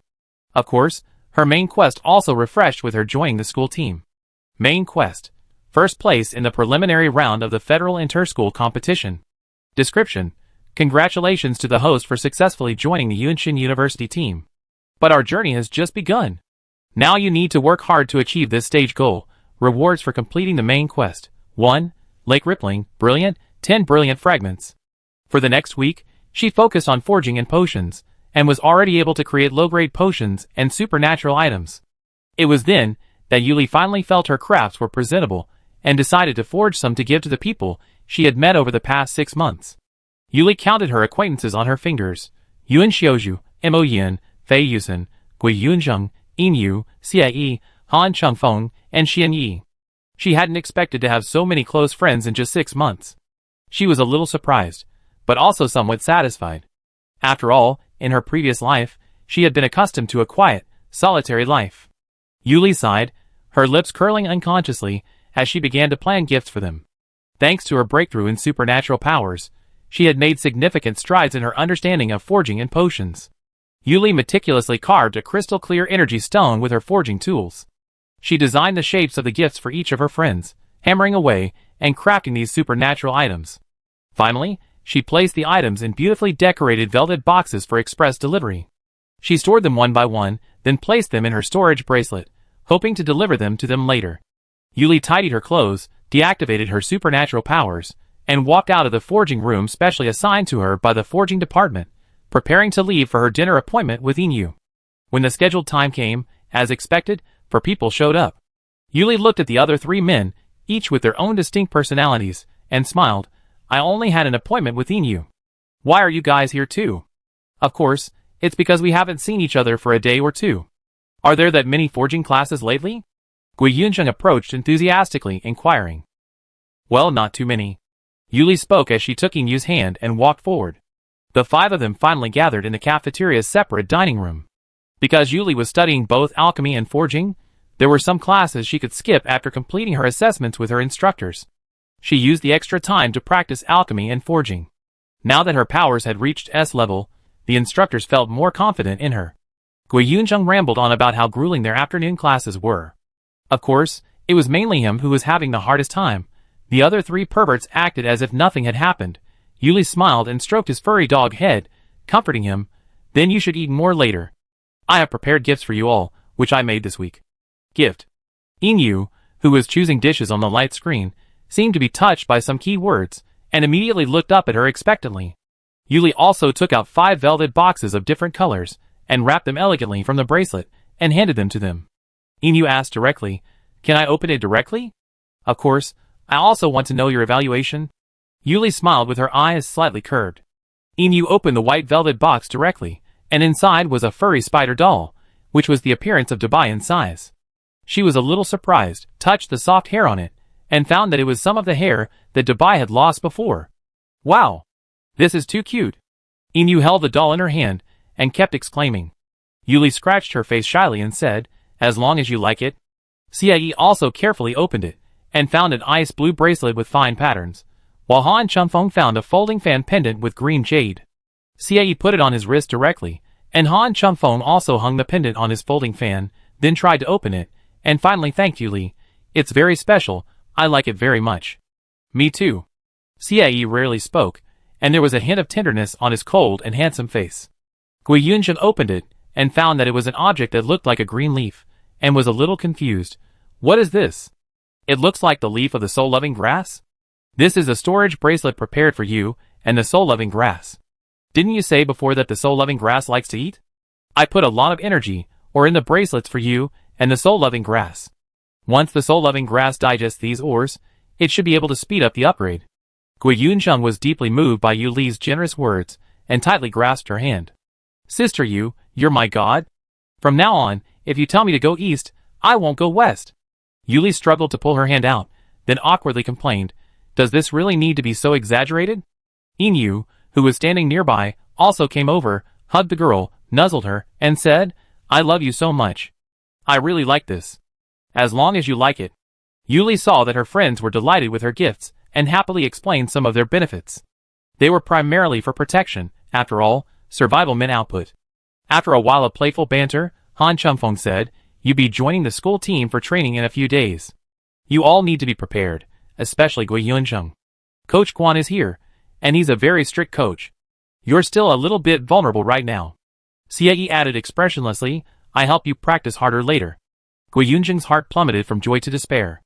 Yin propped his chin up and sighed, in a few days, we'd be training for nearly a month, and then the Federation Inter-School Tournament will begin. I'm kind of looking forward to going to that planet this time. The league is actually only a month away. That's pretty fast. Yu Li was a little surprised. Han Chunfeng knew Yu Li had been busy lately, and had no time to access the Star Network, so he introduced her directly. The league ads have been all over the Star Network for the past few days, and there will be even more publicity in the next month. And lately, more people have been snooping around on our school network. I'm sure Yu Li's breakthrough to S level has been exposed. Alas, it's not anyone's fault. After all, a breakthrough as a freshman is quite rare, or at least unheard of. Oh! Gui Yunzheng added with a chuckle upon hearing this topic. Yu Li was also curious. If our school has an undercover agent, then other schools should have one too. Gui Yunzheng began to chuckle. Yes, I also lurked on other schools' campus networks. It was quite interesting. But from what I've observed, other schools seem to have hidden tricks as well. This league is sure to be quite exciting. Federal Inter-School Competition. Chapter 40. After dinner with them, Yu Li returned to her small villa. Yun Xiaozhu was already waiting for her at the black oak doorway. From afar, she spotted the elegant and graceful man standing at her door, and hurried over. Yun Xiaozhu watched the girl running towards him, his mask of smile beginning to fade, revealing a truly radiant smile. Don't be so anxious, Yun Xiaozhu said with a chuckle. I didn't want you to wait, but why didn't you tell me on the communicator? Yu Li looked up and asked, opening the door and inviting Yun Xiaozhu in. It's nothing important, just a moment. Yun Xiaozhu indicated that it wasn't a big deal. Okay, but I still hope you can tell me later. Yu Li turned to look at the man beside her. Of course, I won't do that next time. The man chuckled at her emphasis and agreed. Oh, this is a return gift. It's for taking care of me, and for that amazing item. Yu Li said, taking out a golden velvet gift box and handing it to the man, a rare touch of shyness and embarrassment. Did you make this week? Yun Xiaozhu lowered his head, the tenderness in his golden eyes enough to drown one. He rarely removed his white gloves, revealing his large, well-defined hands. He began to carefully unwrap the gift, delicately untying the silk ribbon and opening the box. Inside lay a platinum feather brooch. Tiny white stones formed a stream of fire, circling the feathers, shimmering brightly.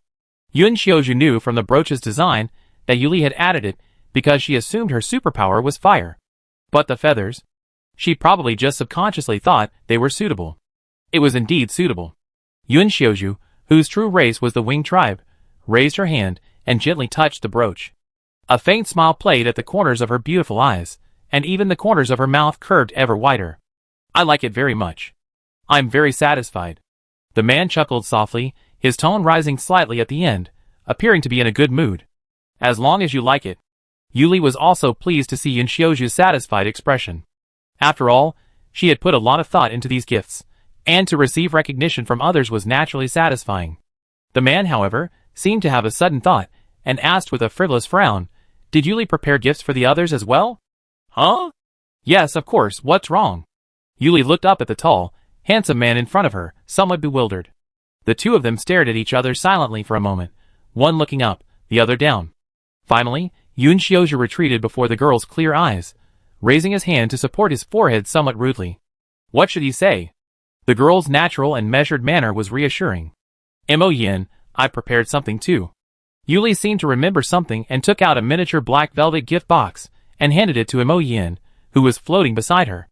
The pink octopus had shed its earring form since Yun Xiaozhu appeared, transforming into its true form and floating beside the girl. Mo Yan's dark eyes widened. He extended two soft tentacles and opened the box, revealing a necklace in the shape of a large black sun. The sun was covered with a dense pattern, exactly the same as the pattern on the secret box that had sealed him. Mo Yin gazed at the patterns on the necklace, then looked up at the expectant girl. He began to wonder if Yuli had guessed something, or if this was a hint. Yun Xiaozhu, however, asked directly, "If I'm not mistaken, the patterns on it are the same patterns on the secret box that originally sealed me. Why did Yuli want to give this to Mo Yin?" Yuli pondered for a moment, but ultimately came up empty-handed. "Oh, I just felt it was suitable, so I made it subconsciously. Doesn't Mo Yin like it? So that's how it is." The initially nervous man and octopus were instantly relieved. "Like?" A deep, slightly raspy male voice echoed in her mind, brushing past like a feather, drawing her inwardly. "Then I put it on you?" Yuli raised her hand in a gesture. Mo Yin, of course, didn't mind. He floated in front of her, and the girl neatly put the necklace on him. Looking at the pink octopus before her, wearing a black sun necklace on its soft chest, was a bit eerie and terrifying, but after looking at it for a while, it started to look a bit cute and ugly. "So strange, let's take another look." Yuli immediately picked up Mo Yin and started nuzzling him, finally confirming, "Mo Yin looks best with nothing on. He looks best when he's smooth and shiny." Yun Xiaozhu listened to her words, and looked at Mo Yin, with a hint of quizzical expression. Was that a bad thing? But Mo Yin, who had never been a man and didn't want to understand his own clone's thoughts, was deeply touched by the girl's praise. He happily nuzzled the girl with his tentacles, completely ignoring his other clone. The next few days passed uneventfully, and then the day of training arrived. Yuli and the other four gathered at the school team's training ground. Coach Quan stood in the center of the training ground and introduced the players. "Although you all may already know each other, it's best to get to know each other now. After all, you all need to train together for the next month to develop chemistry and various tactics." Huang Fuwen stood next to the coach and took the lead in the introductions. "Although the juniors should all know us, I still need to introduce myself. I'm Huang Fuwen, my superpower is the crystal system. Next to me is your Gu Shen. Fuling is our team's nurse, and of course, you can also consider her a support. The other two are twins, Lin Qianqian and Lin Momo. They had a very good 2v2 performance in the previous league. I'm sure you're familiar with the results." Gu Heji's stern face was expressionless. He nodded as a greeting. Fuling happily ran over to greet them. "Hello, we can get along well from now on." Lin Qianqian and Lin Momo clasped their hands together and smiled sweetly at them. "Please give us more guidance in the future. But remember to tell us apart. Don't get us mixed up." Gui Yunzheng looked at the two seniors, who looked exactly alike, even wearing the same clothes, and grumbled, "I can't remember them at all." Yuli and Inu nodded, expressing their alikeness. It seemed they couldn't find any differences. Lin Qianqian and Lin Momo listened to their responses and, in perfect sync, crossed their hands, leaned back to back, and changed their positions. They said in unison, "I know you won't be able to tell them apart, so today the moon is Qianqian and the sun is Momo. Can you tell them apart now?" As they talked, the two of them put stickers of different colors and shapes under their eyes, and the difference was very obvious. Oh. Now we can tell them apart." Gui Yunzheng applauded. "Yes. Sure. This sticker is very suitable." Yuli also applauded and praised. "Junior Gwen Jr., you are both so cute." Lin Qianqian and Lin Mochi laughed. After the seniors introduced themselves, it was the turn of some of their new students. Xia Yi, Han Chengfeng, and Yin Yu were introduced one by one. The remaining two were also reserve team members, but they were not in the same class as them before, so they did not know each other. Di Yuan said directly, "Hello, my name is Di Yuan, my ability is summoning slime. My slime can be responsible for observation and detection, and can also attack. Please give me your advice." He looked a little fat, and his smile was very warm, making people feel non-aggressive, while the other was a very elegant girl wearing glasses. She pushed her glasses and introduced, "My name is Luo Baiwei, my ability is special, and my ability is enough to detect anything within a range of 1 kilometer. Please give me your advice." After both parties introduced themselves, Coach Guan looked at them and said directly, "Since you all know each other now, we will start a 1-month training camp. Let's run 30 laps first." "Yes." Yuli and the others responded in unison. After Yuli and the others ran these 30 laps, they were considered to have completed the warm-up. Coach Guan began to carefully observe and record the abilities of these new members. When it came to Yuli, everyone came over involuntarily.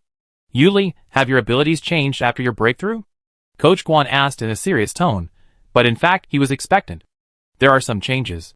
Yuli thought of the new suit she had completed the main quest, Gong Mi Ming, and the 2 sets of brilliant suits she had exchanged for the brilliant fragments before, Red Sun Golden Crow and Water Moon Song Lan. However, she was still a little unfamiliar with the brilliant suits these days. She finally looked at her personal panel and nodded uncertainly. Character, Yuli. Age 18.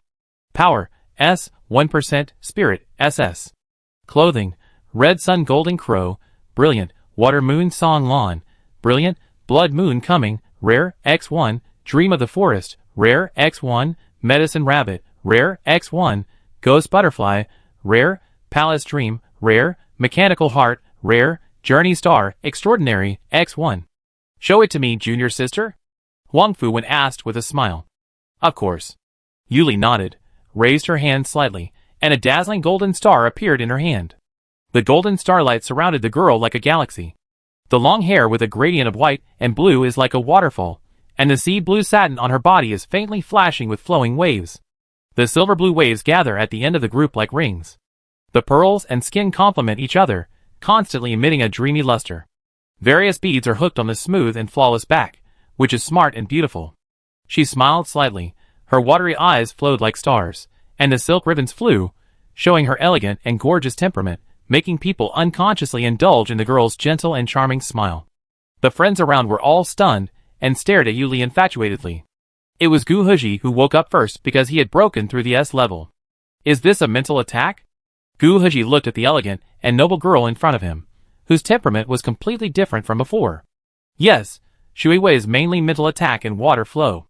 Yuli raised her hand, and the clear blue water flow gathered into various marine phantom creatures surrounding her, and the cold water vapor filled the air and awakened everyone's stunned mind. "How far can a mental attack go?" Coach Guan asked, recording some data on the screen. Maybe we need to test it.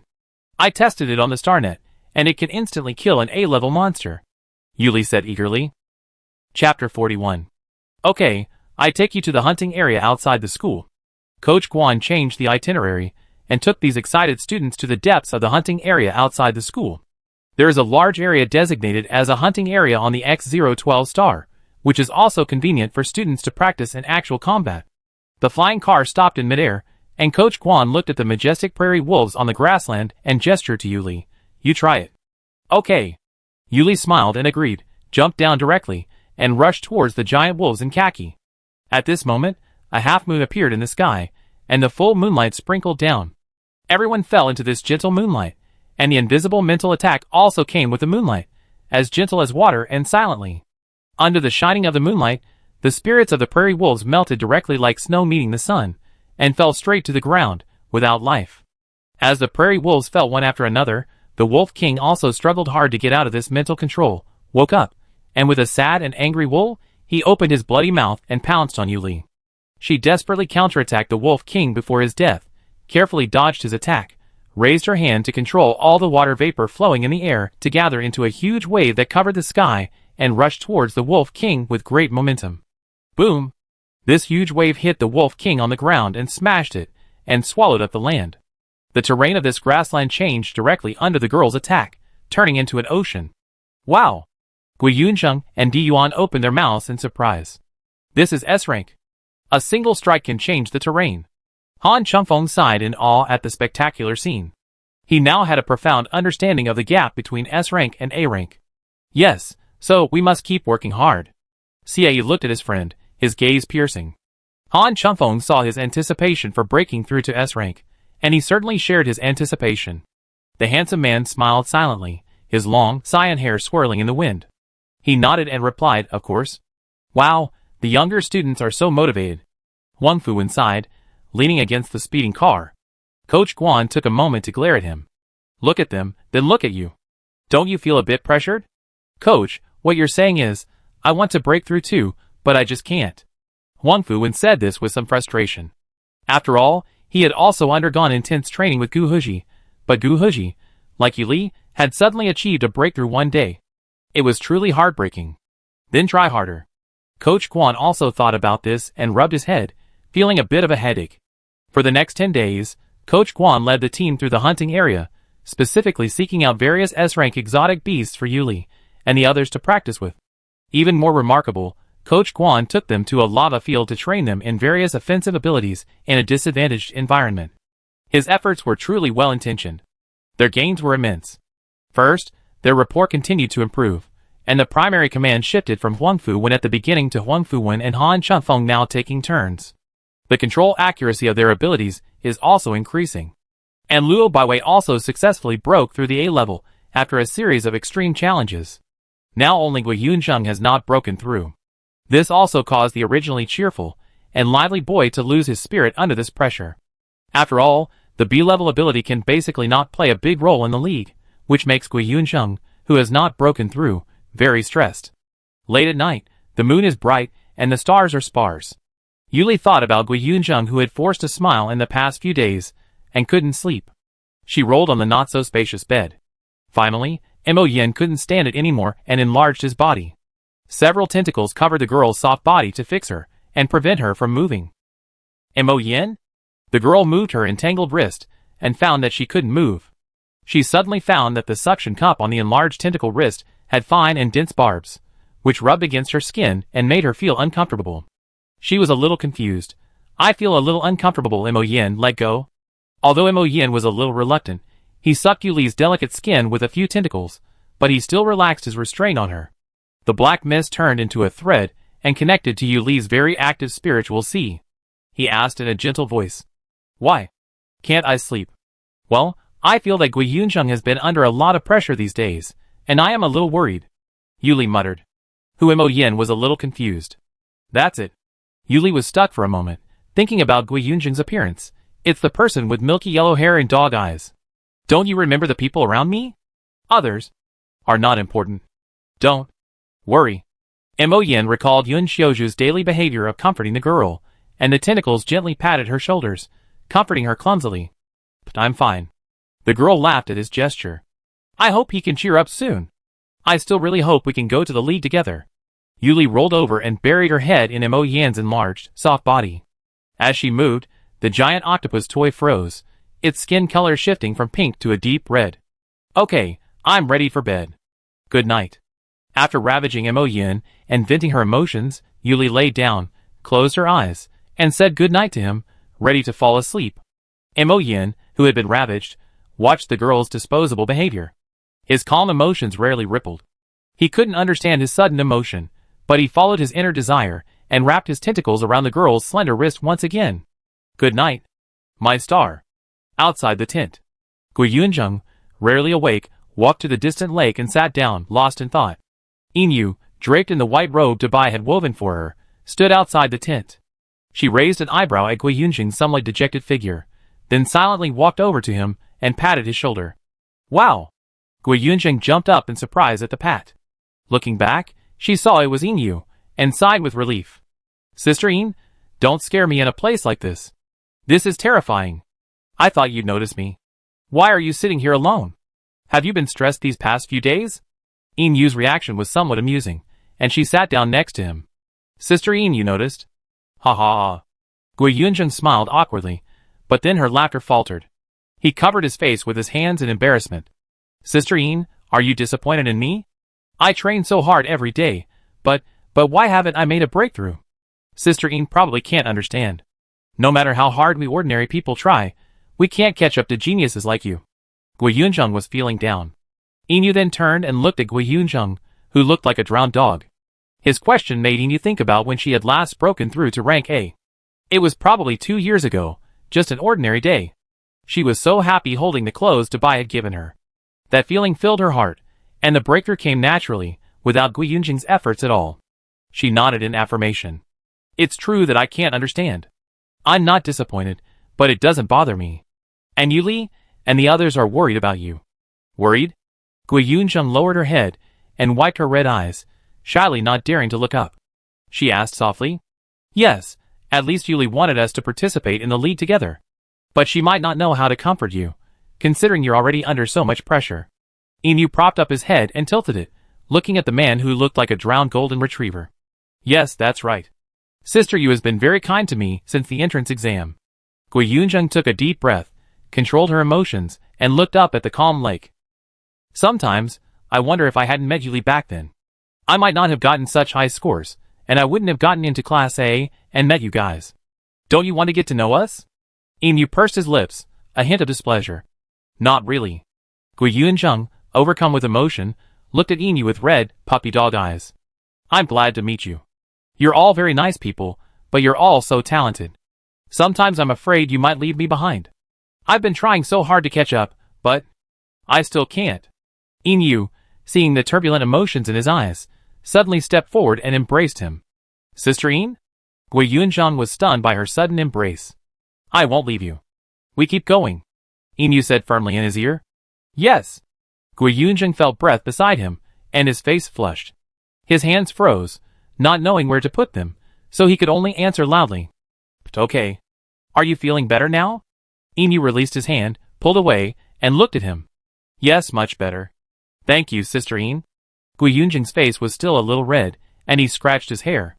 Well, although I really don't understand, I do know that you need to trust your summon. You're just trying hard now, but for a summoning ability, the most important thing is your summon. Inu pondered, then looked at him and offered a suggestion. Is that so? But the soul-loving grass isn't like Dabai. All it wants every day is eating. Gui Yunjing was still a little hesitant. Dabai wasn't like this at the beginning either. You can try to trust it and communicate with it. Inu smiled at him. Give it a try, how about it? Okay. Gui Yunjing nodded and summoned the soul-loving grass. An ordinary little grass appeared before him. Gui Yunjing lowered his head and began to communicate with it, but in the end, as always, the soul-loving grass only wanted to eat, which made Gui Yunjing a little frustrated. In that case, let it eat. Inu raised his hand, and a storage ring landed on the soul-loving grass. Various energy source stones fell down, forming a small mountain. Sister In, let's not do this. It's too extravagant. Gui Yunjing tried to stop her, but Inu stopped him. In the end, he could only watch helplessly as the soul-bewitching grass crackled and blazed, his heart beating wildly. How much would this cost? In a fleeting flash of light, the soul-bewitching grass absorbed the entire mountain of energy source stones, burked, and successfully broke through. Huh? Gui Yunjing's eyes widened in disbelief. Chapter 42. It looks like you've successfully broken through.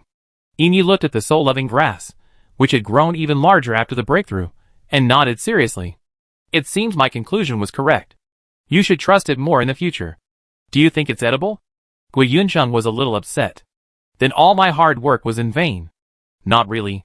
You'll be able to run faster when you encounter enemies later, and it will strengthen the connection between you and the soul-loving grass, right? Inu touched the emerald green leaves of the soul-loving grass. Okay, that's true. Gui Yunjing squatted down and communicated with the soul-loving grass. I didn't notice that before. I should have trusted you more. Rustle. The soul-loving grass shook its leaves and looked at its master with some disdain. But after all, he was its master, so it forgave him. The soul-loving grass extended its roots and hooked them around his wrist. Wow, wow, wow! Just as Gui Yunjing was so moved she hugged the soul-loving grass and burst into tears, the soul-loving grass rustled again, saying, it would be nice to have a feast like this every day. That's impossible. How much would that cost? Gui Yunjing immediately retorted. Watching the man and the grass quarreling once again, Inu was amused. Outside the tent, Han Changfeng and Xie also stood outside, watching the man and the grass fighting in the distance. Han Changfeng stroked the delicate texture of his folding fan and said, looks like we don't need it. Inu has taken care of it. Yeah. A breakthrough is good. Xie Yi's stern face softened slightly. He looked at Han Changfeng and said, let's go. Okay, go ahead. I stay for a while. Han Changfeng waved his hand and watched Xie Yi walk into the tent. His sight turned to the shadow of the tree next to him. Senior Huangfu, aren't you coming out yet? Oh, have you been discovered? Huangfu jumped down from the tall tree trunk. His handsome and gentle face looked very handsome when he smiled. After all, I'm a little worried. You have such a good relationship. If he really can't join, I think you should have some regrets. Regrets? But now there is no need to regret. This is pretty good. Han Chunfeng thought about it. If Gui Yunzheng didn't participate, he would indeed have some regrets. In the early morning, the sun was shining. After Yuli washed up and walked out of the tent, she saw Gui Yunzheng and Inu busy arranging breakfast together and greeted them. Good morning. Sister Yu. Good morning. Gui Yunzheng greeted her enthusiastically.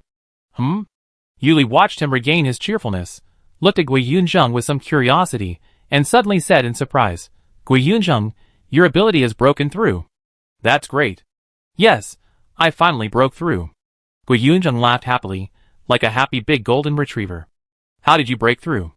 Yuli was curious. After all, Gui Yunzheng had trained so hard before, and there was no sign of a breakthrough. This is the energy source stone that Sister Inu gave me for a ring. I broke through after eating the soul-bewitching grass. Gui Yunzheng said in a low voice a little embarrassedly. This is really a bit expensive. Yuli was a little amused. But Gui Yunzheng's breakthrough also made her feel relieved. As they continued training, after more than a decade of widespread publicity on the Star Network, everyone in the Federation knew the League was about to begin. The location of the League's preliminary matches was also announced today. It would be on a newly discovered energy planet, N2401. Coach Quan, who immediately received the news, began using his privileged access to search for information about this energy planet. Huangfu also joined in the discussion.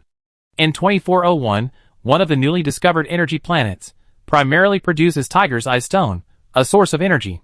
Tiger's Eye Stone typically appears yellow-brown or reddish-brown, with a fine, tough texture. The stone has silk-like light patterns within it, and when polished, resembles a tiger's eye, hence the name. This mineral requires enormous amounts of heat to produce, meaning that active volcanoes likely occupy a significant portion of the planet's surface. The rest, aside from water, is largely covered in dense forest. Coach Quan studied the map of planet N2401 for a long time and said, our team is more advantageous in forests or watery environments. Try to score as many points in these areas as possible early on. Avoid volcanic areas if possible. They're a natural disadvantage for you. However, since the host team has chosen this planet, they likely have a demand for this type of ore. So, if you decide to go, the main attackers should be transferred from Gu Huji, and you lead to you and Han Chunfeng. This would be more suitable. Huangfu nodded in agreement. This time, the preliminary round of the league will be based on a one-week ranking system, with the top 64 teams selected based on the rankings. This is similar to the previous league schedule. Yes, but the league schedule changes every year. You need to adapt accordingly. Coach Quan said, we arranged some training for you over the next few days to learn how to adapt to this kind of magma area. It just so happens that there's a magma area open underground on our academy planet, perfect for you to get accustomed to. Huangfu had no objection. Coach Quan finally called everyone back from breakfast, who had voluntarily begun their training, announced the news and the rules of the competition, and then immediately led them to the underground magma area. Deep within the Earth's crust, boiling magma, like a trapped lava dragon, writhes and gasps among the dark red folds of rock. A crimson wave, over 1,000 degrees Celsius, carried the scent of sulfur and rust. Bubbles burst in the viscous magma, sending up sparks and fragments. Some fine rocks fell, curling and disintegrating under the intense heat before even touching the magma, transforming into wisps of gray smoke and merging with the magma. Gusts of scorching wind blew against Yuli's face, and she felt her exposed skin scald red, making her feel a little uncomfortable. Is the temperature here so high? This is too hot. Gui Yunzheng and Di Yuan jumped back a few steps upon arriving, shouting in unison. Even Inu and Luo Baiwei instinctively stepped back. Coach Guan, however, looked at them without changing his expression and said, when you compete, as you continue to advance deeper into the volcanic area, the temperature will be similar to that of this magma zone. At this time, your team's focus shifts to Huangfu and Han Chunfeng. Well, Yuli spoke a little embarrassedly at this time. What's wrong? Coach Guan looked at Yuli. Well, I also have fire-related abilities, but I may be too familiar with them. Yuli scratched her cheek a little embarrassedly. Coach Guan also paused for a moment, and he said helplessly, what other abilities do you have? Tell me about them together. Inu laughed at the side. Yuli's abilities are extremely special even in the special department. There is also an illusion type. That's it, but I haven't used it many times, so I'm not very familiar with it. The girl whispered awkwardly. Coach Guan rubbed his forehead. Demonstrate your abilities to me later, and you try it now. If you can, Han Chengfeng, you return to the position of deputy attacker, is that okay? No problem, and the volcanic environment is indeed more suitable for fire-related abilities. Han Chengfeng didn't have any objections. Then I try first. Yuli raised her hand, golden stars flickered, and the tail of her long black curly hair was rendered golden red by the flames. As if the golden flames were burning silently, her golden pupils were bright, and the light flowed all over the world. The smooth and soft silk was cut into the shape of petals, woven and dyed with golden brilliance and fire color. The thin golden gauze gathered at the waist like wings, and the dim yellow tassel shawl was scattered on the girl, emitting a faint glow. Yuli tilted her head, and looked at Huang Fuwen to signal him to give an order. Huang Fuwen nodded lightly, and gave the order directly. Luo Baiwei starts to investigate. Lin Momo and Lin Qianqian spread out lotus flowers, with Lin Momo's fire lotus as the main focus. When you find the prey, Yuli, you go first, and I will assist you by the side, no problem? Of course. Yuli had no objection. Luo Baiwei nodded, her detective ability activated. She pointed a finger at a location deep within the magma ahead. There's a nest of alien beasts lurking within 1.6 kilometers in a straight line to the west. They're probably flame-armored beasts. 1 S-class, 2 A-class, and several B and C class. There are no other alien beasts nearby. Wanna go? Yes, I go! Yuli waved her hand, and a blazing flame transformed into a giant firebird, carrying her toward the point Luo Baiwei pointed. As she approached the depths of the scorching lava, a massive flame-armored beast, the size of a small island, emerged from the magma. Its body was covered in layers of dark, hard scales, and it glared menacingly at Yuli as she approached. It slammed its tail fiercely into the lava lake. Boom!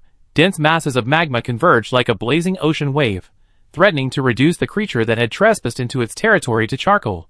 Yuli faced a torrent of golden-red magma, her face tense. With a gentle wave of her hand, boundless flames blazed, the blazing waves coalescing into a dazzling golden crow, which let out a sharp cry. Crack! She charged directly into the torrent of magma. Boom! The two collided, exploding with a resounding explosion. The previously calm surface of the magma lake rippled, and tiny specks of scorching magma were scattered outward by the blast. She was surrounded by blazing golden flames, directly blocking the magma. Huang Fuwen followed suit. Black-purple crystals smashed down on the flame armor beast's head, which was relatively soft compared to its scales. Clusters of purple-black crystals emerged from the magma, converging like wings, blocking the attacks of the other A-rank flame armor beasts nearby. Lin Qianqian and Lin Momo arrived a step later, clasping each other's hands.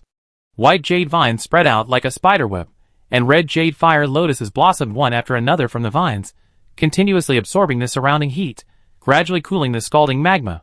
They also entangled the other flame-armored beasts, freeing them from the giant S-rank flame-armored beast before slowly strangling them. Yuli's expression was serious. She urged her supernatural golden flames to converge once again into a massive golden crow. The blazing flames illuminated the sky and earth, covering the entire sky.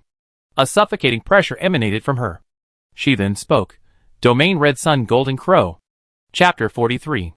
As Yuli finished speaking, countless golden red flames surrounded the golden crow, moving very flexibly, flying freely, and the flames flickered. The flaming field spread out in a mighty manner, illuminating the dim cave. The golden crow flapped its wings, and endless flames burned. The air in the entire underground space was burned and twisted by the endless flames. Crack! The three-legged bird screamed, and its black pupils burned with golden flame rings.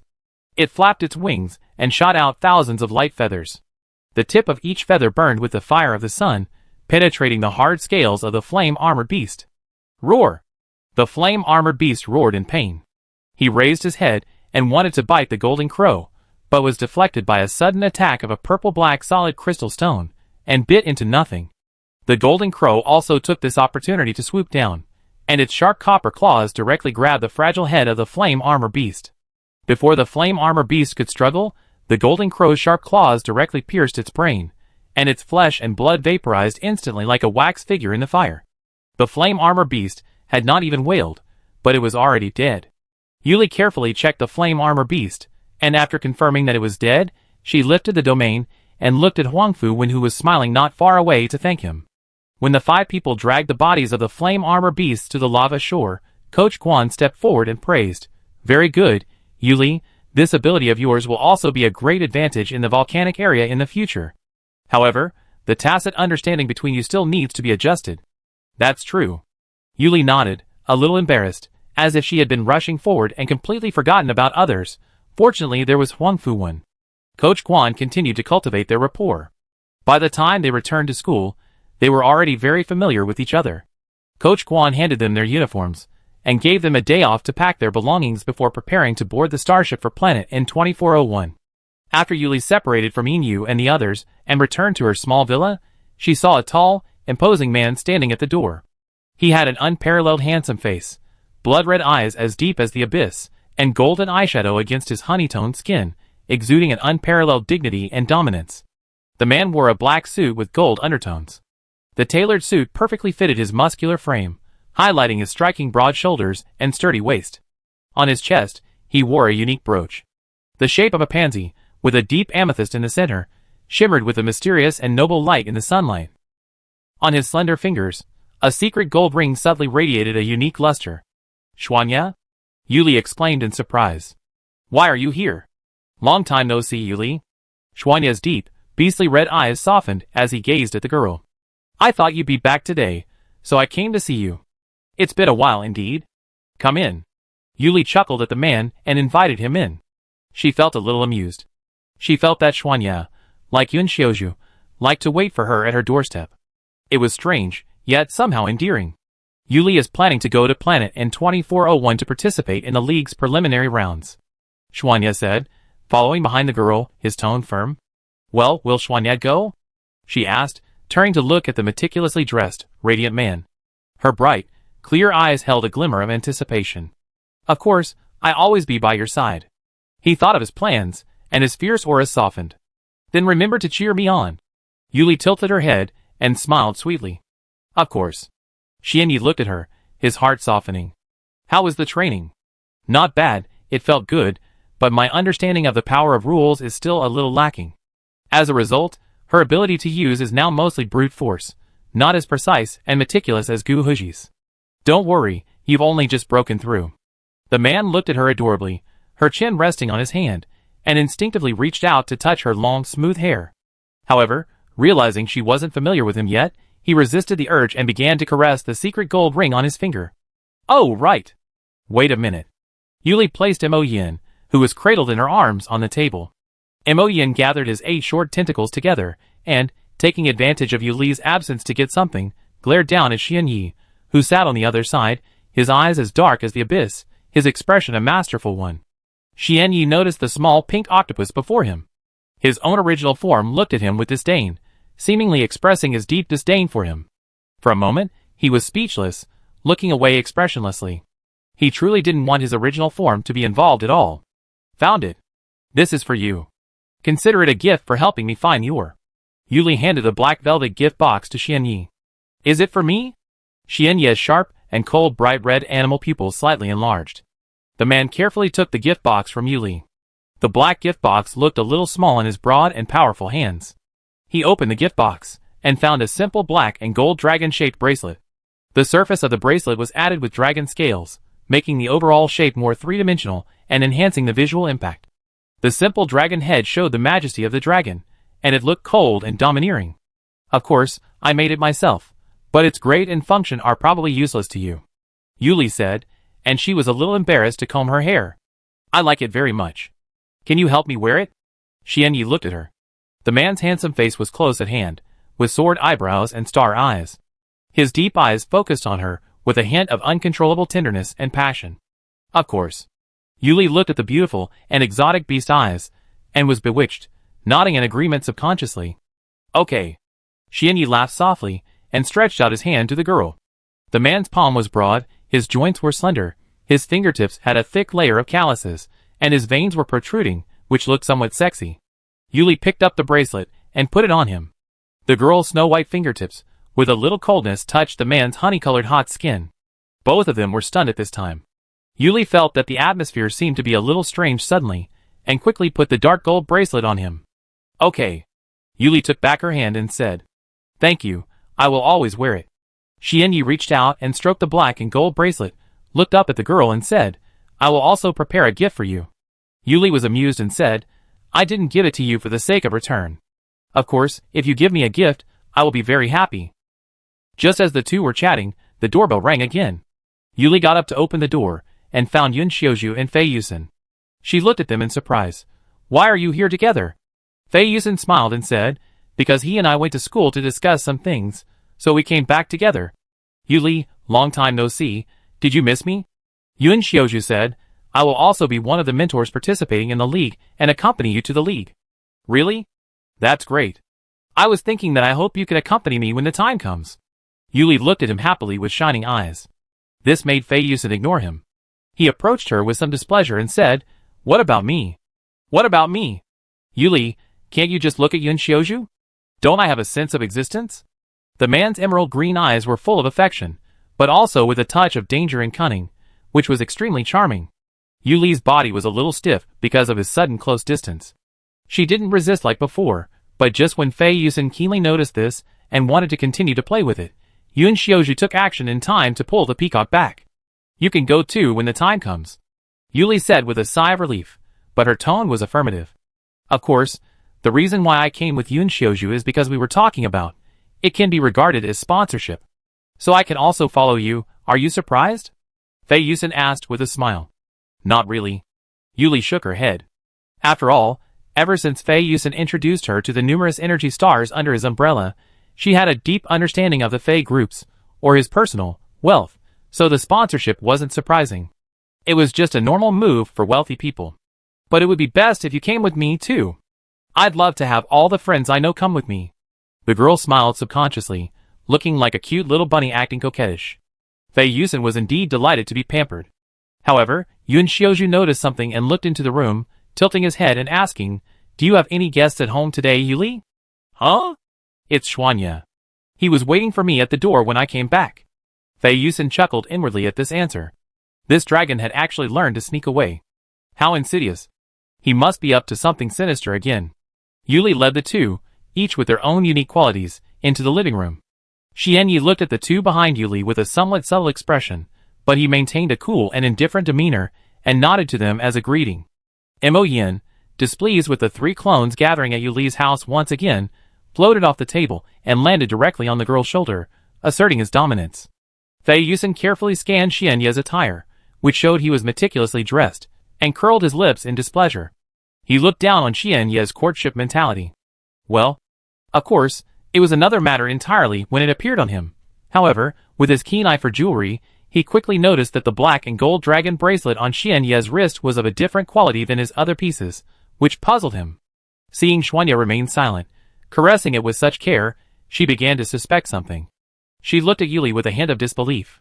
"Miss Yuli, was that the necklace Xuanya was given by you? What about me? Why did you give it to him, and not me? I'd be really mad if you did that." Chapter 44. "Yes." Yuli nodded and said affirmatively. Just when she was about to continue speaking, she was interrupted by the man's tearful expression and pitiful questioning. "Don't I have it? Yuli, you can't be partial to one over the other. Of course, I have prepared it for you, but I haven't met you before, so I don't have time to give it to you." Yuli couldn't stand his pitiful appearance and said quickly, "Wait for me." After Yuli finished speaking, she turned around and went to get the gift for him. After Yuli walked away, Yun Xiaozhu said lightly, "Fei Yusen, are you so straightforward to ask for gifts from others?"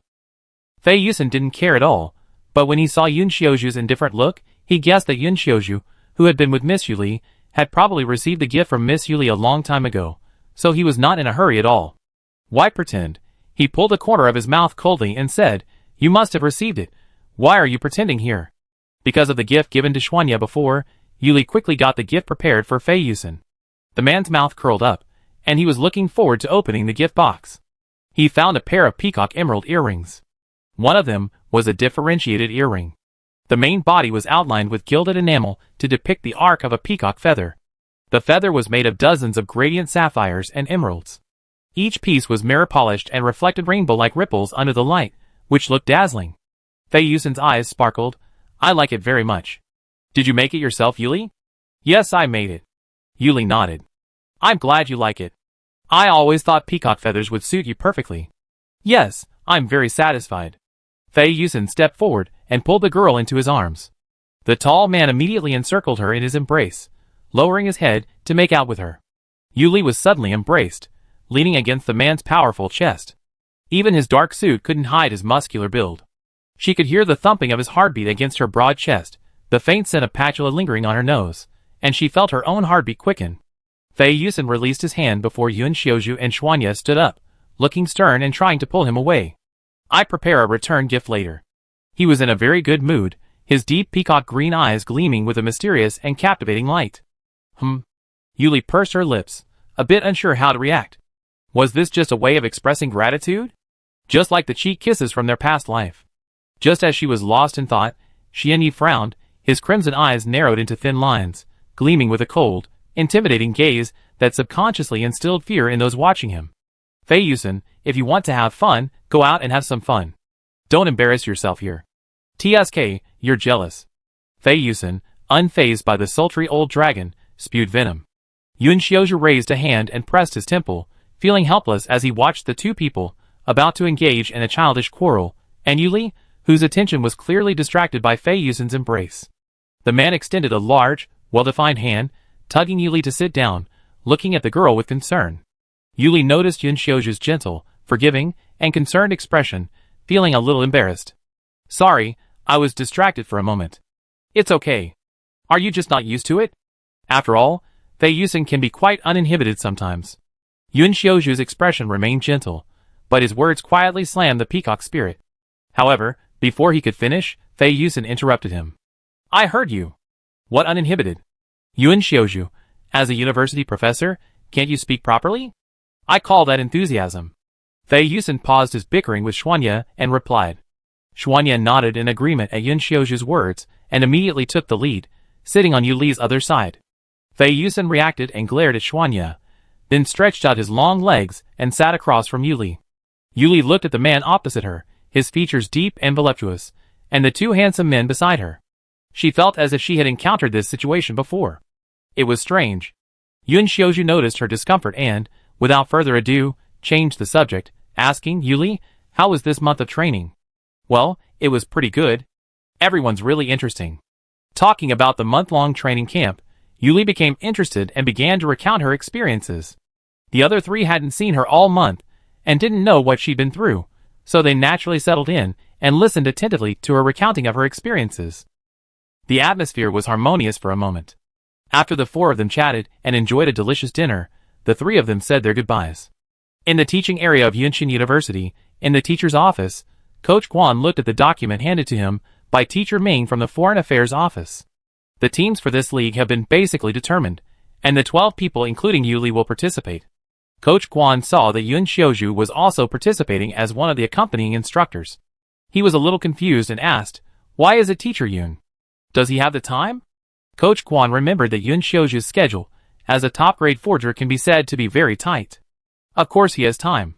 Teacher Ming blinked at Coach Guan and leaned over to whisper, Teacher Yun has a good relationship with our Ziwei star. Okay, I get it. Coach Guan understood immediately. He was worried about the relationship. He understood. He picked up the rest of the documents and continued to read them. He found that there was actually a sponsor, Fei Group, at the back. Why is there a sponsor this session? Coach Guan looked at Teacher Ming in confusion. Teacher Ming shrugged helplessly and said, Fei Group has been developing in-depth cooperation with our school in the past few months, and has sponsored clothing, medical care, and basic supernatural props for this competition, so we added them. That's what the official language says, but it's too weird. Coach Guan raised his hand and rubbed his forehead and complained, Does Fei Group have so much time and effort? Teacher Ming thought of something, and lowered his voice mysteriously. Based on my observations over the past few months, the reason why the communication with our school has been deepening is probably because the chairman of their group seems to be very interested in our Ziwei star. Ah? Really? Coach Guan looked at Teacher Ming in shock. What's he planning? I don't know that either. Teacher Ming added, but their chairman is also close to Instructor Yun. It's possible the three of them knew each other long ago, which is why they came to visit.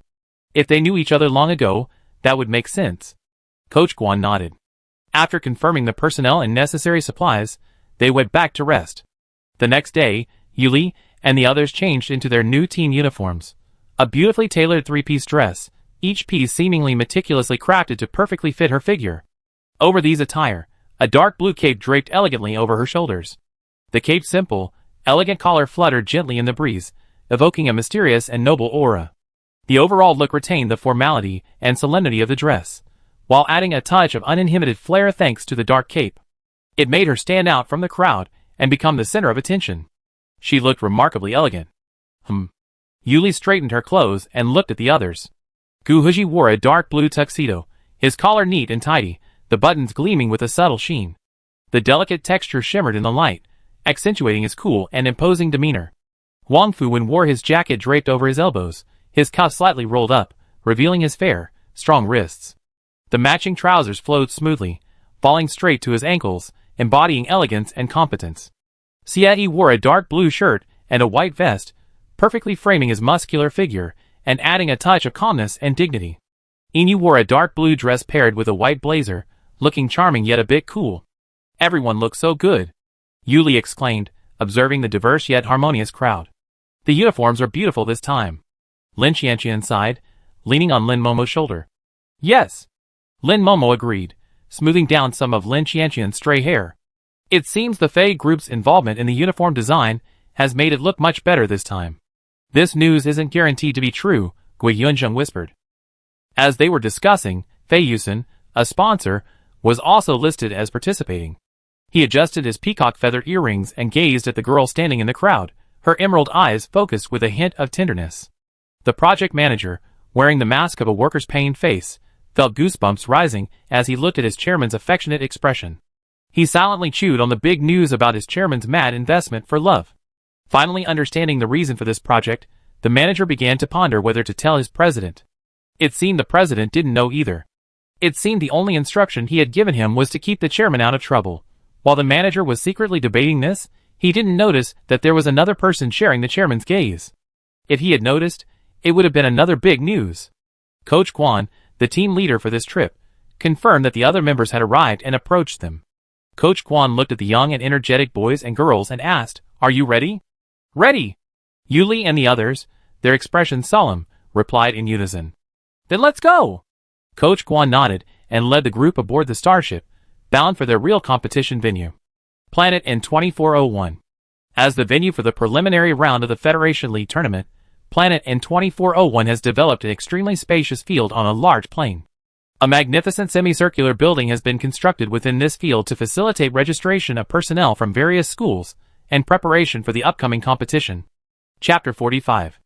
By the time the Yunshin University starship arrived at the venue, the preliminary competition venue was already bustling with activity, packed with people, all exploring the vast space with excited expressions. As the staff led them to their assigned accommodations, Yuli noticed a group of people wearing different team uniforms standing in the magnificent hall. Just then, a group of tall, broad-shouldered, narrow-waisted, handsome men in white military uniforms passed by. The leader had short black hair with a few streaks of bright red bleach. His gaze was deep and sharp, like a ferocious wolf. His rolled-up sleeves revealed the black flame tattoo on his arm, giving him a menacing, unapproachable demeanor. Yuli noticed him. It was the headmaster of Grand University, whom she had lost to Gu Huji when she first entered the Star Network. His name seemed to be Donors, and it seemed his supernatural power had reached S level. Yuli sensed the fluctuations of the power of rules in him. Donors, however, noticed her gaze, and noticed Gu Huji, standing in front of Yuli with a cold expression. His eyes lit up, and he strode towards Gu Huji. A man with long black hair and emerald pupils, following Donors, smirked slightly, his black, knife-shaped earrings swaying slightly as he moved. Finally, he could only take quick steps to keep up. He didn't notice Yan Qianqing's eyes also lit up at the sight of Yuli. "Gu Huji, you're finally here. Let's have a good fight this time." Donor stopped Gu Huji and said with a fierce fighting spirit, "Okay, I understand. Get out of the way." Gu Huji frowned fiercely at the asymmetrical, disheveled Donors before him, wanting to avoid him. "Hey, Gu Huji, wait a minute. I've already broken through to A rank, so you have to give me a good fight later." Donor stepped forward, blocking Gu Huji's path. As the two confronted each other, Wang Fuwen stepped forward and greeted Samuel, who was feigning helplessness beside Donors. "Long time no see, Samuel. Your chief is still so stubborn." "TSK, that's called perseverance." Samuel corrected with a smile, his emerald pupils gazing at Yuli. Are you the famous Zai Weixing from Yunqing University? I've heard Qianqing talk about you. Hello, I'm Samuel. Senior Samuel. Yin Qianqing, hearing what he said from behind, called out a bit embarrassedly. Hello, I'm Yuli. Nice to meet you. Yuli politely greeted the handsome, somewhat feminine man before her, glancing at Yin Qianqing and saying, long time no see. Yes, long time no see. I give it my all this time. Yin Qianqing's beautiful red eyes glared at Yuli earnestly. Just as the two teams were engaged in a seemingly sarcastic exchange, another team from the 1st Military Academy, dressed in black uniforms, arrived. The onlookers' attention shifted from Gu Huji and Donors to the 1st Military Academy's headmaster, Huang Fuxi, and the Thunder Dragon on his shoulder. Huang Fuxi lived up to expectations, and stepped directly between Gu Huji and Donors. He raised his chin and proudly declared, I hope you give your all in this competition. Gu Huji, don't think your breakthrough to A-level guarantees you first place. Gu Huji looked at Huang Fuxi, who had forced himself in front of him like a husky, and his eyes twitched unconsciously. He looked at the Thunder Dragon perched on his right shoulder, and the empty left shoulder, another asymmetrical figure. He truly didn't want to engage with them at all, and it felt like his eyes were hurting with every second. Gu Huji closed his eyes, then opened them again, his focus fixed on the void, and replied with an extremely cold, I understand. Once you're done, get out of the way. Humph, you're talking as if I'm willing to communicate with you. Huang Fuxi, irritated by his attitude, retorted with disdain. Lu Xinghe, who was standing beside Huang Fuxi, understood Gu Huji better. He knew that Gu Huji didn't look down on Huang Fuxi, but rather that he found him asymmetrical, which made him uncomfortable. So he patted Huang Fuxi's shoulder and said, Shi, why don't you go talk to your uncle? Huang Fuwen narrowed his deep purple eyes, looking at Huang Fuxi, whose expression had become uneasy at this, and teased, Yes, Shi, you haven't come over to say hello to me yet. That's really sad. Huang Fuxi's arrogant expression froze. Reluctantly, he walked over to Huang Fuwen and said, Long time no see, uncle. Long time no see, Shi, how have you been? Huang Fuwen asked with a smile. Not bad. I've been practicing meditation since my breakthrough. Huang Fuxi felt a little embarrassed by his uncle's greeting, but he still answered obediently. I understand. Go ahead. I look forward to seeing you at the competition. Huang Fuwen smiled and saw him off. Huang Fuxi was sent to the elevator by Huang Fuwen in a daze, and Yi Qingying, who was following behind him, looked at Huang Fuxi like a good baby and smiled secretly with her hands covering her mouth. Having finally dealt with one frustrating nuisance, Huang Fuwen looked at another still plaguing Gu Huji. Their team's deputy, Samuel, was watching the show with great interest, a truly perverse interest. It's getting late. I think you're all looking forward to seeing me on the field. Huang Fuwen looked directly at Donals. Yes, you must give me a good fight on the field. Donals nodded earnestly in affirmation. Gu Huji, already quite impatient, suppressed his irritation. With a stern face, he nodded to Donals and left. Yuli followed Gu Huji and the others. The other onlookers in the hall, seeing the last 3 finalists split up and no more melon to eat, dispersed. Watching all this from a corner, Hua Zhiru finished her melon with a satisfied look on her face and glanced at Su Qinghuai, who had been lazily leaning against a pillar since the beginning. He wore a dark green silk tang suit, the silk's luster as saturated with black jade, possessing the cool, smooth texture of emerald. A silver gilt button adorned the center of his stand-up collar, giving him an air of elegance and composure. One must admit that our chief looks good when he dresses well, Hua Zhiru thought. I see that the top 3 proofreaders all have 2 S-level experience, so we're tied. I knew this would happen, but now I'm a little disappointed. After all, I worked so hard to give our school at least some apparent advantage. Su Qinghuai leaned his head against the stone pillar, his expression languid. The competition still depends on individual performance and tactical planning. Dahua, don't overthink it. It's not good if you start losing your hair. I'm not worried about losing my hair. Hua Zhiru was provoked by Su Qinghuai's words, and reflexively retorted. Okay, don't worry so much. Let's go, since there is no show to watch. Let's go and rest. Su Qinghuai stood up and greeted the teammates around him. In the venue of the league organizer, the staff of the organizer respectfully saluted the tall man, with a black mask with dark patterns in front of him.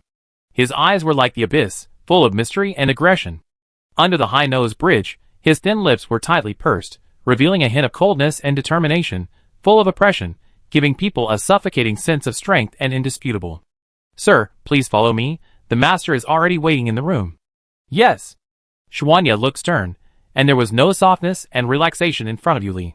The staff respectfully escorted the imposing man into the luxuriously decorated room. After carefully closing the door, the staff sighed with relief and exclaimed, "It's really scary.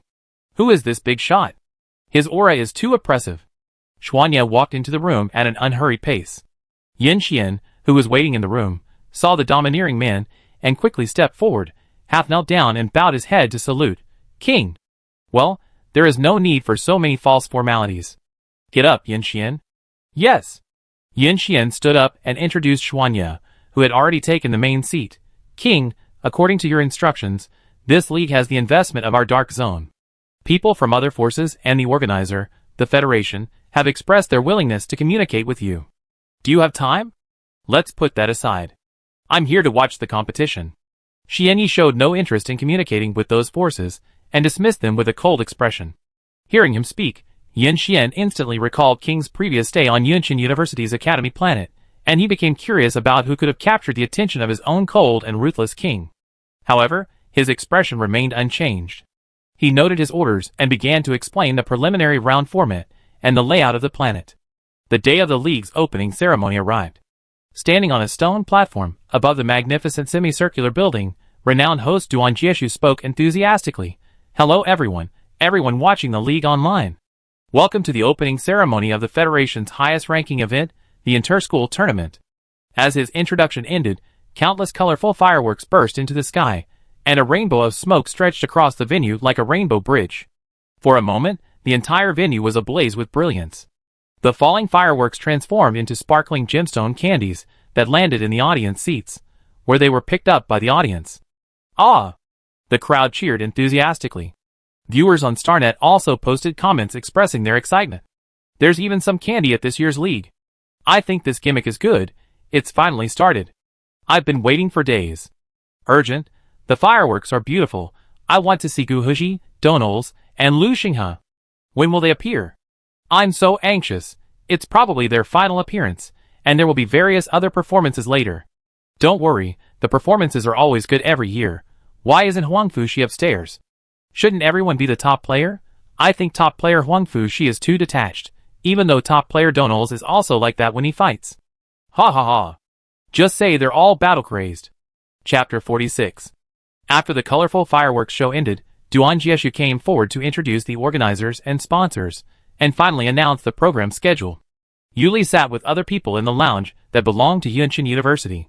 She was very curious to see the various programs of the opening ceremony on the screen, which were all strange but highly entertaining supernatural performances.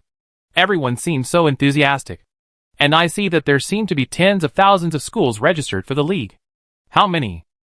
Yuli was a little shocked to see this number when she saw the introduction screen issued by the league. It's not that many. After all, according to the league rules, except for the school that occupies a single college star, other planets are limited to only one university per planet. If this restriction is lifted, there will be more schools registered. Gui Yunzheng introduced on the side. I remember that the preliminary competition system is a points system, and the top 64 will enter the finals. Wouldn't that directly eliminate the remaining tens of thousands of schools? Yuli now has a new understanding of the level of this annual league event. Yes, after all, for other ordinary schools, if they successfully enter the top 64, they can apply to the Federation for a school star as the new address of the school. Han Chengfeng took over the topic and continued, and the Federation's school stars are basically natural stars suitable for living. At the same time, these natural stars have rich resources, which is a huge fortune for these schools. That's right. Yuli nodded in affirmation. And even if they don't enter the top 64, having a brilliant performance in the preliminary round is a good exposure for these schools, and the planets where their schools are located. In addition, the resources given to these schools by the Federation are different according to the annual rankings, so the number of applicants for the league increases year by year. Wang Fuwen, overhearing their conversation, added, "So that's how it is." Yuli could understand why so many schools were participating. Yes, and after the opening ceremony, the top 64 teams will all walk around the field, just like last year's league. Are you all nervous since this is your first time? Wang Fuwen asked with a smile. I'm fine now, but I think I'd be nervous on stage. There are so many people at the opening ceremony. Gui Yunzhen scratched his head. I think I'd be too. Yuli wasn't quite sure, feeling uncertain. Don't be nervous. The audience is very enthusiastic, but we're still a long way from the track. Lin Qianqian also came closer. When the time comes, just keep smiling and waving. Just pretend you're all just moving vegetables. Lin Momo put her arm around Lin Qianqian, resting her head on her shoulder. What a metaphor. Inu laughed at Lin Momo's analogy. Off to the other side, Fei Yusen, standing in the mentor team, saw the girl sitting quietly in her seat chatting with her teammates, and was eager to approach her. Unfortunately, Yun Xiaozhu ruthlessly stopped him and warned him softly, she's going to play soon. Don't go up to her in public and cause her trouble. TSK, I know. Fei Yusen agreed impatiently, sat down, put his hands behind his back, and leaned casually against the back of his chair. The corners of his smiling mouth flattened, and his emerald green eyes became deep and piercing. His beautiful and affectionate face suddenly became stern, and his aura was oppressive, causing the staff, who were already far away from the two big men, to move even further away. Yun Xiaozhu, standing nearby, remained calm and unfazed, staring at the screen as if nothing had happened, as if he hadn't intervened. Yuli seemed to notice the movement from her instructor's side. She turned and saw the two conspicuous figures. After all, there was no one within a few meters of him. She covered her face with her hands in frustration, feeling like they'd been making a scene every day since Fei Yusen arrived. Fei Yusen and Yun Xiaozhu both noticed Yuli's little gesture, and the tense atmosphere between them gradually eased. Time slipped by, and soon it was Yuli and her teammates' turn. Gu Huji stood up, carefully smoothing out the wrinkles on his uniform. He looked at his teammates, his cold, deep blue eyes softening. It's almost time. Let's go! Okay. Yuli and the others said in unison. Inside the venue, after the various performances concluded, renowned host Duan Jieshu said with a smile, Dear audience, let's welcome the university teams from last year's top 64. Let's welcome them, and look forward to another exciting performance this year. Ah! Oh! The audience stood up excitedly, and StarNet was buzzing with activity. Oh! I'm so excited, ha ha ha! Let me see. It's that annual catwalk light show with handsome men and beautiful women, ha ha ha! This is it. We wait here every year. Now, let's welcome the First Military Academy, which won first place last year. Let's welcome them. I wonder if they can continue to defend their title this year. Duan Jieshu raised his hand and began the introductions. The First Military Academy's uniforms were black and red, as if night and fire had solidified into majestic armor. The primary color was matte black, with blood-red thorn patterns embroidered on the epaulets. Metal buckles were arranged in a zigzag pattern along the collar, reflecting a cold, icy light. The belts were made of exotic animal hide, and adorned with 3 hollow dragon-shaped pendants. The black and red uniforms made the First Military Academy's men look even more handsome and majestic, like brave warriors, imposing and awe-inspiring. Ah! Huang Fushi. Huang Fushi. Lu Xinghe. Lu Xinghe. The moment they entered the stage, countless light particles transformed into a giant dragon, roaring silently. Finally, this majestic dragon transformed into the First Military Academy emblem, sending screams and shouts from the audience. Chief Huang Fushi. Thunder Dragon, our dragon among dragons, ha ha. Every time I see your fans' promotional slogans for Huang Fushi, it's hilarious. This reminds me of the old nickname Husky, ha ha ha. So cool. Chief Huang Fushi looks much more mature and steady than the last time, ha ha ha. You won't say that during the preliminary rounds. A nickname can't be wrong, ha ha ha. He looks steady now, because Commander Lu is watching from behind, ha ha ha. A dashing figure, with sword-like brows and a gleaming gaze, Huang Fushi strode forward, following the staff's instructions. But his words immediately disrupted the stern atmosphere.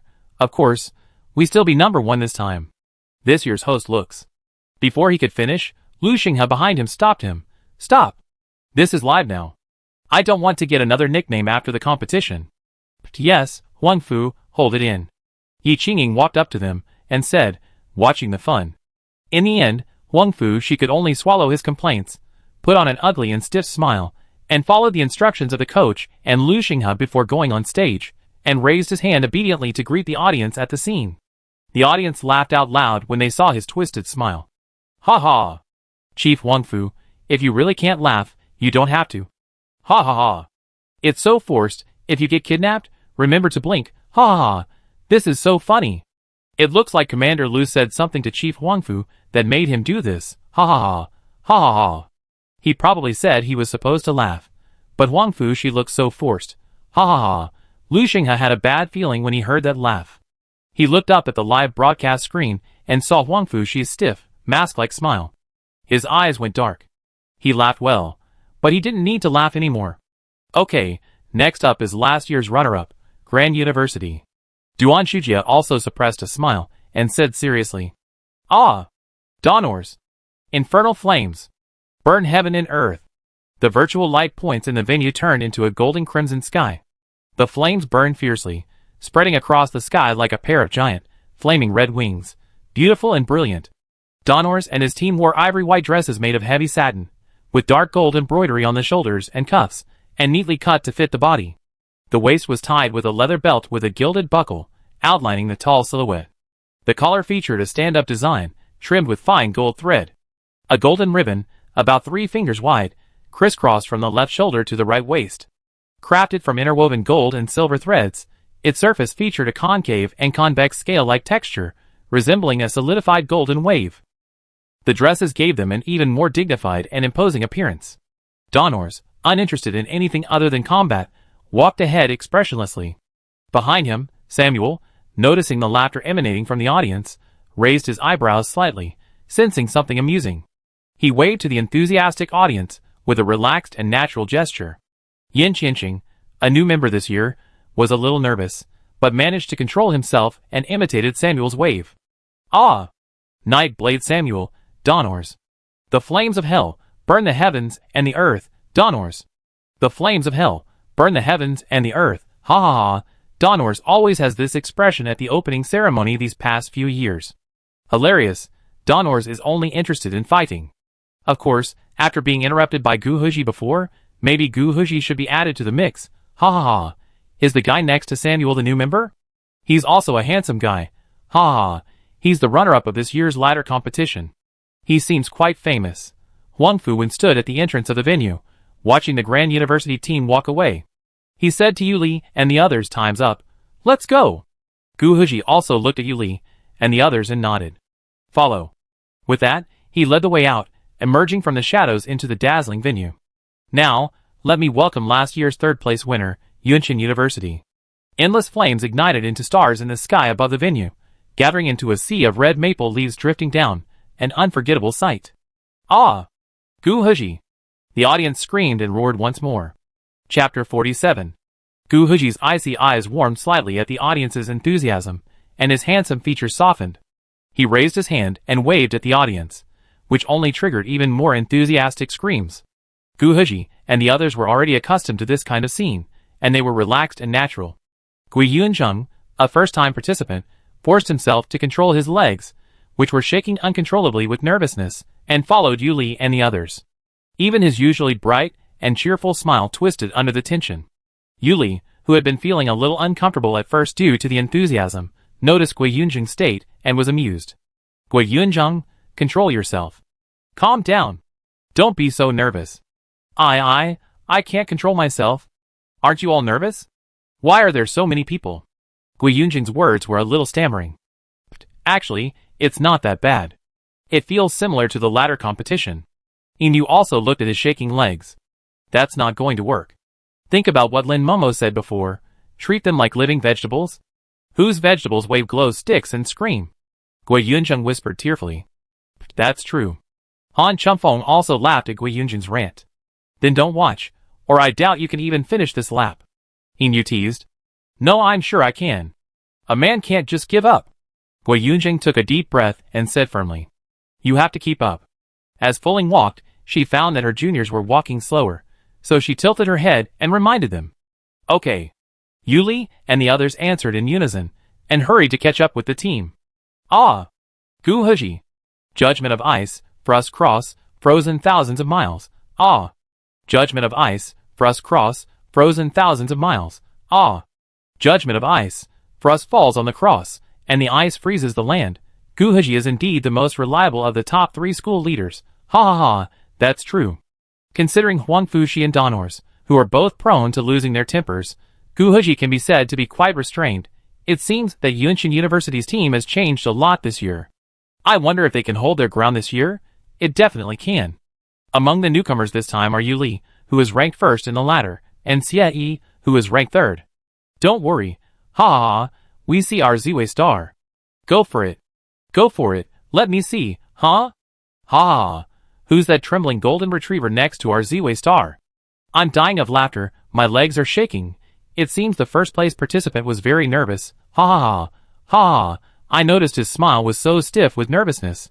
It's really funny. After finally finishing the walk, Gui Yunzheng instantly relaxed and sighed. Finally, we're done. Actually, I was a little nervous at first, but it felt good in the end. Everyone was so enthusiastic. Yuli thought for a moment and concluded. Junior Gui Yunzheng, you just need to walk a few more times after you get used to it, but it seems that my suggestion didn't work. Lin Momo also came up to them and said, yes, after all, vegetables that can scream are still rare. Wang Fu would obviously heard their previous conversation and said with his eyes curved. After this round, Yuli and the others followed Coach Guan back to their residence to rest. The next day, the league preliminary competition officially kicked off. The host Duan Jieshu stood on the podium at the venue and said, welcome to all the audience friends on site and friends watching on StarNet. Now the 6,981st Federal Joint School Competition officially begins. In the next week, there will be various live broadcast screens in this area for non-stop live broadcasts all day long. At the same time, there will be unlimited supply of food, drinks, and snacks in the area, so that everyone can eat and drink well. In addition to me reporting for everyone, there is also Mr. Su Zichio, a very popular analyst, who will analyze for everyone. Of course, in addition to me and Mr. Su Zichio, the two permanent guests, there will be different mysterious guests every day. Let's look forward to it. The rules of the league preliminary competition are as follows. 1. The preliminary competition system is a point system, the time is 1 week, and the teams that enter the finals are the top 64 teams in the points ranking. 2. The number of teams is determined to be 5. 3. Attain different levels of exotic beasts, medicinal materials and minerals to get different points. 4. Randomly distribute various materials and points. 5. When the number of teams around each marked crater reaches a certain number, a large number of points will be distributed, and the red and blue camps will be randomly divided to start the competition mode. The winner will start the activity, and the loser will get all the points. 6. Defeating other players in the first 4 days will get half of their points, and the points battle will start in the last 3 days. After defeating the players, you will get all the points. Yuli sat in a small aircraft, overlooking the unique and beautiful scenery of this planet at an altitude of 10,000 meters. Coach Guan finally confirmed the 5-member team for the preliminary round. Gu Heji, Han Chengfeng, Gui Yunzheng, Yuli, and Xie. So where do we choose to land? Yuli asked, straightening her wind-blown hair. Near the B4 crater, this location is surrounded by the ocean, which is conducive to our performance. Han Chengfeng pointed at the coordinates on the virtual light screen and said, okay. Yuli gestured to show that she knew. After the host introduced the rules of the game, a countdown appeared on the light screen on each team's aircraft. 3, 2, 1. As the countdown ended, countless people jumped down like dumplings, all taking a leap of faith. It finally started. Ha ha ha. I've opened in perspectives.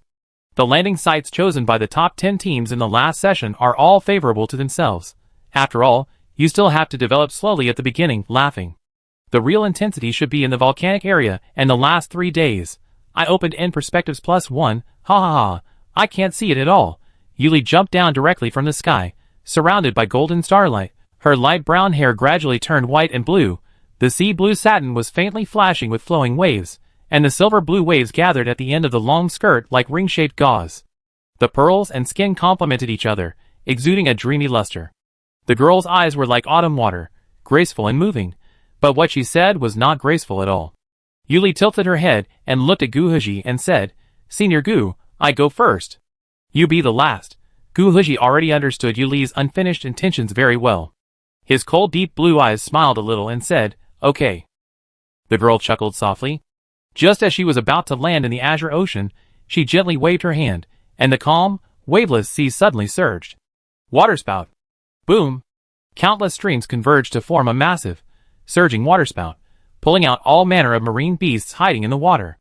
This unprecedented, awe-inspiring spectacle unfolded in the blink of an eye. Gu Heji waved the silver cross in his hand, coldly declaring, Frost Cross. Countless frost elements converged, and the silvery frost cross instantly froze the skyward waterspout, freezing the various aquatic beasts along with it. A massive, cross-shaped ice crystal plunged directly into the frozen waterspout, crackling and collapsing with a crackling sound. Crack! Boom! Countless shattered ice chunks and the frozen corpses of the beasts fell from the sky, slamming heavily into the ocean, creating a massive splash. At the same time, Yunqin University's points rapidly increased, placing it at the top of the standings. The footage of this swift clearing immediately went viral on the Star Network livestream. Amazing! This wave. Is it this exciting right from the start? Unleashing such a powerful move right off the bat. I thought you'd be doing the same as the previous sessions. Why did you unleash it right from the start? From the looks of them, it seems like they're not consuming much energy, and they look relaxed. And I wonder if you've noticed that some of these frozen beasts are A-level. What does that mean? The above inference, could it be that Gushin has achieved a breakthrough? Huh? You remind me of that fight between Gushin and Donors. Someone seemed to say Gushin had achieved a breakthrough. I didn't believe it at the time. At that time, he seemed to be a well-known analyst, but he analyzed that Gushin had broken through to S-level, and was scolded to the point of deleting the original post. Now it seems that what he said is true. Oh my god. Everyone was A-level before, and now they have broken through directly. I can't imagine how Gushin will kill this time. It's just... No one noticed that Xiwaxing seemed to have broken through using her superpowers. This. It seems to be... Shocked. No way. This is not an ordinary genius. She is only a freshman. I just haven't watched Star Network for half a year. Has this world evolved to the point that I can't understand it? At the venue, Duan Jieshu also saw this wonderful scene and asked the person sitting next to him in surprise. Su Zichio said, Teacher Su, what do you think of the Yunqin University team's opening move right from the start? It seems that this move was easy for Gu Huji and the new ace this year. Su Zichio also looked at the screen in front of him, replayed it again, and finally shook his head, saying with great emotion, It seems that we have two super geniuses in so many years. They should have broken through the A-level. Duan Jieshu nodded seriously at first, when he heard Su Zichio's words, but he was stunned when he heard the latter part, and finally he could only say don't be so shocked. In my opinion, in addition to Yunqin, there should be people from other schools who have broken through. This league should be much more lively than the previous few years. Su Zichio smiled elegantly and casually, with a hint of expectation in his tone. If this is according to Teacher Su's speculation, then it will indeed be much more intense than the previous league. Let me see the situation of other teams. Duan Jieshu quickly reacted, smiled and continued to speak. Chapter 48.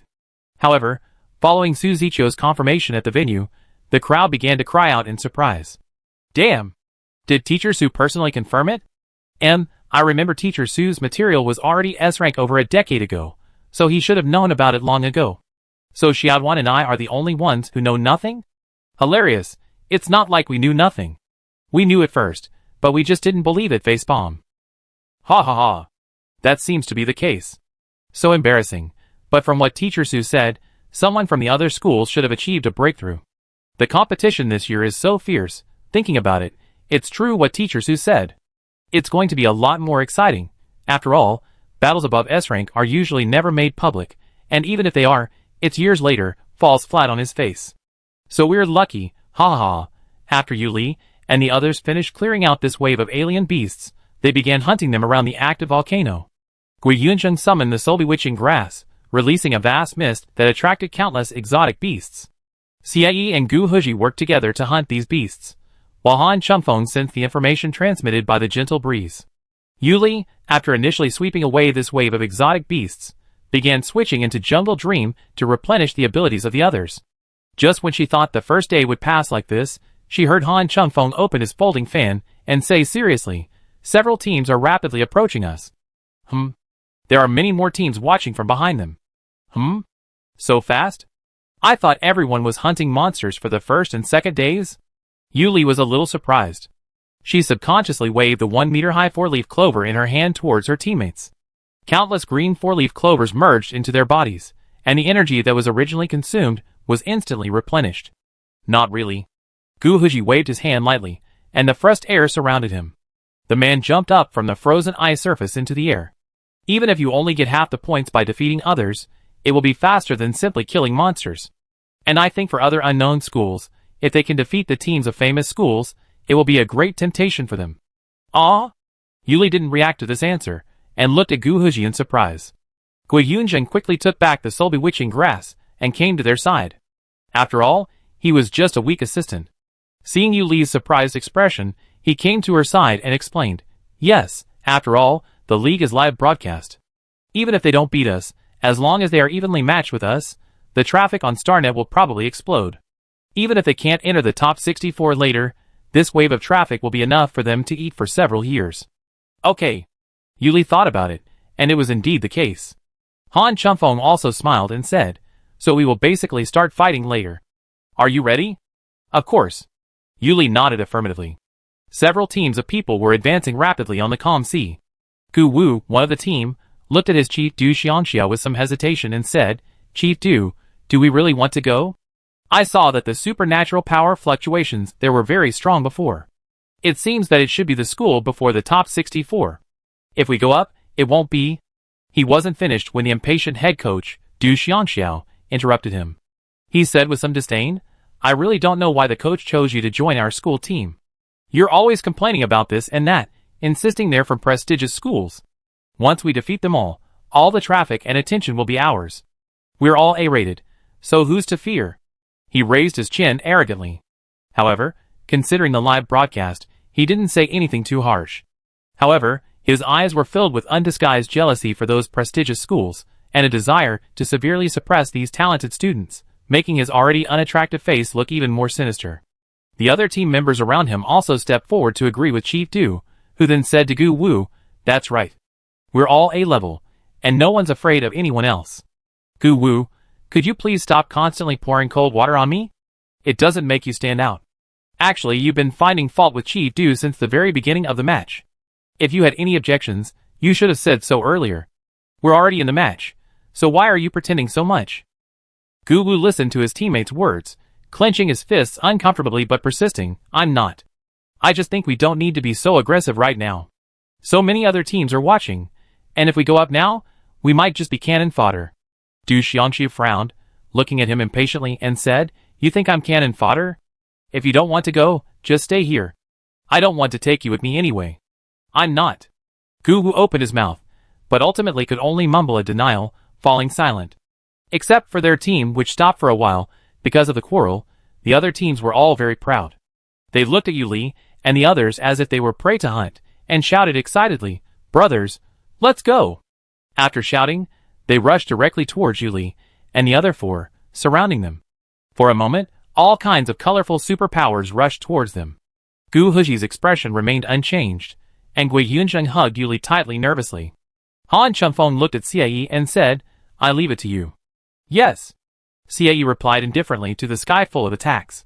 He took the lead and jumped forward, holding the ice blue ice sword tightly in his hand. He raised his arm and swung it quickly, and the sharp cold air surrounding the ice sword also swept out with the tall man's wave. Cold light sword falling rain. Countless ice blue sword lights were swung out from the tip of the sword, and the dazzling sword lights flashed like a clear sky falling in the blue rain. Wherever they passed, countless supernatural light balls were swept away. Boom! Boom! Boom! The thick ice layer was shattered in an instant, and the huge pieces of broken ice were lifted up by the huge force caused by the sharp sword energy and concentrated on the people around them. These people also fell into the water because of this unexpected attack. Puff! Puff! Puff! As they struggled, Yuli smiled softly. Golden starlight flashed, her long silver blue hair fluttered, and her deep blue eyes, full of autumn water, were graceful and captivating, captivating and captivating. With a gentle wave of her finger, countless blue streams entwined the bewildered people, like invisible hands strangling their necks. Crack! Crack! Crack! As the water continued to squeeze, the protective shields of the points bracelets of these people broke directly, and their figures flashed and disappeared into the sea. Gu Wu struggled to wake up from the gentle feeling of drowning in it, as the points bracelet broke, watching his teammates' bracelets break one by one, and the leader of his team was still immersed in this mental attack, with no sign of waking up. In the end, he could only move the corners of his mouth weakly. He knew that his efforts for this year were in vain. In the end, he could only close his eyes in disappointment, and let the settings of the points bracelet directly teleport him out. The names on the original points ranking list continued to dim, and the points of Yunqin University began to soar. Every year, there are people who don't have a clear understanding of themselves. Hey, this is a routine program every year. Many people want to step on the reputation of famous schools to get promoted, but they don't know their own strength. Spreading hands, there are so many every year. Hey, it's speechless, and they all think that everyone is A-level. How bad can it be? Every time I see such people, I can realize that the high level of supernatural power has nothing to do with the IQ of others. Yes, although there are dark horses occasionally, but dark horses can't be those who want to raise their chins to the sky, which is annoying to watch. Ha ha ha, yes, but these people will basically be killed violently at the beginning. Ha ha ha. I feel good, me too. Ha ha ha. In the exclusive lounge of Yunqin University, Coach Guan looked at the light screen very seriously, and recorded some data on his light screen in the middle.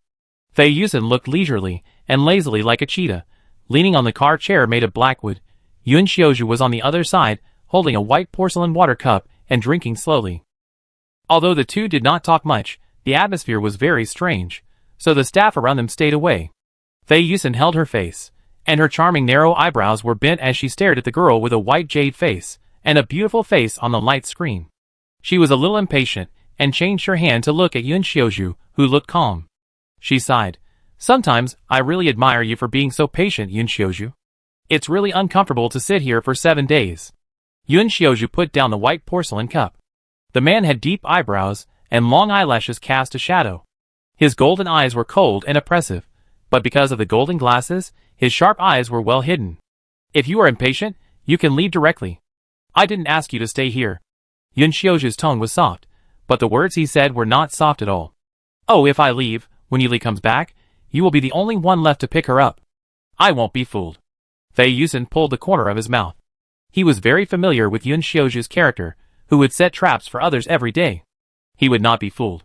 Not far from the exclusive lounge of Yunqin University, in the VIP lounge, Xuanye was watching Yuli's live broadcast while dealing with the things he had done during his absence from the Black Jade Empire. While Xian Yamin was reporting on the light screen, he asked carefully, Your Majesty, I wonder how you are getting along with that person recently. Xuanye instantly raised his scarlet animal eyes, and looked at Xian Yamin. The atmosphere was instantly frozen, and the oppression made people feel like they couldn't breathe. Xian Yamin held his breath through the screen, sweat dripping down his face. He paused, still worried that His Majesty had no experience pursuing anyone, so he continued, Your Majesty, getting along with others is a skill. You can't be too forceful. Sometimes you need to be flexible. Xian Yu withdrew his gaze, and twirled his dark gold, secret-patterned ring. He reflected that, indeed, because he had fallen asleep and arrived late, he certainly didn't hold the same status in Yuli's heart as Yun Xiaozhu and Fei Yusen. Of course, he couldn't rule out the possibility that the two of them were constantly plotting against him, either overtly or covertly. He pondered for a moment and said, Tell me about it. Chapter 49. Xian Yamin breathed a sigh of relief upon hearing His Majesty's agreement. He had been worried that the Majesty would disobey and mess around, and he would be the one to suffer. Xian Yamin described in detail the highly popular love notes he had found in the Empire. The key point in these notes was to portray the girl's favorite image and showcase her strengths, such as wings, tail, or horns. Xian Yu raised an eyebrow and began to think carefully. It seemed that the girl had indeed liked his original form when they first met him, and seemed less attracted to his human form. But his original form was too inconvenient on the Academy Star, but a half-beast form would be fine. Thinking this through, Xian Yi nodded and said, Send me a separate copy of these notes later. Okay. Xian Yamin noticed the slight softening of Xian Ye's stern expression, knowing that His Majesty must have listened. He suppressed his curiosity about how far their relationship had progressed, and continued his report. After Yuli and Gu Huji eliminated these people, the teams that had been watching from a distance essentially scattered. Gui Yunzheng, observing the fleeing teams, jumped out from behind Yuli and muttered, They're running too fast. After all, if they'd stayed, we'd have eliminated them all. Han Chunfeng said with a smile. TSK, those bullies. They just rushed over because they saw we'd been killing the monsters all day. They must have very few superpowers left. Gui Yunzheng was still cursing. That's right. Then I give you another blow. Han Chunfeng nodded in agreement. Huh? Gui Yunzheng paused, his cute puppy eyes staring blankly at Han Chunfeng. The man with a stern face raised his hand and waved his folding fan, his long green hair fluttering. He whispered, Swift wind, wind swirl. As his words fell, the gentle green wind that had been drifting for hundreds of miles transformed into sharp, surging blades, striking directly at the fleeing people. No! No! Ah! Let me go! This is my first time participating in the league, and I haven't even gotten a good result yet. They cried out in fear, but the relentless wind blades continued to fall. They used all their superpowers to block them, but they couldn't stop the invisible green wind from penetrating the transparent protective shields of their bracelets. Crack! Crack! Crack!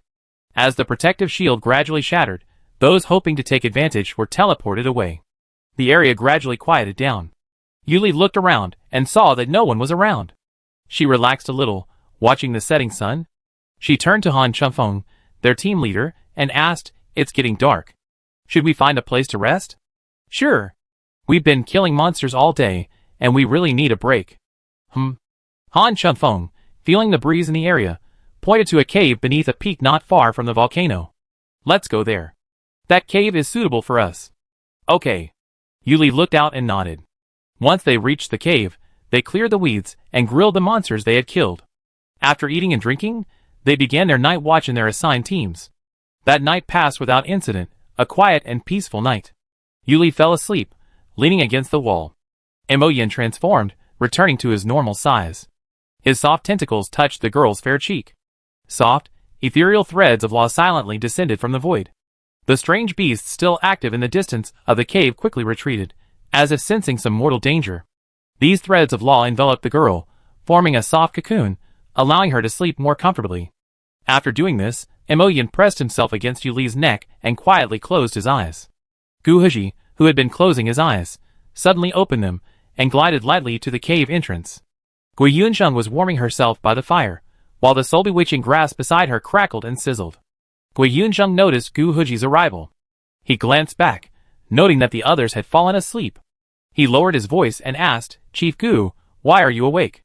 Gu Huji looked around but didn't notice anything amiss. He looked at Gui Yunsheng. "Is anything wrong?" "Not really.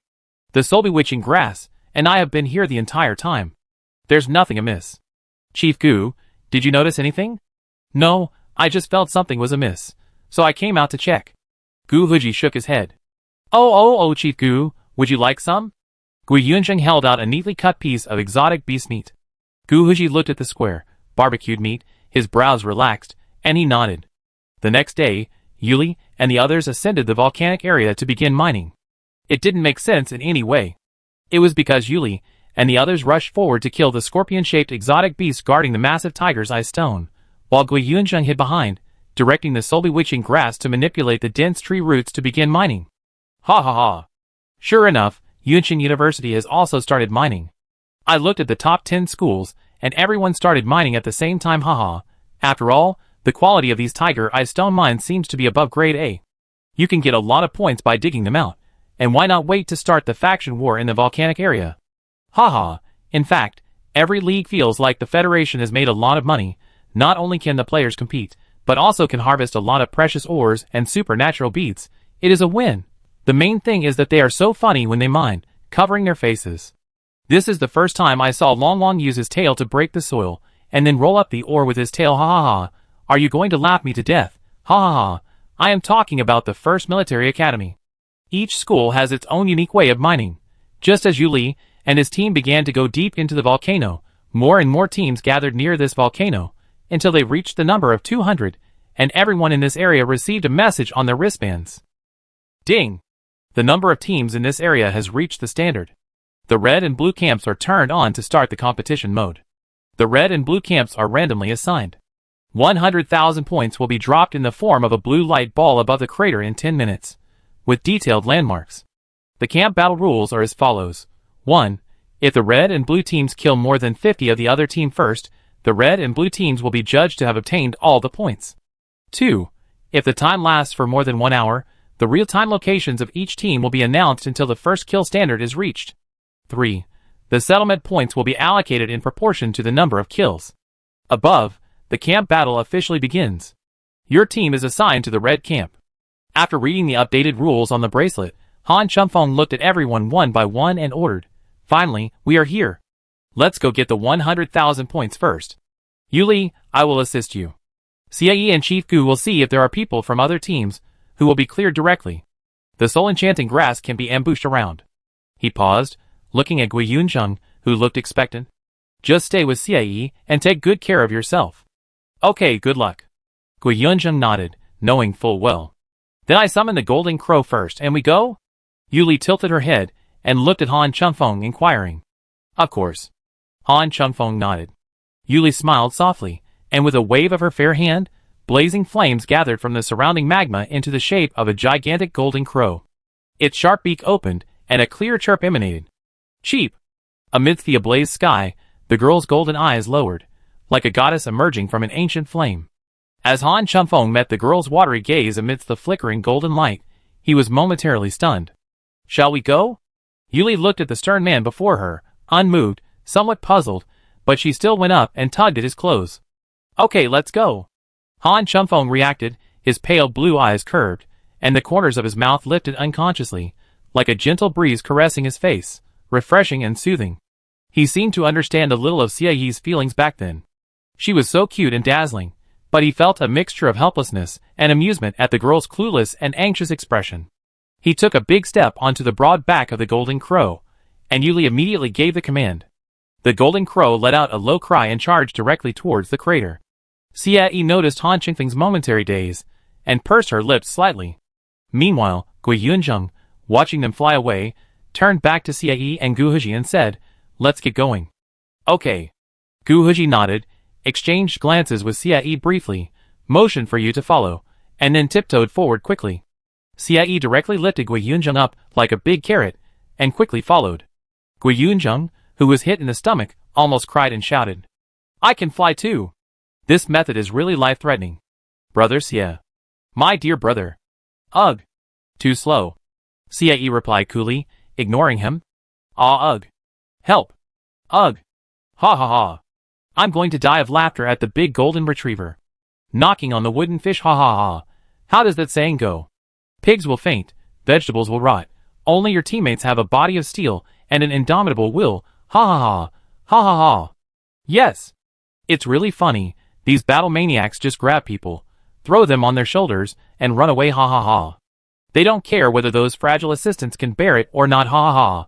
Compared to the laughter on the Star Network, Yuan Xiaozhu and Fei Yusen have been paying close attention to Yu Li's every move, and naturally saw Han Chengfeng's momentary daze. Fei Yusen began to grind his teeth silently, and began to say sourly unconsciously, TSK, I really envy them for being together, we can only watch here, it's 7 days. And this is the preliminary round, there will be semifinals and finals later. Yuan Xiaozhu looked at the peacock spirit with black hair floating around him, and couldn't help but hold his forehead and said, Restrain yourself, this is a public place. Fei Yusen's beautiful and sharp peach blossom eyes glanced at the staff around them, who were already far away from them, especially those who were originally employees of Fei Group. They were already very familiar with the chairman's daily illness. When they met his sharp and impatient eyes, they knew that the chairman thought they were too annoying. Everyone stood up and quickly moved their chairs to the other side of the spacious lounge, and the other staff of Yunshin University looked at them like this and followed silently. Now most of the place belonged to the two of them. Yuan Xiaozhu was speechless looking at the scene, but Fei Yusen nodded with satisfaction. He handed a big red envelope to the project leader and told him to distribute it to these considerate employees. Chapter 50. Just as Yu Li and his team were riding on the golden crow transformed from the golden red flames and rushing out of the crater at a very fast speed, many teams gathered outside the crater covered by thick magma. Each team looked at the other teams around them cautiously, and the atmosphere became quiet for a while. Everyone was waiting for the landing of the score light ball in 10 minutes. In such a tense confrontation, the host Duan Jieshu had time to introduce and recognize people. Duan Jieshu took the information of each team in this area and began to introduce some of the team situations to the audience. Okay, everyone can see that the red and blue areas have started fighting in the crater area on the screen. The most important 100,000 points ball will be dropped soon. Now let's take a look at the strong teams on each side. The red side is here. It's the Yunshin University team participating, which can be regarded as the top 3 in this competition. Although the volcano area is not favorable for Yunshin, a team that is biased towards ice, everyone has seen that the new recruits of their team this year are all strong and have very strong adaptability. I predict here, it seems that the red side is stable this time. Of course, if the prediction is inaccurate, It also means that our game is full of variables. As Duan Jieshu introduced, the real-time barrage on the star network began to increase. Ha ha ha. It's definitely a sure thing. Putting aside the two killers, Gushin S-Class and Zi Weixing S-Class, the other two's offensive power is also incredibly strong, mainly in the preliminary rounds. Last year, the top 64 were practically unbeatable, and these established, prestigious schools were practically a dead heat. Of course, there are the occasional dark horse, but judging by the current situation, it's a sure thing. This isn't even a prediction. It's more like stating the facts. Besides Yunshin, the red team also includes familiar teams like Hemming and Muska, all from the top 500. So let's take a look at the blue team. Duan Jieshu glanced at the information, his expression slightly surprised, then let out a sly laugh. I think everyone's familiar with the blue team. Ha ha ha, it's our renowned elite school goalkeeper, Cavilia's school. Their school ranked 65th last year, and Cavilia's combat style has historically favored Earth-based defensive teams. I wonder what kind of performance they have. I'm really looking forward to it. Host Duan Jieshu suppressed the upward curve of his lips as he continued introducing the other teams. The audience burst into laughter. Ha ha ha, what old Duan said is just to say I'm really looking forward to seeing them get beaten up. Ha ha ha, Cavilia really has some luck. They keep running into those weirdos in the top 10, which makes it seem like their school is always struggling between 64 and 65. It's really quite regular. Last year it was 65, the year before, 64. Isn't that hilarious? I just want them to see the devastated look on their faces when they left Yunshin University. Why are you guys here again? Ha ha, yeah. Now, Cavilia looks at the teams around them with an expression like, we're in the bag. I see a cut to their coach, ha ha, he's really looking like, I didn't teach you idiots. And the team occupying the prime position in the air above this crater is exactly what netizens have mentioned, Cavilia's team. Chief Jerem carefully surveyed the area and spotted the red team. He breathed a sigh of relief, looking at his teammates and saying, looks like we're in the bag this time. Indeed, most of the teams have gathered here. It seems that as long as we're careful and grab the point balls and then circle around them, we shouldn't have much trouble. One of the team members nodded in agreement. A moment later, a dazzling blue beam of light descended from the sky, practically blinding everyone. Just as it faded, a blue ball of light slowly floated down from the sky. At that moment, everyone knew it was time to grab the points. Those with superpowers that allowed them to move quickly activated their powers and flew high into the sky, attempting to grab the ball, but before they could make contact, they were intercepted by a majestic giant eagle. At that moment, various superpowers were displayed in a dazzling display, a truly thrilling spectacle. With the help of his teammates, Jerem reached the edge of the blue ball of light and immediately activated his domain. His overwhelming aura surged towards the others fighting around him. Boom! The sudden force caused most of the airborne occupants to lose their footing and fall. Just as Jerem reached out to touch the radiant sphere, the gentle breeze stirred. Swish! His reach was completely empty. A bad feeling began to surface and intensify.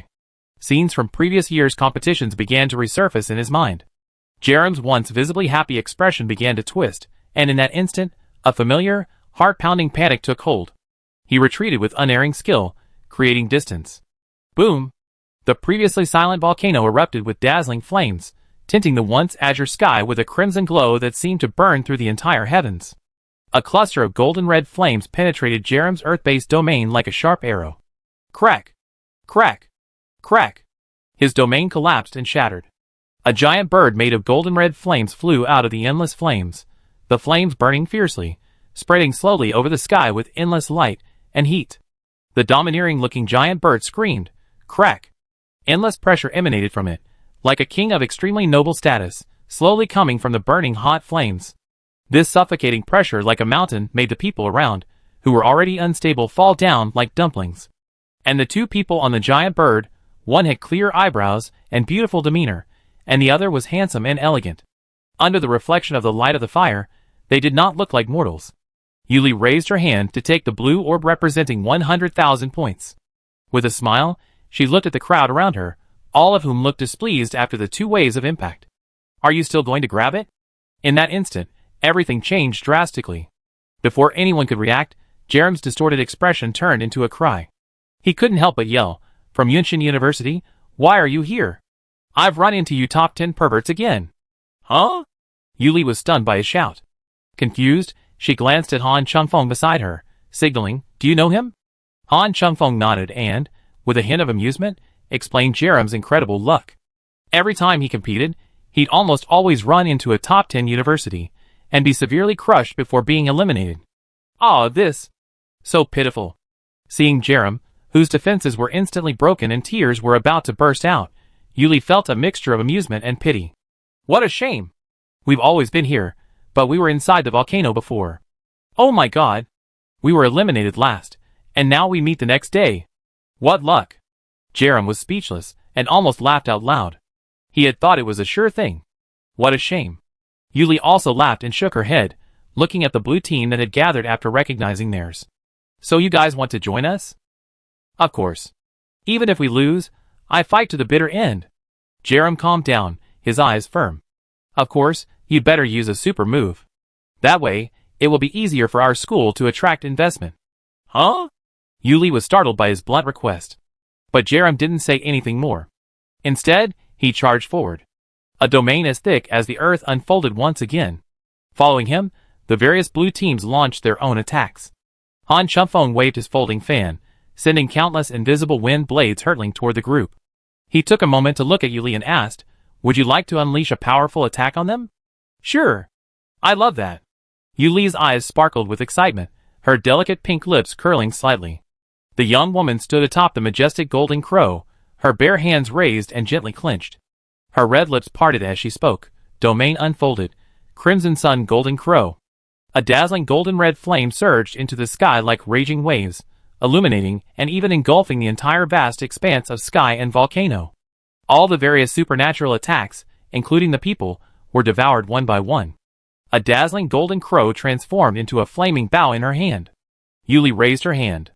Between heaven and earth, the thread of laws representing vitality descended from the void. The laws representing infinite mysteries began to transform into blazing fiery energy, like circles of light converging and entwining into an arrow that appeared on the flaming bow. "Catch this arrow." She raised her hand and pulled the bow hard. The arrow, blazing like the sun, shot out at a breakneck speed.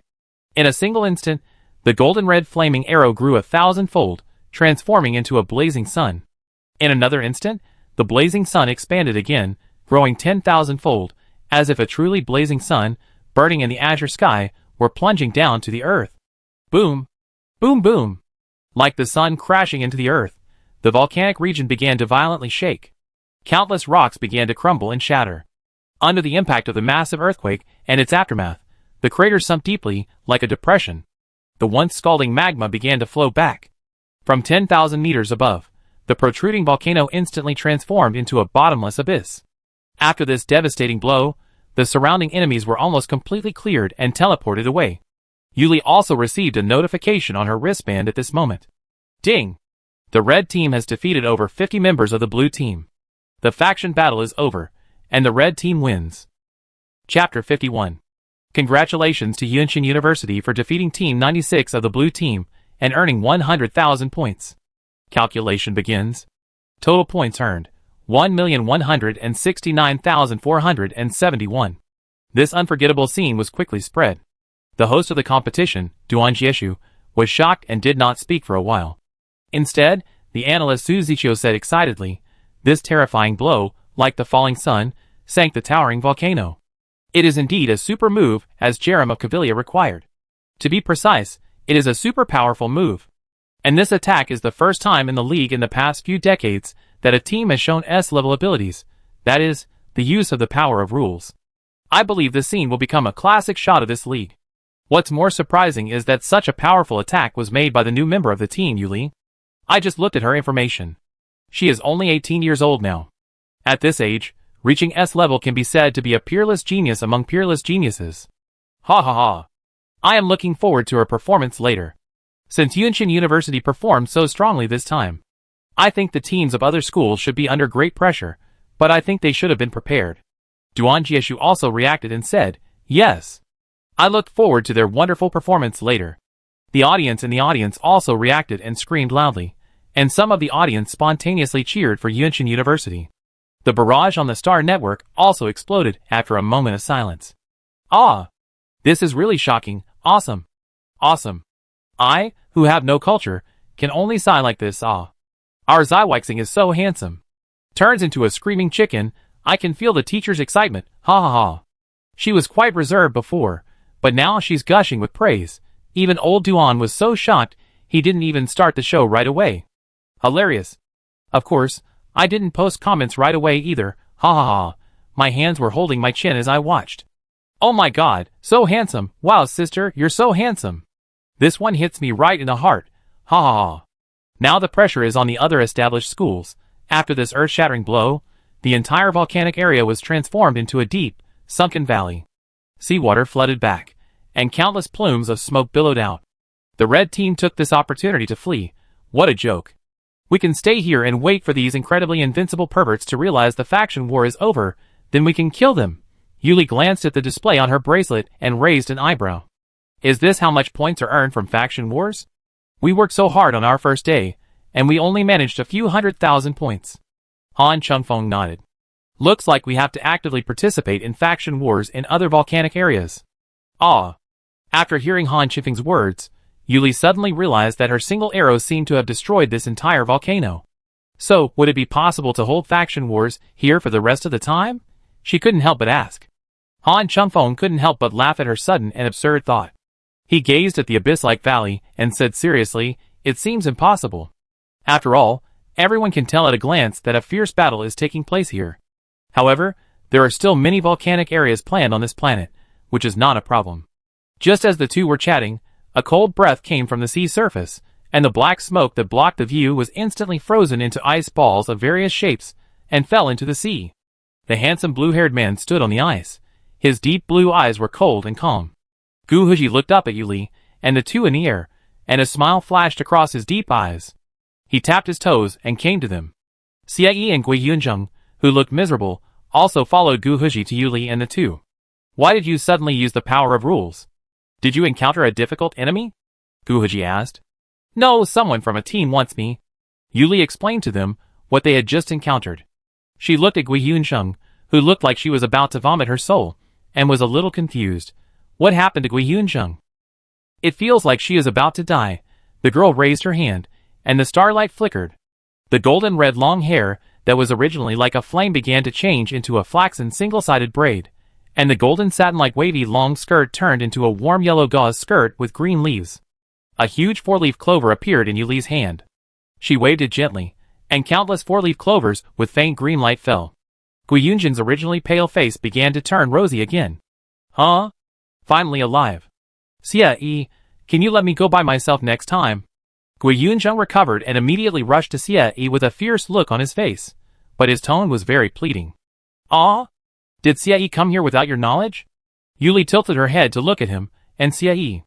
Han Chunfeng also looked at Xie Yi with interest, as if he was watching a joke. No, you're too slow and can't protect yourself. Xie Yi shook his head, speaking succinctly. No, Xie Yi just carried me all the way here. Ugh. Gui Yunjing's dog eyes dropped, looking incredibly pitiful. But as he spoke, he couldn't help but think of himself being jostled around like cargo, and his waist felt severely injured. He vomited unconsciously again. Yunzheng still needs to work hard to adapt. But Xie Yi, are you really not going to change? Han Chunfeng chuckled at this, looking teasingly at the cool and quiet Xie Yi, only to receive a cold shake of his head. Aw, that. Yunzheng, keep going. Yuli also expressed her inability to help, offering only verbal encouragement. We've basically already secured all the points in this area. We proceed westward along the coast. Yuli, you've just used up a lot of your energy, so take a break. Chief Gu and Xie Yi will take over the main responsibility. How do you think? Han Chunfeng asked, bringing the topic back. Okay, no problem. Yuli nodded in agreement, agreeing with the arrangement. Thousands of kilometers inland from Yuli and the others, Qingyun University's chief, Su Qinghuai, dressed in a dark green tang suit, gazed out at the fiery sea of fire in the sky. He stood on the body of a massive black mamba snake, the size of a mountain. Its body was pitch black, its scales, so dense that one would need to stretch out one's arms to wrap around them, gleaming green and purple in the sunlight. It looked ferocious and overwhelming. Huazhuru commanded her summoned blue-ringed octopus to dispatch the other team members with a clacking sound. Then, looking back, she saw her own chief gazing blankly at the sky. Is that okay? This is intolerable. It's intolerable. She pulled a yellow octopus covered with blue rings and threw it at Su Qinghuai, shouting, "My dear chief, what are you doing there?" "Ahua, I'm just watching the movement over there. You should also feel the fluctuation of the rule power over there. I'm watching over there." "Ah, Lon Lon, don't spray venom at me." Su Qinghuai pulled out the Lon Lon that hit his face, and said to Hua Zhuru, "Don't call me Ahua. Lon Lon, keep spraying." The people of Grand University, who also started the Red and Blue Camp War in another volcanic area, also noticed this unusual phenomenon. Donors lifted the dyed red hair on his forehead. The black flame surrounded the tall man, and the black flame tattoos on his dark-skinned and muscular arms complemented each other. He paused for a rare moment, curiously asking, such a strong aura of fire-type power, accompanied by the power of rules. "Who is it? This doesn't seem like Guhuji. He's ice-type." The team members around him all shook their heads, unsure, and looked at Avid, who had just begun using his power. A virtual ring of purple secret patterns appeared in front of Avid's eyes, and a deep purple vertical pupil in the center of these patterns was constantly rotating. After a while, he waved his hand to disperse his superpower, the Eye of the Void, and looked at his chief and said, "Donors, you guessed wrong. It was Guhuji's team, but the vision just now was Yuli, the purple star of Yanqing University. Qianqing should know her." Yan Qianqing, who was standing aside, immediately turned his head to look at his assistant when he heard the word Yuli. As he turned his head, the metal earrings in the shape of golden flames began to shake slightly with his rotation, reflecting a dazzling brilliance in the sun. He nodded and speculated, when Yuli participated in the ladder competition with me, she had not yet mastered the fire power. It should have appeared after her power breakthrough. That should be it. Avid nodded affirmatively, then turned to look at the rest of the team and said, "Yanqing University is now a distant first. If we want to catch up, we have to take this faction battle seriously." "Yes." Yan Qianqing immediately looked up and replied seriously. Donors nodded as well. The black flame surrounding him suddenly grew several times larger. He clenched his fists and said eagerly, "Then I go in now. Avid, start calling the shots." "Of course, go ahead." "Chief," Avid said, narrowing his eyes. On the other side of this volcanic area, in the sea, majestic and powerful dragons of various colors slew vast hordes of exotic beasts in this magnificent ocean. Yi Qingying, standing on a light green grass dragon with a white daisy atop its head, raised her hand and gazed into the distance. "Wow! It seems like everyone's in the faction wars, leaving us here toiledly fighting monsters." Her voice was sweet and gentle, but her tone was tinged with sarcasm. "What a mistake! I initially thought faction wars were a no-brainer, but every time we reached a volcanic area, everyone quickly ran away, and there was no faction war at all." She looked at the silent Huang Fuxi and Lu Xinghe, who held his forehead with his hand, and said with resentment, "Speak up." "Chief Huang Fu. Who was it that defiantly refused to take Lei Ao back, saying, 'The game has already begun, so of course Lei Ao has to fight with me'? He. Why aren't you talking now?" Huang Fuxi was a little overwhelmed, yet he grumbled guiltily, "How could I know those teams would flee without looking back the moment they saw Lei Ao? They have absolutely no competitive spirit. That's called having a good understanding of yourself and going with the flow, okay? After all, anyone with a bit of common sense knows that going head-to-head with the previous champion is like an egg against a stone." Yi Qingying retorted directly. "Okay, Qingying, stop talking. After we finish these monsters, we head to the other volcanic areas. Huang Fu, this time, keep Lei Ao away." Lu Xinghe lowered his hand, reluctantly admonishing. "That's more or less okay." Yi Qingying nodded in satisfaction at this answer. Chapter 52. For the next 2 days, Yuli and her team hunted exotic beasts along the coast, then participated in 2 faction battles, earning numerous points. The final 2 days of the preliminary round arrived, and the atmosphere grew tense. Killing the enemy in those final 2 days would earn all points, and the chaotic brawl had spread to every area. Even the top 64 schools from the previous round were eliminated in a premeditated ambush. Late at night, Yuli sat on a dead log, staring at the real-time leaderboard with a hint of confusion. Federal Inter-University Competition Preliminary Round Live Standings. Number 1, Yanqing University 3265761. Number 2, Glenn University 3085811. Number 3, Qingyun University 2865413. Number 4, 3rd Military Academy 2768533. Number 5, 1st Military Academy 2596318. Number 6, Walker University 2365814. Why is the first military academy ranked so much lower? She couldn't help but ask.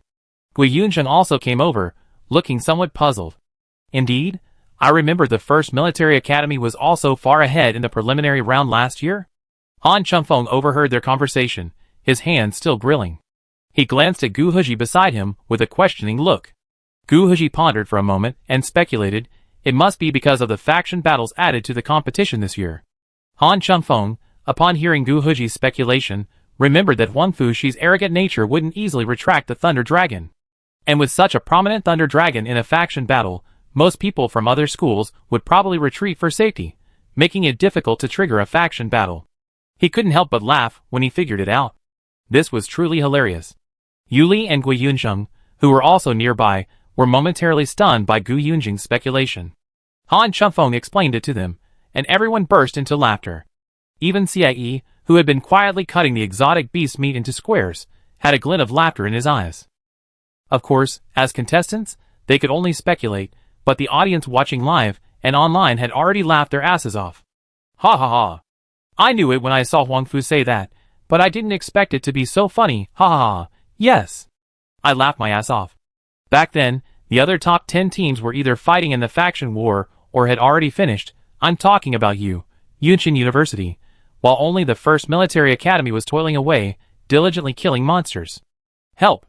Add to that Yi Qing's sarcastic tone, and I was practically dying of laughter. Ha ha ha. Sister Yi really has a sweet little mouth and is incredibly good at talking. Say something, Chief Huang Fu. She uses the softest tone to say the most sinister things. Ha ha ha. I have to give Sister Yi credit. Yes. And at the beginning, Huang Fu she really did just brazenly ride Lei Ao to the volcanic area. As soon as he arrived, everyone else took off. Ha ha ha. Yes. And then Huang Fu she waited in the air for a while, probably wondering why the faction war hadn't started yet. Ha ha ha. Commander Lu said there's no way he can stop you, a husky. Ha ha. Your mention of that reminds me of that nickname. Ha ha ha. The house-wrecking husky that disappears as soon as it is let go, and the owner, who is led by the husky to fly. Ha ha. It is still very funny when I think about it now. Ha ha ha. Yes. Help. Seeing that nickname reminds me of that famous scene from last year. Ha ha ha. Just as Yuli and the others finished their meal and were preparing to rest, something unexpected happened. A faint blue light suddenly erupted from the ground, instantly forming a massive, intricate array. Yuli and Xie instinctively reached out to pull Gui Yunsheng, but the change happened so quickly that as soon as they reached out, everyone was transported away by the teleportation array. Be careful! Yuli could only shout, watching Gui Yunsheng's fading blur. She herself was also transported, her vision spinning. Swish! As she emerged from midair, countless sharp hidden weapons, already ambushed, flew towards her. Simultaneously, layer upon layer of domains appeared, instantly increasing the pressure on her. Yuli could even hear the crackling sound of space warping from the excessive pressure. Mo Yin had been keeping an eye on Yuli the moment this transformation occurred. Shrunken to the size of an earring, he stretched out his tiny tentacles, eager to move. However, remembering Yun Xiaoju's previous warning, he could only wave them back. Really? Don't go too far. Yuli was a bit irritated by the suddenness of this attack. Blazing golden-red flames, like the pupils of a golden crow, erupted from the void, shredding the layers of heavy, mountain-like domains that had been stacked around her. They transformed into a ring of flames that surrounded the girl. The hidden weapons, instantly melted into lumps of molten iron upon encountering the golden flames, fell down. Thousands of meters away, the team involved in this premeditated plot were unsurprised to see Yuli successfully break free and quickly prepared to depart. After all, their original purpose in planning all this was to separate the attackers from the support. Even if they could only kill him, they would still earn a huge amount of points and an astonishing popularity bonus. Where the hell are you trying to go? Yuli tilted her head and looked in the direction of the group's ambush. The support personnel, who had been scouting, met the icy golden eyes of the girl thousands of meters away and shuddered subconsciously. Suppressing the fear in her heart, she quickly turned to her leader and said, Chief, she's discovered us. Let's go! Don't rush me. I'm working. The leader of this small team was also a little nervous, frantically preparing to teleport. He injected supernatural power into a plain blue-black stone that looked like a seed, but the stone didn't move at all. It was then that the leader realized he had been tricked and used as cannon fodder. Damn it! Activate it! He continued to inject supernatural power, but the stone remained motionless. The teammates who had heard this also instantly collapsed and began to run. Just then, a scorching sun rose from the sky above the dense forest, spreading golden-red flames like waves. In the blink of an eye, their vision was filled with the endless golden-red sky. The blazing flames filled the entire world, bringing a terrifying pressure that was physically and mentally overwhelming. The man who had been scouting was so frightened that he fell to the ground, his face filled with despair, and he shouted loudly, "This is too terrifying. We only separated them, and didn't kill or burn them. Is it necessary to make such a big fuss to eliminate me?" Ah! But Yuli didn't care about that. She was so angry that she didn't control her moves at all. The power of rules that she was not familiar with began to become familiar with her after she kept outputting it. The progress of the ability level on her personal panel that she didn't notice began to increase. The golden red flames that covered the sky and the sky continued to gather on this red sun, and finally seemed to reach the limit. The huge sun with scorching heat finally fell to the ground. Endless light and heat bloomed, engulfing this dense forest, engulfing the people with fear on their faces, and engulfing the whole world. Boom! Boom! Crack! Crack! The scorching sun that fell from the sky turned this forest into ashes, and the rolling mountains around it also shattered into sharp boulders and dust under this huge impact. A huge mushroom cloud rose into the sky, with flashes of lightning, and invisible shock waves quickly spread around, sweeping the land that had long been destroyed and desolate again and again. When the dust and fire gradually dissipated, and Yuli came to her senses from her overeating, she looked at the scorched and sunken ground, which was extremely tragic, and the girl was a little stiff for a moment. Did it seem a little too much? Yuli looked in the direction of those who had just attacked her, a little embarrassed. Well, they should have been teleported out long ago. I seem to have forgotten that I should leave one person as a hostage to ask where the others were teleported to. Yuli was a little confused, but it was useless to regret it after it happened. She thought about it, and raised her hand to change into a set of clothes. Yuli raised her hand, and purple swallowtail butterflies flew around her.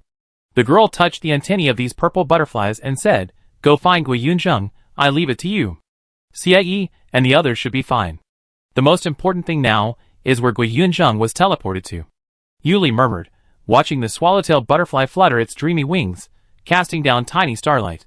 The next second, a purple butterfly appeared dozens of meters away, and she quickly followed. As soon as Gui Yunzheng was teleported, he knew the target was most likely him. After all, he was just a supporting player. Wouldn't that make him an easy target? As soon as he landed, he summoned the soul bewitching grass, which began to spit out clouds of bewildering mist, obscuring his form.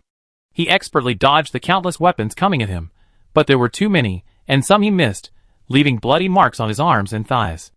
He endured the pain and tore open his clothes, bandaging them briefly. He then quickly instructed the soul bewitching grass to wrap him up and bury him deep underground, then continued to spit the mist frantically. Gui Yunzheng silently prayed, "Sister Yu, God Gu, Brother Han, Brother Xia, please come quickly." The team orchestrating all this was none other than Ji Fengli, the newly appointed captain of Kukus University, which had reached the 34th round last year. His special ability was teleportation crystals. He had persuaded the other teams to agree because his special ability allowed him to summon 10 teleportation crystals daily. These crystals were difficult to detect, acting like ordinary stones. Simply inputting his special ability would teleport them. However, there was one point Ji Fengli hadn't told the teams he was trying to persuade.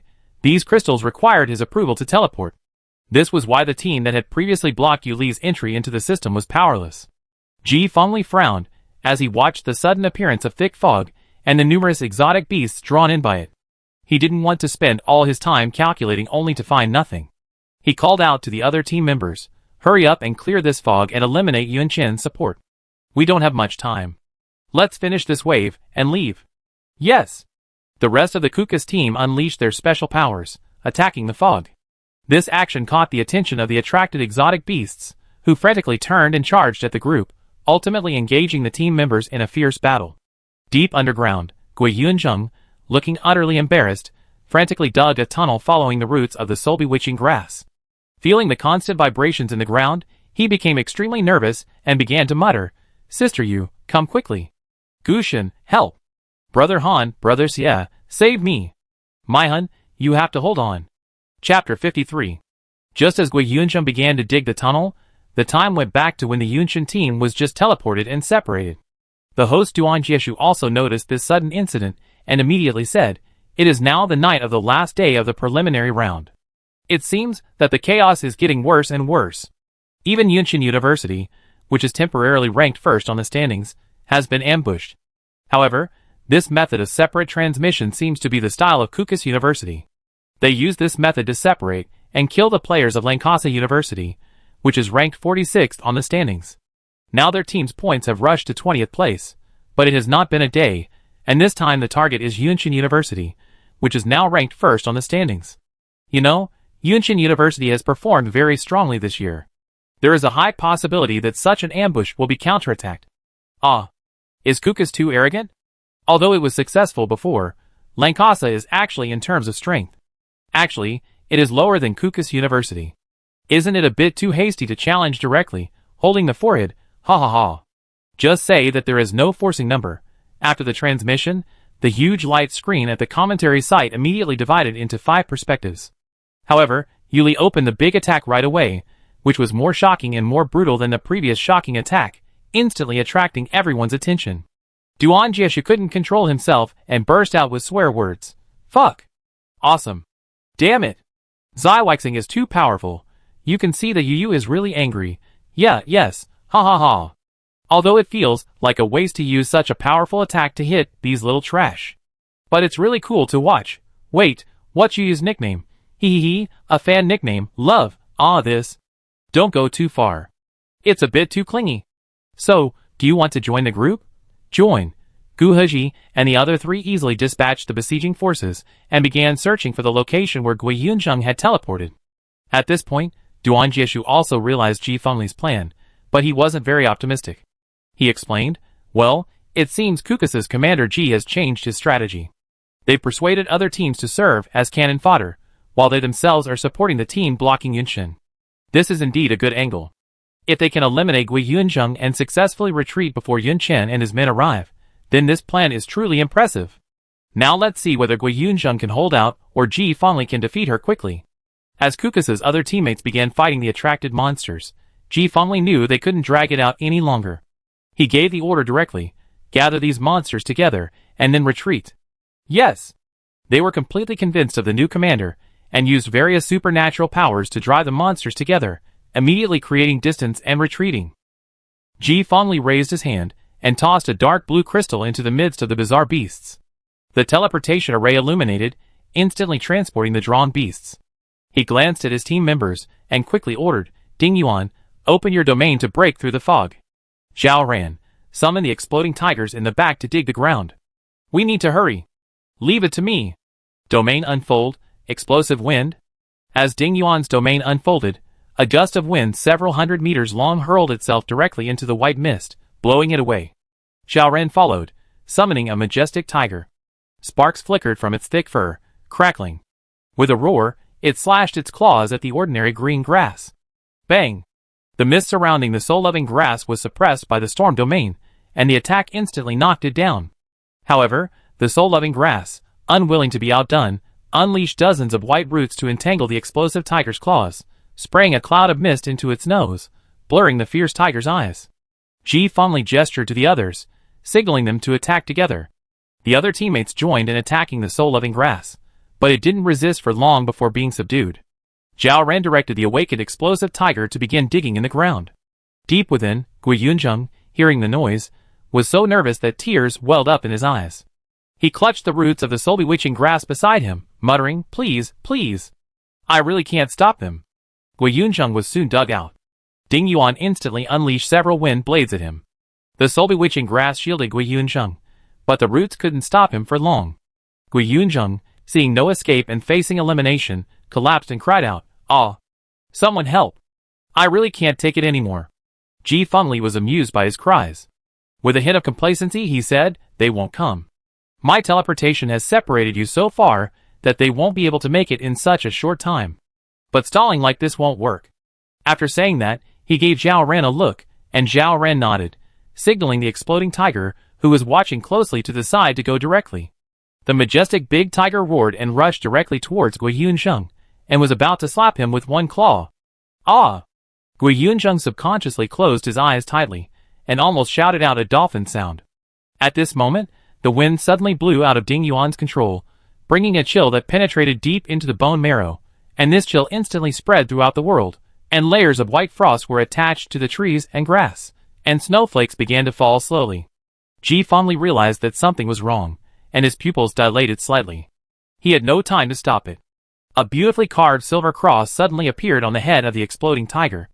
The next moment, countless sharp cold threads penetrated the body of the sturdy tiger, and red blood burst out, dyeing its thick hair red. The exploding tiger roared in grief. Roar! It fell straight down, and it was unknown whether it was dead or alive. Gui Yunzheng was splashed with warm blood. He quietly opened his eyes, and saw that the ferocious tiger that attacked him had fallen to the ground, and was breathing very weakly. He immediately realized that help had come. Gui Yunzheng stood up immediately, ignoring the messy clothes and the fine and dense wounds on his body, and waved his hands and shouted, "Ah! Gu Shen! I'm here! Kill them quickly!" You? Ji fondly looked at Gui Yunzheng angrily after being shouted like this, but he soon couldn't care less. The coldness in this piece of heaven and earth continued to deepen, and the heavy snow like goose feathers turned the whole forest into a piece of snow white. Huge cross-shaped icicles fell from the sky that had turned gray. Boom! Boom! Boom! As these icicles fell, the ground began to shake constantly, the ice mist dispersed, and the ice lines as thin as spider silk spread rapidly from these icicles. Ji Fenli and others were directly controlled by these dense and sharp ice lines. Even if he wanted to grab Gui Yunzheng to threaten him, he couldn't. Gui Yunzheng looked at these control people and laughed hee. With gloating, but accidentally pulled a wound, hiss. He silently retracted his laughter and stayed still. The weather was even colder, not just cold, but also with the power of the rules of annihilation, silently penetrating into Ji Fenli and others' bodies. The ice and snow wrapped around their bodies, eroding their bodies bit by bit. Their legs and feet were directly frozen and began to turn into ice cubes, but they couldn't even move, and could only watch themselves being frozen bit by bit. The suffocating fear was getting worse as the temperature dropped, even though they knew that the protective shield of the bracelet could be used to teleport without life-threatening after a certain amount of attack. The airtight ice line and the bone-piercing cold directly broke the psychological defenses of the teammates of Kukus University. They began to collapse and wanted to shout, but found that their lips were frozen, and they couldn't open their mouths at all. They could only look at their commander Ji Fenli with despair, and as time passed, their eyes began to change, and began to become resentful and hateful. Ji Fenli looked at his teammates, and at this time he finally realized the horror of Yunshin, and the head of Yunshin University, Gu Huji himself. He regretted provoking them. Once he's eliminated, his teammates' negative feelings towards him will completely destroy the trust within the team. There's a high probability that he'd be replaced in the next round, and he'd never be able to participate in the league again. And he hasn't even met the person who did all this. How arrogant. How contemptuous of him. I'm so upset. It was just that last bit. Ji Fenli tried his best, but could only open his mouth and let out a monosyllabic cry. The tears that flowed from his eyes instantly froze into ice cubes and fell to the ground. The pressure on their wristbands had reached its limit. Crack! As the bracelet shattered, Ji Fenli and the others were instantly teleported away. Gui Yunzheng was surprised by Gu Huzi's attack and patted his chest lightly. Luckily, Chief Gu was on their team. It felt so safe. Yunshin University defeated Kukus's team, earning all of his points, a total of 654, 873. In the distance, beyond the gray sky, Gu Huji's toes tapped onto an invisible line of ice, rapidly advancing. In a matter of seconds, he descended from the air to Gui Yunzheng's side, pulling him out of the deep pit. Seeing the battered Gui Yunzheng and the bewildered grass, its roots dwindling to the ground, he frowned, feeling a little regretful that his earlier revenge on Kukus had been too lenient. Hold on a little longer, Yuli should be back soon.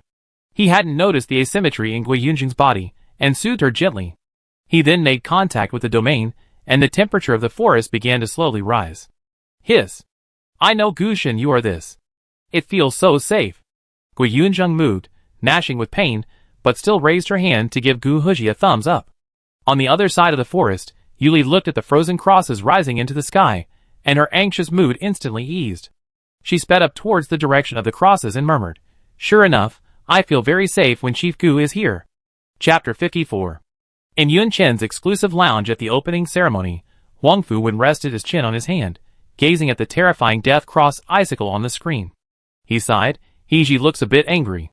This newcomer probably won't be able to get up again. Maybe he won't be in the next class.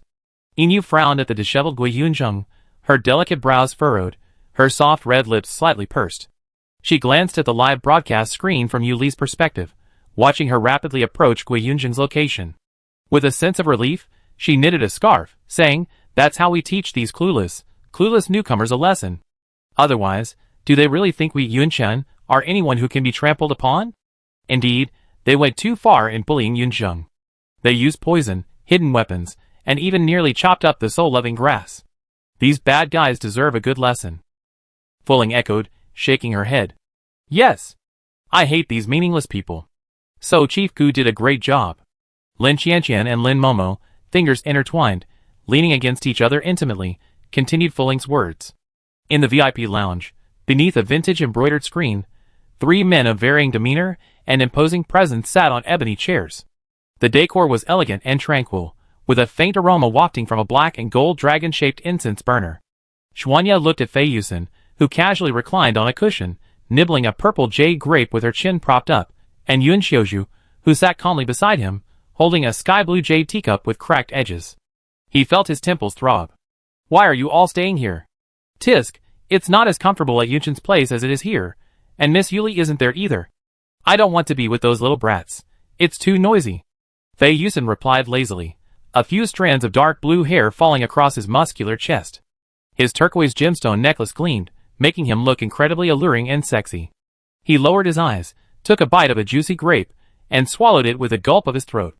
Xuanya looked at Fei Yusen, dressed in a dazzling array of colors, like a peacock spread. He felt his eyes burn with flames. He quickly shifted his gaze to focus on the girl on the screen, who was moving swiftly. She was as beautiful as a purple butterfly fairy. Her style was completely different from her usual style, but still very attractive. He silently made a note of this girl, thinking of giving her some of these same gemstone accessories when they met again. He hoped she would like them. Unlike Xuanya and Fei Yusen, Yun Xiuzhu had opened a screen showing the Yunqin University perspective. He looked at Ji Fengli, who had been driven to the point of collapse by Gu Heji, and nodded slightly with satisfaction. He didn't want the culprit, who had caused her so much anger, to be eliminated so easily. At the bustling opening ceremony, host Duan Jieshu excitedly exclaimed, as expected of our Yunqin University's top player, the man known as the Ice Approval. He rushed to support and kill the enemy in this critical moment. He's truly reliable. Compared to the other two, he's truly reassuring. And judging by the map, the rest of the Yunqin team is rushing over quickly. It seems Yunqin has successfully weathered this crisis, and even earned a significant amount of points, widening the gap between them and the other teams. Old Duan, just say Huang Fuxi and Donol's names, ha ha ha, this is hilarious. Of the 3 leaders, only Gu Shen has always been reliable. The others are always being held in check by the commander, afraid that if they're not careful, their leader will disappear, haha. TSK. But after being dealt such a blow by Gu Shen, it seems Kukus will have a hard time getting back on his feet. To be honest, Ji Fengli's abilities are actually quite strong, but he's too aggressive, shrugs. Maybe he really doesn't have a strong grasp on these established, prestigious schools that consistently rank in the top 10. Behind the opening ceremony, a building bustled with people, many dressed as healers. This was the area where the eliminated contestants were treated. Kuka's team was in the emergency room, where S-level healers were removing the threads of rules from these frozen solids. Other healers then treated them. Surrounding this top-tier healer were her students, chattering about this rare case. These injuries are arguably the most severe in recent days, and even if we heal them, I suspect they still suffer from significant psychological consequences. Gu Shen's control over his power is truly remarkable. Other Ice-type espers freezing someone would likely suffer fractures due to uneven energy output, but Gu Shen doesn't. His energy is perfectly evenly distributed, truly rare. Yes, I only noticed it when you mentioned it. It's actually possible to achieve such even distribution. Standing in the center, Li Lanru, a top-tier healer invited by the Federation to take charge, listened to the mumblings of her students with a somewhat helpless smile. She patiently waited for them to finish their discussion before speaking. Alright, I'm going to begin removing the threads of rule. This is a rare opportunity, so you must take it seriously. Yes, Master, the students around her responded in unison. Li Lanru raised her hand and summoned a snow-white Sika deer. It subconsciously nudged Li Lanru and chirped softly. Yo yo. It indicated it was ready. Sparks of light shimmered around it, gathering in Lilanra's hand into the shape of a brush. She carefully grasped it, and began to remove the threads of rule entangled with them. Yuli quickly arrived at where Gu Huji and the others were. As soon as she arrived, she saw Gui Yunsheng, who was in a mess and covered in wounds, with large patches of blood on his clothes, and the soul-loving grass, which was running low. She frowned and quickly switched to Jungle Dream to heal him. She observed the destroyed terrain and said angrily, "This is too much. We should bring them over and beat them up." Gui Yunsheng's emotions stabilized because of the arrival of Gu Huji and Yuli. He felt the gentle four-leaf clover blending into his body, and his original wounds began to recover visibly. He looked at Yuli, who was obviously angry, and comforted her. "Don't be angry. Gushin has already taught them a lesson for me. They were miserable when they were eliminated. Moreover, the soul-loving grass has been protecting me." Gushin also arrived in time. "In fact, I was not seriously injured. I just looked a little miserable. The soul-loving grass and Chief Gu have truly done a great job." Yuli listened to his words of comfort, and slowly calmed down. Looking at the soul-loving grass lying on the ground, absorbing healing energy, she encouraged him, "How about I treat Xiaomi to a feast after the preliminary rounds?" The soul-loving grass did a great job this time. Swish! The soul-loving grass, which had been lying on the ground, suddenly stood up. The once ordinary grass seemed to have become much more energetic. It offered its emerald green leaves for Yuli to caress. Yuli smiled and stroked it, agreeing with it to ignore Gui Yunsheng, who was trying to stop them from behind. Gu Huji, who had been silent, then spoke up, "What about me? How about we have a nice meal together after the preliminary round? We can go to that famous restaurant, Sifong Pavilion. I think the dishes there will suit your taste." She remembered that the pictures she had seen on Starnet last time were all square dishes. Chief Gu would probably like them. Yuli paused for a moment after hearing Gu Huji's sudden question, then turned to the handsome man in front of her with a cold expression. "What about a dinner party? I think we can go after dinner." Gui Yunsheng also came over and offered a suggestion. Not long after the three of them chatted, Xie Yi and Han Chengfeng arrived, and Team Yunsheng was reunited. After a night of traveling and fighting, the sky was already bright. It was the final day of the competition, and the countdown had begun, just 12 hours left. The five people gathered together to discuss. Since the four of them had killed a team each, they had enough points. They planned to take a break and kill some more monsters in the last few days instead of looking for other teams to get points. While Yuli and the others were resting, a group from Grand University was hunting exotic beasts and looking for any provocative teams. Unfortunately, they hadn't encountered any such clueless groups in their journey. Donors was already growing impatient with such boring tasks. It wasn't as exciting as the faction battles of the past few days. Yin Xianqing, on the other hand, diligently pulled his longbow, firing flaming arrows at a rapid pace, taking the lives of the fleeing exotic beasts one by one. Samuel had long noticed Donors' endurance. He glanced at the real-time scoreboard on his wristband and noticed that Yun Chen's score had been increasing at an abnormal rate for a while. He suspected that Yun Chen had been ambushed and counterattacked. After Team Grand finished slaying the herd of exotic beasts, Samuel spoke before Donors could explode. "Our points are already sufficient. Even if we gain more points hunting exotic beasts, it won't be enough to improve our ranking. After all, Yunqing University's score is currently around 6.15 million, nearly doubled. I suspect they were ambushed by a school ranked in the 20s, but they must have fought back to achieve such a significant increase." As expected, Donors calmed down at the mention of Yunqing University. Listening to Samuel's words, Donors' eyes slowly lit up, his once fierce expression becoming a foolish one. The black flames encircling his arms began to oscillate violently. He looked expectantly at the man wearing black knife-shaped earrings on both ears. As expected, Samuel lived up to his expectations and said, "So, in these final moments, you can choose what you want to do? Rest, continue hunting exotic beasts, or find an opponent you find interesting. Go find Gu Huji." Donor stood up and said loudly, with a few strands of red hair shaking with his movements. Samuel nodded as expected, and looked at the other team members. Yin Xianqing also wanted to go and nodded in agreement. Avid also had no objection. He said, "No objection, if the chief wants to find someone, I can open the Eye of the Void." "What about Joseph?" Donors gave Avid a good brother's look, and then looked eagerly at his own Nani Joseph, full of hints. Joseph smiled gently. "I have no objection either. Since the chief wants to do it, just do it. We will all support you." "Okay.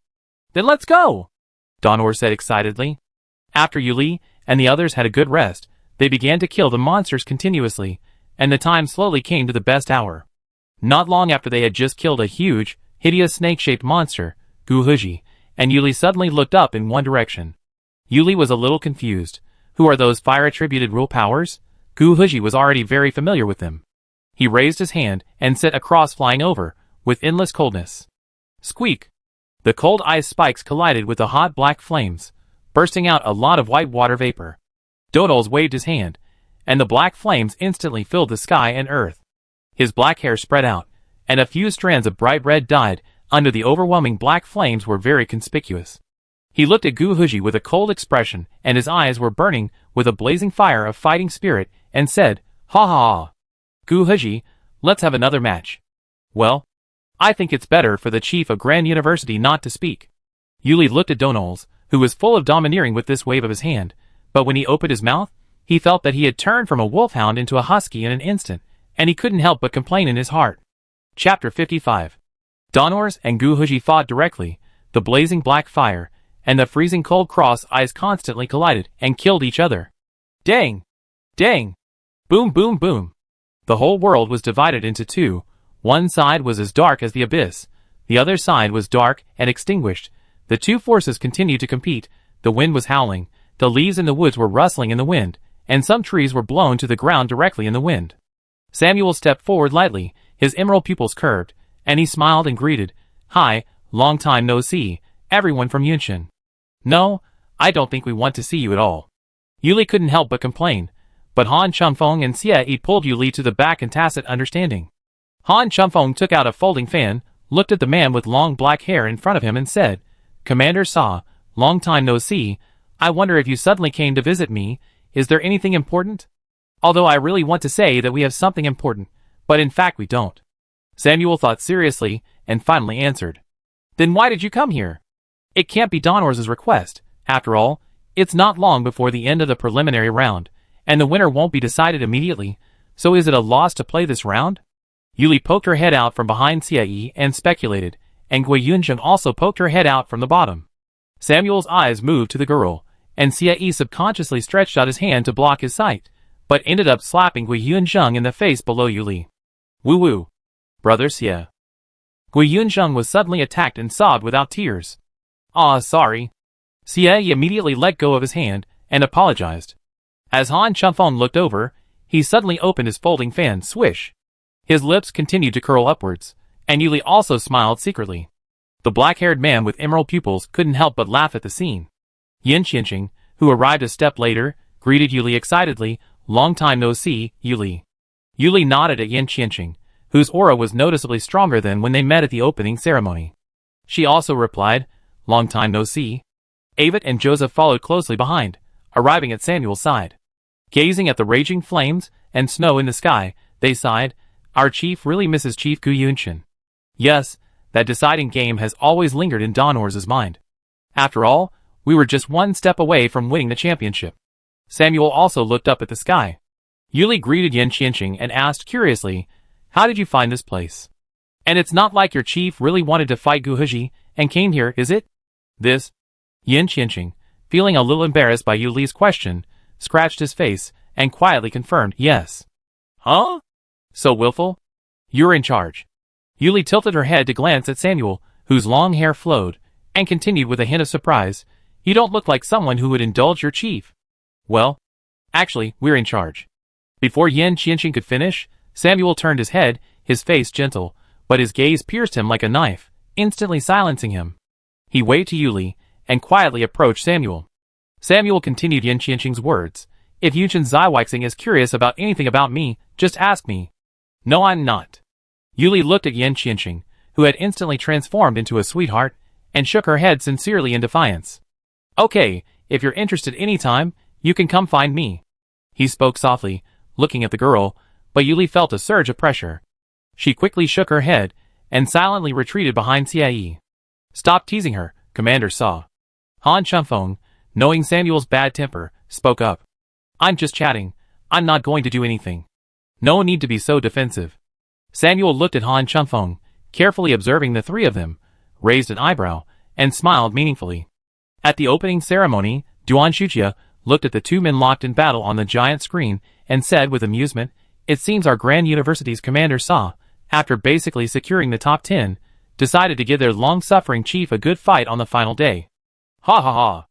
Old Duan, you're such a talker. Hilarious.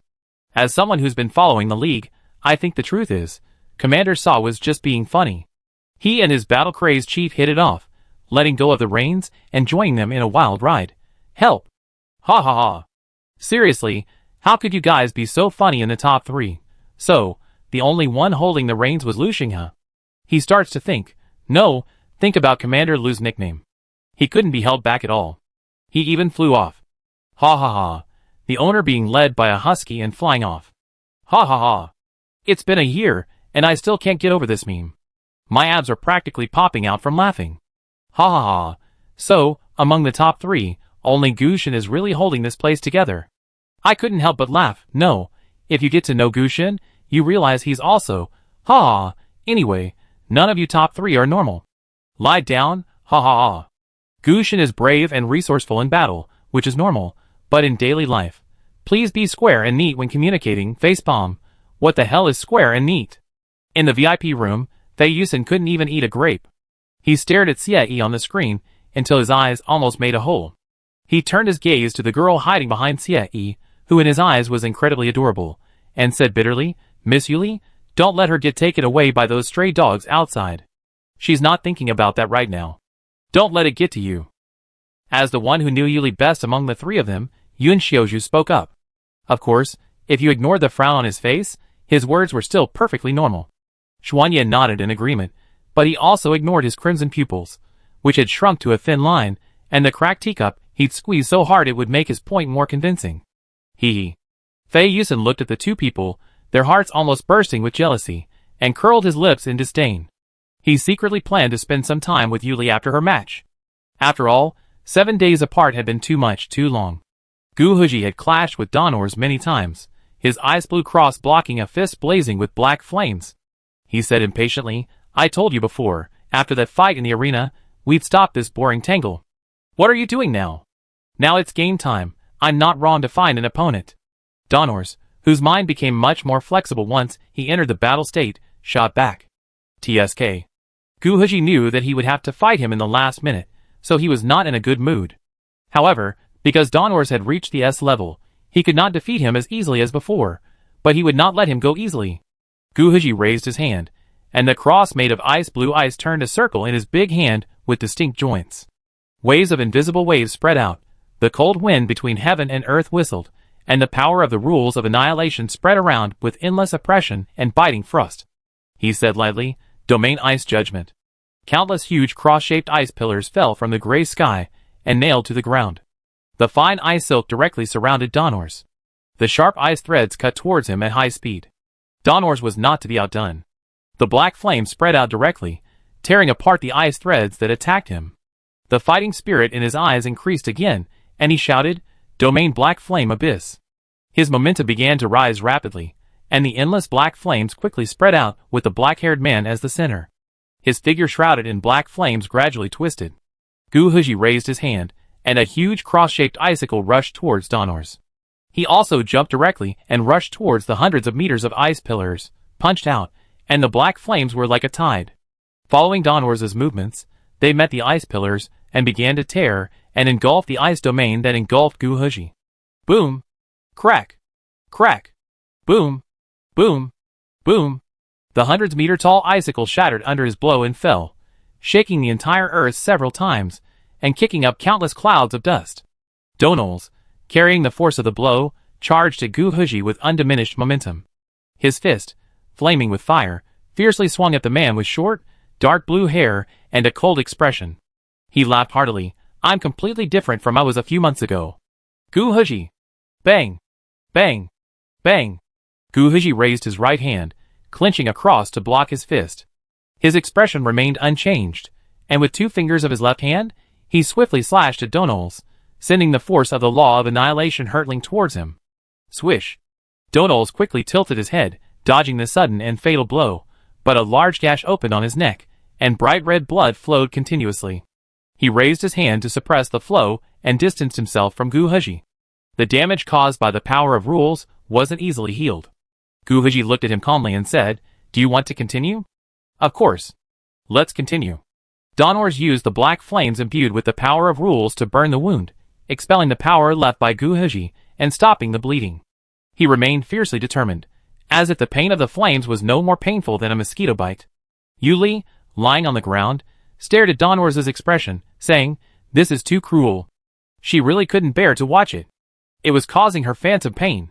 She subconsciously reached out to touch Mo Yin beneath her ear, squeezing his soft body to soothe her nerves. Mo Yin extended his soft tentacles, wrapping them around her fingers and gently patting them. Although he didn't establish a mental connection with her, she knew he was trying to comfort her. Yuli couldn't help but smile at this realization. As time slowly passed, neither Gu Huji nor Donors could defeat the other, and the battle remained deadlocked. Of course, overall, Gu Huji had the upper hand.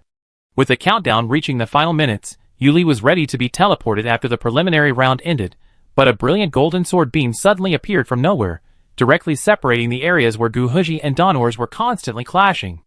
"Ah? This? Is there another expert?" Yuli grumbled inwardly, gazing at the sword light that pierced the sky. "Sorry, seeing you fighting so passionately, I couldn't help myself and wanted to join in." "I'm so sorry." A clear and pleasant voice came from the air, and a blonde, blue-eyed man appeared between Gu Huji and Donors. He wore a white suit, accented by golden armor on his shoulders, and a cape fluttering in the wind behind him. His brilliant smile, unique friendliness, and elegant demeanor made him look like a prince straight out of a comic book, strikingly handsome and captivating. Unfortunately, he faced a battle-crazed and obsessive-compulsive individual. Gu Huji looked at him, a rare sight for someone who appeared relatively symmetrical. He asked, his tone barely gentle, "If you wish to fight him, I have no objection. Chief Lucas of the 3rd Military Academy." Chapter 56. "Oh, do you want to fight me too?" Donors listened to Gu Huji's words and looked at Lucas eagerly. "Of course, I'm happy to do it." Lucas's blue eyes, as beautiful as the blue sky, curved up. He held the exquisitely carved quartz sword in his hand, made a sword flower lightly, and continued, "Then, please teach me." As his voice fell, he raised his arm and swung it out. The sword energy surrounding the sword body also burst out with his movements. Extremely sharp sword beams rushed straight towards Donors, like meteors in the daytime. Looking at those dazzling golden sword beams that occupied his entire field of vision, Donors was aroused with more interest. "Then let me try your skills, and see if you have made any progress."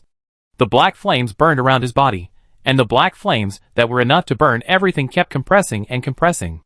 It turned into a pair of black gloves covering his fist with distinct joints. He slightly pressed down his hind legs and rushed directly towards the sword light in the sky. Just one punch, just one punch. Boom, boom, boom. This punch turned into a black sun, carrying endless heat and endless energy. The surging black flames collided with the sharp golden sword light. Invisible energy waves gushed out with this blow like a landslide, causing the surrounding space to distort, and making the sky originally covered with black and gray strongly add a dazzling golden color. Yuli looked at the battle in the sky and directly switched to a high-dimensional perspective, looking at the golden rule line, like a spike, and the black and red rule line, like the sun, which were constantly entangled in fighting. Finally, as the sun-like black flames began to rise, the endless light and heat directly eroded the sword light bit by bit until it was swallowed up. Boom! Lucas gazed at the engulfed sword and the blazing black sun, his mind racing with the progress of the two chiefs over the past year. After observing, he quickly sheathed his sword and praised, "Donals is still as formidable as ever. You're not bad either, but you need more practice." Donals remained unmoved by the praise and gave a cold assessment. "Is that really okay?" Yuli listened to Donors' words and subconsciously glanced at Lucas, who smiled affably. He nodded in agreement, then continued, "Indeed, I do need to refine my control over the power of rules." Gu Huji showed little interest in the battle between the two of them. He simply retracted his domain and, as light as a swallow, flitted down to Yuli and the others in midair. He asked with concern, "We were all focused on fighting Donors. Did anyone else from Grand University give you any trouble?" Hey, Chief Gu, we're still here. We didn't set up any barriers or anything. We can hear you, okay?" Samuel, listening to Gu Huji, came over and interrupted. "These are all first-time competitors, but you're not." Gu Huji had a good understanding of Samuel's character, having dealt with him for several years. His implication was that he was worried that this ruthless vile Samuel might set a trap for his teammates, so he specifically asked. "TSK, I do think so, But your teammates are so wary, what a shame. Samuel remained unfazed by Gu Huji's words, shaking his head with a rather regretful expression. He gazed at Yuli, who stood at the center of Team Yunshin. His emerald pupils narrowed, and his black knife-shaped earrings swayed slightly with his movements. Suddenly remembering his coach's nagging, he said with a touch of sarcasm, "Actually, I'd really like to invite Yuli to our school as an exchange student next year. After all, someone as talented as her is rare to find. Our coach has been raving about her for ages."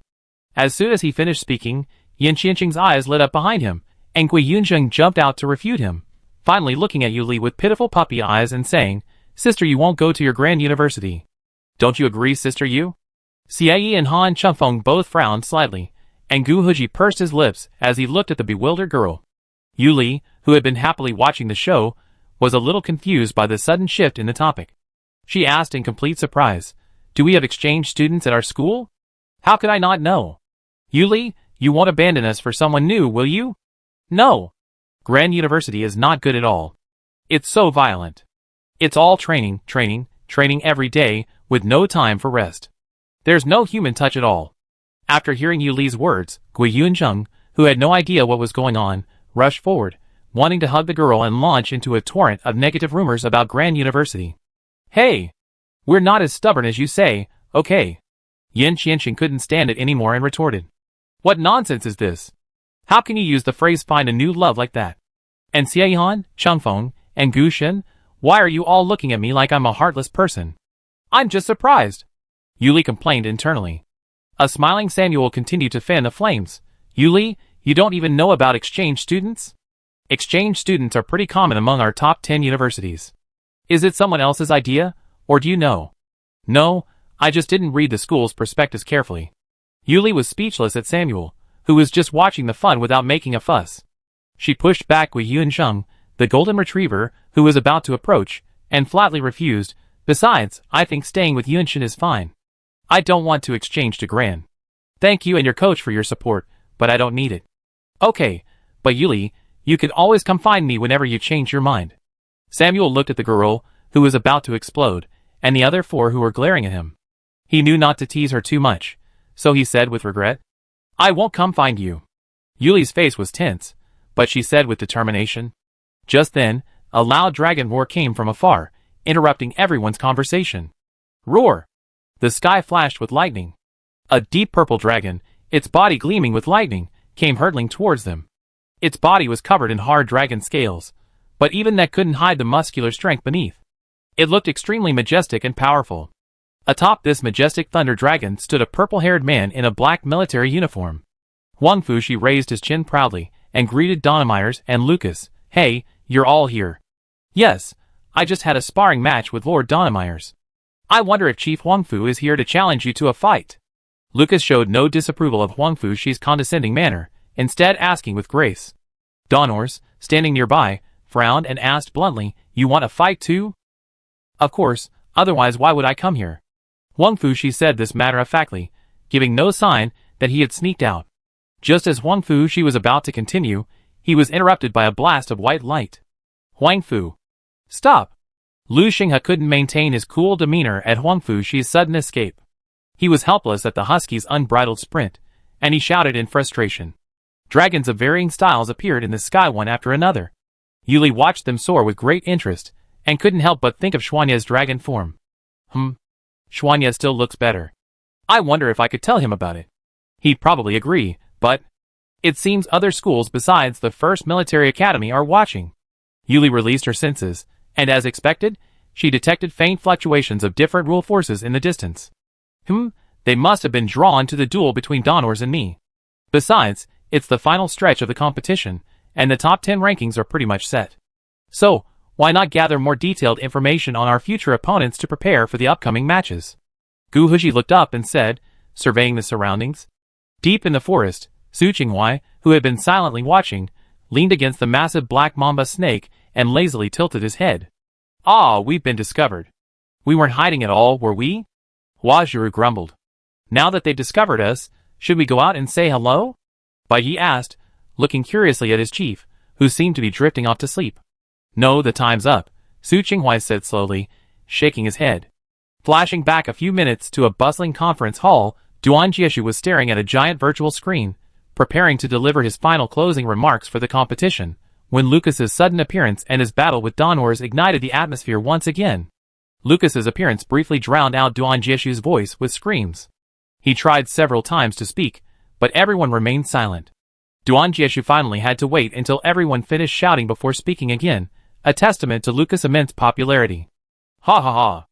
Old Duan has spoken 3 times, but no one listened. It can be seen that he is really helpless, ha ha ha. Woo woo woo. Lucas. Your Highness the Prince, Lucas is really popular, ha ha ha. Mainly because he looks really friendly. It seems that he has more fans than the other 3, isn't it that the top 3 are too weird? Ha ha ha. What the hell am I saying? It can be seen that everyone likes Lucas. Duan Jieshu said this sentence for the 4th time after the audience calmed down. In my opinion, in the battle between Donors and Lucas, Lucas was mainly testing. After all, each of the famous school teams in our class basically has an S-level superpower player. This phenomenon has not appeared for a long time. However, after this wave of testing, Lucas should have known what was going on. Ah! I didn't expect that the chief of the first military school also appeared. Duan Jieshu looked at the picture on the light screen and laughed. Well, it seems that he sneaked out. And now I see that the other top 10 teams are also observing quietly, but Chief Huangfu, she couldn't help but rush out. This is really a rare scene. Let's look at the punctuation of each team on the big map. You can see that the top 10, basically the top 20 teams came to them when Guhuji and Donors were fighting. It seems that everyone is a little curious about the battle between S-level superpowers. Ha ha! I have been looking at the big map, and there are really a lot of light spots suddenly appearing. It's funny. In the end, everyone didn't kill the monsters and the people from other teams, and they all came to watch. Yes! It's really a damn good tacit understanding. I saw with my own eyes that 2 teams that were fighting stopped fighting tacitly after hearing the noise and went to watch together. It was really funny. Duan Jieshu looked at the countdown under the light screen, accelerated the introduction, and finally said with some regret, "It seems that Chief Huangfu Shi's wish to compete cannot be realized, but I believe he will shine even more in the next game." Now everyone count down with me. 10, 3, 2, 1. Thank you all for your attention and support in the past 7 days. Now the preliminary round of the Federal Joint School Competition is officially over. Thank you all for watching. Let's look forward to the next game. Let's meet on the main star. See you there. Ding! Thank you for the participation of each team. The preliminary round of this league is over. Please stop your actions and start teleporting. The real-time points ranking list has been locked. You can check it after teleporting. Chapter 57. After Yuli recovered from the teleportation, she opened the light screen on her wristband to check the final standings. The Federal Inter-University Competition preliminary round standings are as follows, as of the top 64 in 1. Yunshin University. 6,263,161. No. 2. Glen University. 5,485,816. No. 3. Third Military Academy. 5,354,137. No. 4. Chinyun University. 5,316,853. No. 5. First Military Academy. 5,097,618. She nodded at the 800,000 points that surpassed the second-place finisher. Shouldn't she really be grateful for the voluntary gift from those who schemed against her? The girl tilted her head to look at Gui Yunzheng, who was clearly relieved at the end of the competition. She still felt that those people deserved another beating to get their revenge. It's finally over. Wow! We're first. Holy crap! How did we get so many more points? Gui Yunzheng also exclaimed in surprise at the leaderboard. Maybe it's because we've all eliminated those teams that plotted against us since we separated, that's why we have so many points, Yuli explained. Ha ha ha! They deserved it. Gui Yunzheng gloated. Gu Heji led them through the contestant tunnel and back to the Yunshin University lounge. Along the way, they could hear the lively cheers of the crowd inside the venue and see the colorful fireworks bursting in the sky. Yuli's attention was drawn as she walked. She stopped in front of the huge floor-to-ceiling glass and gazed curiously at the various virtual images in the center of the venue. Since she had previously watched the opening ceremony through the screen in the exclusive lounge, she was naturally curious about what it would be like. Han Chengfeng and Xie, who were following behind her, noticed her movements and naturally guessed the girl's curiosity about the opening ceremony venue. Han Chengfeng said at Xiaoyi's eye signal, "Yuli, if you are interested, you can come and have a look after dinner. Coach Guan will not stop you." "Really?" Yuli looked at Han Chengfeng and his team with shining eyes after hearing this answer. "Of course." They nodded synchronously and answered. Back to Yunchen's exclusive lounge. Coach Guan looked at the 5 people who were full of energy, nodded with satisfaction, and praised, "Each of you did a great job. Especially Gui Yunzheng, you protected yourself from behind and delayed time to wait for Gu Huji instead of going up to fight with them directly. You did a great job in this regard. Welcome back." "Well done."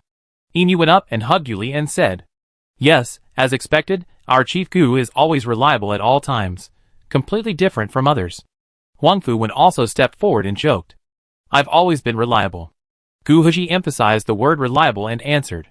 Coach Guan looked at them talking lively and laughed. They are still children. After they finished talking, Coach Guan began to introduce them to the arrangements for the promotion games. The promotion games will be held in the Yutian Arena on the main star of the Federation, Yunchen Star. This is an old tradition. The time is 1 week later, but our plan is to fly to the main star by starship at 9 o'clock tomorrow, so I have no objection to you going out for a walk, but you must remember the time. The promotion matches are drawn by lot, and we need to draw lots 1 day in advance. The competition format involves randomly drawing 3 rounds from the 1v1, 2v2, and 5v5 modes, with the final round being a best-of-3 format. Coach Guan paused, pondering, however, based on my observations of the teams during the preliminary rounds. Quite a few of these teams have broken through to A level and reached S level this year. This is truly rare in the last few hundred years. Or even longer. In this situation, I believe you discovered the power of S level Esperance. You've probably witnessed it. This also means that if the 5v5 format is drawn later, it's likely to end up as a 1v1 or 1v2 match between S-level Esperance. Although according to the tournament's default rules, the top 10 in the first round of the draw are unlikely to meet, you definitely face off in the semifinals and finals. Your main goal then is to protect yourselves as best you can and then eliminate the others. Coach Guan glanced at the players except Yuli and Gu Huji. Seeing that they all nodded in understanding, he felt he had given them everything he needed to say and let them go. As soon as the training session was over, Yuli dragged Yu and the group of other students along, rushing to the incredibly luxurious restaurant specially prepared for them, and began to forage for food. Lin Qianqian, observing Yuli's ferocious, tiger-like demeanor, sighed. It seems the juniors' barbecue skills are still the same as they were during training camp, still not quite up to par. "Yeah. Look how hungry they are," Lin Momo added, looking at the girl with pity. "Wow. So delicious." Gui Yunzheng was already devouring her food, tears of happiness streaming down her face as she ate. Gu Hezian, Chengfeng, and Xie didn't say anything, but they were eating at a remarkable pace. After all, you could only use the official storage bracelets for the competition, and they only hold 7 bottles of nutrient solution to ensure your basic energy supply. Nothing else. So even if you get barbecue as a snack, it's truly authentic. Wang Fu recalled the preliminaries a few years ago, when he'd been eating barbecue for a week straight. The taste was indescribable. Yes, and I remember the league had a special section on StarNet for players to submit suggestions. Everyone basically asked if they could bring some seasoning, but unfortunately, they were all rejected. Fuling sighed, her chin resting on her hands as she spoke of this. While they were eating, a host of players from prestigious schools, like the 1st Military Academy, Grand University, and the 3rd Military Academy arrived to dine. Yuli finally managed to take a moment to look up from the delicious food, only to be stunned by the sight of so many people. She also had a bad feeling as she watched the 2 chiefs, Donors and Huang Fushi, approach them. Gu Huji, sitting across from her, also noticed this, sighed silently, and sped up his eating again, practically leaving an afterimage. As expected, Huang Fushi took the lead, immediately saying to Gu Huji, "Although we didn't face each other in the preliminary round, wait for me in the promotion round." The shrunken thunder dragon on his shoulder also raised its head and howled, "Ah ah ah." It was as if he were repeating Huang Fushi's words, his tone resonating with the same arrogance. Donors, perhaps because of his recent match with Gu Huji, was unusually calm and unexcited. He simply said to Gu Huji, "I'm looking forward to the qualifying rounds. I do my best to fight me." With that, he returned to his own team, rarely bothering Gu Huji. Gu Huji remained silent, simply eating his meal. Yuli, however, recalled her earlier speculation and curiously asked Huang Fushi, Chief Wangfu, your ranking in this competition is because of you. Before she could finish, Wangfu she yelled, like a terrified cat, it's not because of me. It's because the others, seeing Lei Ao, ran away without a care in the world. Seriously, I don't know how they even managed to get into the competition. And the rules of this preliminary round are terrible. Ah. Didn't you tell me everything? Yuli grumbled inwardly. Yi Qingying had just chosen her favorite dish when she turned to see her team's uncontrollable husky, the chief, bounding off to attract the attention of other teams. Yi Qingying helplessly covered her face with her hands. She glanced at Lu Xinghe, who was beside her, contemplating his choice of dish, and poked him in the waist. Lu Xinghe was somewhat baffled by her sudden attack. He turned to look at Yi Qingying, only to see her pointing in a certain direction. Following that direction, he saw Wangfu Shi, the idiot, already revealing secrets. He truly didn't want to care. Like Yi Qingying, Lu Xinghe covered his face with his hands, then waved his hand weakly, saying, "Go ahead. I leave it to you. It's okay if you use heavy hands." "Okay, I've got it. Wait for me." Yi Qingying gave them an okay sign, adjusted her hair and the white flower-shaped hairpin, and launched herself towards Wangfu Shi, giving him a firm smack. With her other hand, she grabbed Lei Long and walked away.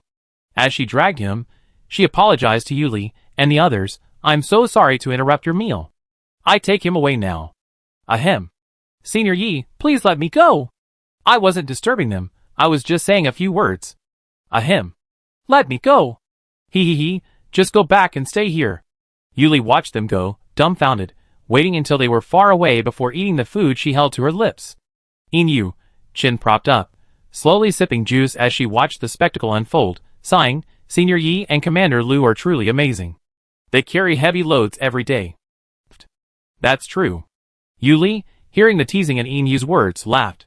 After Yuli finished her meal and returned to her room, she changed her clothes and prepared to go to the opening ceremony venue. She stood in front of the mirror, braiding the few loose strands of hair into a pigtail. Then, she adjusted her small, hollowed-out cardigan, which was strung with sleek, white pearls. The girl stepped back, lifted the hem of her skirt, and spun slightly. Her pale blue gauze dress shone softly in the light. With her movements, the hem fluttered like a blue gentian slowly unfolding its soft petals, exuding a sense of tranquility and mystery that drew one in. This style is completely different from my previous style. I hope no one will notice if I go out." Yuli took a closer look at her more mature self in the mirror, and nodded with satisfaction. Ding! The doorbell rang outside. Ah!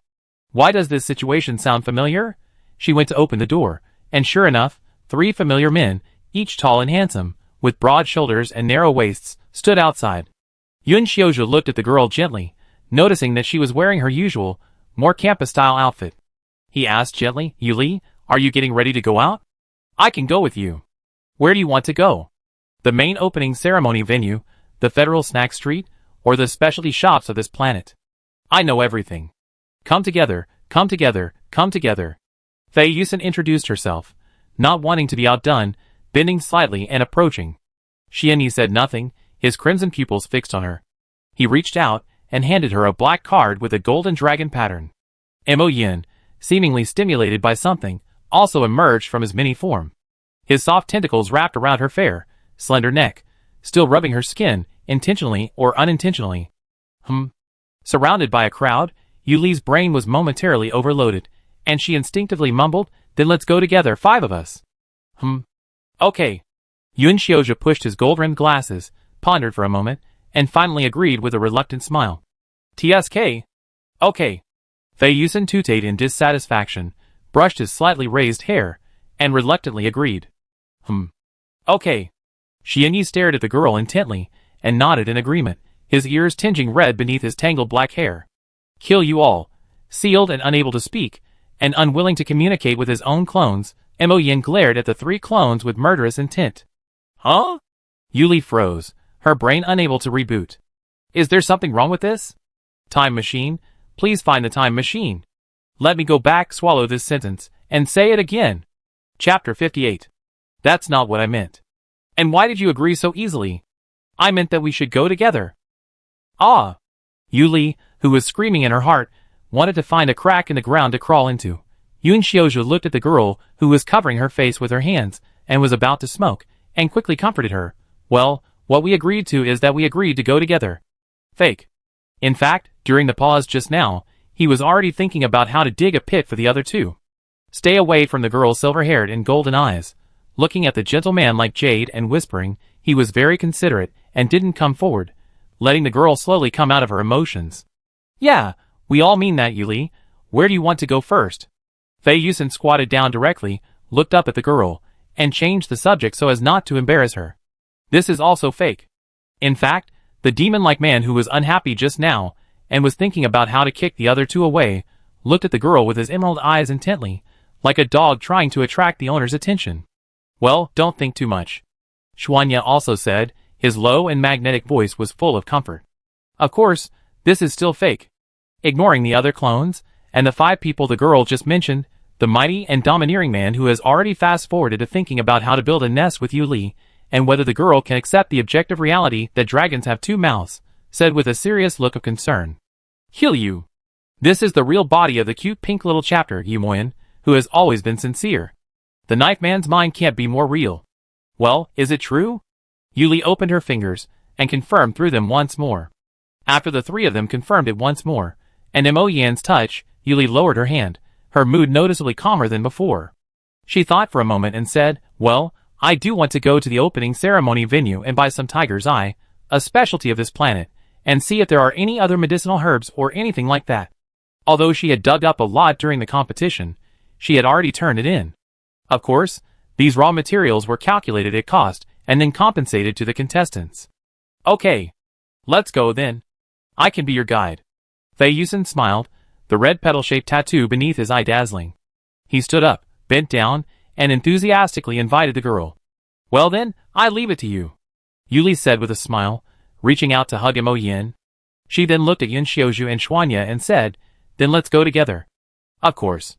Yun Xiaozhu's golden eyes, as gentle as water, gazed at the girl tenderly as she replied. Yes. Xuanya nodded in response, his oppressive aura instantly softening at the girl's invitation. Inside the opening ceremony venue, although the live broadcast of the league's preliminary matches had concluded, the screens inside continued to replay highlights from the matches. The central area of the venue was open, and with a non-stop fireworks display and various snacks available, the vast majority of the attendees chose to stay. When Yuli arrived at the opening ceremony venue, she immediately caught sight of the Yunshin University emblem, composed of virtual light particles. Flame-colored maple leaves shimmered against the night sky, and many spectators gathered below to take photos. These school emblems are the school emblems of the top 64 schools that advanced this time. There are also light screens under these school emblems that will introduce the highlights of the school in this competition. Miss Yuli, are you interested in them? Fei Yusen introduced her beside her. Of course. Yuli walked towards the school emblem of Yunshin University. After approaching a certain range, a red maple like a flame fell in front of her and turned into a virtual light screen. The screen was playing her big sun falling attack. When Yuli was about to look for the video of Gu Huji and others fighting after they separated, she heard people around her chattering about her. This is so cool. Woohoo!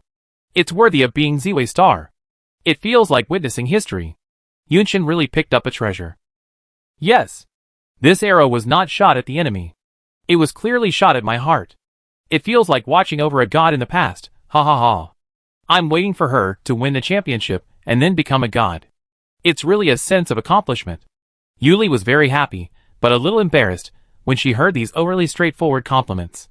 Her tense little face was stained with blush bit by bit. After quietly watching the video she wanted to find, she left with her hands and feet. The 3 people who followed her noticed her abnormality, and found it a little funny. However, thinking of the embarrassing behavior of the girl who wanted to hide before coming, they still resisted the desire to go up and tease her, and quietly followed her. After Yuli had looked at all the schools she was interested in, she followed Fei Yusen to a busy pedestrian street outside the opening ceremony. Fei Yusen looked at the girl and asked, "This is the street selling specialty products. Yuli, are you going to take a leisurely stroll or go to the Fei group store here, or go to the dark zone? I'd just like to stroll around, but do you have any influence here?" She was a little curious. Well, investing in the league is a sure win for us. Of course, if Yuli hadn't come, the 3 of them might have just given the order and left it at that. Fei Yusen thought so, his emerald green eyes alluring and captivating, yet their flickering glances held the fierceness of a ferocious beast. The corners of his mouth curled up, and he replied in a flat, nonchalant tone. After all, these things were nothing to them. Yeah, it seems so. Yuli nodded in agreement, thinking that the League was a must-see annual event for the officials, with a huge amount of traffic. Doing business here was likely a sure win. But to her disappointment, after wandering around, she found nothing that seemed as high quality as the tiger's eye stone she had dug up during the competition. Let's take a break and get something to eat, Yun Xiaozhu suggested, observing Yuli, who was feeling a little depressed as she wandered around. Okay, I want some orange juice and some cream puffs and coffee pudding from that shop I just saw, Yuli said, subconsciously moving closer to Yun Xiaozhu, her eyes twinkling with anticipation as she watched him begin to place her order. After all, before applying to Yunqin University, Yun Xiaozhu had been responsible for almost all of Yuli's meals, energy-boosting fruit juices, and desserts. So, once it became a habit, she instinctively looked towards him whenever the topic of food came up. Of course, just a moment. Yun Xiaozhu, enjoying her reliance, said gently. Fei Yusen pouted unhappily, almost envious at the sight. A scheming old man. Ha ha. What a pretense. Xuanya, who had been quietly gazing at the girl, suddenly spoke up. Yuli, if you want high-quality tiger's eye stone, you can go check it out. The preliminary competition venue is closed right now, but there's an area on this planet that's part of the dark zone. Would you like to go and take a look? Can I? I'd like to see it. But isn't it a bit far? Yuli's eyes lit up at Xuanya's suggestion. Halfway through her walk, she'd been considering digging the preliminary competition area herself, but she'd given up on the idea, thinking the distance might be too far and the round-trip time wouldn't keep her on schedule for tomorrow's trip. If I transform into my original form and fly you there, it won't be far. Are you willing? The man's voice was deep and rich, and it was particularly captivating. His deep, blood-red, animal eyes gazed at the girl with a gentleness that could drown one in it. But the way he unconsciously stroked the dark gold ring on his finger suggested Xuanya's inner nervousness and anticipation. Yes. Of course I do. Who wouldn't want to ride a dragon? Yuli nodded excitedly, her eyes twinkling like stars, shimmering in the warm light, quite captivating. But, as if remembering something, Yuli tilted her head and asked Xuanya, Are you really okay with this? I think I saw on Starnet that dragons, apart from being summoned, are generally not ridden by independent dragons? Xianyi met her bright, clear eyes, his heart racing. He suppressed the surging emotions and feigned composure, saying, Of course I don't mind. You can ride it anytime you want. Fei Yusen listened from the side, his beautiful eyes widening slightly, as he looked at Xianyi in shock.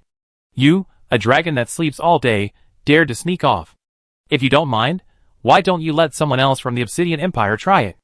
And you can ride it anytime? You're corrupting the children. Fei Yusen declared that this couldn't go on. If he continued like this, his position in Yuli's heart might be jeopardized. He grasped Yuli's slender wrist, pulling her into his arms and leaning close to her. His gorgeous peach blossom eyes gazed at her lovingly, his tone tinged with resentment. Miss Yuli, are you abandoning me to go and run away with this dragon? Even if you need high-quality tiger's eye, the Fei family can provide it. There's no need to go all the way and waste time digging for it. Yuli stared at Fei Yusen's deep, voluptuous face, reminiscent of the legendary ghosts who seek to take lives. Knowing he was evil, she was captivated by him. For a moment, she was on the verge of nodding her head in agreement. But think about it, it's a dragon. It was an imaginary creature in a previous life, but in this world, it's real, living, moving. It's simply impossible to refuse. Fei Li, feeling strangely guilty, tilted her head slightly and whispered, But I really kind of want to ride it. Xianyi, upon hearing Yuli's words, narrowed his eyes, his mood visibly brightening. With such obvious emotion, if he were in dragon or half-dragon form at this moment, his tail would probably be spinning and catching fire. Okay, I get it. This damn dragon. Fei Yusen felt like she was about to break, her heart aching, and she said reluctantly. Looking at Fei Yusen, who was on the verge of tears, Yuli's heart softened again. She pulled her arms out of his embrace, stood on tiptoe, and stroked Fei Yusen's soft, deep blue hair. She comforted him. It's because I've never tried it before, so I'm really curious. So once this curiosity wears off, you get bored, right? Fei Yusen instantly understood the meaning of this sentence and felt better again. Then go ahead, but don't go mining. After all, you're leaving tomorrow and you've been competing before. Just as Fei Yusen was talking, Yun Xiaozhu came back and looked at Yuli, who was trying to comfort a shameless peacock spirit, raised his eyebrows and asked, What happened when I was away? Chapter 59. Huh? Yuli turned to see Yun Xiaozhu standing at the doorway. She withdrew her hand and said, Xianyi said he could take me farther in his prototype. That way, I might be able to collect better tiger's eye stones. Yuli instinctively moved toward Yun Xiaozhu, wanting to reach out and take the paper bag from him. But as she took a step forward, Fei Yusen once again wrapped his arm around her and pulled her back. Yuli was stunned by this sudden change. But I'm still a little sad. Fei Yusen leaned lightly against the girl's shoulder, continuing what he had just begun. He leaned close to Yuli's ear and whispered softly. The ending of his voice carried a shaky, fragile tone that made one want to pity him. But the look Fei Yusen gave Yun Xiaozhu was a provocative one, completely different from the fragility in his words. Yun Xiaozhu narrowed his eyes slightly at the annoying peacock spirit. As he listened to the girl's words, his gaze slowly shifted to Xuanya, who appeared aloof, but whose presence had actually softened the atmosphere around him. Their eyes met, one smile radiant, the other's brows as cold as a glacier. Then, their gazes shifted, and Yun Xiaozhu, still echoing Yuli's words, said, "You can go, but you still need to eat and rest." "Okay." Yuli nodded, smoothing down Fei Yusen's fur as she clung to her shoulder. Then, obediently, she took the orange juice Yun Xiaozhu offered her. She placed Mo Yin in her arms, and began devouring cream puffs, feeding one to him as well. Completely oblivious to the three men sitting beside her, they engaged in a fierce exchange of glances. Mo Yin swallowed the puff Yuli had fed him in one gulp. He deftly used his tentacles to wrap around one puff, mimicking the girl's feeding movements, and lifted it to her lips. Feeding it to me? Thank you. Yuli watched Mo Yan's movements, a faint smile escaped her lips, and then, with a whoosh, devoured the puff entirely. Then she suddenly realized she had bitten into a bit of Mo Yan's tentacle as well. Looking down at the completely frozen octopus, now a dark pink, Yuli slowly formed a question mark. She reached out, and pulled the tip of the tentacle out of her mouth. After a closer inspection, she found no bite marks and relaxed, then wiped it with a tissue. "Don't let me bite you next time," Yuli said, stroking Mo Yan's soft tentacle. Actually, the bite wasn't a big deal. Mo Yan's eyes, dark as the abyss, were now glazed over as he stared at the bitten tentacle, his gaze wide open, as if a new world had opened. Fei Yusen, caught in the resonance, turned around and discovered that his original form had shamelessly shoved his hand into the girl's mouth. How could this be? He hadn't even tried it yet. Let him try it too. He wanted to. Yun Xiaozhu watched the scene unfold. Yuli, who treated his original form like a pet and thought nothing of it, and his original form, which was almost ablaze with incomprehensible thoughts, held his forehead with his hand in frustration. He had a feeling that if he continued like this, something terrible would happen. But the original form didn't have any tools, just a cloud of black mist. It shouldn't suffocate, right? Probably. Yun Xiaozhu thought uncertainly. Xuanya didn't react as much as the other two, but his blood-red vertical pupils were fixed on the tip of the tentacle that Yuli had bitten, and his sharp eyes were about to pierce the tentacle. Yuli certainly noticed such an obvious sight. She raised the puff in her hand with some doubts and said, "Do you want to eat it?" "Of course." Fei Yusen smiled falsely. "Okay, let me try it." Yun Xiaozhu said gently as usual. "Yeah." Xuanya nodded in response. With the addition of these three people, these desserts were quickly solved. Yuli looked at Xuanya with expectant eyes and asked, "Then what are we going to prepare?" "We need to wait a while." Xuanya has realized the attraction of his true body to her. His deep vertical pupils looked at her with a hint of tenderness, and he answered in a low and hoarse voice. "Okay." Yuli nodded, and saw Fei Yusen stand up from the sofa and walk outside to tell the staff who had been waiting outside something. Just when she was a little curious, a man came in with a pure white cloak. "Okay, let's go. I've already found a place, but we go together. Xuanya, you shouldn't mind us going together." Fei Yusen's emerald green eyes were filled with a trace of bad mockery, teasing. "No mind, let's go." Xuanya ignored Fei Yusen's provocation and looked at Yuli and said, "Okay." Yuli followed the three of them. Looking at the cloak in Fei Yusen's hand, she realized that it might be for her. Yun Xiaozhu noticed her gaze and explained, "It will be a bit cold when flying in the sky later, so I prepared a cloak for you.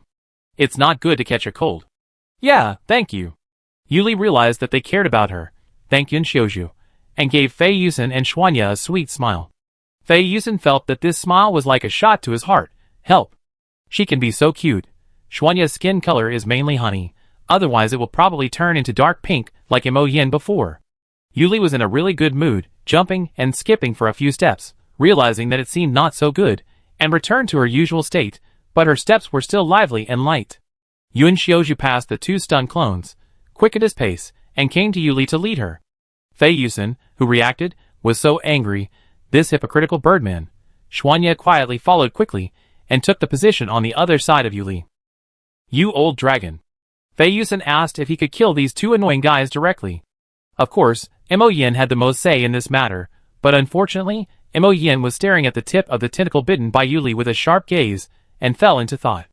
When Yuli followed Yun Xiaozhu's guidance to a hidden valley, Xuanye nodded to the girl, and suddenly a nearly 1,000-meter long, mighty, and domineering black dragon appeared in front of her out of thin air. His huge and powerful body almost occupied the entire valley. The black dragon spread its wings over 100 meters, as if to cover the entire sky, and the invisible pressure spread out in circles. Countless plants fell down wherever they went, and prostrated on the ground, as if to salute the supreme and noble Holy Lord. Fei Yusen stood beside Yuli, curling her lips, and waving her hand to block the suffocating pressure as she advanced, muttering to herself, "What a show-off!" She shook the snow-white cloak she'd been holding, and covered it with Yuli. She also pinned a jade-green peacock feather-shaped brooch onto the cloak. A faint golden light shone through the exquisitely crafted ornament. Yuli lowered her well-defined hands, gazing at the powerful ornament in her hands. She exclaimed in surprise, "Is this a rare and precious item of heavenly quality?" "Yes, later, if the wind pressure reaches a certain level, the protective shield will automatically activate." Fei Yusen buckled it for her and explained, "I'm not that fragile. It's just a little wind." Okay, I know. I wanted to give it to you, so Miss Yuli, please take the trouble to carry it. It's honored to have you carry this rare item."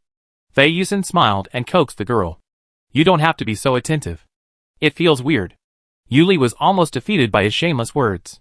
She was about to dig her toes out of the 3-bedroom apartment. "Okay." The black dragon leaned down, its head touching the ground to make it easier for the girl to climb up. Yuli walked over to the hill-like black dragon and stroked its sleek, black scales again. Feeling her touch, the black dragon's tail swayed unconsciously. Yun Xiaozhu looked at Yuli and invited her. "Let's go." "Yes." Yuli nodded excitedly, tiptoeing to the top of the black dragon. She looked at the thick black horns beside her, itching to touch them. Yun Xiaozhu, who came up from behind, pulled the girl over and said, "Stand still." If she touched it, she probably wouldn't be able to fly. Yun Xiaozhu glanced at the tail that was shaking like a knot, wondering why Yuli would be attracted to such a large, clumsy creature. It wasn't graceful at all. Of course, the peacock spirit also hated it. After Xuanye sensed Yuli standing firmly, he let out a low roar, unfurled his jet-black dragon wings, raised his dragon head, flapped his wings, and soared into the sky. He flew through layers of thick clouds at breakneck speed, reaching the planet's stratosphere, where his speed gradually slowed. Whoosh! Yuli felt an invisible gust of wind brush against her cheek, making a whistling sound. She instinctively closed her eyes. Yun Xiaozhu reached out to hold her shoulder, while Fei Yusen expertly grasped her other hand. When she felt the wind slowly slow, she opened her eyes, and saw an endless sea of clouds intertwined with the deep blue, silent night sky. Vividly colored auroras swam back and forth beneath the night sky like nimble fish. "Wow! It's the aurora! So beautiful!" Yuli exclaimed in surprise, instinctively glancing at the two people beside her. "Yes, it's indeed beautiful." Yun Xiaozhu smiled softly. Very beautiful." Fei Yusen agreed. "This is my first time seeing it." Yuli stared intently up at the ever-changing, brilliant, and beautiful aurora, adding with anticipation, "It would be even better if there were shooting stars. That way I could make a wish, even though I don't seem to have any. It would be nice to just keep living like this." Yuli thought, placing Mo Yin on top of her head so they could watch together. Yun Xiaozhu raised an eyebrow at this and glanced at Fei Yusen, hinting that he was agreeing to her suggestion and letting her watch the meteor shower. Fei Yusen said, "Of course I do it. I don't need your orders, Yun Xiaozhu." Illuminated by the aurora, Fei Yusen's long, carefully grown hair fluttered in the wind. His sky-blue jewel earring shone dazzlingly, though not even close to outshining his emerald eyes. He leaned in front of Yuli, smiled carelessly, and said, "Of course you can have a shooting star." "Huh?" Yuli, dazzled by the astonishing beauty, hadn't yet reacted when he heard him snap his fingers. Snap! A few seconds later, golden shooting stars fell from the silent night sky. At first, they resembled faint golden fireflies, then burst into a blazing orange-red, trailing long flames across the sky. Combined with the vibrant colors of the aurora, it unfolded like a breathtakingly beautiful scroll, unforgettable from the first sight. "Now you can make a wish. Do you like it?" Fei Yusen looked at the girl, his eyes filled with enchanting tenderness, and asked softly. Chapter 60. Yuli gazed into his deep eyes, her heartbeat suddenly quickening. She instinctively turned her head to gaze at the dazzling meteor shower, forcing herself to remain calm as she whispered, I like it. Then I make a wish. After she finished, she closed her eyes, clasped her hands together, and began to make a wish. Fei Yusen watched her trembling, curled eyelashes, and the faint blush on her jade-like cheeks. He resisted the urge to move closer, to kiss her directly. After all, for a young girl right now, this was a bit too much. If he really kissed her, he'd probably be beaten up and blocked forever. That wasn't right. Even if he got beaten up, it wasn't out of the question. Fei Yusen maintained a seemingly sweet smile, his brilliant emerald eyes fixed on the girl. Yuli felt Fei Yusen's gaze, and her eyelashes trembled slightly. She closed her eyes, and forced herself to calm down, distracting herself from the situation. What should she wish for? I hope everyone is well, safe and happy. After making her wish, Yuli opened her eyes, her emotions slowly calming down. It dawned on her that Fei Yusen's move was caused by his special ability. Thinking of the peacock tail necklace from earlier, she curiously asked, Fei Yusen, what is your special ability? It's an illusion, the enchanting man replied with a smile. So those meteors were illusions? But the necklace you gave me is real. Yuli was still confused. No, they're all real. This is one way I use my supernatural powers. As he spoke, his broad, powerful hands grasped an illusory night rose. Under Yuli's gaze, the bud, delicate and alluring, slowly blossomed. The illusory bud, petal by petal, began to unfold, becoming real. Finally, when the night rose was fully bloomed, it felt like a real rose, freshly plucked from the garden, still lightly covered in dew. Yuli took the rose Fei Yusen handed her, and sniffed the delicate floral fragrance. She then tried to pluck a petal, observing its delicate texture. She looked at the man in astonishment. This is amazing. So impressive. It's actually not that bad, it's just a way of applying it. Fei Yusen was unusually modest, but if you ignored the crescent-shaped eyes and the raised corners of his mouth, it was still quite convincing. So Versailles? But I'm so envious. If I had this ability, I wouldn't have spent a week gorging myself on the original barbecue in the preliminary round. Yuli grumbled inwardly. Yun Xiaozhu frowned slightly, irritated by Fei Yusen's fawning attentions. But seeing the girl either completely ignored him or subconsciously avoided him, he breathed a sigh of relief and reminded Yuli, we're almost there. Get ready. Okay.